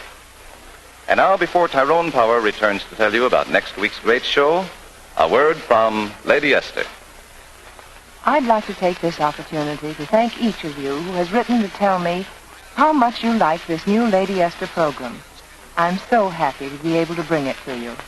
And tonight I'd also like to thank the millions of women whose loyalty to Lady Esther Four-Purpose Face Cream has helped make this program possible. If I were asked to give one reason why my cream has made so many, many friends, I'd say it was because it's right in tune with these busy times. You see, it takes care of not one, but 4 important needs of your skin. Every time you use Lady Esther Four-Purpose Face Cream, here's what this one cream does. First, it thoroughly cleans your skin. And by that I mean it even removes the hidden dirt from the mouths of the pores. Second, it softens your skin, really softens it. Removes the dryness and flaking that may cause little lines to form. Third, it helps give the texture of your skin a fresher, lovelier look because it helps nature refine the pores. And fourth, you don't need a powder base because it leaves your skin so soft, so smooth, that powder and makeup look much more flattering. Now that's why I call my cream a four-purpose face cream. It's not just a name. Lady Esther Face Cream really does all these things. And because it does these 4 important things, you'll see that your skin looks fresher and younger than it has in years.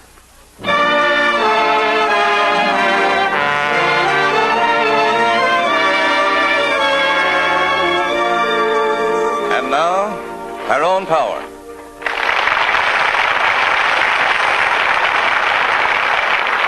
Today, nearly every one of us is working either directly on a war job or on work that concerns the making of war supplies in some way. Now, one person or a dozen people taking an extra day off doesn't affect production a great deal. But when a few people take a few hours or a few days off merely for pleasure, and that's multiplied by the number of busy plants in America, our war production is cut down. Days lost now may mean added weeks or months of war. Except for necessary rest periods, our fighting men are on the job every day, all day. When we loaf on the job, don't do our part, we're handicapping those men, our own friends and brothers and husbands and sons. The next time you feel like taking time off merely for pleasure, remember it may cost a man's life because of the work you didn't do. Remember that, and stay on your job. As to next week's show, the Lady Esther Screen Guild players have a real treat in store for you.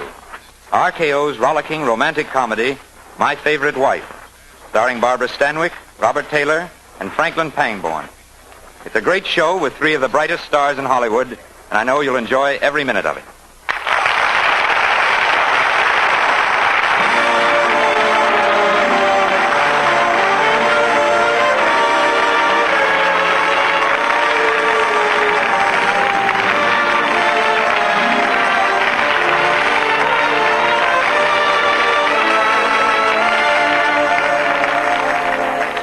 Power will soon be seen in The Black Swan.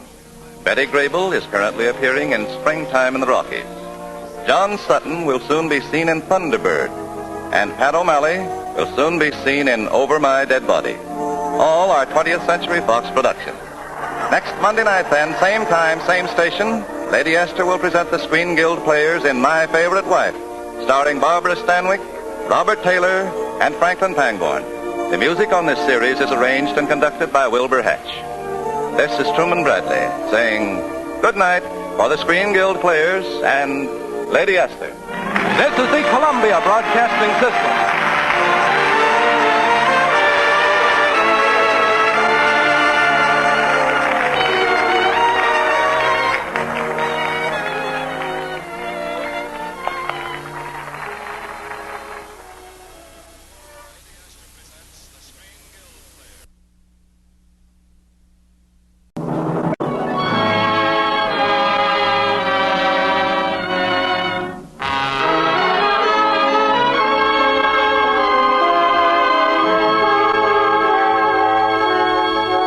Lady Esther presents the Screen Guild Players.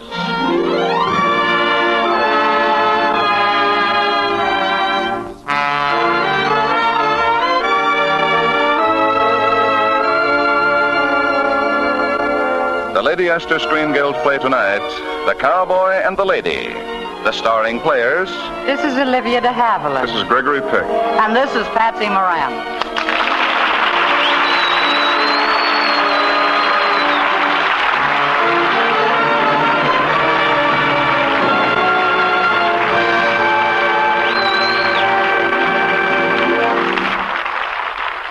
Tonight, Lady Esther presents the Screen Guild players and Samuel Goldwyn's delightful comedy of high heels and spurs, appropriately titled The Cowboy and the Lady. It stars Gregory Peck as Stretch Willoughby, Olivia de Havilland as Mary Smith, and Patsy Moran as Ellie the Maid. The Lady Esther Screen Guild players and The Cowboy and the Lady.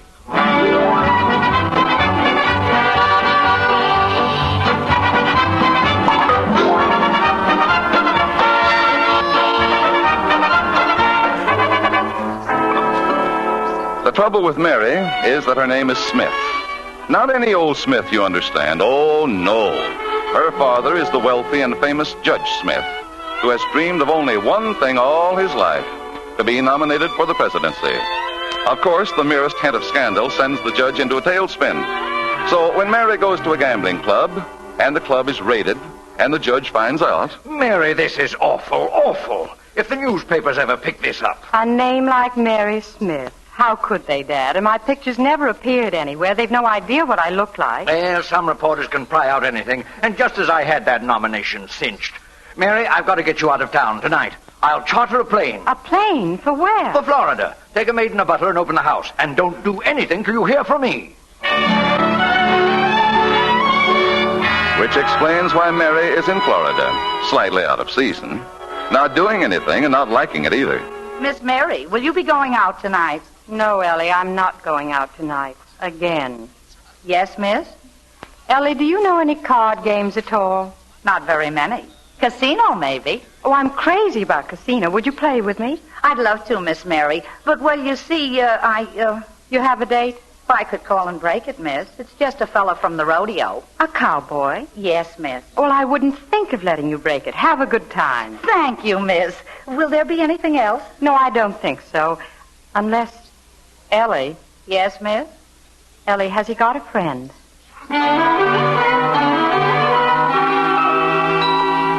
Which explains in turn how Mary Smith, the heiress, happens to be going on a date with the maid.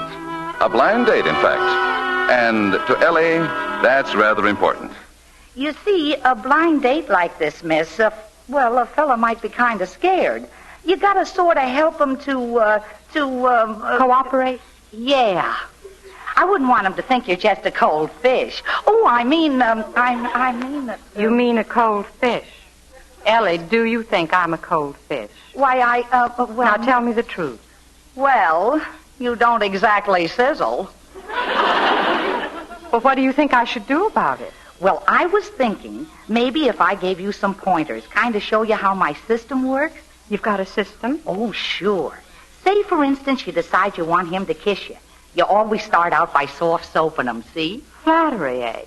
That's maneuver number 1. Correct. And if that don't work, you make him talk about himself. That's number 2. But how can he talk and kiss you at the same time? Well, he can't keep talking forever, can he? I see. And what's maneuver number 3? Oh, that's for emergencies. It's surefire, miss. That's when you tell him the hard luck story. You mean I work on his sympathy? It's like money in the bank. And then if you slip in a tear or two, I absolutely guarantee he's yours. What do you say? Well, I say, let's go out and start maneuvers.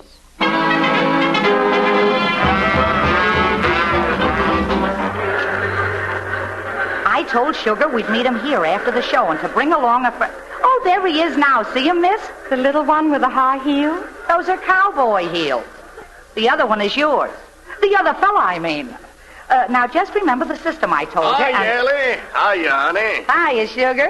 Say, Ellie, I want you to meet my friend Stretch. Hiya, Stretch. Hi, Ellie. Boys, I want you to meet my friend Mary Smith. Hiya, Mary. I'm very... Hiya, boys. That's what I like, a gal who talks our language. Yeah. Come on, folks. I think we better walk.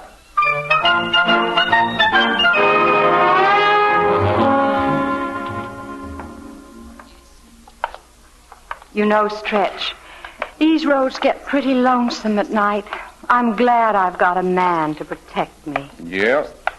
Especially one who's so tall and strong. Yeah. Yes, I thought you were wonderful in the rodeo tonight. About the best rider I've ever seen. Yep.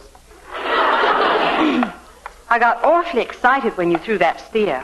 Yep. I was scared. I screamed. Didn't you hear me? Nope. Well, I did, and I'm not ashamed to admit it. I think you're brave and daring and handsome, too. There, what have you got to say to that? Well, I think maybe we better mosey on home.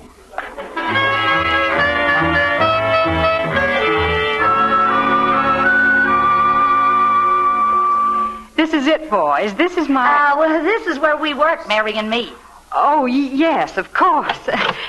Come on in. Say, maybe we should have gone around the back door. Well, this is the back door. Wait, I'll turn on some lights. There we are. Well, I'll be a coyote's uncle. Say, Sugar, did you ever see a commissary as big... Hey, Sugar. Well, what do you know? They're gone. Mm-hmm. Yes, Ellie must have had some job to finish. I wouldn't be surprised. Say, what do you work at around here? Me? Oh, I'm a lady's maid.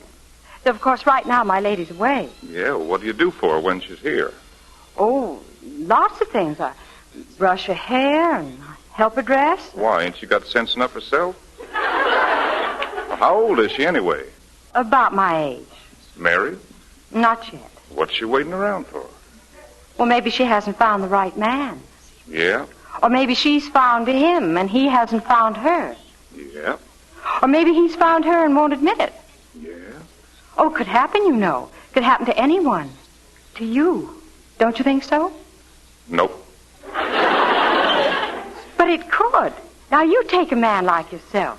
You could be sitting here with me, just sort of talking, and for all I know, you might be dying to hold my hand. Oh, Or even to take me in your arms and kiss me. Look, I'm sorry. I gotta go.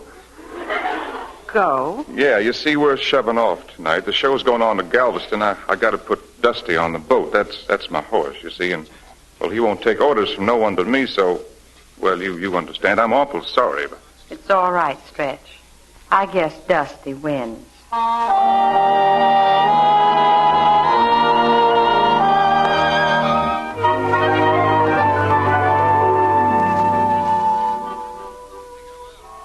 Where is he, Mary?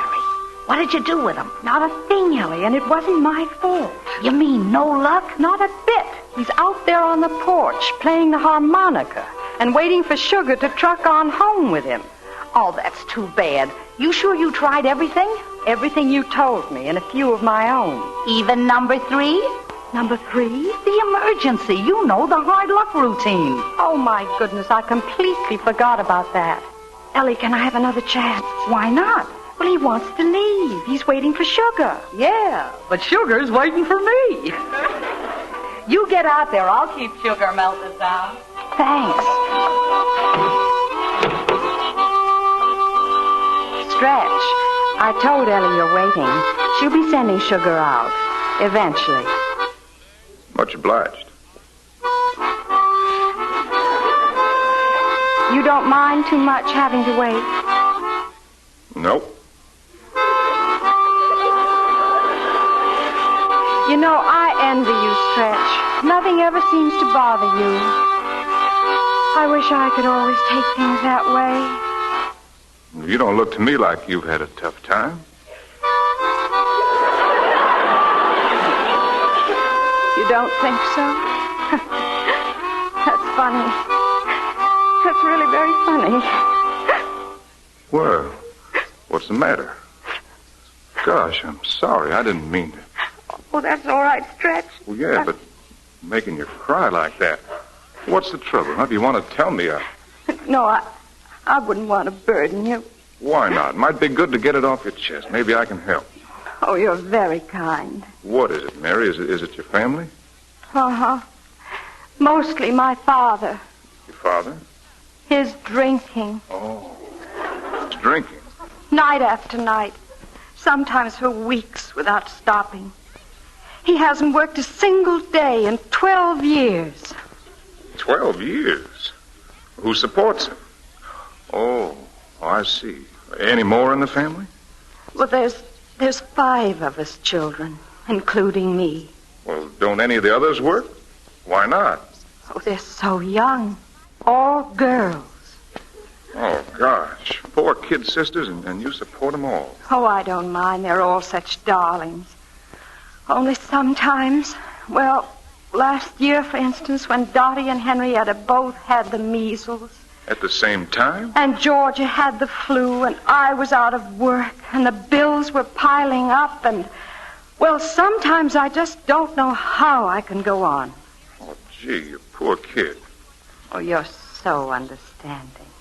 And you're mighty sweet. Mighty sweet. Say, you kiss like you really mean it. Well, maybe I do. Would you like to try again? Hey, Stretch, it's time for us to vamoose. Stretch, Stretch, don't you think we better be... Say, why don't you go down by the swimming pool? It's cooler there.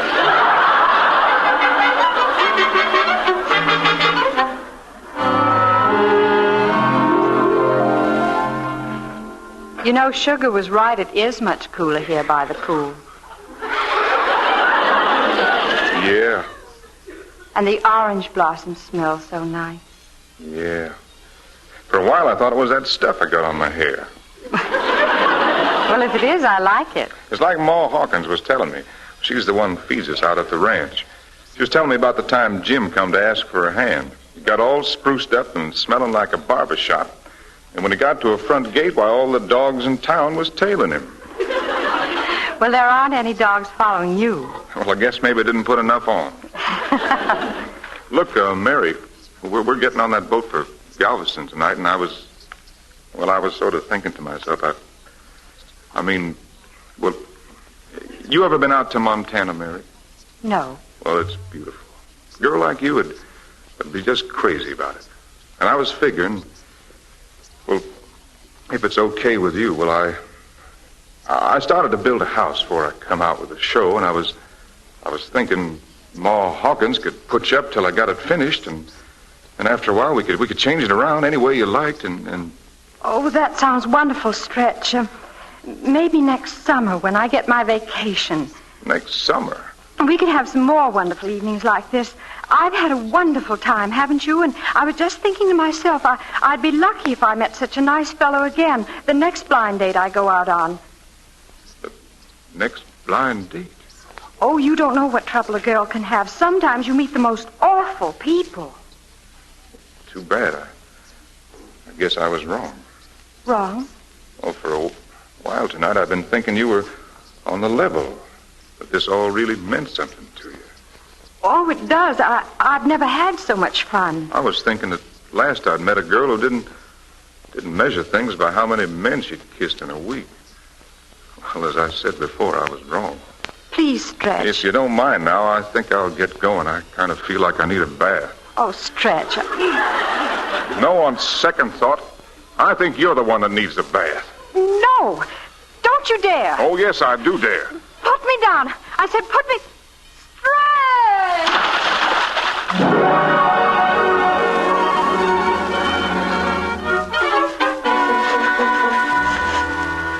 You better get out of them wet clothes fast. Here, let me help you, miss.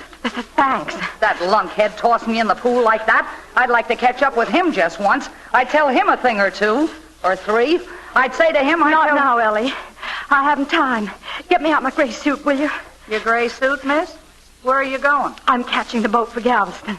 Galveston? With him? I've got some terribly nice things to tell him, too. Very nice, Ellie. Very nice. Miss Mary, you mean that cowhands hooked you? Ellie, let's put it a little more delicately. Let's say he just used the fourth maneuver.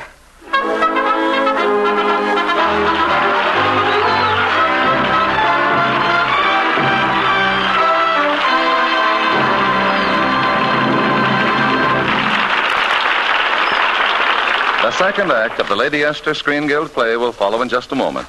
Now, a word from Lady Esther. Tonight I'd like you to join me in a little experiment. Are you ready?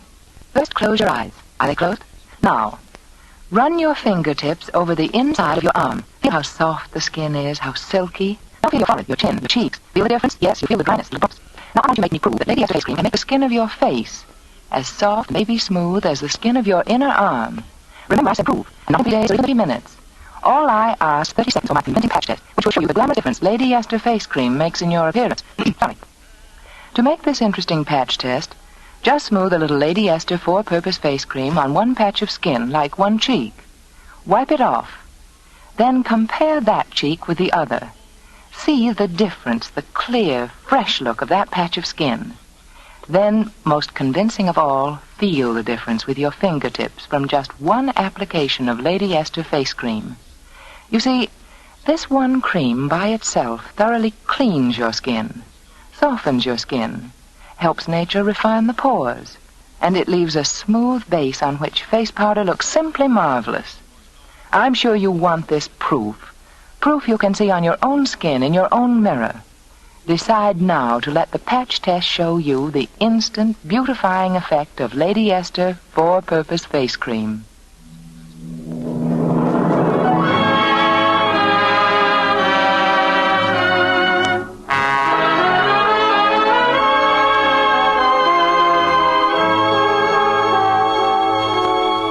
And now the second act of The Cowboy and the Lady, starring Patsy Moran, Olivia de Havilland, and Gregory Peck.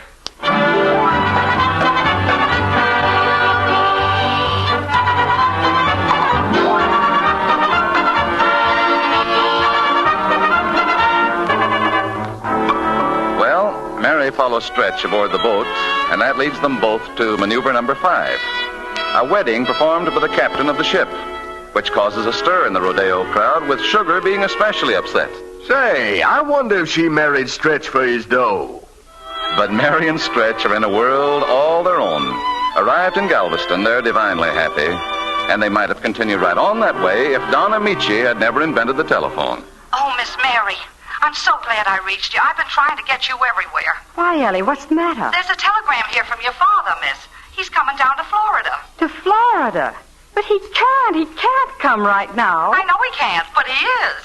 And he's bringing a lot of politicians along, and that Mr. Henderson who controls the nomination. They're going to expect you to entertain. Oh, Miss Mary, you better rush back. But, Ellie, that's impossible. Now, Miss Mary, look. I'm sorry about Dad. I hate to let him down, but I can't come back now because...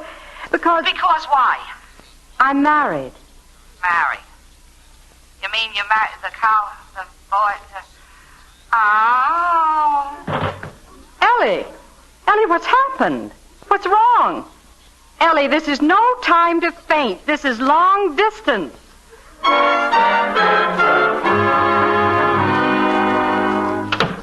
Hello, Mary. Hiya, honey. I'm all right, Stretch.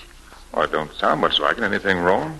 No, it's been so hot all afternoon. The fellow who called you to the phone told me you had a long-distance call. Any trouble at home? No. Still, I guess you worry about your father. Well, at times. And your sisters, too. I've been thinking, Mary, if we could get him out to the ranch, we could take care of him some way. Oh, no, Stretch. Don't you worry about that. Well, I got to. I was thinking that maybe you better go back and see that they get settled. Go back? Yeah, I figure if you go back and get them fixed up, you can be out to the ranch by Tuesday. The ranch? I don't understand. Oh, this ain't no kind of life for you. For me either. I'm quitting the rodeo into this week, and I'll be home by Tuesday. Of course, if you don't like the idea. I love it, Stretch. And Mr. Willoughby, more than anything, I love you.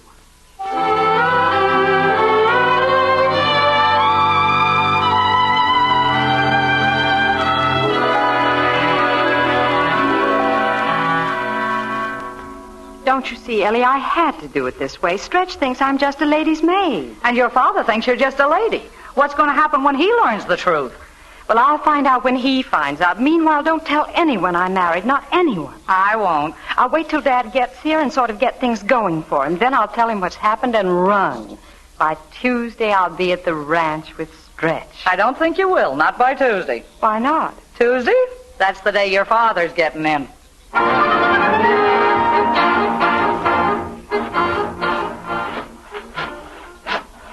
Hiya, fellas. How you doing? Oh, okay, Stretch.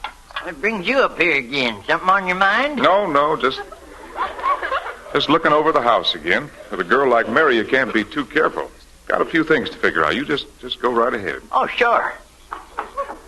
Let me see now. The fireplace is going to be here, and the mantel about here, and Mary's chair ought to go about here. No, maybe a little nearer the fire. Yeah. Now that'll be better, won't it, Mary? Huh? Oh, nothing. Just talking. Oh. Let me see now. The window ought to be about here.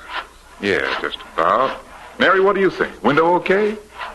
Oh, you think it's warm in here? Sure, I'll open the window. Happy to do it for you, honey. Oh, boy, that's wonderful air, huh? Just like I told you. Gee, makes you hungry. What do you say we eat, Mrs. Willoughby? Right over here, ma'am, the dining room.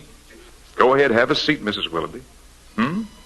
Oh, must be somebody at the door wanting to come and wish us luck. Wanting to tell us that... All I want to tell you, Stretch, I think you're gone loco all of a sudden. Oh, Ma, that ain't no way to talk. I was just making things up, just sort of playing house. Fine goings-on when there's work to be done. Here's a telegram just come for you. Telegram? Gosh, maybe the train's early, huh? What time is it anyway? About 2 o'clock. What time is that gal supposed to get here? You hear me, Stretch? I asked what time the... She ain't coming, Ma. Not today. Oh, must have been delayed. That telegram say when she will be here? No, all it says is next week. Maybe.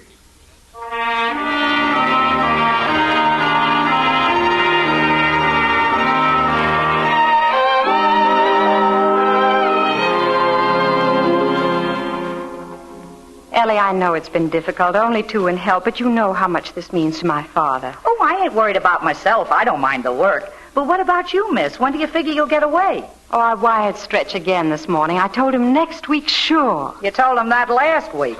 He's going to smell a rat. But, Ellie, these politicians, the fathers... Same thing. I'd better get in there. Are the cocktails ready? Yes, miss, a lot of them. I figure if we give them enough to drink, they won't even know what the dinner tastes like. Few more days of this, and I won't care. Start serving, Ellie. I've got to go in. Fine thing, all right. Them politicians can drink and eat more than anybody I ever saw. Now, who's that? Oh, dear. Look here, mister. If you're trying to sell any brushes or, Hi, Ellie. Where's my wife? Your wife? Yeah, I've been getting kind of worried about her. Thought I'd better come and see. Is she all right? Oh, yes. I mean, well, I don't know exactly. You see, she don't work here anymore. Well, where does she live? I don't really know.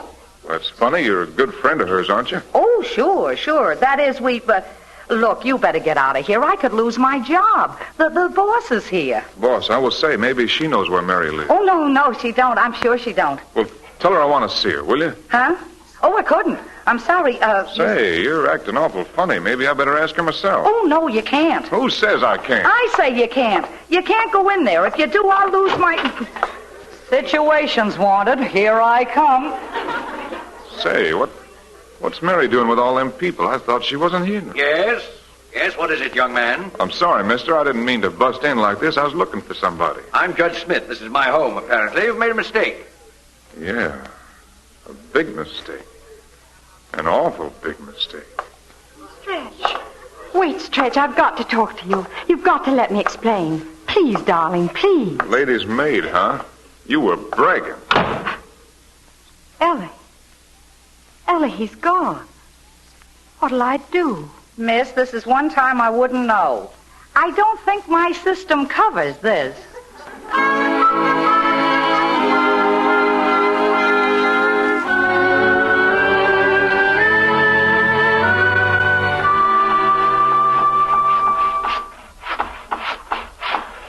Hiya, fellas. How you doing? Oh, okay, Stretch. Fine.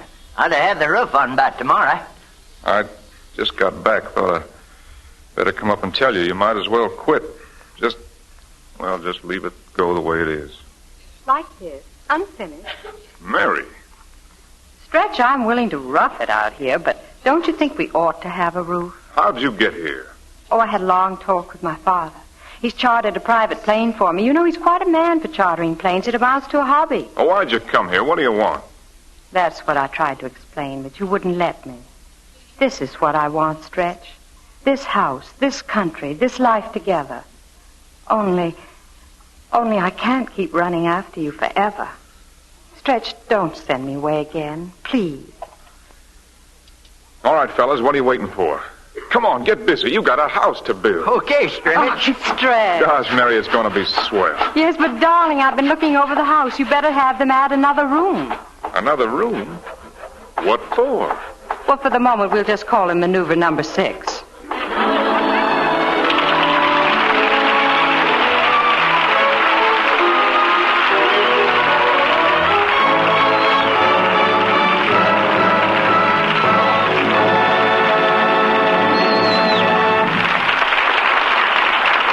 Thank you, Gregory Peck, Patsy Moran, and Olivia de Havilland for a delightful half hour. It was a pleasure to be here, Mr. Bradley.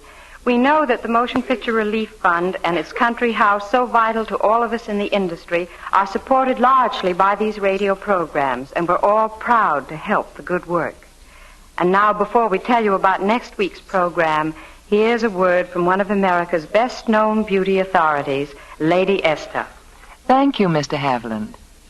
Ladies, when you buy a face powder, you naturally expect it to be flattering. That's what you use powder for, to flatter you, to make your skin look smoother and lovelier. But Lady Esther Bridal Pink Face Powder goes a step further. Lady Esther Bridal Pink is not just flattering. It's intensely flattering, and to almost every skin it touches. Here, for the first time, is a shade that takes guesswork out of choosing your face powder. It doesn't matter whether your hair is blonde, brown, auburn, or black. Whatever your natural coloring, you'll find that Lady Esther Bridal Pink does surprising, delightful things for your entire appearance. It seems to change the very tone of your skin, gives it life and radiance. It lends sparkle to your eyes. Some women have told me it even makes their features look smaller. Lady Esther face powder spreads in a fine, clinging film, completely hiding tiny lines and blemishes. It stays on hour after hour, always fresh and lovely as though just applied.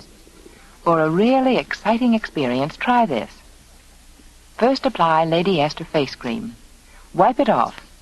Then dip your puff in Lady Esther bridal pink face powder and pat it gently all over your face. You'll love the way you look. You'll feel young and gay and ready for romance. Remember, Lady Esther four-purpose face cream and Lady Esther bridal pink face powder.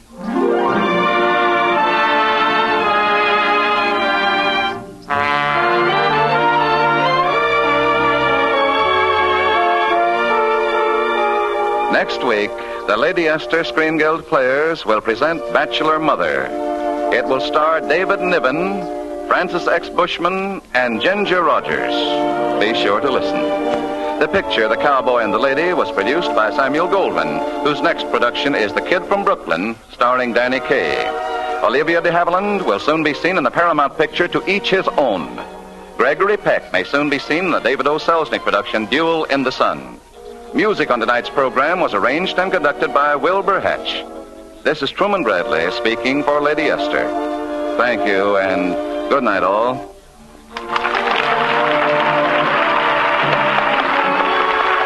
This is CBS, the Columbia Broadcasting System.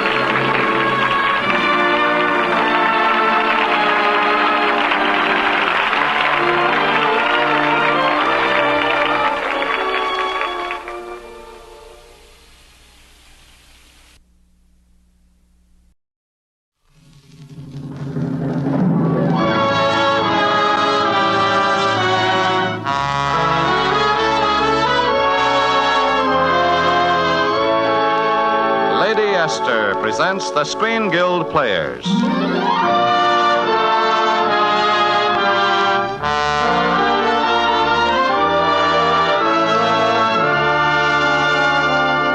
The Screen Guild play tonight, The Pied Piper. The starring players. This is Monty Woolley. And this is Roddy McDowell.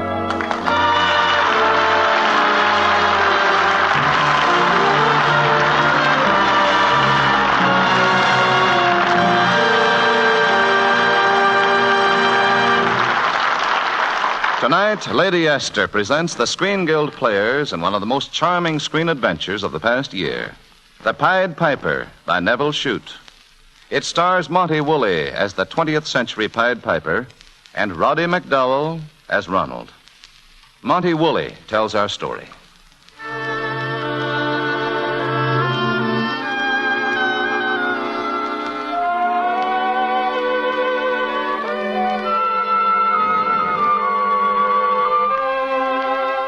My name is Howard. I'm an Englishman. And if you wonder why I'm in the French Alps in June 1940, why I'm on a fishing trip when England is at war, I can tell you the reason concerns no one but myself. At the moment, you'll find me in the little lounge of our inn. I'm waiting for the light beer I've ordered, and only vaguely aware that the two young Kavanaugh children are in the room. You see, I have a good many things on my mind. A good many things that... Mr. Howard? Were you addressing me, Sheila? Yes, sir. Will you help me with my lesson? Well, is that regarded as ethical? Oh, that's quite all right, Mr. Howard. Everybody knows she cheats. Go ahead, ask him, Sheila. Mr. Howard, I have to name 5 states in the United States, and I can only think of Texas. Texas, eh? Well, I see now. Texas, and then, well, there's California. That's right, California. And Virginia. Virginian cigarettes, you know. And there's Florida. And Rochester. Rochester? That's not a state, it's a city. May I inquire, Ronald, did anyone ask you? No, sir. Then you will be doing me a great favor by keeping your irresponsible conjectures to yourself. Yes, sir. Oh, there you are, Ronnie. I hope you're not annoying Mr. Howard. Dad, is Rochester in the United States a city or a state? Rochester's a city, of course. Mr. Cavanaugh, have you any corroboration for that statement beyond your bare, unsupported word? I beg your pardon? Mr. Howard told Sheila that Rochester's a state, and it isn't. Well, I've never heard the question raised before. What would you say, sir, if I informed you that I myself have visited the state of Rochester? Of course, in that case, naturally, I'd be compelled to say that... It's time for the English news, dear. Will you try to get it on the wireless? Yes, I'll try. If Jerry hasn't jammed the wavelengths again so that he can't make head or And it would be idle to deny that Britain today faces a dark hour. The enemy continues to advance. More channel ports in France and Belgium are under German control. The French army has fallen back again, and there are signs that Mussolini is preparing Monsieur Howard, your bill. Quiet. Under such circumstances, we must be prepared for any eventuality, even invasion. But we shall never surrender, not while we have a single... I believe we've all heard enough. Tiens, it is what I have said, monsieur. It is a great mistake to fight Hitler. He is too strong. It is better if we make terms with him while we can. Are you quite finished? But of course, monsieur. Then allow me to inform you, sir, that if you ever again address one word to me, I shall thrash you within an inch of your life. Now, will you please inform the management that I shall be taking the 9 o'clock train for Paris?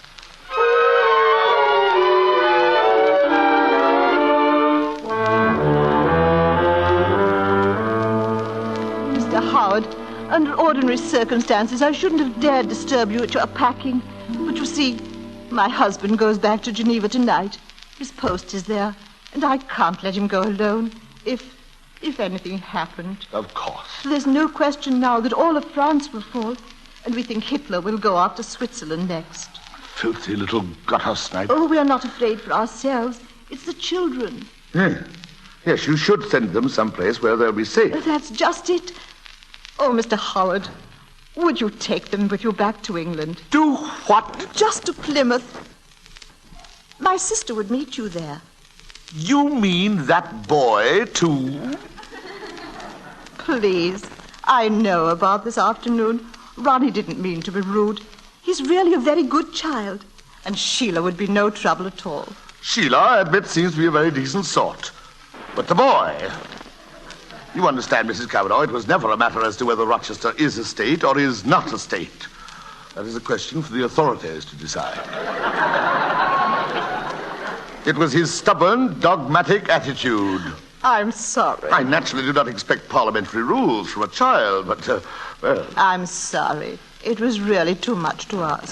No need to fly off the handle, you know. I have no reproaches whatever, I assure you. Just a moment. These children, are they capable of clothing and unclothing themselves and tending to themselves in, well, the conventional emergencies? Oh, but of course. Do you really mean... Mrs. Cavanaugh, I've had very little association with children for many years, and I am far from robust. But if you feel that they can exercise a measure of patience and sympathy with me, I shall be glad to have them as traveling companions.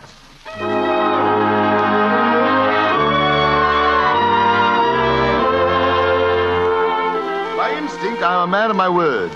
By a rational process, I sometimes regret it.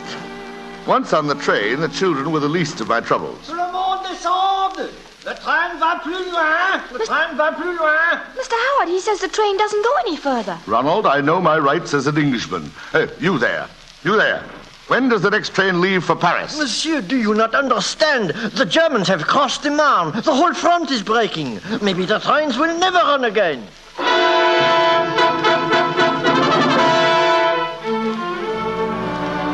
No doubt about it. The trains very definitely had stopped. But Ronnie soon discovered that a bus was leaving in the morning. And so after sleeping the night on the floor of the crowded railway station, once again, we were on our way. It isn't so bad, is it, Mr. Howard? Well, I must say, Ronnie, this is very clever of you. Thank you, sir. Very clever indeed. I expected if you could break yourself of a certain insufferable pig-headedness. Yes, sir. Now, let's all have a bit of chocolate by way of celebration. You, Sheila. Thank you, sir. You, Ronnie. Thank you, sir. And you... Who is this child? Mr. Howard, Do you remember the lady who slept to us in the station last night? Her mother? Well, where is she? That wasn't her mother, sir. That was her aunt. Well, where's her aunt? What is this? Why are you children goggling at each other? Then read Le Papier, René. She wants you to read this paper, Mr. Howard. Henry Tenoir, Dickens Hotel, London. That's her father. He's a waiter. With what possible interest could his address... So that's it. But, Mr. Howard, they hadn't any home. The Germans burnt it down. They didn't have anywhere to go at all. Don't you see? Come one, come all, eh? But you wouldn't want them to be caught by the Germans, would you, sir? Well, that's not the point, sir. But, Mr. Howard... Will this make it clear? I tear this address to bits. Now, my dear child. Her name is Rose. I like her very much. Well, my dear Rose, you understand that I have nothing whatever against you personally. It is simply that I do not propose to be imposed upon. She doesn't understand what you're saying. Then perhaps you will. Not to keep you in the dark about it, I do not like children, particularly you. Yes, sir. Well, when we get to Chartres, I shall turn her over to the authorities. Yes, sir. It's the only intelligent way to deal with it. Yes, sir. No use crying, any of you. Tears are lost on me. What was the name of that hotel? The Dickens Hotel, sir. Never heard of it in my life. Oh, thank you, Mr. Howard. Rose won't be any trouble at all.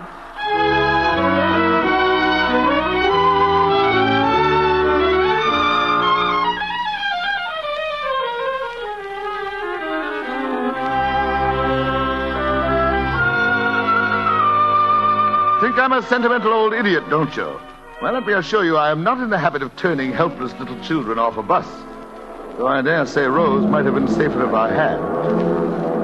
3 Nazi planes came roaring out of the sky and dropped their bombs. Then, not satisfied, the filthy beggars turned and opened their machine guns on us. After that, the bus stopped running, too. So we moved forward on foot. We walked till dark. Then, in a little deserted barn, prepared to settle for the night. I was assigning the children to their places. You there, Rose? Oui, monsieur. Sheila, here. Yes, sir. Ronnie, over there. Yes, sir. And... Oh. There's one more of us now, sir. So I perceive. You, lad, are you with us now? He can't talk. Who is he? His name is Pierre. How did you learn that? He told us. But he can't talk. No, sir.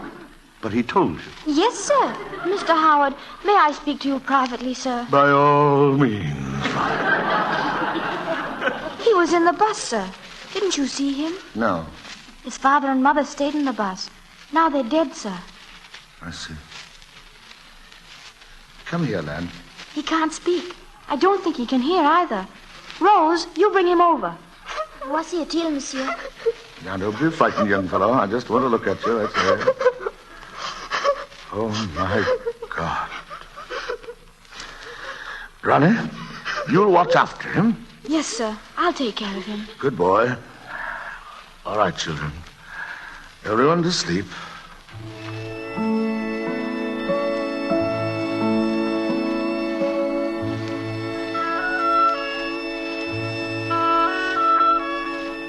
Mr. Howard. Ronnie, aren't you sleeping yet? I just wanted to say, sir, I'm sorry I was rude the other day about Rochester. Quite all right. It doesn't matter in the least. I was wrong, you know. Not at all. I may very well have been wrong myself. But I remember it very clearly now. You do? Oh, yes, indeed, sir. Rochester's not a city at all. It's a very important industrial state. Well, not such an old fuddy-duddy after all, eh? I should say not, sir. My memory may have gone a bit ragged here and there, but when it comes to geography, you'll generally find I'm still pretty good. Oh, I can see that, sir. And it's decent of you to acknowledge it, too. Thank you, sir. Good night, my boy. Good night, sir. Mr. Howard, where are we going from here, do you think? Ronnie, I am not exactly in the habit of thinking. I promised your mother I'd take you to England, and that is precisely where we will go.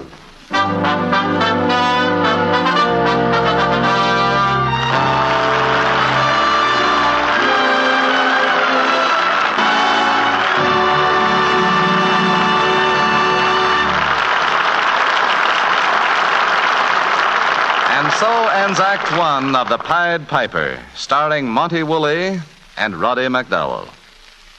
Before we hear Act Two, a word from our hostess, Lady Esther. Deep in the secret hidden places of many a woman's heart is the belief that she could be quite fascinating if only she put her mind to it. And in a way, that's quite true. A woman can make herself look more fascinating. And the way to start is with the face, which is your subject, you, and frame it as you would frame a lovely painting. Now, the very first step, perhaps the most important step of all, is to find a truly flattering face powder. By that I mean not just a covering to hide the shine, not just a lifeless film or coating on the skin, but a face powder that adds extra glamour and beauty of its own. So many women have written me that just changing to Lady Esther face powder has made a thrilling change in their appearance. They say my powder does wonderful things for the appearance of their skin, helps to make it look softer, smoother, and more youthful. They say it gives their skin a certain clean, fresh, translucent look that everyone admires. Well, there's a very good reason why my powder is so unusually flattering.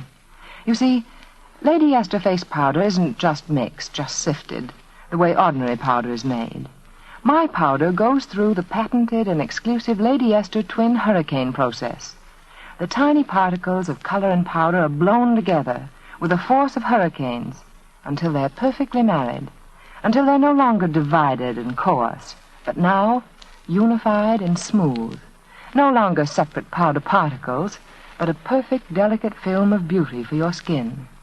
Try Lady Esther face powder and see how much smoother it is than ordinary powder, how it helps hide little lines and blemishes. See how deep and lovely the shades are, how Lady Esther face powder adds instant new beauty and interest to the appearance of your skin.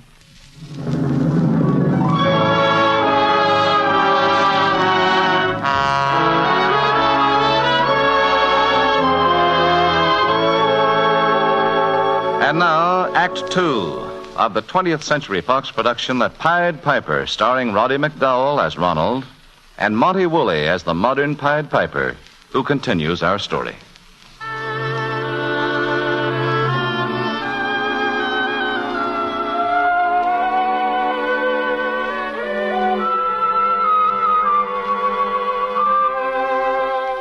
One man and 4 children. Our little cavalcade plodded slowly on toward England, but the going was more difficult now. There were German soldiers everywhere, and while the children could pass as natives speaking fluent French, I myself had always found the King's English quite sufficient for my needs. Still, I had no illusions as to what would happen if we were questioned, and so I determined on a little game. I told the children I'd pretend that I was very old and very deaf. And a little crazy, too. Crazy? Just a touch, sir. Well, might not be bad at that, Ronald. Mouth open sort of thing, you mean, babbling a bit? No, sir, I think that might be a little too much. Overdoing it, eh? Well, how about this sort of expression? How do I look? Wonderful, sir. Perfectly awful.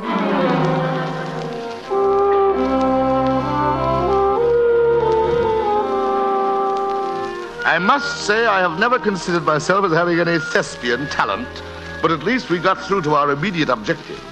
To be specific, to the home of the Rougeron family in Chartres. My son and I had spent the previous summer with them at St. Moritz, and I was hoping they would help us now, and I can assure you they did. Madame and her daughter were a bit startled, no doubt, but they ushered us quickly into the house. But, Monsieur Howard, you did not have these children last summer. Madame, some of them I did not have last week. But allow me, Madame Rougeron, Mademoiselle Nicole, this is Ronald, a fine lad. This is his sister Sheila. This is Rose. This is Pierre. And this is... Oh, I say. His name's Willem. We seem to have a new one. When did he join us, Ronnie? Oh, he's been with us on and off since yesterday. Monsieur Howard, you mean you do not know who he is? Mademoiselle, on this trip that doesn't seem to be necessary. Where did you spring from, my boy? Ik kan geen Englands praten, meneer. That is Dutch. His name is Willem, not William, Willem. How do you know, Sheila? He told us. Madame Rougon, mademoiselle, I beg you to listen to this. Sheila, do you speak Dutch? Oh, no, sir. Do you understand Dutch? No, sir. But he told you. Yes, sir. Then in what language did he tell you? In no language. He just told us. You see, ladies, it's some system of Lilliputian communication. Oh, the poor little ones. Maybe they would like something to eat. Then come with me, children. Come this way. Mademoiselle Nicole, I am occasionally seized with the conviction that I am convoying a troop of guinea pigs. Monsieur, you understand that you are in great danger here. Yes, I know. I shan't involve you and your mother. I was hoping to see Colonel Rougeron. We have not heard from my father for several months. You have my sympathy, mademoiselle. I, too, have suffered a loss. You remember my son, John, of course? Yes, of course. And I regret to inform you that he is dead. He was in the RAF, you know. Shot down over Helgoland 2 months ago. He had a very decent account of himself, I understand. Took 3 of them to bring him down. I know. You do? He had been writing to me. He had? We loved each other. We had planned to tell you. I had no idea. There were many letters from him. And in another one, not from him, from his squadron, from a friend. You know what it means, and so for a long time you don't open it. And then, at last, you open it. My dear child. And then, after that, your whole world is darker than it was before.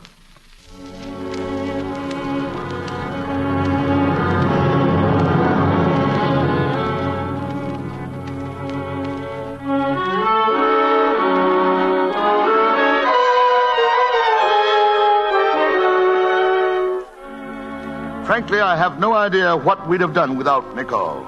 Through friends, she made arrangements with a young French fisherman. He was going to England to join de Gaulle, and he would take us with him on his boat. You can imagine how I felt, as under cover of the dark, I herded my little flock together at the water's edge. Sheila, be quiet. Yes, sir. Ronnie, keep them still. Yes, sir. I'll try, sir. Nicole, are you sure you won't come with us to England? Monsieur, we are at war. My place is here. But afterward? Perhaps afterwards I shall come. Make no move, please. You're under arrest.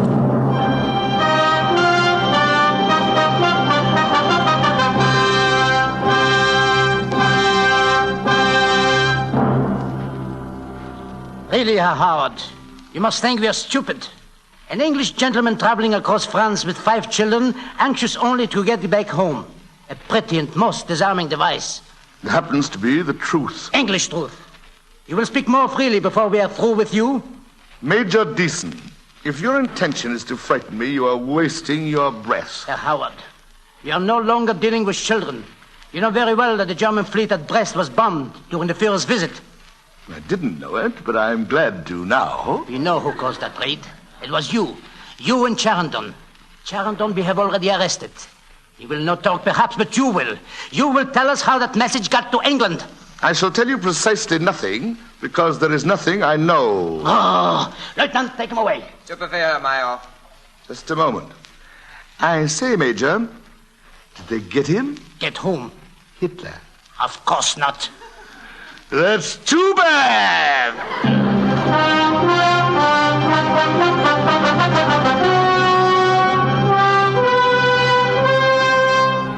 Are you hungry, Herr Howard? Would you like to talk? Major Deason, I am exceedingly hungry. But unless you indicate conversational possibilities more present than those we have had before, I shall be most content to save my breath.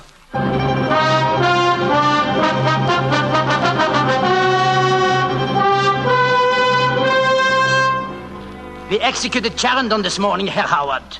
Does that mean anything to you? Major Deason, I regret, of course, that an Englishman has died. But faced with the alternative of an endless visit with you, I am sure he was most happy to go.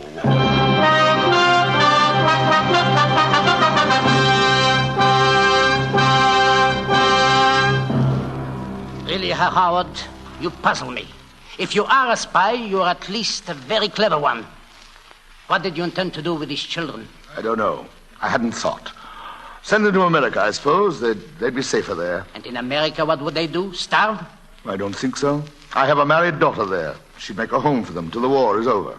Howard, I do not believe one word of your story about these children. Oh, I will say anything you wish if only you'll let them go.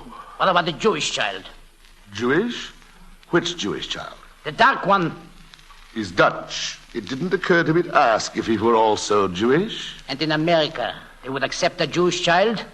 I don't believe they would turn down any child. Even a German. Even a German? That's what I said. Are you positive? Well, we've already sent them so many thousands of our own children. There were never any conditions that I know of as to color, race, or religion. Lieutenant. Good. He cannot hear. Mr. Howard, how would you like to continue your trip to England? Not without the children. That is what I mean. Listen carefully. I have a little girl in my care. My niece.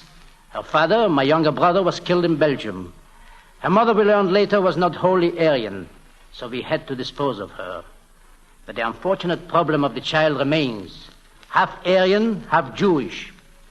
She happens to be a sweet child. And she would be better off with my older brother in the United States. She would be safer, you mean? If you wish. My brother's name is Rupert. Rupert Beeson. He's an American citizen, and he has a business of his own in New York State, in a city named Rochester. City? The city of Rochester. Rochester, New York. Are you positive? Of course I'm positive. What are you talking about? Haven't you ever heard of Rochester? Oh, yes, of course. Very well, I will give you his address later when I bring little Anna to the boat.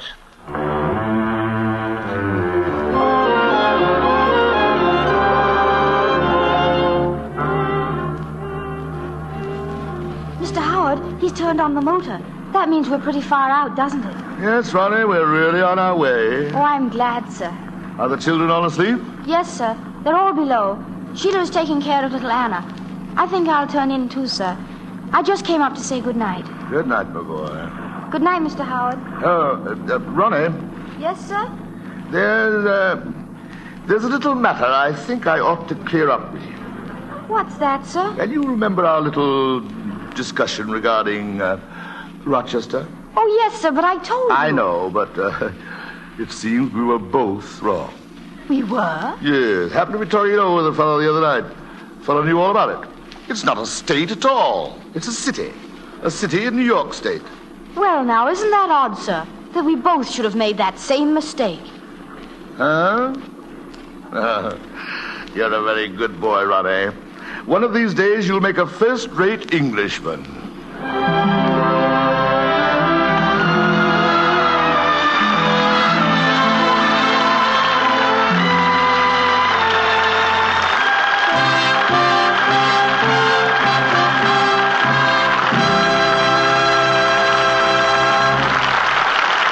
Thank you, Monty Woolley and Roddy McDowell, for bringing us tonight the heartwarming story of the Pied Piper. The Lady Esther Screen Guild players, thank you indeed.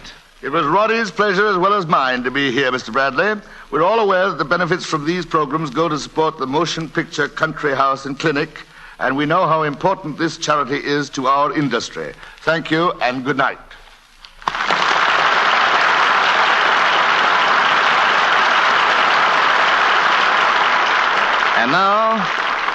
And now, before we tell you about next week's program, here's a word from one of America's best-known beauty authorities, Lady Esther.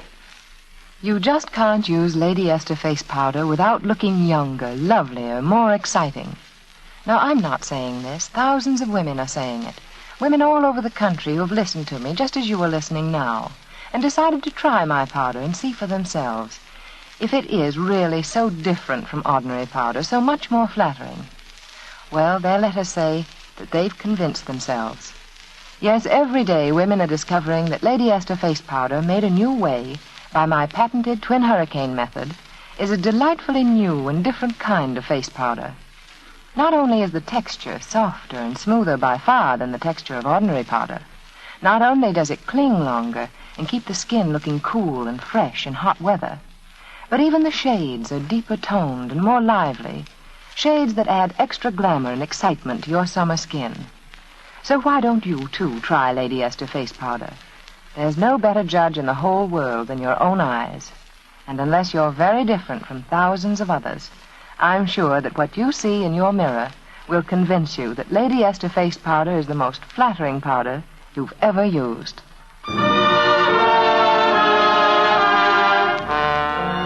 Next week, the Lady Esther Screen Guild players will present a delightful radio version of Skylark. It will star Preston Foster, Alan Joslin, and Ginger Rogers. Be sure to listen. Monty Woolley can soon be seen in the 20th Century Fox production Holy Matrimony. Roddy McDowell appears through the courtesy of 20th Century Fox and can soon be seen in the Metro-Goldwyn-Mayer production Lassie Come Home. Music on tonight's program was arranged and conducted by Wilbur Hatch. To help your government save tin, buy the larger size of Lady Esther face cream. And at the same time, you will save yourself money to invest in war bonds and stamps. This is Truman Bradley speaking for Lady Esther, saying thank you and good night. This is the Columbia Broadcasting System.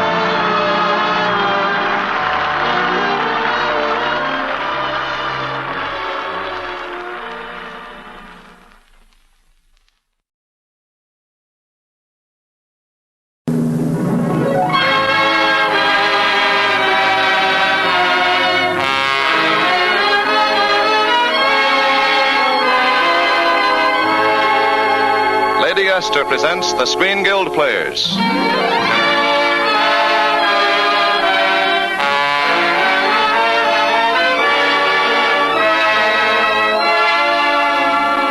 The Screen Guild play tonight, The Male Animal. The starring players.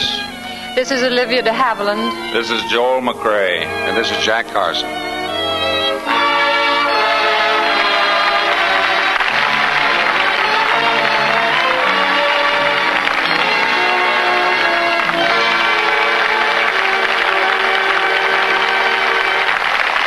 Tonight, Lady Esther and the Screen Guild players are grateful to Elliot Nugent, James Thurber, Herman Schumlin, and Warner Brothers Studios for allowing us to present their successful play and motion picture, The Male Animal, starring lovely Olivia de Havilland as Ellen Turner, Joel McCrae as Tommy Turner, and Jack Carson as Whirling Joe Ferguson.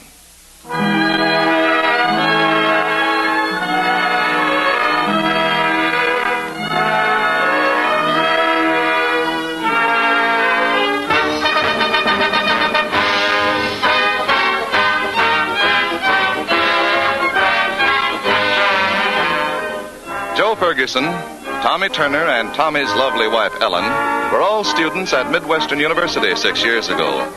Joe was the school's football hero, Tommy, the outstanding student, and Ellen, the collegiate belle. And the entire campus was surprised when Ellen married plodding Tommy rather than whirling Joe. Now, 6 years later, Joe has become a spectacular financial success in Pittsburgh, while Mr. and Mrs. Tommy Turner are still at Midwestern, where Tommy is an obscure associate professor in the English department. It's the night before the homecoming game, and Ellen is preparing a cocktail party to celebrate Joe Ferguson's return to the campus. Joe Ferguson. Why should we give him a party? I don't believe you and I ever had a date that he didn't horn in to diagram the Washington Monument play or something. Statue of Liberty play, darling. Anyway, this will be the first time we've seen him in 6 years. Well, if I never saw him again, it would seem like yesterday. Tommy, you're not jealous. Jealous? Of that 1A body and 4F mind? Certainly not. Then why do you object to giving a party for him? I'm just allergic to halfbacks, particularly 30-year-old ex-halfbacks who can talk about nothing but football. Well, you don't have to talk with him. Ed Keller will be here. Oh, why do we have to have Ed Keller? Well, he's Joe's best friend. Besides, he just happens to be the university's most important trustee. Well, I don't see what bearing that has on Have what... the trustees voted on making you a full professor? No, but that's just a formality. Well, it's also another very good reason for my having Ed Keller here tonight. You know that you can't become a professor unless he likes you. Oh, gosh, I hope that isn't Joe Ferguson. I couldn't stand the Statue of Liberty play right now. Oh, Dr. Damon. Good evening, Thomas. As you see, I've brought Michael Barnes with me. Well, come in. You both look a little grim. And appearances in this instance are not deceiving.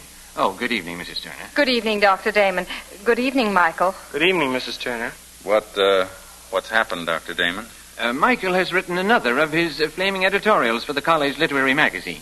In no uncertain terms, he has described our board of trustees as a group of fascists because they forced the dismissal of Professors Sykes, Kennedy, and Chapman for alleged subversive teachings. Oh, Michael, there you go again. Wait till you hear where he has actually gone. Well, isn't that all? Unhappily, no. He continues by stating that you, Thomas, intend to defy this attitude of the Board of Trustees by reading a letter to your English class that was written by Bartolomeo Vanzetti of Sacco and Vanzetti. Michael, I think you might have consulted me about this. You don't want Tommy to lose his position, do you, Michael? No, I didn't think of that. I thought Mr. Turner was the one man we had left on the faculty who would read whatever he wanted to his classes. I thought he was the one man, a veritable tiger, who would defy these stadium builders, like Keller. I'm not defying anyone, Michael. This is just an innocent letter I wanted to read. I know it must be all right, Tommy, but you can't read the letter now. Keller and the other trustees kicked Chapman out last month for doing things just as harmless as this. Michael will just have to change his editorial. But I can't change it. The magazines were run off the presses last night, and they've already been delivered to the newsstands. I quite understand that you meant to present the letter as literature, Thomas, but our good friend Mr. Keller would not. I think our tiger here will have to issue a denial tomorrow. I suppose so.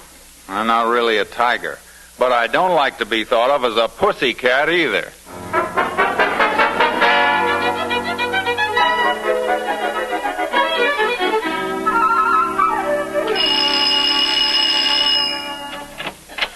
Why, Joe Ferguson! Ellen, how are you, baby? Gosh, you look great. Why, you're younger and prettier than ever. If I were a braver man, I'd kiss you. Doggone it, I will kiss you.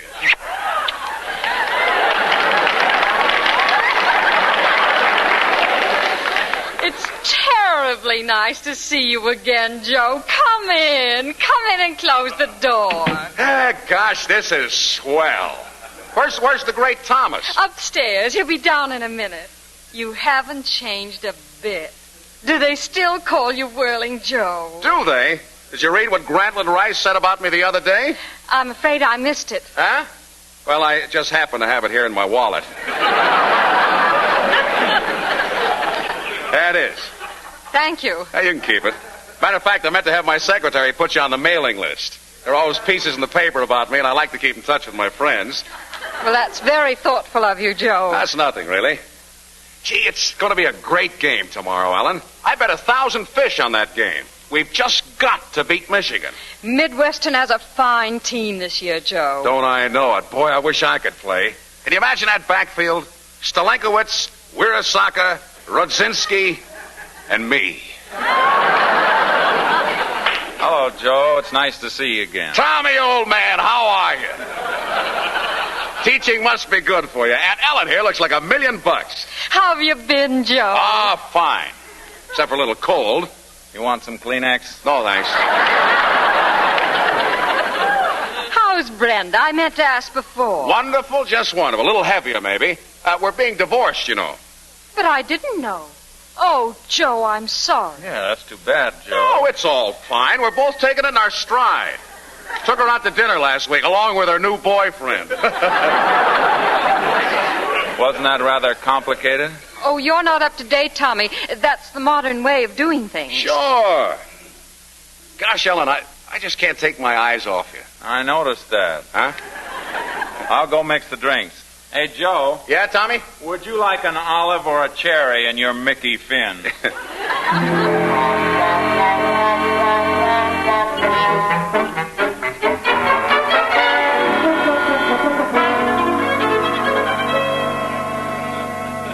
Tommy, have you had too much to drink? No, Ellen.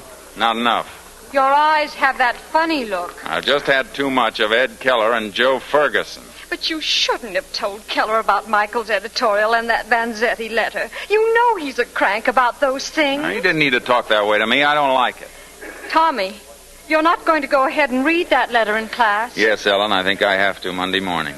The letter itself is simply literature, beautiful literature, written in broken English by an immigrant. It has no political importance, but Keller's attempt to suppress it has. I have to read that letter to maintain the principle of free speech. Tommy, try to be practical for once, like Joe. Like Joe? Why don't you try and understand how I feel about this? I'm simply trying to keep you out of a lot of trouble. Well, your mind can't be like Joe Ferguson's mind. Oh, you and your mind. I have to go through such a lot with your mind. Well, maybe you wouldn't if you understood it a little better. Oh, I know. I'm too dumb for you. No, Ellen, I didn't say that. You said Joe and I were stupid. I didn't say you were. I said Joe was. Oh, look, Tommy, what are we fighting about? You said I was dumb. Tommy, you've had too many drinks so you wouldn't say that. No, I haven't. I don't feel very well. I feel very unhappy and slightly sick. I'll get you some bicarbonate of soda. No, you won't. I'm going upstairs and lie down for a few moments. Let's not bring this thing down to the level of bicarbonate of soda.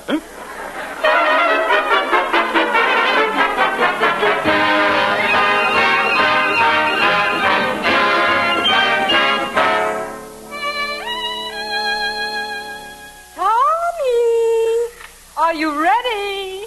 We're all going to the football rally. Yeah, come on, Tommy, old boy. Ed Keller and I got to be there on time, right, Ed? Yeah, I wouldn't miss a minute of it, Joe, old boy. You know, after all, what would a college be without football? An institute of learning. What did you say, Turner? I said, go on without me. My heart's burning. Oh, come on, Tommy.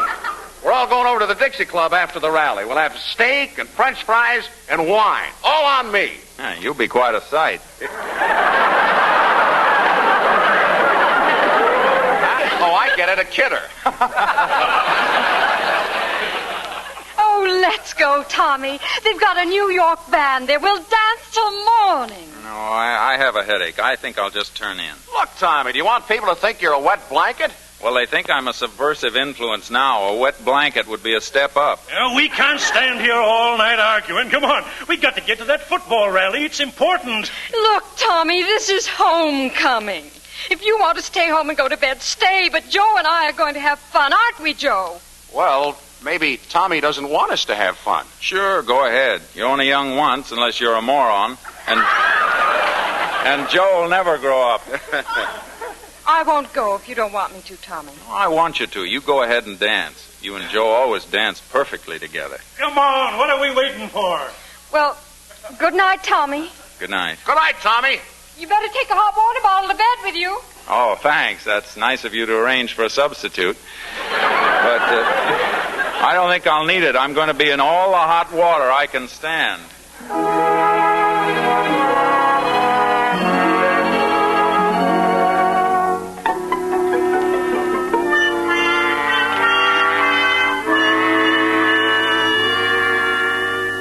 Tommy, where have you been all morning? Walking, thinking. Thinking about what? About reading that letter and things. Well, I hope you decided to forget it. No, I didn't. You mean you've made up your mind to read the letter? Oh, Tommy, I don't know what to say to you. I think maybe you've said enough already. I don't see why you're being so mean. It's just that this morning I began to see you and myself clearly for the first time. Oh, you saw Joe kiss me when he came in. I thought that was I'm it. trying to tell you that I don't care what you and Joe do. In fact, it's very lucky he came back just now. I don't have to worry about what effect my reading that letter in class will have on you. Oh, that's what you want.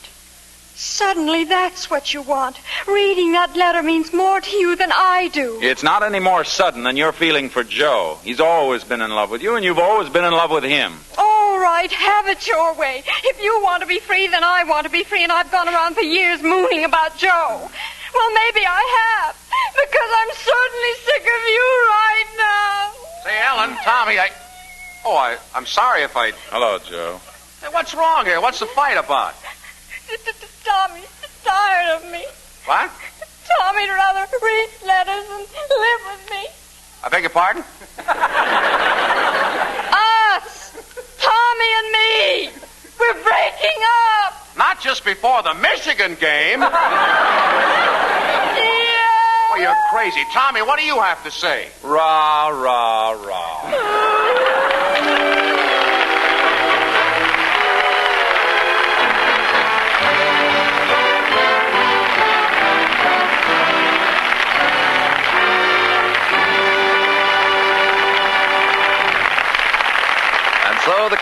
falls on Act One of The Male Animal, starring Olivia de Havilland, Joel McCrea, and Jack Carson. Now, before Act Two, here's a word from our hostess, Lady Esther. Do you know what a prominent New York fashion authority said the other day? She was holding a fashion show for a group of girls from the Navy Department. And as she showed them the smart, sensible clothes to wear in wartime, she said, "Girls, if you don't look your best, if you let yourselves get careless in your clothes or in your personal appearance, you're being definitely unpatriotic." Well, that may be putting it a bit strongly, but I do think that keeping cheerful and keeping attractive is very important in times like these. You see, when you know that you look well, you feel so much better. And when you feel well, you can face conditions with so much more courage and good cheer. Now, don't think that keeping yourself young-looking and attractive means going out and buying yourself a lot of different kinds of beauty preparations. No, indeed. Today, millions of busy, lovely women use just one cream for the complete care of their skin. Lady Esther 4-Purpose Face Cream. They know this one cream brings them 4 aids to beauty in a single jar. They know, for example, that they can count on Lady Esther Face Cream to clean their skin at the end of a busy day, really clean it. But that's only one of the things Lady Esther 4-Purpose Face Cream does. It also softens your skin. It makes your skin look fresher and lovelier because it helps nature refine the pores. And last but not least, you don't even need a special powder base anymore, because Lady Esther Face Cream leaves your skin so smooth that powder and makeup look more flattering than ever. Fresher, your skin looks after the very first application.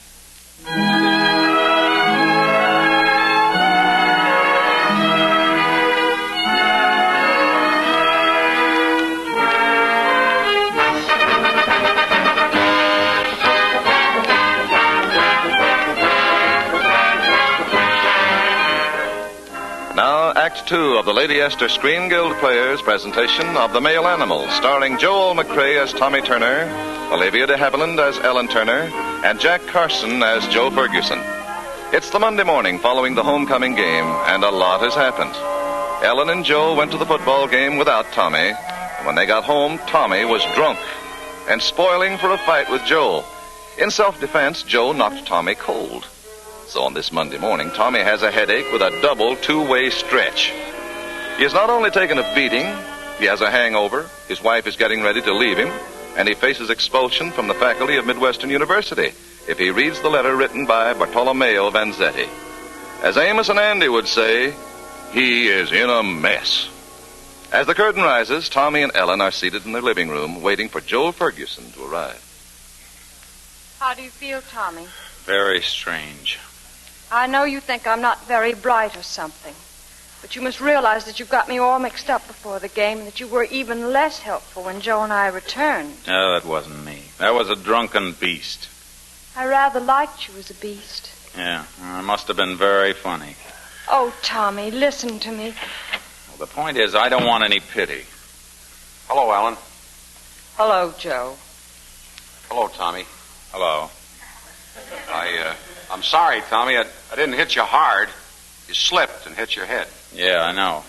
Hey, what's the matter with your hand? You kind of bit me.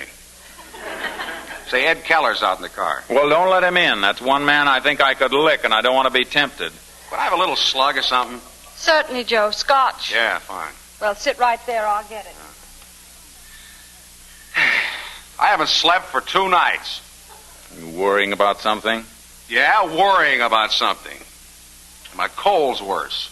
Want some Kleenex? No, I don't want some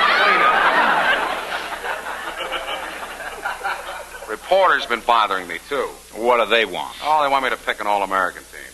Did you? Yeah. Kind of took my mind off you and Ellen and me. Who'd you pick for right guard? Shuley, Kansas State teachers. Look, Tommy, I want to know where we all stand. Oh, it'll work out, Joe. You and I can handle this, you know, the modern way. Take it in our stride. I don't want Ellen worried about details now. Here's your scotch, Joe. Oh, we have some great news for you, Ellen. What is it? Joe picked Schulig of Kansas State teachers for right guard for his All-American. Isn't that great? It's kind of hard, though, choosing between him and Feldkamp of Western Reserve. Say, have you got a Pennsylvania timetable around here? Where are you going, Joe? I got to be in Washington tomorrow. That's going to rush me. What do you mean? Well, so long as Tommy is so sure you and I love each other, I've decided to go away with you. You've decided to... What? Ellen, would you mind explaining this a little better? I'll try to make it as clear as I can for both of you. I simply have to make a fresh start now. Yeah, but not like this. Joe isn't even divorced yet. Well, don't worry about any scandal. Joe and I'll go directly to Pittsburgh. It's a big town. Nobody need know anything about us. Ellen! Look, Ellen, I don't live in great big Pittsburgh. I live in little bitty Sewickley. Everybody'd know about us. Say, are you trying to get out of this, Joe? Are you jilting Ellen even before we're divorced? How can I jill her before she's divorced? That's a technicality. Not to me. I come from a long line of married people. Besides, I'm not going to Pittsburgh directly. I'm going to Washington. And that's one place I couldn't take you, Ellen. Why not? I haven't got a priority for That's her. no excuse. Yeah, well, you try to explain that to Donald Nelson. Well, you can take her any place she wants to go. Oh, now what? It's Ed Keller. Well, keep him away from me. Yeah, I couldn't sit out there waiting for you all day, Joe. I'm sorry, Ed. I forgot all about you. Tommy, I persuaded Ed to come over and talk to you about that letter. Well, I don't want to talk to Ed. Well, listen then. We just had a trustees meeting. The boy who wrote that editorial is kicked out of Midwestern, and you'll be asked to resign tonight. Oh, Tommy. There's just one thing you can do. Come out with a statement quick. Say you were sick. Say that you think that Barnes' editorial is an outrage, you're not going to read this Vanzetti thing, and you think Barnes is getting what he deserves. That's the only thing that'll save your neck. Tommy wouldn't say that about Michael, Ed, and you shouldn't ask him to. That's all I have to say. I'd expect your resignation, Turner, tonight. Well, you won't get my resignation tonight or any other time. You're going to have to fire me. But before you do fire me, I'm going to read Vanzetti's letter to my class in English composition. Over my dead body! I couldn't think of a better platform. You seem to forget that you're talking to Edward J. Keller, the man who brought Coach Sprague here from Southern Methodist, the man who made Midwestern University, the man who built the new stadium. I'm too big for you. This thing is bigger than you or football coaches or the new stadium. Nothing is bigger than the new stadium. Perhaps you'd be interested in seeing these, Mr. Keller. What are they? Petitions the students have been circulating for Tommy. This one has 357 names. Let me see that thing, Ellen. Oh, you're wasting your time with that handful of names, Mrs. Turner. Hey, Ed, look. This thing has been signed by Stalankowitz and Wearasaka. And Dr. Damon. What? Dr. Damon? Here, let me see that. Ed, you gotta have respect for men like Stalankowitz and Wearasaka. Two of the biggest men in the university signing this subversive petition, and you, the greatest halfback we ever had, running away with Turner's wife. Why, they'll never ask us to the Rose Bowl now. What's the Rose Bowl? Oh, you can't depend on anybody. I've got a good notion to resign from the Board of Trustees. Good. But I'll kick you out if it's the last thing I do, Turner. Well, just to make things even, I'll kick you out right now. Here's your hat. Hey, Now wait get a out of minute. here. I've been Don't having trouble enough. Well, that settles Mr. Keller. Yeah, but where are we? Tommy, I know. You know what? I know what you're going to say, but I don't want any substitute for love. I don't want loyalty. Oh, what's wrong with that? I just don't want Ellen standing by like a Red Cross nurse just because she knows I'm in trouble. I don't know whether you need a nurse or a psychoanalyst. I thought we were going to settle this thing quietly and calmly. Quietly and calmly. Give me that dish. Now, don't do that, Ellen. I can throw things too, you know. No, you can't. You haven't got enough male animal in you. Oh, haven't I? Hey, now, wait. Let me hold those dishes. I don't throw things. I just want to say that I came to this city to see a football game. Oh, no, you didn't. You came here for me. You haven't been here for a football game in 6 years, and you wait until you and Brenda are separated, and then you come for me. That's very smart, Ellen. Very penetrating. Joe, subconsciously, you came here for Ellen. I don't do things subconsciously. Now see what you made me do. Oh, shut up. I'm not going to listen to any more of this. I've been packed for 3 days, and I'm going somewhere. Oh, well, then I'd better be going to class if I'm going to get a chance to read that letter before Keller fires me. Oh, Tommy. So long, Joe. I know you'll see she finds a place of her own. Oh, Ellen, you can take that 4 poster money with you, too. I'll have one more check coming to send you. What's 4 poster money? We were saving up to buy a 4-poster bed. Oh, here we go again. Why did you have to ask her what 4 poster money is? Well... Oh. Please don't cry, Ellen. Oh, go on. Put on your coat. If you're going to be kicked out of school, you can't go over there looking like a tramp. Well, where is my coat? I hung it up in your room. Oh, well, thank you, Ellen. I'll be right down. Look, Ellen, you're still crazy about Tommy, aren't you? I'm kind of scared of him. He used to be just nice, but now he's wonderful. Well, I don't think he's wonderful. Yes, he is. What he's trying to do about that letter is wonderful. He wouldn't let me or you or anyone stop him. I think you're wonderful, too, Ellen. No, you don't. You think I'm dumb. Tommy, were you listening? Of course not. You were, too. You were snooping. Now, for heaven's sakes, don't start that again. Why don't you quit criticizing Ellen? Why don't you go back to your wife? Joe, we can send her a wire. Don't worry about me, brother. I sent her a wire this morning. Good. Now maybe we can all fight in peace. Now who came in? Ed Keller. I'm getting awfully tired of kicking him out. Anna, can I have a word with you? Couple it with something. Make it a word and a blow. Uh-huh. You wouldn't understand. I was quoting Shakespeare. Shakespeare? Don't you know anything but subversive literature? What's on your mind, Keller? Well, I've been talking about you with the other trustees, Turner, and we've decided you can go ahead and read that Vanzetti letter if you want to. Thanks. I was going to anyway. I know it. That's why we gave you permission. Why the sudden change of heart? Well, if you must know, we got a bid to the Rose Bowl. You mean you want me to read the letter there? No! But Stalenkowitz and Wera Soccer said they wouldn't play in the Rose Bowl unless you could read that darn letter. Ah, the blessings of higher education. Well, aren't you going to say something to Ed, Tommy? I mean, aren't you going to thank him for being so broad-minded? Why not 9 Rise and a Tiger for good old Ed? The Tiger sounds great. Rah, rah, rah, rah, rah, rah, rah, rah, rah. Yay, Keller! Come on, Tommy, be a sport. Rah, rah, rah.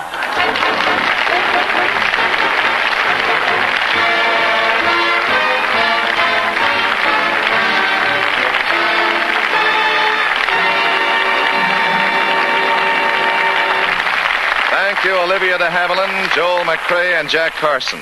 I'm sure the Lady Esther Screen Guild players have enhanced their box office popularity tonight with your fine performances in The Male Animal. It was a pleasure to have you with us, and we hope you'll come back soon. We would like to be invited for a return engagement, Mr. Bradley. The fact that all the benefits from this radio series go to support the Motion Picture Relief Fund makes it a charity in which we are all vitally interested. Joel McCrae has something to tell our audience about next Monday's program, but here's a word from one of our best-known beauty authorities, Lady Esther. Thank you, Mr. Haviland. A girl wrote to me last week and said, Lady Esther, I always used to use a powder base, but I don't anymore.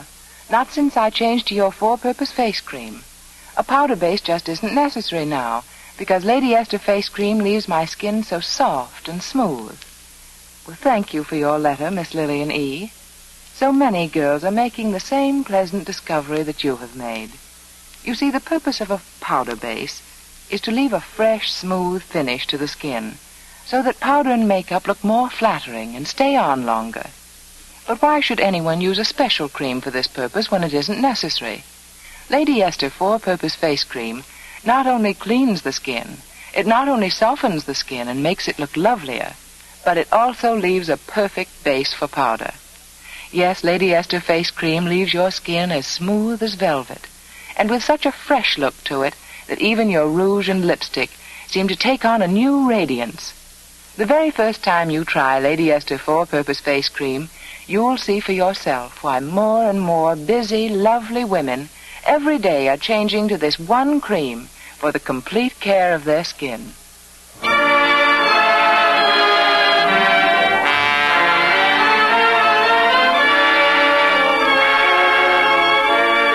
Now, here is Joel McCrae.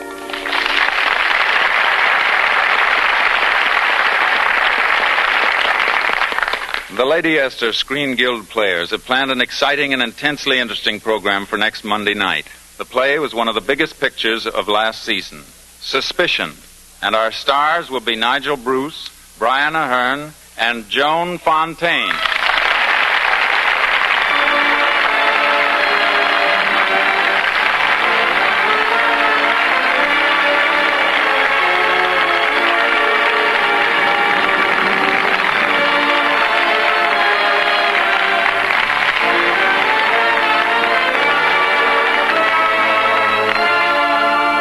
Next week, our Lady Esther Screen Guild Players will bring you Suspicion, starring Joan Fontaine, Brian Ahern, and Nigel Bruce. Olivia de Havilland can now be seen in This Our Life. And Jack Carson is now appearing in Gentleman Jim, both Warner Brothers productions. Joel McRae can currently be seen in The Palm Beach Story, a Paramount picture. Music on tonight's show was arranged and conducted by Wilbur Hatch, and our story was adapted for radio by Bill Hampton. The Screen Guild Players are presented by Lady Esther. This is Truman Bradley saying thank you and good night. This is the Columbia Broadcasting System.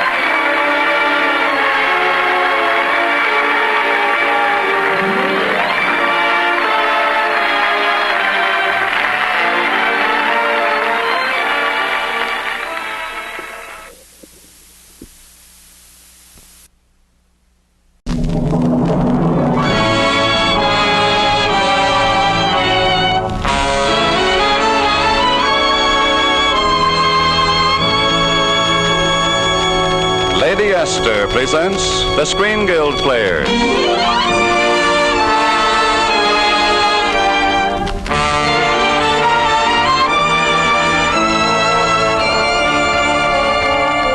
The Lady Esther Screen Guild play tonight, Heaven Can Wait. The starring players. This is Walter Pidgeon. This is Susan Hayward. And this is John Carradine.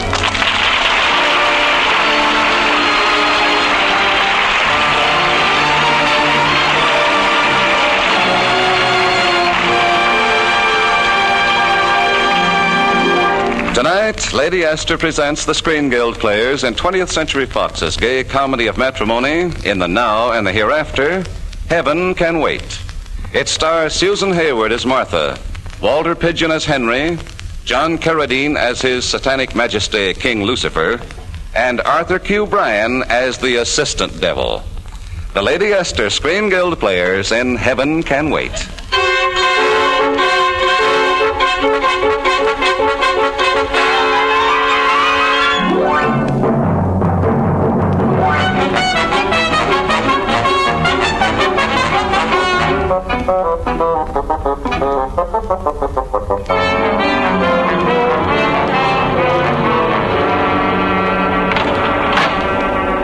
All up, please.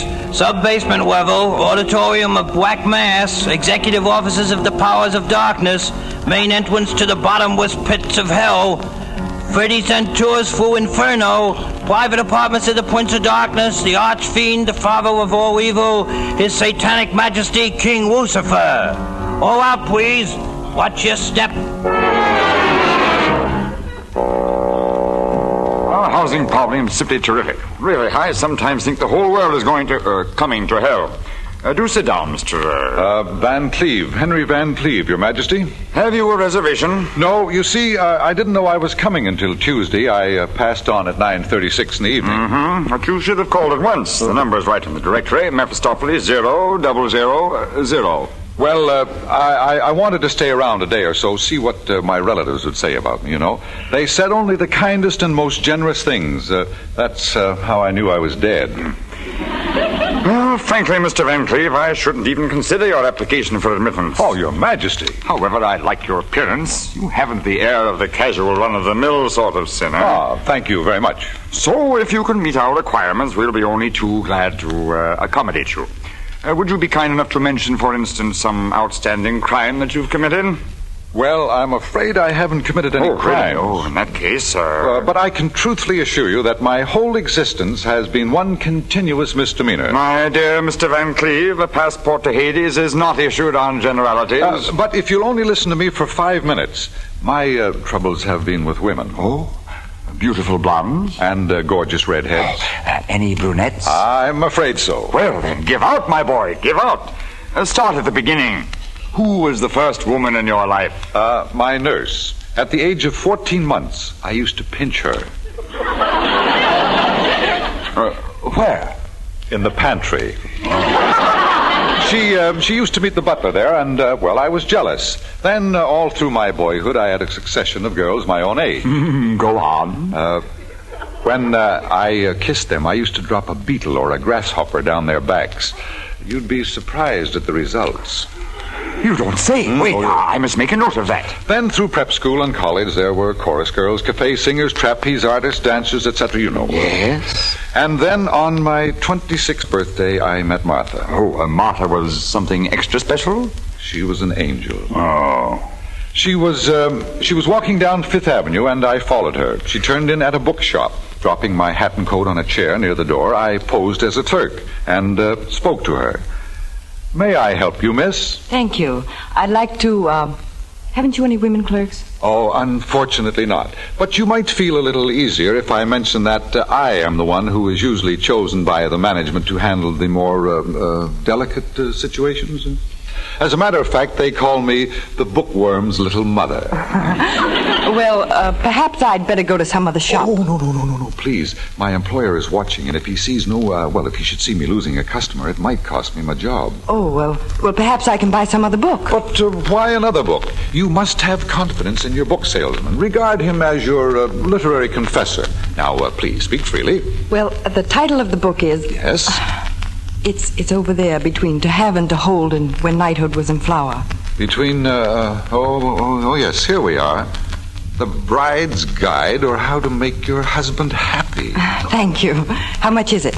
I probably should apologize. I imagine I should have called you madam. Well, no, it's still Miss. But not for long, I presume. That's quite right.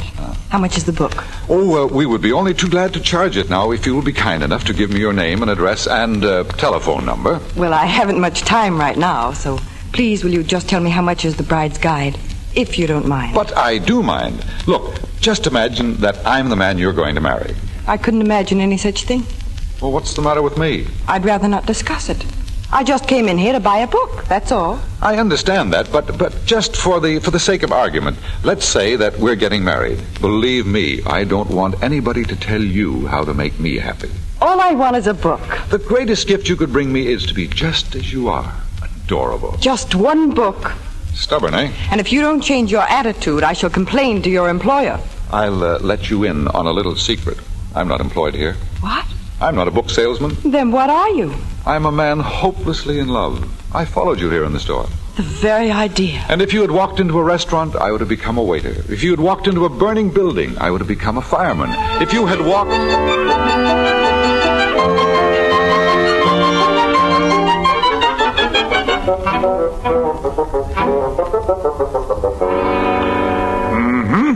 Very interesting, Mr. Van Cleve. Tell me, where did she walk? She walked out of the store, and I followed her, and she called a policeman. Now, while I was explaining, she disappeared, Your Majesty. Oh, come, my boy. What the heck? Just call me Satan. Did you see the young lady again? Yes, that same evening, at my birthday party, as a matter of fact. It was there that I learned her name was Martha, and that she was engaged to my cousin Albert. I hope you're not wasting my time, and that this fable has no immoral. Go on, Mr. Van Cleve. Well, finding out she was engaged to Albert was a bit of a shock, but later that evening I went into the library and found Martha there alone. I didn't wish to frighten her, so, I just walked right over and kissed her. Please, you must never do anything like that again. Cousin Martha. I'm not your cousin Martha yet. I hardly know you. Why, even Albert, my own fiancé, never dared to. Kiss you? Of course he's kissed me. We're engaged. But he never kissed me like that. By the way, do you love Albert? I'm marrying him. Are you? He's a fine man. He's good. He has integrity. He's full of high ideals. He's full of a lot of things. I'm going to make him a good wife. Yes, I am. There'll never be a day in his life that he'll regret marrying me. And if you ask me one more question, I'll leave this room and never come back again. Never. Darling. I hate you. Oh, sweetheart. It's dreadful of you to put your arms around me like this. Dearest. And suppose Albert should come in and find you kissing me. Oh, well, if you... Oh, but he won't. Not for ages. He's playing pinochle with Father. My pretty one, you are going to marry me. But I hardly know you. You don't need to know anything when you love. You're mad. Love doesn't need any introduction. You don't know what you're saying. You must be out of your mind. You love or you don't love. Aren't you ashamed? Trying to steal the fiancé of your own cousin. Do you love me or don't you? Causing a family scandal. Do you love me? Why did you ever come into my life? Do you love me? Yes, I wish I were dead. Darling! You're the most odious person I ever met. You've ruined my life. I'll never be able to look Albert in the face again. Considering Albert's face, you're a very lucky girl. Come on now, pack your bags and we'll elope tonight. Tonight? Uh-huh. Oh, you beast, you cad, you fiend, you darling.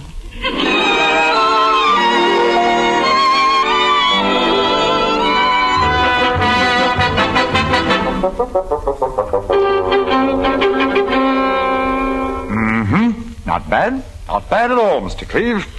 We always have a warm spot in our Hades for a young devil like you. Ah, thank you, Satan. You followed the old routine, of course. Fake marriage license and mock parson. No, Martha and I were really married. Huh? Oh, but you made her very unhappy. You beat her regularly. No, I was very kind. You see, I loved her. Disgusting. But continue. Well, we had a child, a boy. My home life was so perfect that I had no interest in other women, with the exception of Mimi, Rosalind, Elise, Constance, and Veronica. Aha! It was on my 36th birthday and our 10th wedding anniversary that I learned Martha had deceived me. No. Yes. After leading me to believe that she hadn't been jealous all those years, she up and left me. Dear me, dear me. I followed her, of course. She went to her father's house. In all the years I had known her, I never had any idea that Martha was so stubborn and so uncooperative. Henry, I know your every move. Which role are you going to play for me now? The outraged husband? The poor, weeping little boy? Or the strong, silent, wounded lion who's too proud to explain what happened in the jungle last night? So I am a fake. I'm false. I'm cheap. Oh, Henry, please. I know I've brought you nothing but unhappiness. You know that's not true. So we did have some good times together, huh? Oh, some wonderful times. Then what do you want? What did I do? Even a murderer has a right to defend himself. You can't hang a man without evidence, I know. If I only knew what particular thing is in your mind. Have you seen Aunt Minetta recently? Of course I have. Ah, well, that explains it. Explains what? Oh, I didn't mention it to you before because it was so unimportant. When she saw me, I was having tea at the plaza, and at the table with me was a very pretty young woman. But believe me, there was nothing to it, Martha. I would have come to you and told you myself, but... But you didn't want to make me uncomfortable, even for 1 second. That's right, darling. It won't work, Henry. And besides, Aunt Minetta hasn't said one word about you in the plaza. Ah. Martha, this is our wedding anniversary. Do you realize that 10 years ago today, I was almost as much in love with you as I am right now? There you go again. All right, darling, I give up. I know it's all over, but before we say goodbye forever, I want to give you a little remembrance I bought for our anniversary. Here you are. Open it up. Thank you, Henry. It isn't much, only cost $10,000, but I thought you could wear it around the house. Oh, it's such a lovely bracelet. Do you really like it? Oh, yes. It must be much prettier than the $500 one you bought for the other girl. Yes, it's much... What other girl? You left Tiffany's bill on your bureau. Oh, but... There were 2 bracelets, Henry. This one at $10,000 and another one at $500.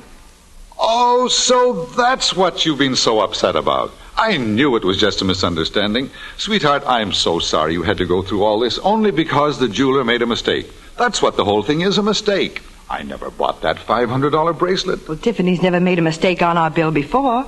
So you don't believe me, huh? No, dear. All right, I'll prove it to you. Hello? Get me Gramercy 5678, please. Thank you. Oh, darling, I love you. You're the most beautiful, adorable thing in the world. And do you really believe there is any woman good enough to win you away from me? Hello? Hello, let me speak to Mr. Tiffany, please. And if there were such a woman, do you think she'd only be worth a $500 bracelet? You're doing very well, dear. Hello? Mr. Tiffany? This is Henry Van Cleve. Now, listen carefully, please. I'm sitting here with my wife. She's sitting right next to me, as a matter of fact. We're having a little friendly discussion. Now, do you remember that $10,000 bracelet I bought for her? Yes. Well, there's a $500 bracelet on the same bill. Now, I've tried to explain to her that I never bought a $500 bracelet, that it's a mistake on your part, and, well, she simply won't believe me. Now, I want you to tell her the truth. Here you are, Martha. Mr. Tiffany will tell you now. Thank you, Henry. Hello, Mr. Tiffany? I do appreciate your being willing to lie for my husband, but it won't work. Goodbye, Mr. Tiffany. Martha. Henry, this must be a terrific surprise to you, but I don't believe one word you say. I'm through even listening to you. Goodbye, Henry. It's all over.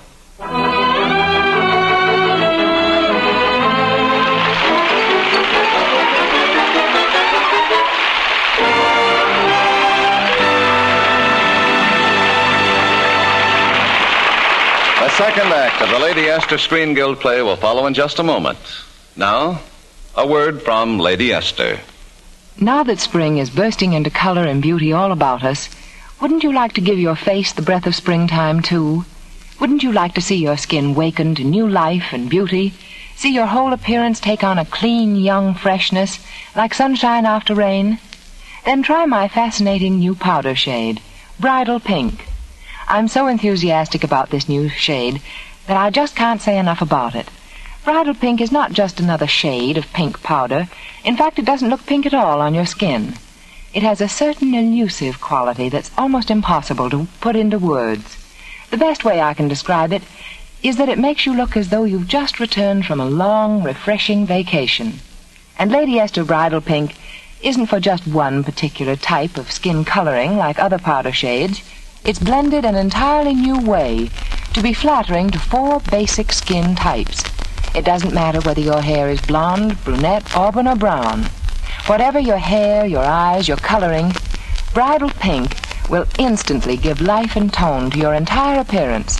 It takes all the guesswork out of choosing a powder shade, for you can't possibly put Bridal Pink on your face without looking younger and lovelier, without looking a lot more attractive. Why, even when you don't feel well, your friends will compliment you, will tell you how wonderful you look when you wear Lady Esther Bridal Pink face powder. Your druggist may be sold out of Bridal Pink, but ask him to order it for you or try some other store. Be sure to accept no other shade if you want to see an instant, fascinating change in your appearance.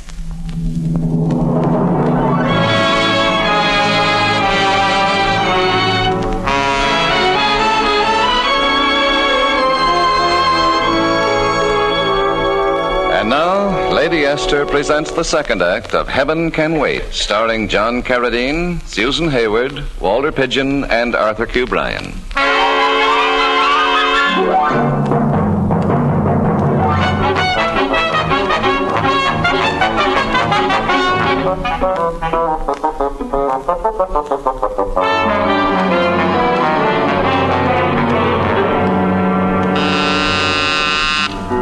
Hello? Mephistopheles 0000. No, waiter, you can't speak to the devil. He's in conference with a Mr. Henry Van Queef. Well, I can't disturb him till it's time for his afternoon brimstone. You might try with a waiter.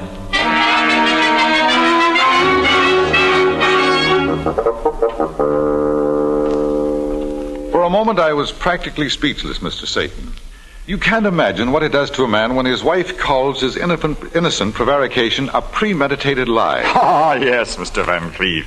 I well remember the night I took one of the Furies boating on Stygian Creek. But that's another story. Please go on, Mr. Van Cleve. I can still see the scorn on Martha's face and hear her voice as she said those terrible words. Henry, this must be a terrific surprise to you, but I don't believe one word you say. I'm through even listening to you. Goodbye, Henry. It's all over. Martha. I mean it. All right, darling. If that's the way you want it, don't think of me. Don't let my broken life tarnish one small moment of your future happiness. I'm sure you'll find someone else who'll really be worthy of you. I suppose you want a divorce. I see no other way. Very well. What about our son? Well, naturally, I want him. And I think you should have him. The boy should be kept away from me. Oh, no, I didn't mean it that way. Oh, yes, I'm a bad influence, and you know it. Well, I don't think the child should be deprived of his father. No, he's too much like me now. For instance, do you know what he did the other day? What? He bought ice cream for a little girl. Well, I don't see anything wrong in that. Ah, but the girl he bought the ice cream for was not the girl he should have bought it for. It wasn't? No. The little devil. And when the one little girl found out that the other little girl... Well, that boy certainly got himself into a mess. Oh, but he didn't do anything really wrong. But that's what he tried to tell her. Didn't she believe him? She did after a while. And, well, now she likes him better than ever before. She's a very sensible child. Yes, indeed. But let me tell you, he's a problem. Oh, he's no problem at all. He just makes up his little stories. You know they're little stories, but he wants you to believe them so badly that you wish you could. And finally, well, what can you do? Exactly. What can you do? He's just like his father. Happy anniversary, Martha. Oh, Henry. It won't hurt to forgive me one more time, will it? Oh, darling, I don't know what I'm going to do with you. You talk me out of all my principles and convictions. I keep asking myself why I let you do it. And I guess there's only one answer. I'm ashamed to admit it, but I guess I love you.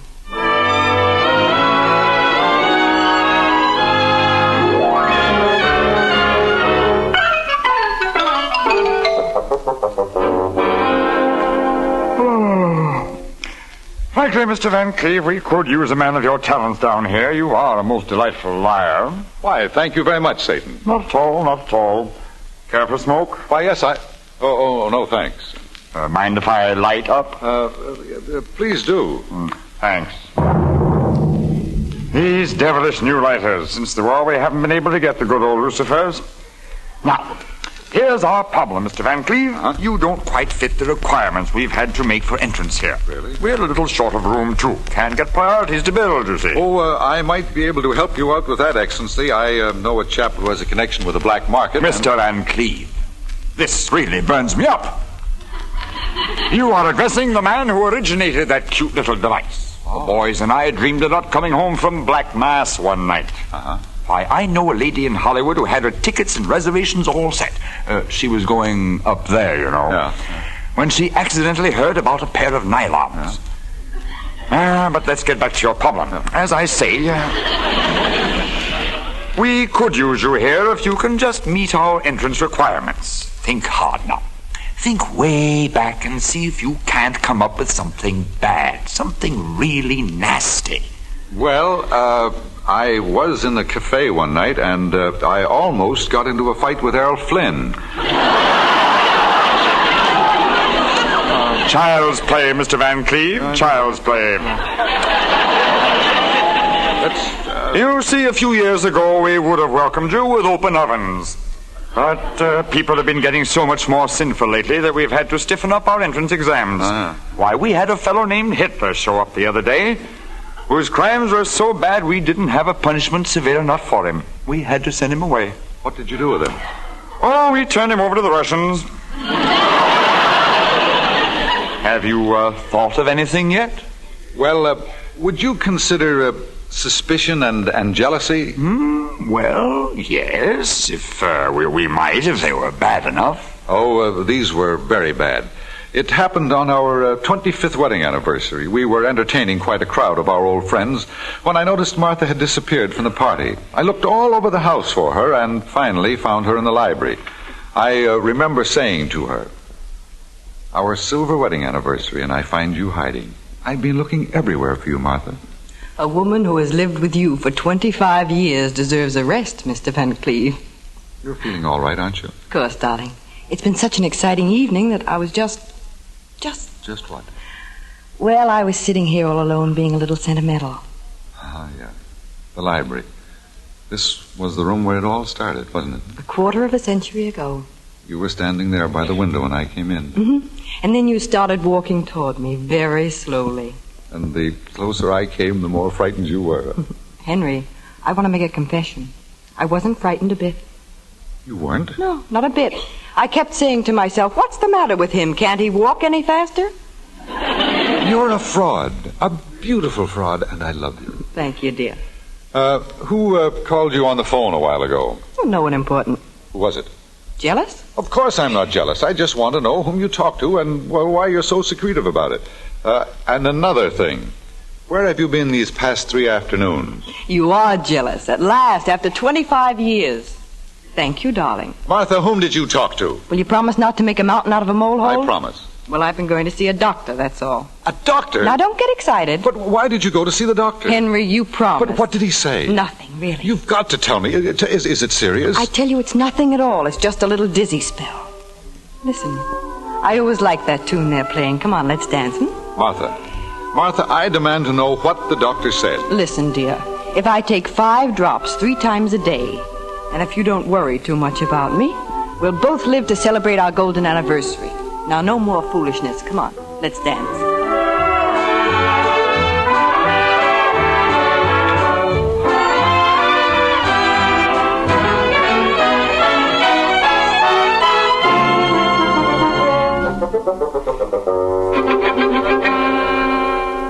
Well, I didn't know it then, Your Satanic Majesty, but that was our last anniversary. It was the last time we danced together. There were only a few more months left for Martha, and she made them the happiest of our lives together. Mm-hmm. But you didn't die, Mr. Van Cleve. You must have indulged in a few of the deadly sins. No, I'm afraid not. Well, that's the story of my life, Your Majesty. Now, if you could assign me a room on the cooler side of the house. No, definitely no, Mr. Van Cleve. We have no place in hell for you. You'll have to make reservations elsewhere. But there's only one other place to go. But we have our standards. We cannot accept a demi-sinner. But they won't accept a demi-angel. That's your problem. Now, if you excuse me. But you can't send me away. You've got to take me. I'll ring the elevator for you. I refuse to go. I stand on my right. Excuse me. Hello. This is Old Nick speaking. Oh, Mr. Van Cleve, just a moment. Here, it's for you. Thank you. Hello? Hello, Henry? Martha. Henry, you get right out of hell. You hear me? But, darling. You heard what I said. It's full of wicked women, and it's no place for you. I know, but... You know how susceptible you are, and with all that heat, you know how men like you go all to pieces even in the tropics. Martha, will you please listen to me? I have a lovely apartment picked out for us up here in the annex. It's not very large, and it's not on the sunny side, Henry. But we can make out for a few 100 years. Martha, I don't care if it's the annex to the annex, and we have to stay there a few 100,000 years. If it's with you, just wait for me, darling. I'll be right there. This way, Mr. Van Cleve. Your elevator's waiting. Thank you, Your Majesty. Step right in, sir. Express car at all levels. Heavenly heights to hell's hot basement. Going down, sir? No, son, going up. Straight up to Martha.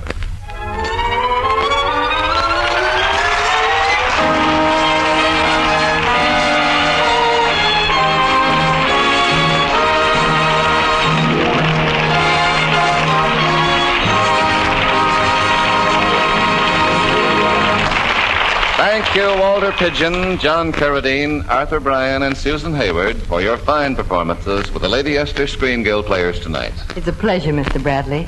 We consider our yearly appearance on this program one of the really enjoyable privileges belonging to our profession. We're all familiar with the fine work being done in Hollywood by the Motion Picture Relief Fund and its country house. And I hope that every listener in our radio audience knows about it, too. I'm sure they'll remember that the work is largely supported by these radio programs. And now, before we tell you about next week's program, here's a word from one of America's best-known beauty authorities, Lady Esther. Thank you, Miss Hayward. Ladies, now you don't need to guess about the shade of face powder you choose. Now you don't need to risk buying a shade that's too yellow for your skin, or too pink, or that has too much orange or brown in it. Such a mistake can be more serious than you may think, for an unflattering shade of powder can add years to your appearance. But there's no such risk, not the slightest risk, when the shade you choose is Lady Esther Bridal Pink.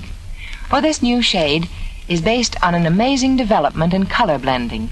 It's intensely flattering to 4 basic skin types. It dramatizes practically every skin it touches, gives it a lovely elusive quality that's so young, so feminine. And the texture of Lady Esther face powder is unusual, too. It gives a fascinating baby-like finish to your skin. It helps to blend out flaws and make little blemishes invisible. It helps erase signs of weariness and fatigue. And it clings softly hour after hour, never letting shiny patches show through. The demand for Lady Esther Bridal Pink has been greater than I dreamed. Your druggist may be sold out of it, and you may have to wait for his next shipment. But do not accept any other color, for remember, no powder shade can give you the happy, radiant look of a woman in love like Lady Esther Bridal Pink.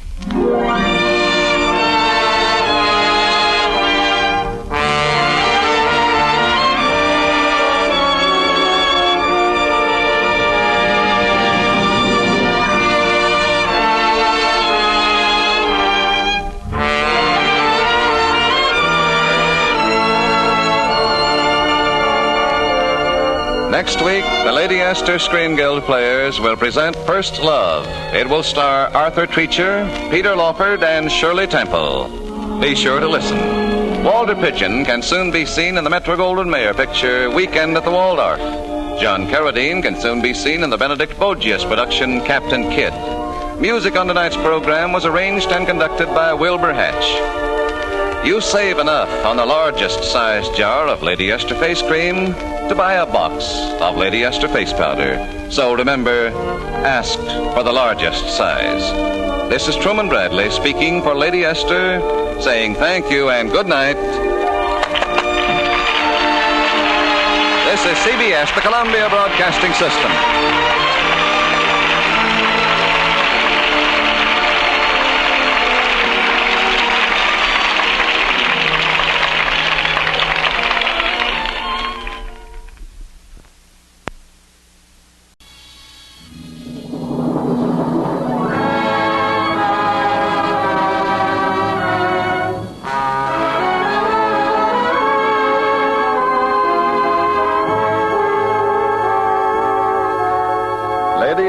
Presents the Screen Guild Players.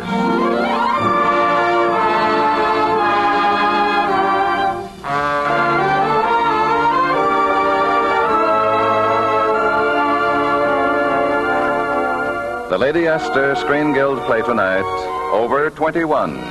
The starring players. This is Irene Dunn.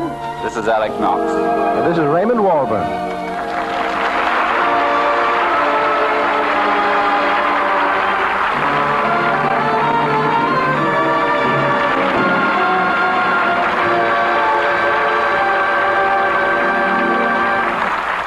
Tonight, Lady Esther presents the Screen Guild Players in Columbia Pictures' delightful comedy, Over 21.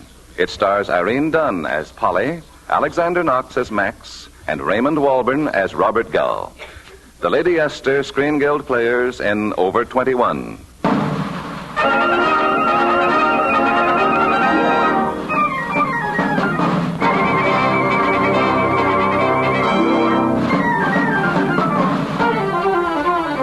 The early impetuous days of the war, and all over America men are enlisting. Max Wharton, however, is different from most. Max is editor of the very liberal New York Bulletin. He's famous, he's successful, and he's crowding 40. But still, he goes in as an ordinary private, which evokes a good deal of varied comment. From his best friend and critic, Mr. Average Reader. Publicity, it's a gag, that's all.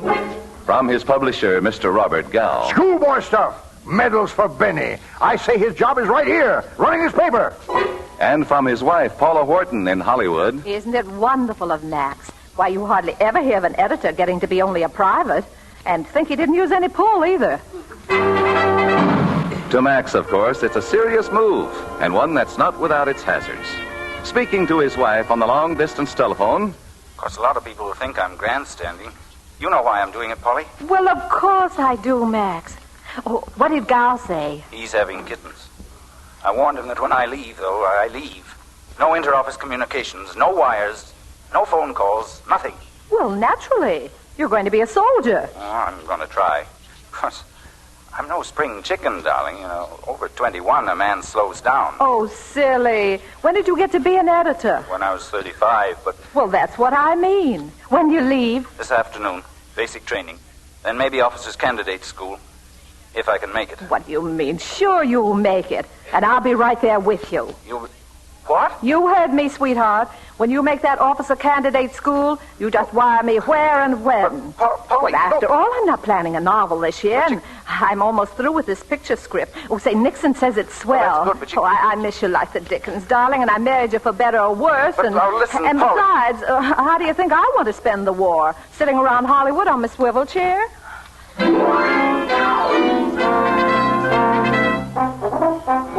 Which explains the presence of a famous woman writer at the Tetley Field, Miami Officer Candidate School.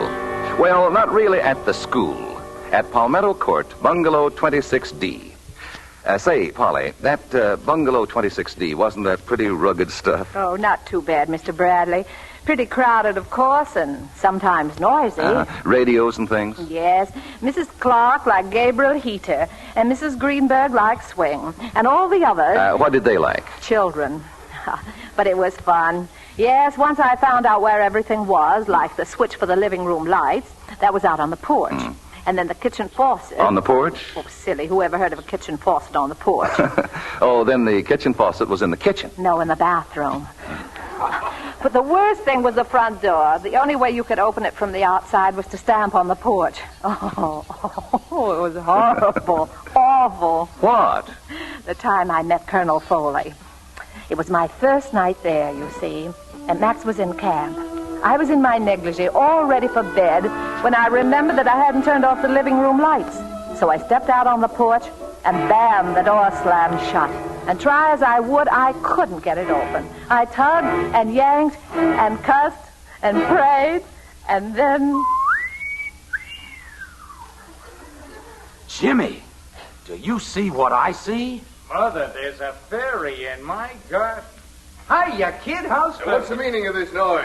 Holy smoke. Hey, let's get out of here. Young lady, what's coming off here? Nothing. Absolutely nothing. And you just quit staring like that. Yeah, but I was just asking Now, you if... stop it, you hear? Go away. Go on, go away. It's only trying to open my door. Madam, your door is open. Well, just the same, Oh, well, lovely out, isn't it? Good night.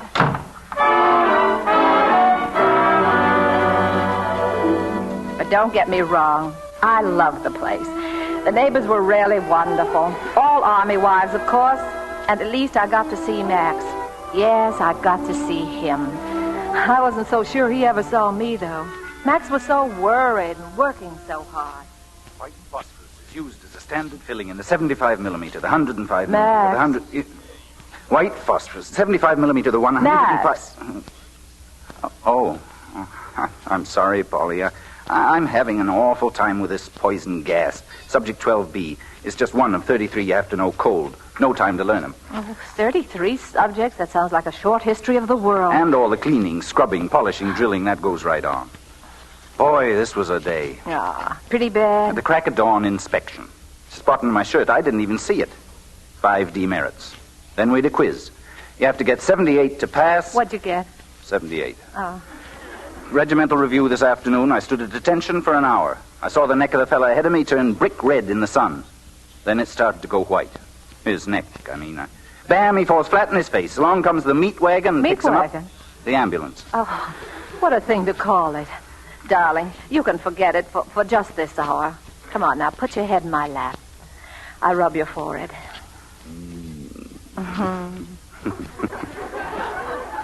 Polly, I almost forgot what you were like. Now, don't talk. Relax.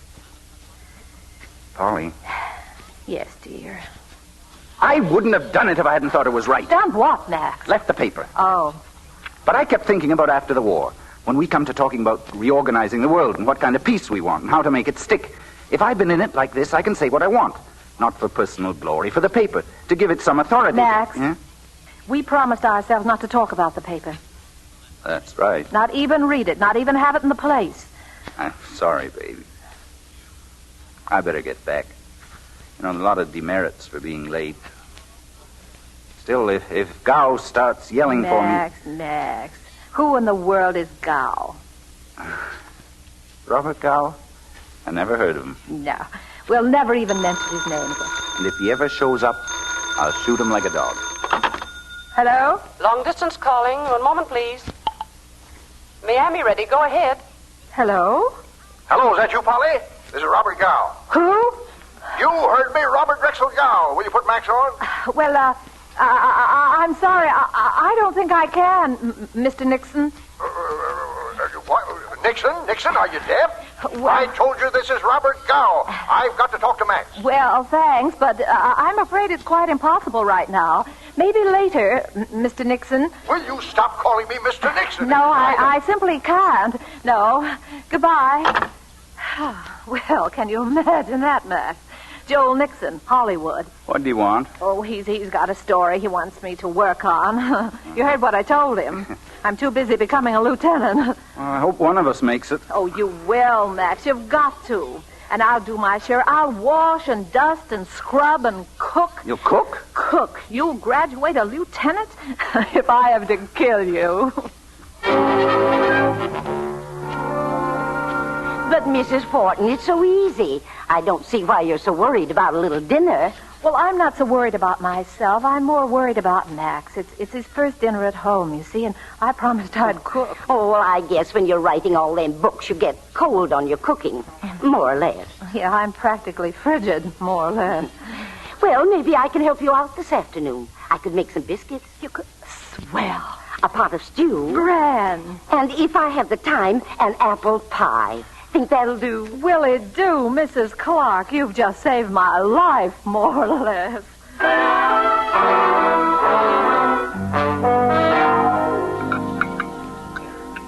Mrs. Wharton, this is pie. Is it? I haven't even tasted it yet. Say, this is good, isn't it?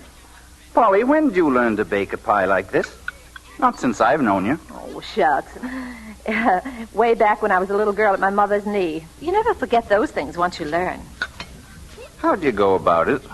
What, you mean? I've always wondered. Oh, you mean? Yeah, making a pie. Oh, now, Max, I don't want to bore you. Oh, you won't. I always wanted to know. Intellectual curiosity. Oh. Now, what do you do first? Well, first, since it's an apple pie, well, naturally, first you take your apples. Uh-huh. And, well, you just cut them up into ever so many little pieces, and then, then you have your apples. Uh-huh. How about the crust? My mother says that's the real test of a pie, the crust. Your mother never spoke a truer word, Max. Yes, a nice flaky crust is at the bottom of the whole thing. Oh, joke. Crust at the bottom. That's very funny. No fooling. How do you make the crust? Oh, well, now, that's very interesting. First, you take a little pot, not very big, about so high, or, it could be a little higher. What's the size of the pot got to do with it? That's an ignorant question. All right. So you got your pot. Very well. So you set your pot, we'll say, right here. Now you put the things into it, and you just mix, and you keep mixing until you're sure it'll turn out nice and flaky, and then you roll it out, and then into the pan it goes, and then in go your apples, and then more crust on top, and then into the oven with the whole thing, and, well, before you know it, you're eating apple pie. Yeah, but what about those things you mixed in the pot? Oh, yes, I thought you'd ask that. Well, no two women ever mix exactly the same things. That's every woman's secret. You wouldn't expect me to tell mine. No, well, I should expect think not. How'd you get along in camp today? We were talking about apple that's pie. so dull, Max. Really? Now, how are you getting along? I'm still getting my regular 78s. Never more, never less. You know, I'd almost rather flunk out. Oh, don't say that. I can just see the headlines. Max Wharton, bright young editor of the Bulletin, heaved out of the army on his an incompetent moron. That'll be just fine for the Bulletin. Oh, Max, stop saying headlines and stop worrying about the Bulletin. Now, come on, you've got an hour off. Relax. That's right. Polly. Yes? Fella stopped me today. He's on the camp paper. He wanted to run a piece about me. He said I could write it myself. I turned him down. Well, that's fine. I better start on these dishes. You don't think I'm passing up a chance? I mean, if I write about myself, I write about what I believe in. I've got plenty to say. Well, if you feel like doing it, dear, I think it's wonderful. It'll just take me half an hour, you know. Just half an hour. Well, swell. My portable's right here. Yeah, no, wait. Now, I write this blast for the camp paper, and some smart guy, just one smart guy, picks on a word or a phrase. He writes an answer. I've got a reply. He answers my reply. No, isn't that just what I swore I wouldn't do? Haven't I got trouble enough with my studies? No, that's out. Darling, I'm not sure, but I think this was your idea. Well, it was no good. Well, it's just as you say. Now for those dishes. That's up to me, though, isn't it? What? Well, whether I get dragged into a controversy or not. Suppose I write it and forget it. Absolutely forget it. Well, if you can, darling, that's... Well, sure I can. Why can't I? Where's the typewriter? Right here. And there's some paper in the drawer. And come in. Oh, Mrs. Clark. Sorry to bother you, Mrs. Horton, but could I have the tin I brought the pie in? Yes, of course, Mrs. Clark. Thank you so much. Oh, don't mention it. You're very welcome, I'm sure. Max. Polly, darling. Speaking of crust. Yeah. I sure bake a heck of an apple pie, doesn't she?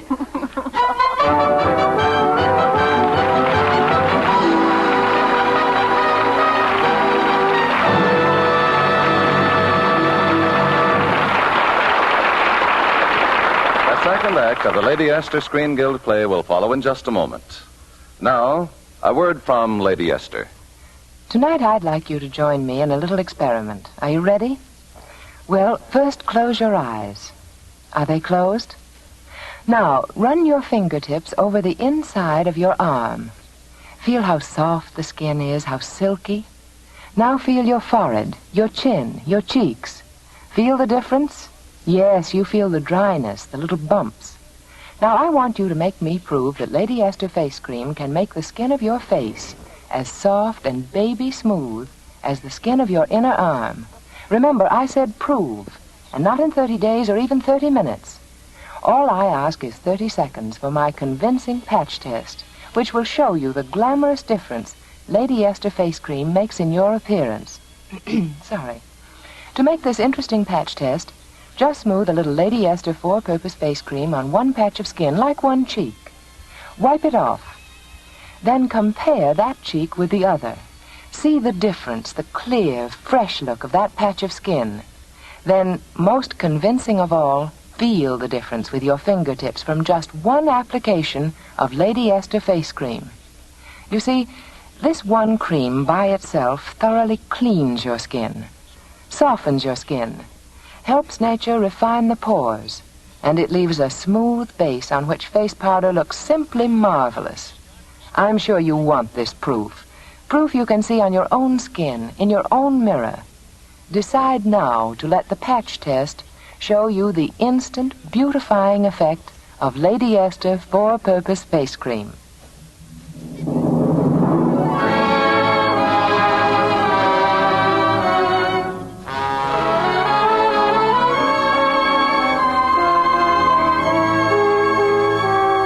And now the second act of Over 21, starring Alexander Knox, Irene Dunn, and Raymond Walburn.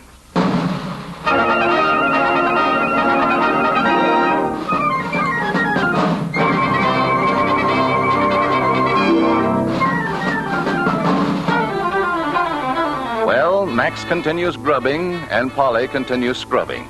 And things seem pretty well under control, only they haven't figured on Colonel Foley, or to be exact, on the Colonel's lady. I'm just overcome. I'm simply overcome. To think I'd meet a famous writer like Paula Wharton right here in the commissary at the cheese counter. And you know, my mother is crazy about your books, too. You've got to let me bring her over. You've just simply got to. Which is a prospect harrowing enough, but a whole lot worse when guess who walks in? Robert Gow. No, not Gow. Nixon. Joel Nixon. You bullhead. What are you doing down here? Well, you gave me all that double talk on the phone, and then you wouldn't answer my other calls. Where's Max? He may not get here for days. Robert, I warn you, you leave Max alone. The way he left me? With a $2 million investment that's going to seed? Here's yesterday's paper. Take a look at the tripe that Kennedy's turning out. The bulletin isn't allowed in this house. Oh, that's just what I thought, and it's high time that it was now. If I can get a few editorials from Max... Listen, Robert. Max is down here competing with 20-year-olds. He's 39. He's hanging on by his eyebrows. 1 second for an outside interest, and he's sunk. Well, there's only one intelligent thing I can do. What? I've got a darn good offer for the paper. You wouldn't sell it. Why not? I'm sentimental, too, but not stupid. I gambled $2 million on the brains and the courage of a man named Max Wharton. If I can't have his help... Max will die if he ever dreams that you... Oh, there he is Polly. now. Oh, my gosh. Get rid of that bulletin, Robert. How? Well, stuff it under the sofa cushions or someplace. And Robert, not a word about anything. There's still a chance if you keep your mouth shut. Polly, guess what I just... Oh. Darling. Hello, Max. Yes, look who dropped in. That's Gow, dear. Look at him. Look how happy he is. Not a care in the world. What's he want? What's he doing down here? Oh, he just came down to look over some property. Some property named Max? My dear boy. What's in that briefcase? Darling, you know there's never anything in his briefcase, but he's Robert Drexel Gow. People expect him to carry one. Sweetheart, honestly, he just dropped in to say hello. Oh. Hello. Well, he said hello right at me. Polly, I've got terrific news. Guess who's coming to call? The Foleys. The Foleys? In person, the Foleys. Somebody tell me what the dickens are Foleys. He's commanding officer of the whole field, that's all. Colonel Foley. Oh, I never heard of him.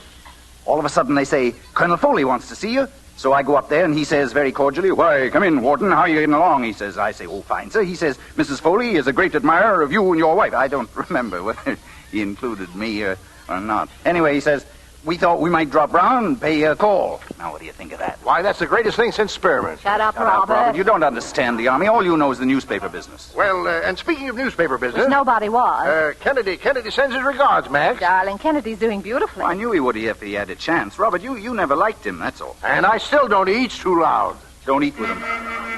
That's them, Polly. They're here. Yeah, how do I look? My hair, my nose. Now, Robert, you behave yourself. Hey, what is this, a night of the opera? Come in. Why, Colonel Foley. How do you do, sir? How are you, Warden? Colonel Foley, this is my wife. Well, I'm very pleased to... Funny. Somehow I seem to... Yes, I'm sure we... Oh. Yes, of course. Polly, I didn't know you two. Oh, yes. Oh, yes, indeed. Darling, you never told me. Oh, well, a man has to have some secrets, dear. I am Robert Drexel Gow. Oh, yes, I am sorry.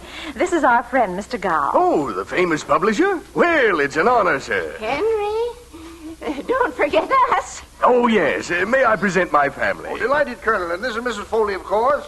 I'm Mrs. Foley. That's my mother. Really? Why, you look just like sisters. Oh! Sit down, please, everybody. Mrs. Foley, sit right here. Thank you. Mrs. Warden, it's so exciting to talk to you. You live a lot in Hollywood, don't you? Well, if you call that living. Oh, tell me, what's that Charles Boyer really like? Oh, he's terribly nice. Honestly? Oh, I'm so glad to hear that. Why, did you hear something different? Oh, heavens, no. But I like him so much. I just want to be sure I'm not wasting my time on the wrong man.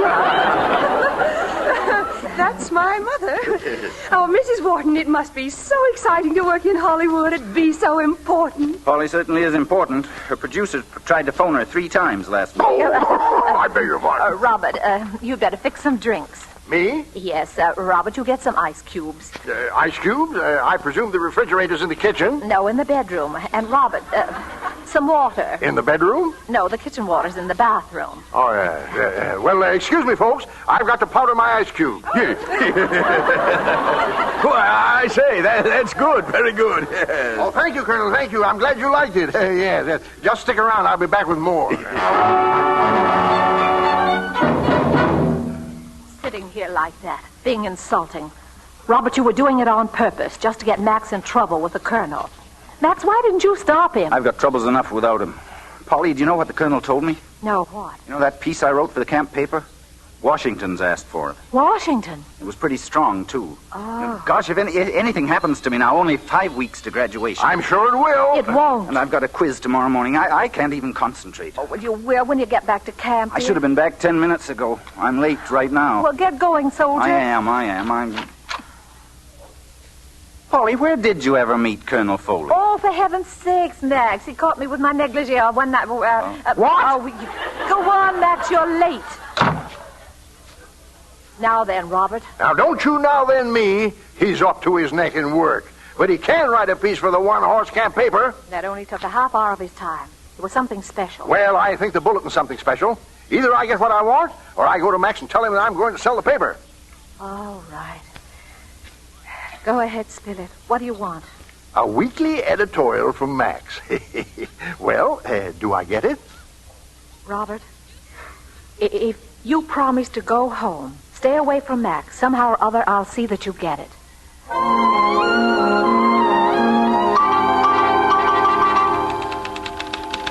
Polly! Hey, Angel! Oh, gosh. Darling, I got 15 minutes off, and I thought I'd run... Say, you working? Well, I didn't mean to tell you, Max. I thought you'd worry. Nixon kept calling me from Hollywood. He had a story he couldn't lick, and he's been so darn nice to me, I thought... Why, sure, Polly. I understand. Anyway, it ought to keep you out of trouble. Yeah, I hope.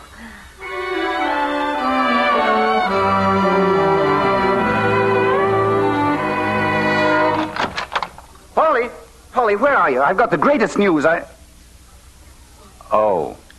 Hello, Max. What are you doing down here again? What am I doing? Didn't you get my telegram? What telegram? Well, about last week's editorials. I've got a great idea for you. What the devil are you talking about? Say, has all this drilling gone to your head? Look here, if you don't start making sense... darling, you're home. I was out shopping for... Oh. And the same to you, my dear. Oh. Max, dear, I've got something to tell you. I got something to tell you, too. Listen, final marks were just posted. I passed. You passed? Look here, you can't do this to me. Oh, he's done it. Max, another 78. I should say not. 79. Oh. Now, wait a minute. I came down here to... And, Polly, I got word from Washington. Oh, that piece you wrote? They like it. They want me to do one every week. Oh, Max! He can't. He's under contract to me. Why, those things he's written the last 4 weeks have been like a transfusion. The first signs of life is... Those last 4 weeks, I haven't written a line. You haven't? But, now, wait a minute. Polly, it was you. Oh, Robert, I cannot tell a lie. I did it with my little portable. You can't do this to me. I'll sue you. I'll hail you into court. Robert, for a millionaire, you're acting awful dumb. Huh? Didn't you say those editorials were good? Good? They were great, but then grab her, you chowderhead. Make her an offer before I wire every paper in New York. Good heavens, I hadn't thought of that. Polly, my dear Mrs. Max Walton. Forget it, Robert. I'm going to stay with Max till he's shipped out. But, darling, there's a home front job to do, and you were born to do this one. No. Polly. Polly, you little fool. Why, this answer came straight from heaven. Policeman, these men are following me. But, Angel, now look. No soap, Max. I'm going to stick with you. At least until I've had a chance to think the whole thing over, alone. Alone, Polly? Yes. I want to be alone. Excuse me, but is this bungalow 26D? Why, yes, it is. Well, I'm supposed to move in here today. I mean, as soon as a Lieutenant Wharton can... Well, I don't mean to rush you, but... Oh, well, not at all. Max, you're being shipped? Right away. What a break. Oh, but, darling, so fast, I thought... Well, excuse me, but I was hoping. I mean, if there's anything about the place that I ought to know... Oh, yes, of course. Well, it's very nice. You love it. Just a few little things. The living room lights, they turn off on the porch, and the kitchen water, that's in the bathroom. And, oh, yes, this door, if it ever gets stuck when you're outside, you just stamp on the porch like this. That'll open it every time. Just stamp real hard. Polly, are you all right? Polly, what are you doing down there? I'm thinking it over alone. Polly, are you all right? Oh, don't stand there talking. Put my trunks on the next train for New York.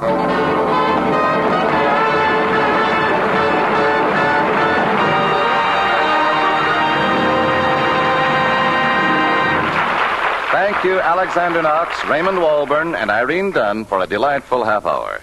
It was a pleasure to be here, Mr. Bradley. We know that the Motion Picture Relief Fund and its country house, so vital to all of us in the industry, are supported largely by these radio programs, and we're all proud to help the good work.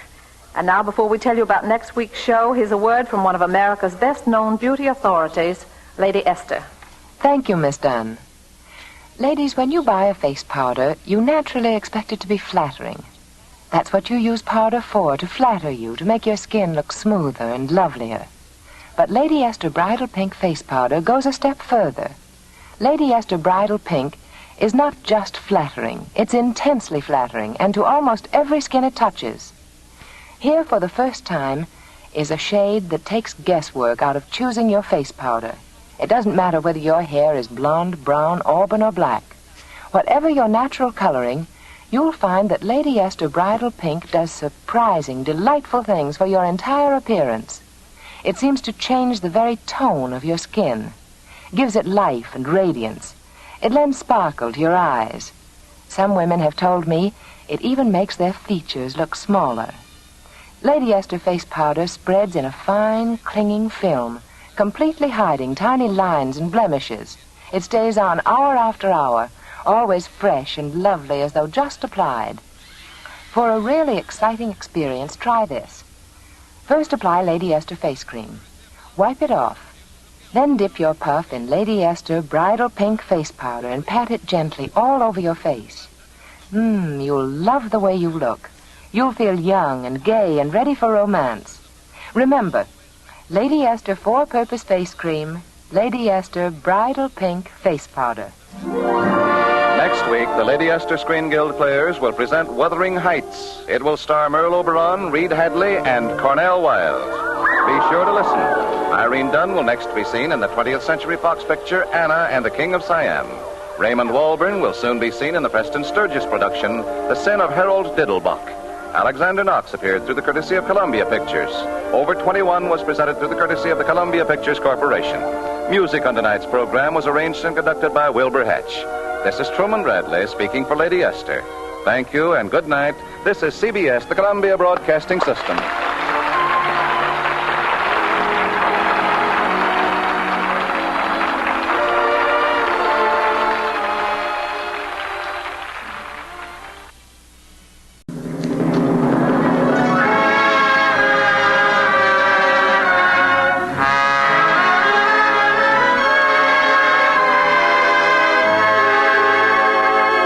Lady Esther presents the Screen Guild Players.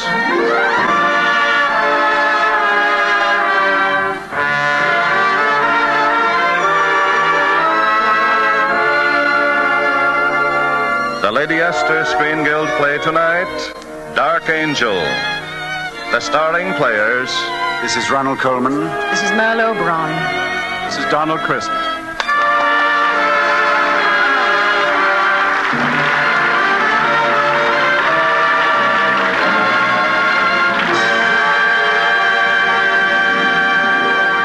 Tonight, Lady Esther presents the Screen Guild players in one of the most beautiful love stories the screen has ever known. It is a radio adaptation of the Samuel Goldwyn picture Dark Angel, and it stars Merle Oberon as Kitty Vane, Ronald Coleman as Alan Trent, and Donald Crisp as Sir George Barton. The Lady Esther Screen Guild players in Dark Angel.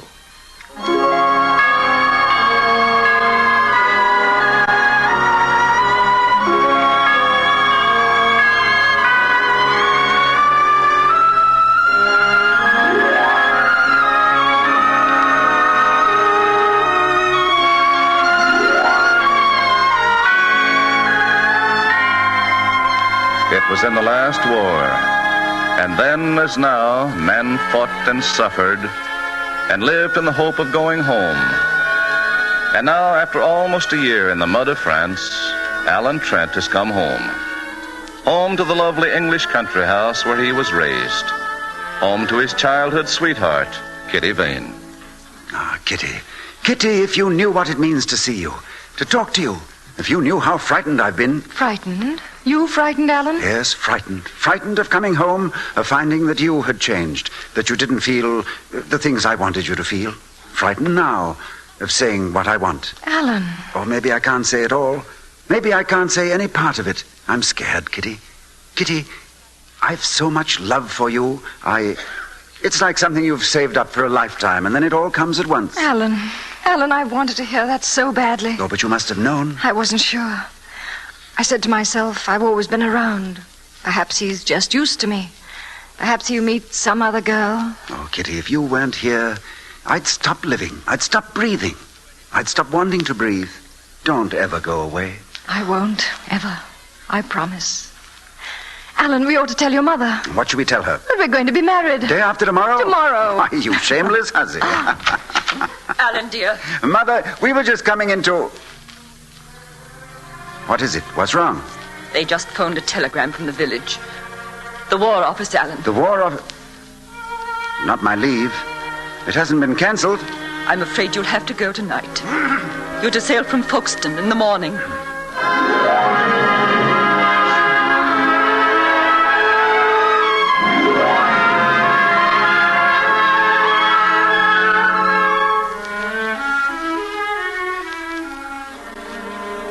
But whom else could we ask, sir? You're our vicar.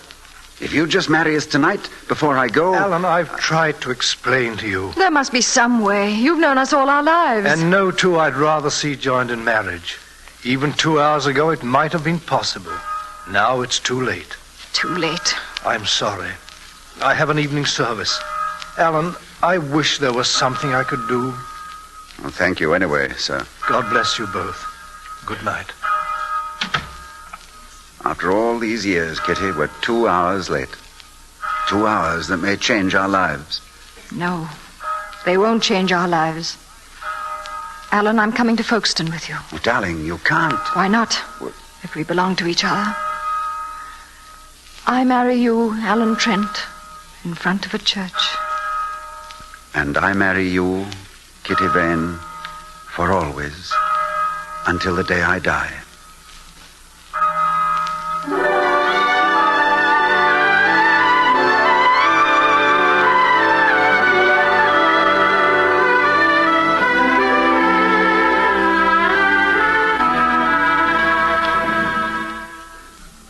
Well, it's not half a bad room to start our married life, is it? Is it, darling? Oh, Kitty.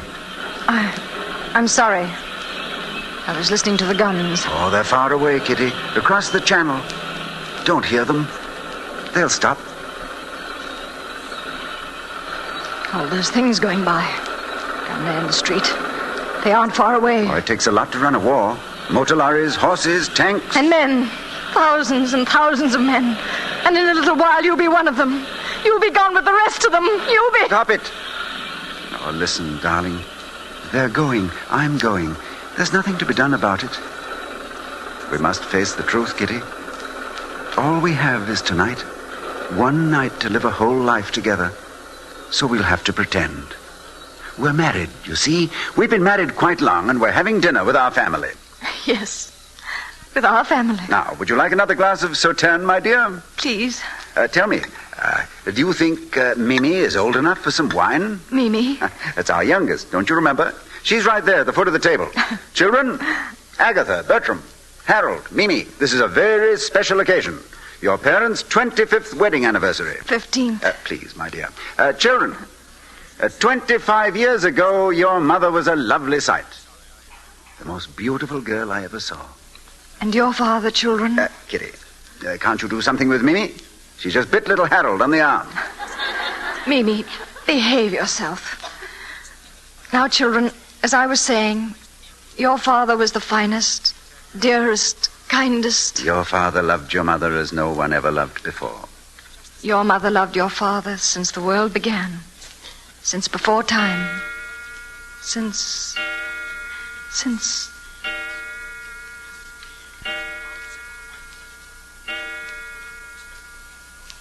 5 o'clock. Time to shove off. I'll get my wrap. Oh, no, please, don't come. It would only make it more difficult. Just sit right here and close your eyes. That's it. That's a good girl, Kitty. That's a brave girl. I love you. I will always love you. Goodbye, darling. Goodbye, Alan. Goodbye, my love.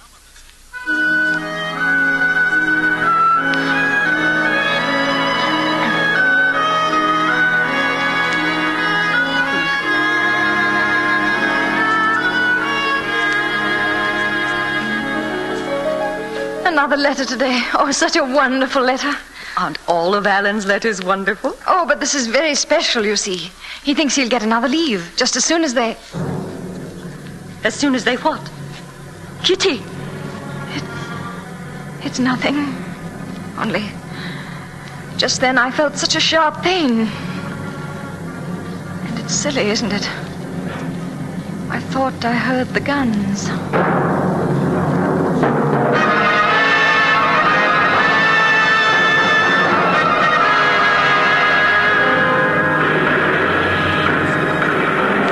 Remember, men, we're a small patrol.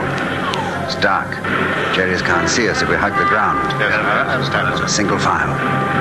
10, 20 feet apart. I'll take the lead. All right, come on, let's go. Captain, sir. There's a big one coming over. Look out, sir. You all right, sir? Captain Trent.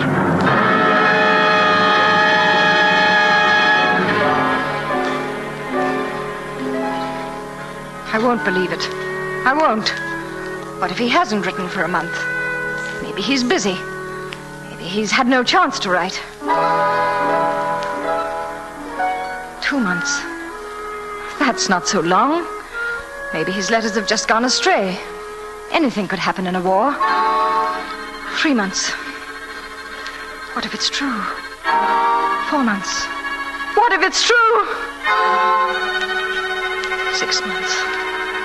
6 months. Oh, Alan. Alan, I loved you so much.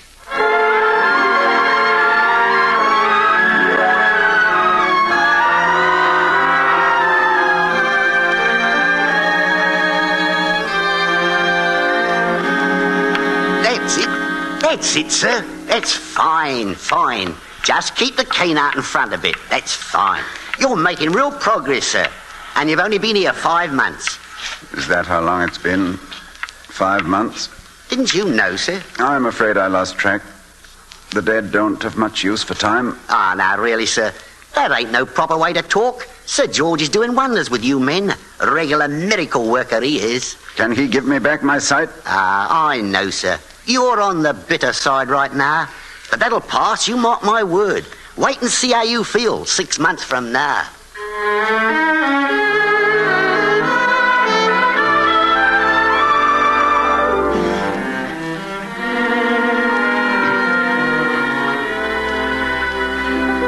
You sent for me, Sir George? Yes, Crane, I did. Mills has been telling me you want to leave. Oh, I've been here long enough, don't you think? A year next week. I'm afraid our training school hasn't helped you very much. Oh, if that's true, it's my fault, sir, not yours. You've been fighting something within yourself, haven't you? And you don't want to talk about it? Well, then the rest is just routine. I'm assigning Mills to you as an orderly. I'd rather not. Those are rules, Crane. He'll take you to your home and get you settled and... I'm not going home. I have no home.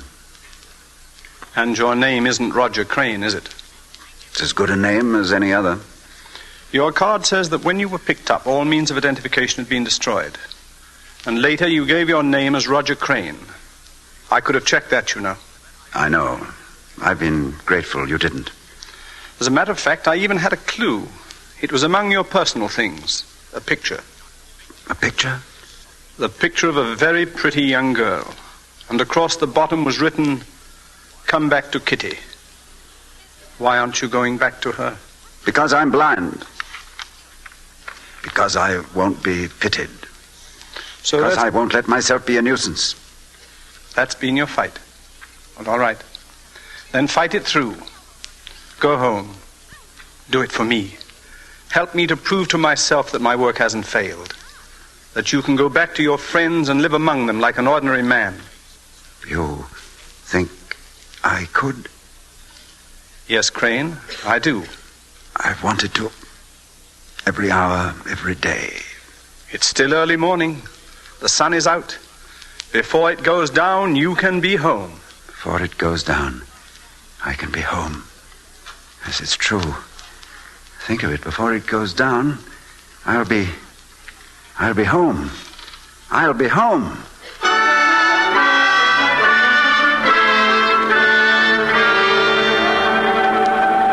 I think we're coming into Medford now, sir. Yes, that's the whistle for the crossing, just outside the village. It won't be any time at all now, Mills. Our place is just 15 minutes from the station. 20 perhaps in that dilapidated old cab. A cab, sir? Won't there be anyone there to meet you? Oh, I know. I didn't tell him I was coming. I decided it all so suddenly. Well, you won't mind me mentioning it, sir, but, well, I mean, if they don't know, mightn't it be a bit of a shock to them, sir? Huh? A shock? Oh, I'm sorry, sir. I'd better be getting the luggage out. I'll be back in a minute, sir. A shock? I hadn't thought of that. Even if she's brave, even if she tries to smile. Take my hand, darling. I'll help you, dear. I'll always help you. That's him. He's blind. It's the girl I'm sorry for. Having to help him day in, day out. Well, why didn't he stay away? He loves her, he says. Take my hand, darling. I'll help you. I'll help you. Help me? Help me? Did you call, sir? Oh, sorry, Mills. I'll get the rest of this luggage then. No. I think you'd better leave it here. But we're just pulling in to Medford, sir. It doesn't matter. We're not getting off.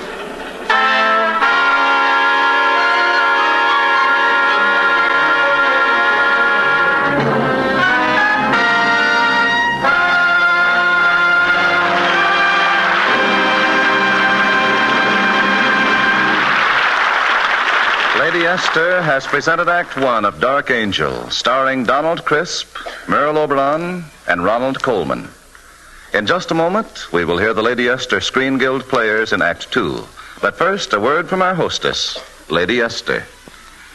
Deep in every woman's heart is the belief that she could be more fascinating if only she put her mind to it. Don't you think that's true? A woman can make herself look more fascinating. And the way to start is with the face, which is your subject, you, and frame it as you would frame a lovely painting. Now, the very first step, perhaps the most important step of all, is to find a truly flattering face powder. By that I mean not just a covering to hide the shine, not just a lifeless film or coating on the skin, but a face powder that gives your skin a youthful radiance of its own. So many women have written me that just changing to Lady Esther face powder has made a thrilling change in their appearance. They say my powder does wonderful things for the appearance of their skin, helps to make it look softer, smoother, and more youthful. They say it gives their skin a certain clean, fresh look that everyone admires. Well, there's a very good reason why my powder is so unusually flattering. You see, Lady Esther face powder isn't just mixed, just sifted, the way ordinary powder is made. My powder then goes through the patented and exclusive Lady Esther Twin Hurricane process. The tiny particles of color and powder are blown together with the force of hurricanes until they're perfectly blended into a delicate film of beauty for your skin. Try Lady Esther face powder and see how much smoother it is than ordinary powder, how it helps hide little lines and blemishes. See how deep and lovely the shades are, how Lady Esther face powder adds instant new beauty and interest to the appearance of your skin.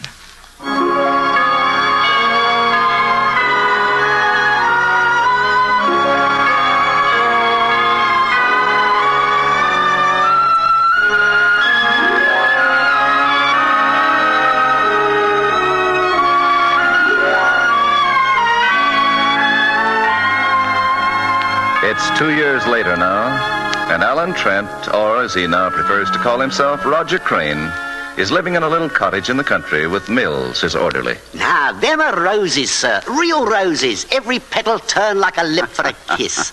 You know, Mills, sometimes you come dangerously close to being a poet. Oh, why, only this morning Tim Whiteley was by. Head gardener for Sir Gerald Mordaunt, he is. And he dropped me a compliment on the roses, he did. Did he? On my word, sir. And I told him I wasn't the one who deserved it. I said Mr. Crane did it all himself, he did. Really, sir, it's plain remarkable how you get about. In the garden, in the house. I mean, considering that, well, I mean... You mean I can't see, Mills, hmm? Now, Mills, would you believe I see some things better than you do? Every bush in the garden, every chair in the house, every ashtray, every door... Even the telephone. Hello. Hello, Roger. Is that you? Well, Sir George, how are you? Where are you? In London. I've been wondering about you. Haven't heard from you in weeks. Oh, I've been busy, that's all. My roses, you know. Look, Roger, I'm a bit on the tired side. Thought I'd get away for a day or so. Could you stand a guest? When can you come? The late afternoon train? We'll be looking for you. It'll be wonderful to see you again, Sir George.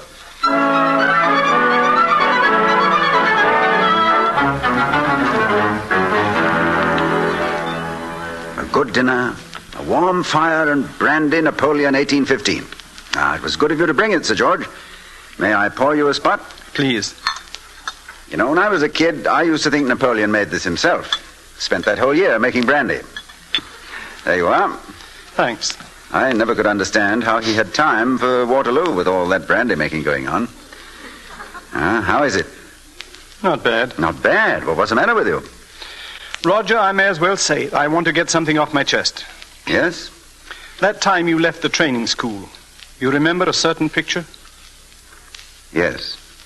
I know her name now. Kitty Vane. Yes, that's right. Kitty Vane. I didn't pry. Her picture's been in all the magazines. She's made quite a name for herself, riding to hounds.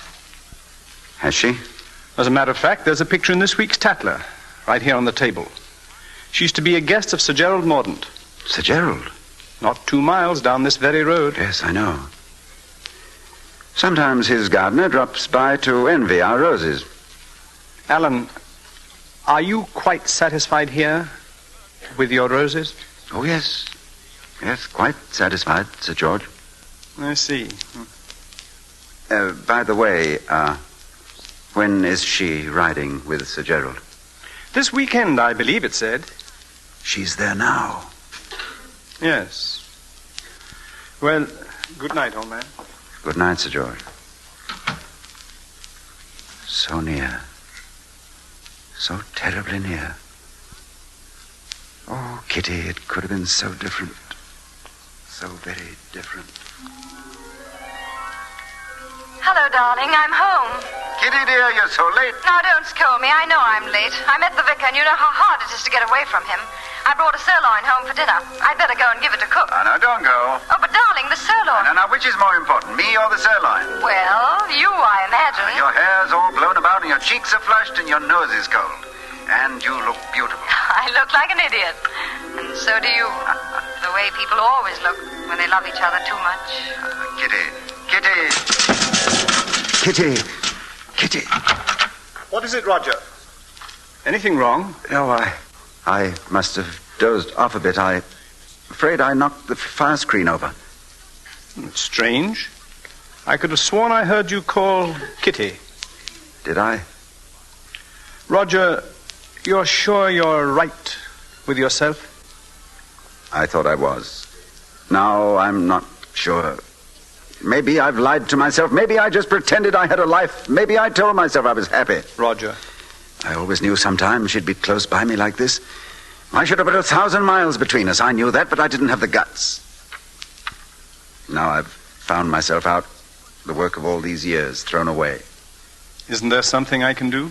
Not a thing, I'm afraid.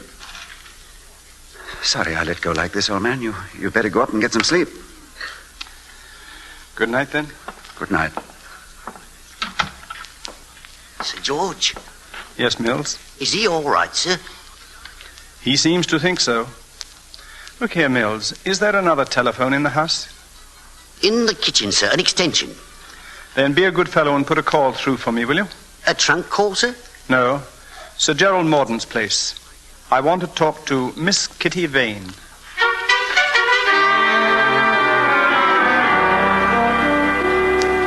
Sir George, you mean to say that on your own authority, without even asking me, you... I'm sorry, Roger. I knew that it was right and that it had to be done. I had to see you get this thing straight. Now, please understand. Did you tell her I was blind? No, just that you were here. Is she coming alone? I think so. She didn't say. She ought to be here any minute now. I'll go to my room. You want to be alone, actually. I won't be tricked like this. I won't. Mills! Mills! Yes, sir. I'm here, sir. Mills, is the room as it usually is? Yes, sir. Quite the same, I'd say. It's got to be absolutely the same. Now, have a good look. My pipe. Matches. Cigarettes on the table? Yes, sir. Everything in its place, sir.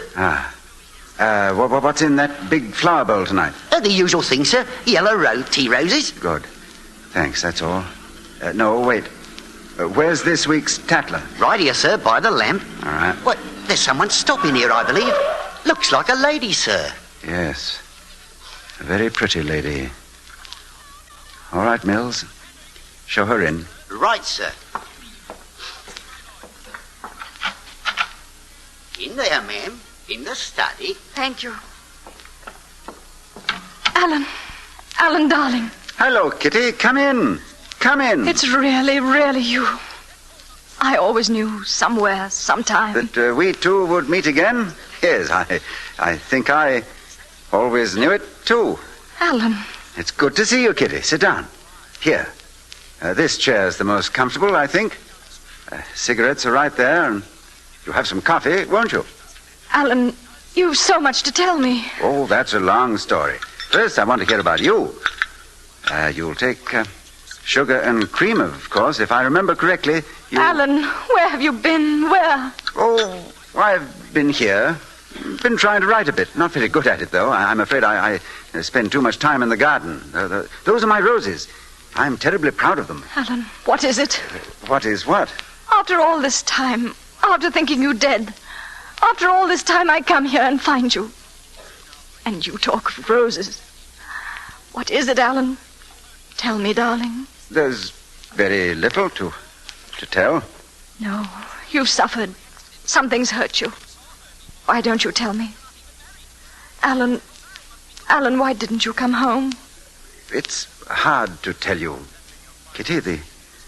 The war did something to me. I've changed. Changed? I don't know. When I came out, I wanted to be alone for a while. Start all over. Build a new life. I always meant to come back someday, but I liked it here, and well, I just didn't come back. You mean you found you'd stopped loving me? That was it, Alan? I love you, Kitty. I loved you then, but in a different way, I suppose. I didn't have the courage to tell you. I see. I understand. I loved you then. I love you now as much. I love you with all my heart. I've never loved anyone else. I never will again. Goodbye, Alan. Won't you even shake my hand? Your hand? I've been holding it here. Alan, look at me. What color dress am I wearing? Please go. Please. So that was why. And I was so stupid. I couldn't see. I was the one who couldn't see. No, Kitty, no. You love me, you do. You love me still. Kitty, think what it means. It means life again. I've been dead. Oh, dearest, how could you know me so little? Kitty, listen to me. No, I won't. I won't. You made me promise once never to go away. I never shall. Never. I'll be with you always. Always. Oh, Kitty, if you knew how I've dreamed about this. To hear your voice. To have my arms around you again. Darling, you're crying. I know, and it's no time to cry. I won't. If you kiss me. Well, then just to kiss the tears away. Forever. Forever.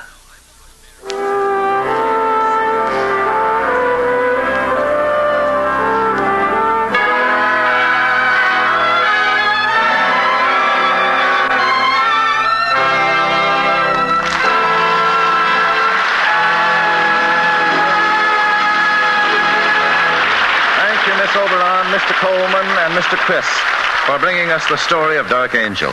The Lady Esther Screen Guild players are grateful indeed that you could be our guests tonight. And now, before we tell you about next week's program, here's a word from one of America's best-known beauty authorities, Lady Esther. You just can't use Lady Esther face powder without looking younger, lovelier, more exciting. Now, I'm not saying this. Thousands of women are saying it. Women all over the country who've listened to me just as you are listening now and decided to try my powder and see for themselves if it really is so different from ordinary powder, so much more flattering. Well, their letters say that they convinced themselves. So many of them took the trouble to sit down and write me nice long letters and tell me all about the wonderful things my powder does for the appearance of the skin. Yes, every day women are discovering that Lady Esther face powder, made a new way by my patented twin hurricane method, is a delightfully new and different kind of face powder.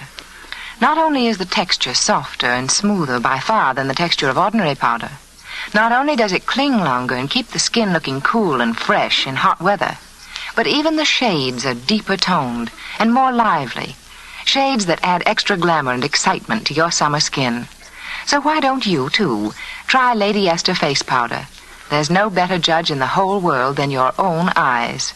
And unless you're very different from thousands of others, I'm sure that what you see in your mirror will convince you that Lady Esther face powder is the most flattering powder you've ever used. Lady Esther, next week we'll present that delightful comedy with music, Priorities on Parade. It will star Betty Rhodes, Jerry Colonna, Vera Vega, and Bob Crosby. Be sure to listen.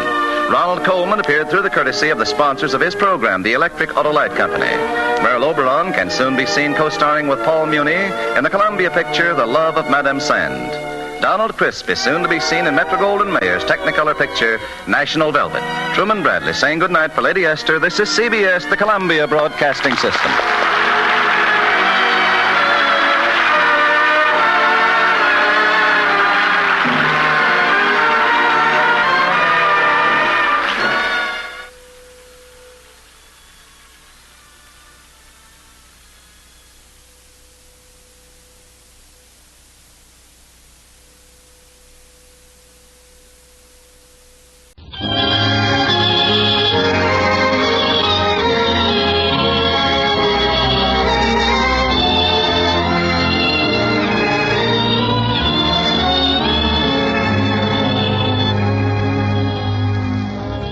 Everybody. Tonight, your neighborhood good golf dealer joins the Gulf Oil Companies in presenting another program in this series of reviews, musical comedies, and dramatic shows.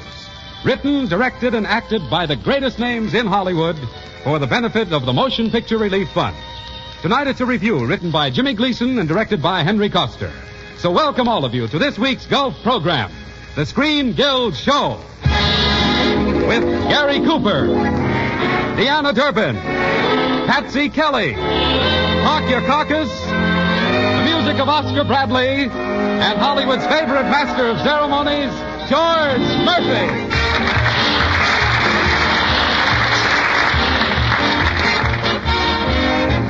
I'm recalling times when I was small in light and free Jubilee days.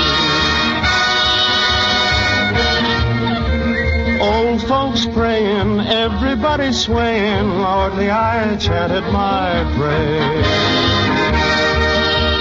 How I sang about the judgment morn, and of Gabriel tooting on his horn.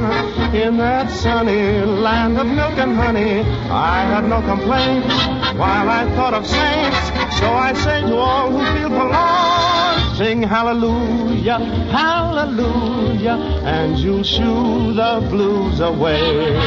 When cares pursue ya, hallelujah, get you through the darkest day.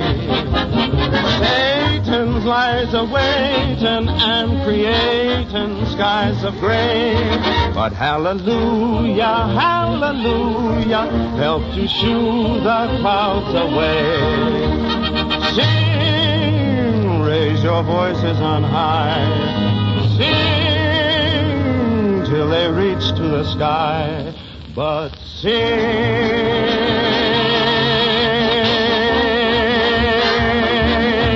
and you'll sing the blues away. Sing, get you through the darkest day. Satan stands a-waiting and creating skies of gray.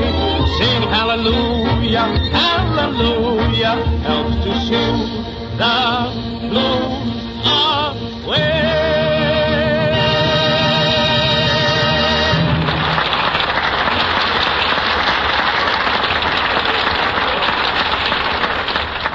Thank you, ladies and gentlemen, and welcome to the Gulf Screen Show. And now our first star for tonight, a girl who had to have 10 men hold down the Blarney Stone before it would let her kiss it. Patsy Kelly. That was fine. It's a fine introduction you gave me. Wonderful. I've heard a sightseeing guide give a better build-up to Pomona. Fine thing for you to say. You, the man I'm going to marry. Well, Patsy, I was only trying to... What? Who's going to marry who? Say, what's this all about? I'm sorry, but it's fate, George. There's nothing you can do about it. We two are destined to be sweethearts from the picture of the same name. The fortune teller told me so. What fortune teller? Why, one of the best Hindu fortune tellers in the world. When I walked into his room, incense was burning. He had a beautiful towel wrapped around his head with his name embroidered on it. And what was his name? Ali Ben Hotel Knickerbocker. One time I had to get him to read my fortune. First he wouldn't do it, but he finally looked in my palm and his eyes lit up. Why? What did he see in it? 50 cents. He looked in my palm and told me I was going to marry a strong, silent He-Man exactly like you. Yes, Patsy, and then what did he do? He gave me 40 cents change. Nice guy. Wait a minute, Patsy. I'm not the only strong, silent man on this program. Your fortune teller could have met Oscar Bradley. Who? Oscar Bradley, the orchestra leader. There he is. Where? Oh, my eyesight is bad. I see spots in front of my eyes. Well, the one with the face on it is Oscar. You call that a He-Man? Why, if he were half a man, he'd... Say, he is a half a man, isn't he? Just a minute, Miss Kelly. I may not look like a strong, silent He-Man, but really I am. Oh, you're kidding.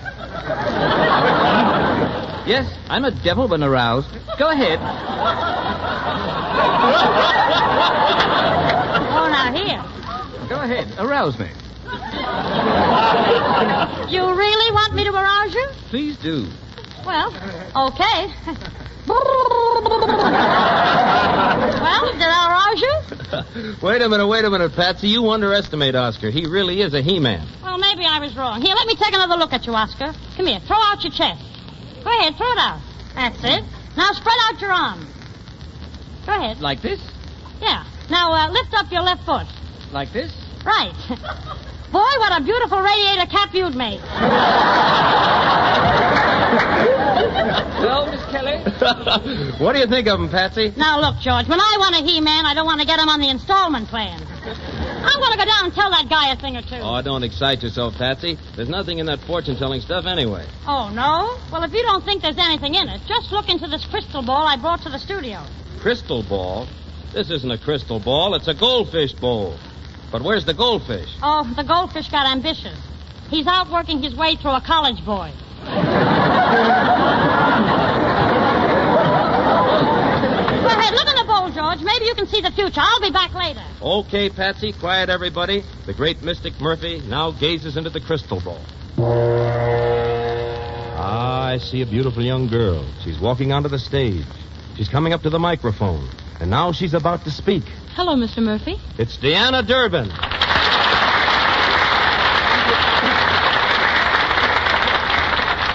Deanna, it's swell having you on the show with us tonight. Thank you, Mr. Murphy. I've been looking forward to being on the Gulf Screen Guild show. And we've all been looking forward to hearing you sing. All right, Mr. Murphy. I'd like to sing one of my favorite songs, A Heart That's Free. That's swell, Deanna. It's all yours. Oscar?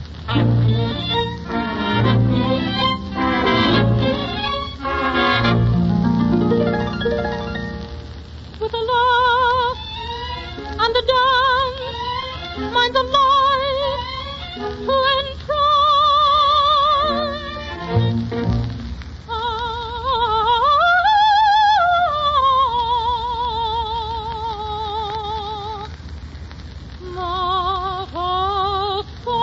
Not a care of a heart debonair, I am free as the sea. Like the lark who at dawn, with the darkness be gone, do I sing merrily. With a laugh and a dance, and a life to entrance, for I know not but live. And the word that I bring, and the theme that I sing, is the song of a heart that's free.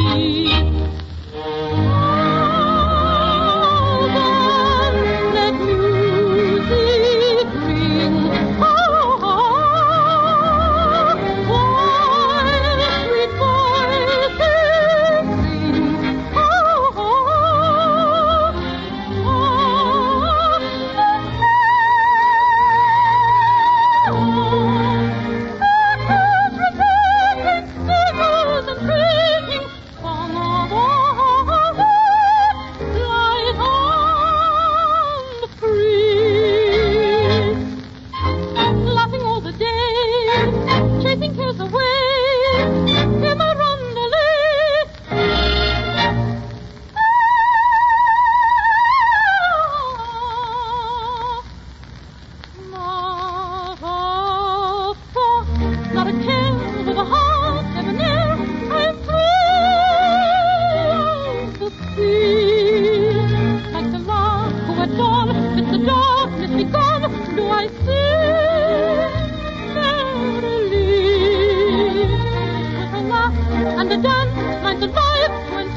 Thank you, Diana. And don't go away. We want to hear from you again later. And now just a word from John Conte. Ladies and gentlemen, every woman who's ever baked a cake knows the importance of a good recipe.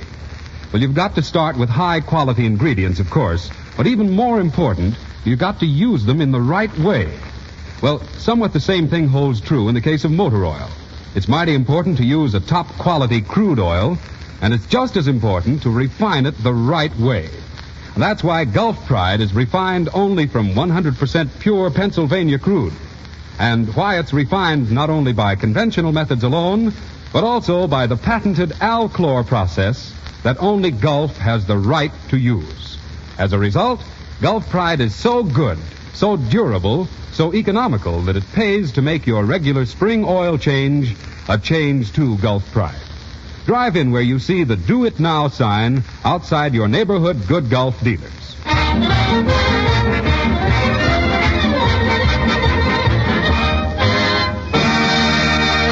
Thank you, John Conte. And now, ladies and gentlemen... Oscar, will you stop beating yourself on the chest and giving out with those Tarzan yells? What are you doing that for? Well, I'm practicing so that when Patsy Kelly gets back from that fortune teller, she'll think I'm a real He-Man. Well, that's probably Patsy Kelly now. My word, she's certainly changed. I don't know what she's done to herself, but it's quite an improvement. Wait a minute, Oscar. That isn't Patsy Kelly. It's Park Your Carcass.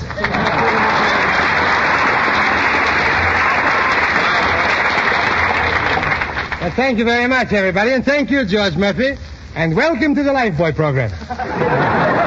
Wait a minute, Park Your Carcass. I'm afraid you're a little confused. This is not the Lifeboy program. This is the Good Gulf Show. Good Gulf? Yeah. What's that? What's what? Red. Gas.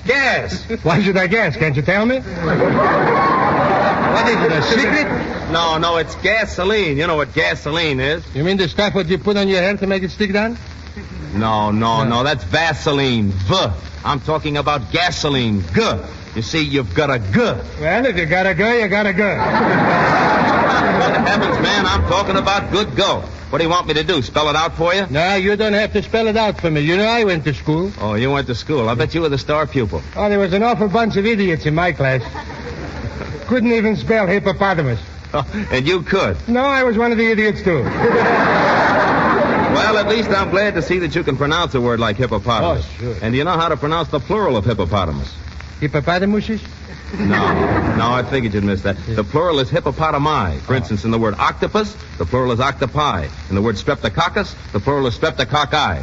You mean if I was twins, they would call me Park Your Cockeye?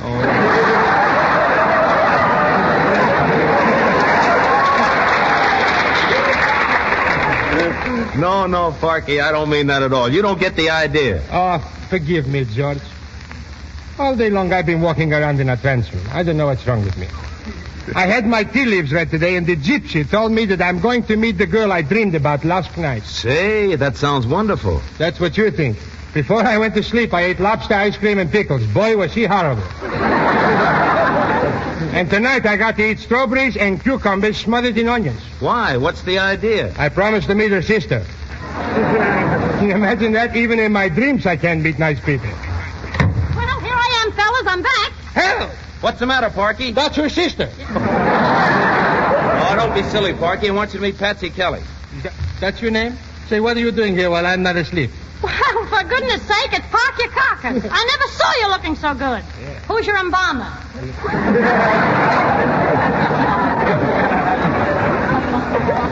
Fine talk. You know, it wouldn't do you no harm if you went to a beauty parlor yourself once in a while. If I am not to animosity. Wait a minute. Nobody can talk like that to me. Now, you just listen to me, Porky. Porky? It's Parky. Porky is a ham. What are you, filet mignon? All right, come on, don't be silly. Wait a minute, Patsy. Take it easy. Parky is probably the He-Man the fortune teller said you were going to meet. That's right. You, a He-Man? Yeah. Just look at yourself. Well, what are you going to believe? What you see or what the fortune teller told you? Oh, take me, sugar pie puss. Can't you see what I am dipsy doodle about you? I'll go to your mother and I'll ask her for your hand. Well, you'll have to go to my daddy, too, and ask him for my heart. Well, as long as I'm making collections, where do you keep your teeth? Yeah. Wait a minute. You don't understand. What I mean is this. Though I'm in love, I not above a date with a duke or a caddy. But that's a pose, for my baby knows that my heart belongs to Daddy. When some good scout invites me out to dine on some fine fitted hattie, my baby sure his love is secure, 'cause my heart belongs to my daddy. Yes, my heart, oh dear. Come on, get up there. What do you want, Deanna Durbin? Oh, I'm gonna marry my daddy. You want a stepladder? I made it. Now if you feel romantic, laddie, let me warn you right from the start that my heart belongs to Daddy, and my daddy belongs to my heart. Say, you know you sing that song good? All except the singing. Thanks.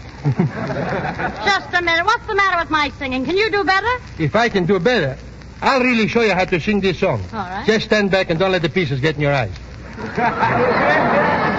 I wrote some words for this thing post melody, and now the thing really makes some sense. Listen. I met a girl and I stole a kiss. I bet you think what I'm naughty. She's 39, but she said don't worry, 'cause life begins at 40.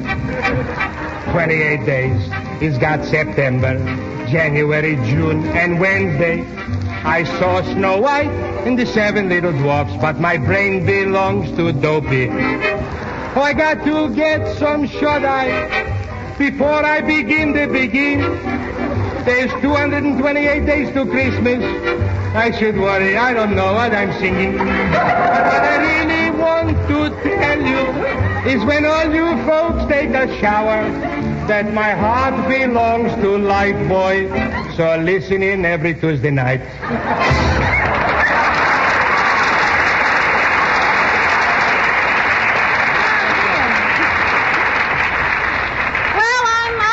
George, from the looks of things here, I guess I won't find that He-Man I'm destined to meet tonight, so I might as well go someplace else and look for him. Yeah, I think you're right, Patsy. Oscar Bradley and Park Your Carcass certainly don't live up to expectations. Yeah, and you're nothing to brag about either. Oh, is that so? You probably won't even be satisfied with Gary Cooper when he gets here. Gary Cooper?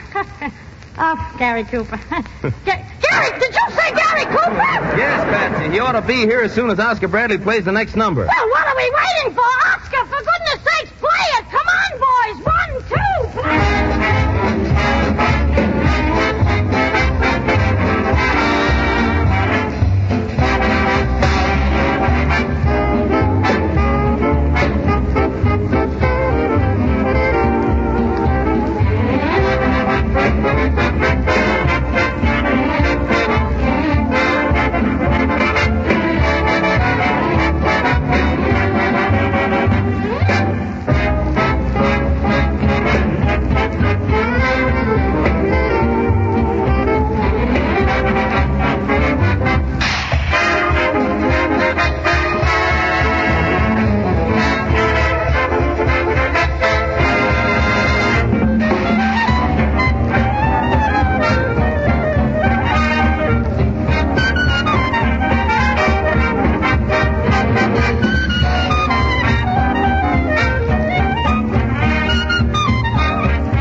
Oscar Bradley, thank you. That was Holding Tight to Hold Tight. All right, go ahead, George. Bring on the He-Man. Okay. And now, ladies and gentlemen, I take great pleasure in bringing you one of the swellest guys in Hollywood.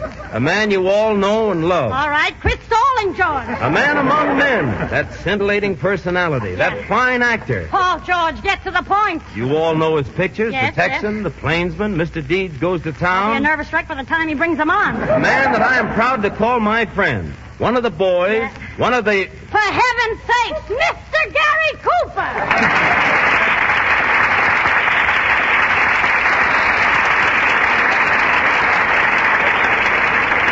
Hello, Gary. Hello and welcome to the Gulf Screen Guild Show. Thanks, George. Say, tell me, is this really the actor's own program? That's right, Gary. You mean it actually belongs to us? It certainly does. An actor can come on this program and do anything his heart desires. Well, that's wonderful, George. You know, in pictures, we have to do what the director wants.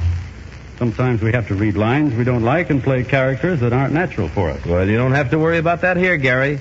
On this program, you can do anything you want. Are you sure it'll be all right? Positive. Go right ahead. Thanks. Well.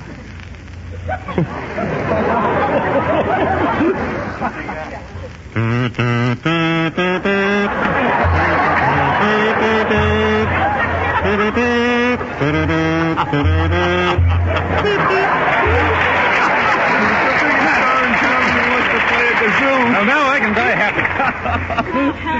Hey, Murph, I don't mean to interrupt, but remember me? Oh, I beg your pardon, Patsy. Gary, I want you to meet Patsy Kelly. How do you do, Miss Kelly? Oh, how do you do, Mr. Cooper? Take off your stilts and make yourself at home. Hiya, Gary. Gary? I don't mind you butting in, Oscar, but you shouldn't call a person by his first name until you know him well. Isn't that right, Gary? Yes, Miss Kelly. Yeah, But, I know Oscar Bradley. We met on the set the other day in a very peculiar way. Oh, what did you do? Trip over him? No. No, Oscar was watching me play a game of chess, and I moved him twice by mistake. I can believe that. Believe me, we had quite an argument over that. A fine guy for you to pick an argument with. Oh, I wasn't afraid. I stood there and looked him straight in the knee.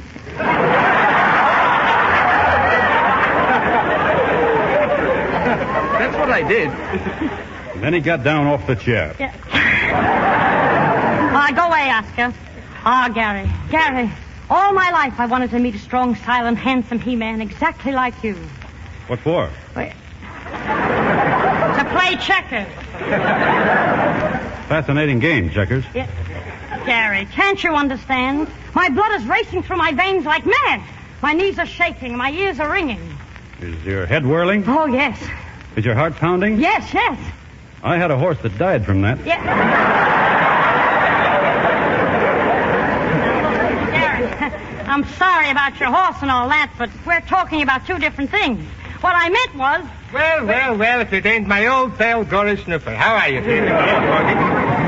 Boy, and I'm glad you're here. You're just the man I'm looking at. Oh, so you know Gary, too, huh? I know him. Yeah, we're old friends, especially since we met. Yes, especially since we met. Say, you talk with a dialect? Well, that's neither here nor someplace else. Congratulate me, because you see, Popsicle Kelly and me is going to be married. But there's only one little thing which stands in the way. What's that? She hates me. But, you could help me, Croupy, really. You see, Patsy likes the strong, silent type. Tell me, how do you make love? Well, I'll try to tell you. Well, now, look, you might as well do this thing right. You can lecture to him, but demonstrate on me. Okay. All right, now pay attention, Parky, and you'll see how a strong, silent man makes love. Go ahead. Okay. Oh, Gary. Pretend it's a moonlight night, and we two are sitting out on the prairie. Watch out for the cactus, ma'am. Yeah, what? My beloved, isn't this night romantic? The stars are playing peekaboo above us as the winds whisper through the trees. Can't you just feel love surging through your veins? Yep. Yeah.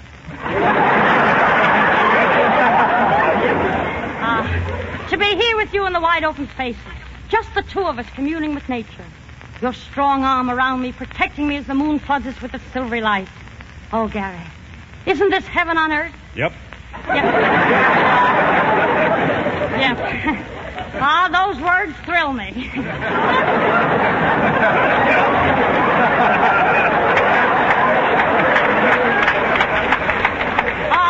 Look, darling, we're sitting beneath the trees that we planted ourselves. Look into my eyes, dear. Do you remember when we planted it? It was just a little seed, and now the tree towers above us as we sit here making love. It's sure gruesome. It sure is. Yeah. Well, that's love as it should be made. I enjoyed that. Didn't you, Gary? Yep. Well, Parky, do you get the idea now? That's what I call making torrid love. Well, come to my arms, Patsy Puss, and I'll show you how to really make horrid love. You see, you didn't do so good, Mr. Cupid, because she didn't even kiss you. Say, that's right. Now, I'll show you, Mr. Cooper. You see, true love should be made in the Greek language. Stand by and just listen to some beautiful words. All right. Πάψη, ευτυχές τον έρωτες καλημέρες. Εστω καντήλες το πιπιθάριος κονάστος πιθυριος. Yes, go on. Πλαστοφόρες παλάνιες, πυλοθόριες κανάστος κοντήλας. Με ένα γέιδι θεραπάρξος αρκύλιος. Oh, Parky, you got me. Yeah. That's marvelous, Sparky, but tell me, what does all that mean in English? Yup. Oh, nuts.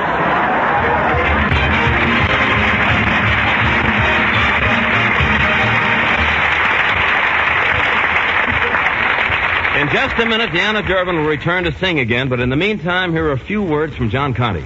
Have you ever gone somewhere for one reason and accidentally made other discoveries that you wouldn't have missed for anything? Well, that's the way it's been with so many motorists who have noticed the Do It Now sign outside the good Gulf dealers, driven in to change their motor oil, and discovered that grand Gulf service and those grand Gulf products. You see, your good Gulf dealer is ready to take the best possible care of your car in dozens of different ways. Stop in tomorrow and see if that isn't so. And in addition to getting your oil changed to fresh Gulf Pride and your gas tank filled with Gulf No-Nox ethyl gasoline, why not also ask for a Gulf registered lubrication job? Yes, your good Gulf dealer is a real expert in the art of servicing a car. That's why it pays to stop at the sign of the Gulf Orange Disc. And now, Deanna Durbin returns to the Screen Guild show microphone to bring us one of the songs from her latest picture, Three Smart Girls Grow Up. Deanna sings, Because. Because you come to me with naught save love, and hold my hand and lift mine arms above. A wider world of hope and joy I see.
Thank you, Deanna Durbin. That was lovely. And thank you also, Patsy Kelly, Park Your Carcass, and Gary Cooper for a swell Gulf Screen Guild show. Oh, George? Yup. Well, that yup stuff was just for the sketch, George. I'd like to say something as myself. Sure, Gary. What is it? Well, speaking for the cast, I'd like to say we enjoy taking part in this Gulf program, especially because the proceeds go to the Motion Picture Relief Fund to be used to build a home for the members of the industry who can no longer provide for themselves. Well, thanks, Gary. You know, we couldn't do these shows without you fellas. And we couldn't do it without the help of the Gulf Oil Companies. Who's on the show next week, George? Well, next week we'll have a comedy drama written by Delmar Daves, directed by Leo McCarey, and starring Irene Dunn, Cary Grant, Walter Conley, and Herman Bing. Well, I've got a date with my radio for that one. Good night, George. Good night, Gary, and thanks for coming. And remember, everybody, next week, the same time, the same station, the good Gulf dealer in your neighborhood joins the Gulf Oil Companies in welcoming you to another Screen Guild show. And now, ladies and gentlemen, due to studio commitments, I must say goodbye to you for a few weeks. Some of my good friends and your good friends will carry on in my absence. Next week, Cary Grant will be your master of ceremonies. I'll be back as soon as I can. Till then, I'll miss you all these Sunday evenings. This is George Murphy saying thank you for the Gulf Oil Companies, the motion picture industry. Good night. We are grateful to Universal Pictures for Deanna Durbin, who can now be seen in Three Smart Girls Grow Up. To Samuel Goldwyn Productions for Gary Cooper, soon to be seen in The Real Glory. To Hal Roach and the Pepsodent program for Patsy Kelly. And to the Lifebuoy program for Park Your Carcass. John Conte speaking. This is the Columbia Broadcasting System.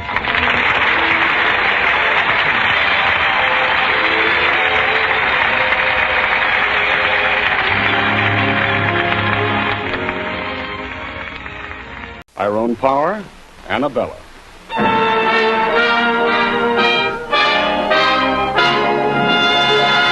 The Gulf Screen Guild Theater.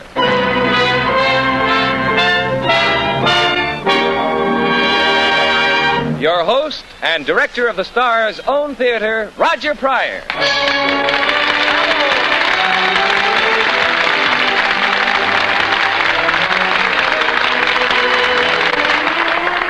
Good evening, everyone. Your neighborhood good Gulf dealer and the Gulf Oil Companies invite you to spend another evening with us here in the Gulf Screen Guild Theater. We think you'll like the show we have for you tonight because our stars are Annabella and Tyrone Power. You'll hear them in one of the most beautiful love stories ever told, Seventh Heaven. This story has been adapted for radio by Harry Cronman. Annabella and Tyrone, like all the famous stars who appear here in the Gulf Theater, are donating their talents so that in return, Gulf can give generously to the Motion Picture Relief Fund.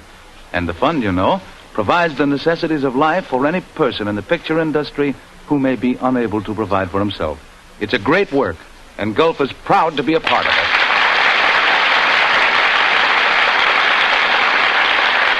That applause, ladies and gentlemen, is for Annabella and Tyrone Power, who have just entered the Gulf stage and have taken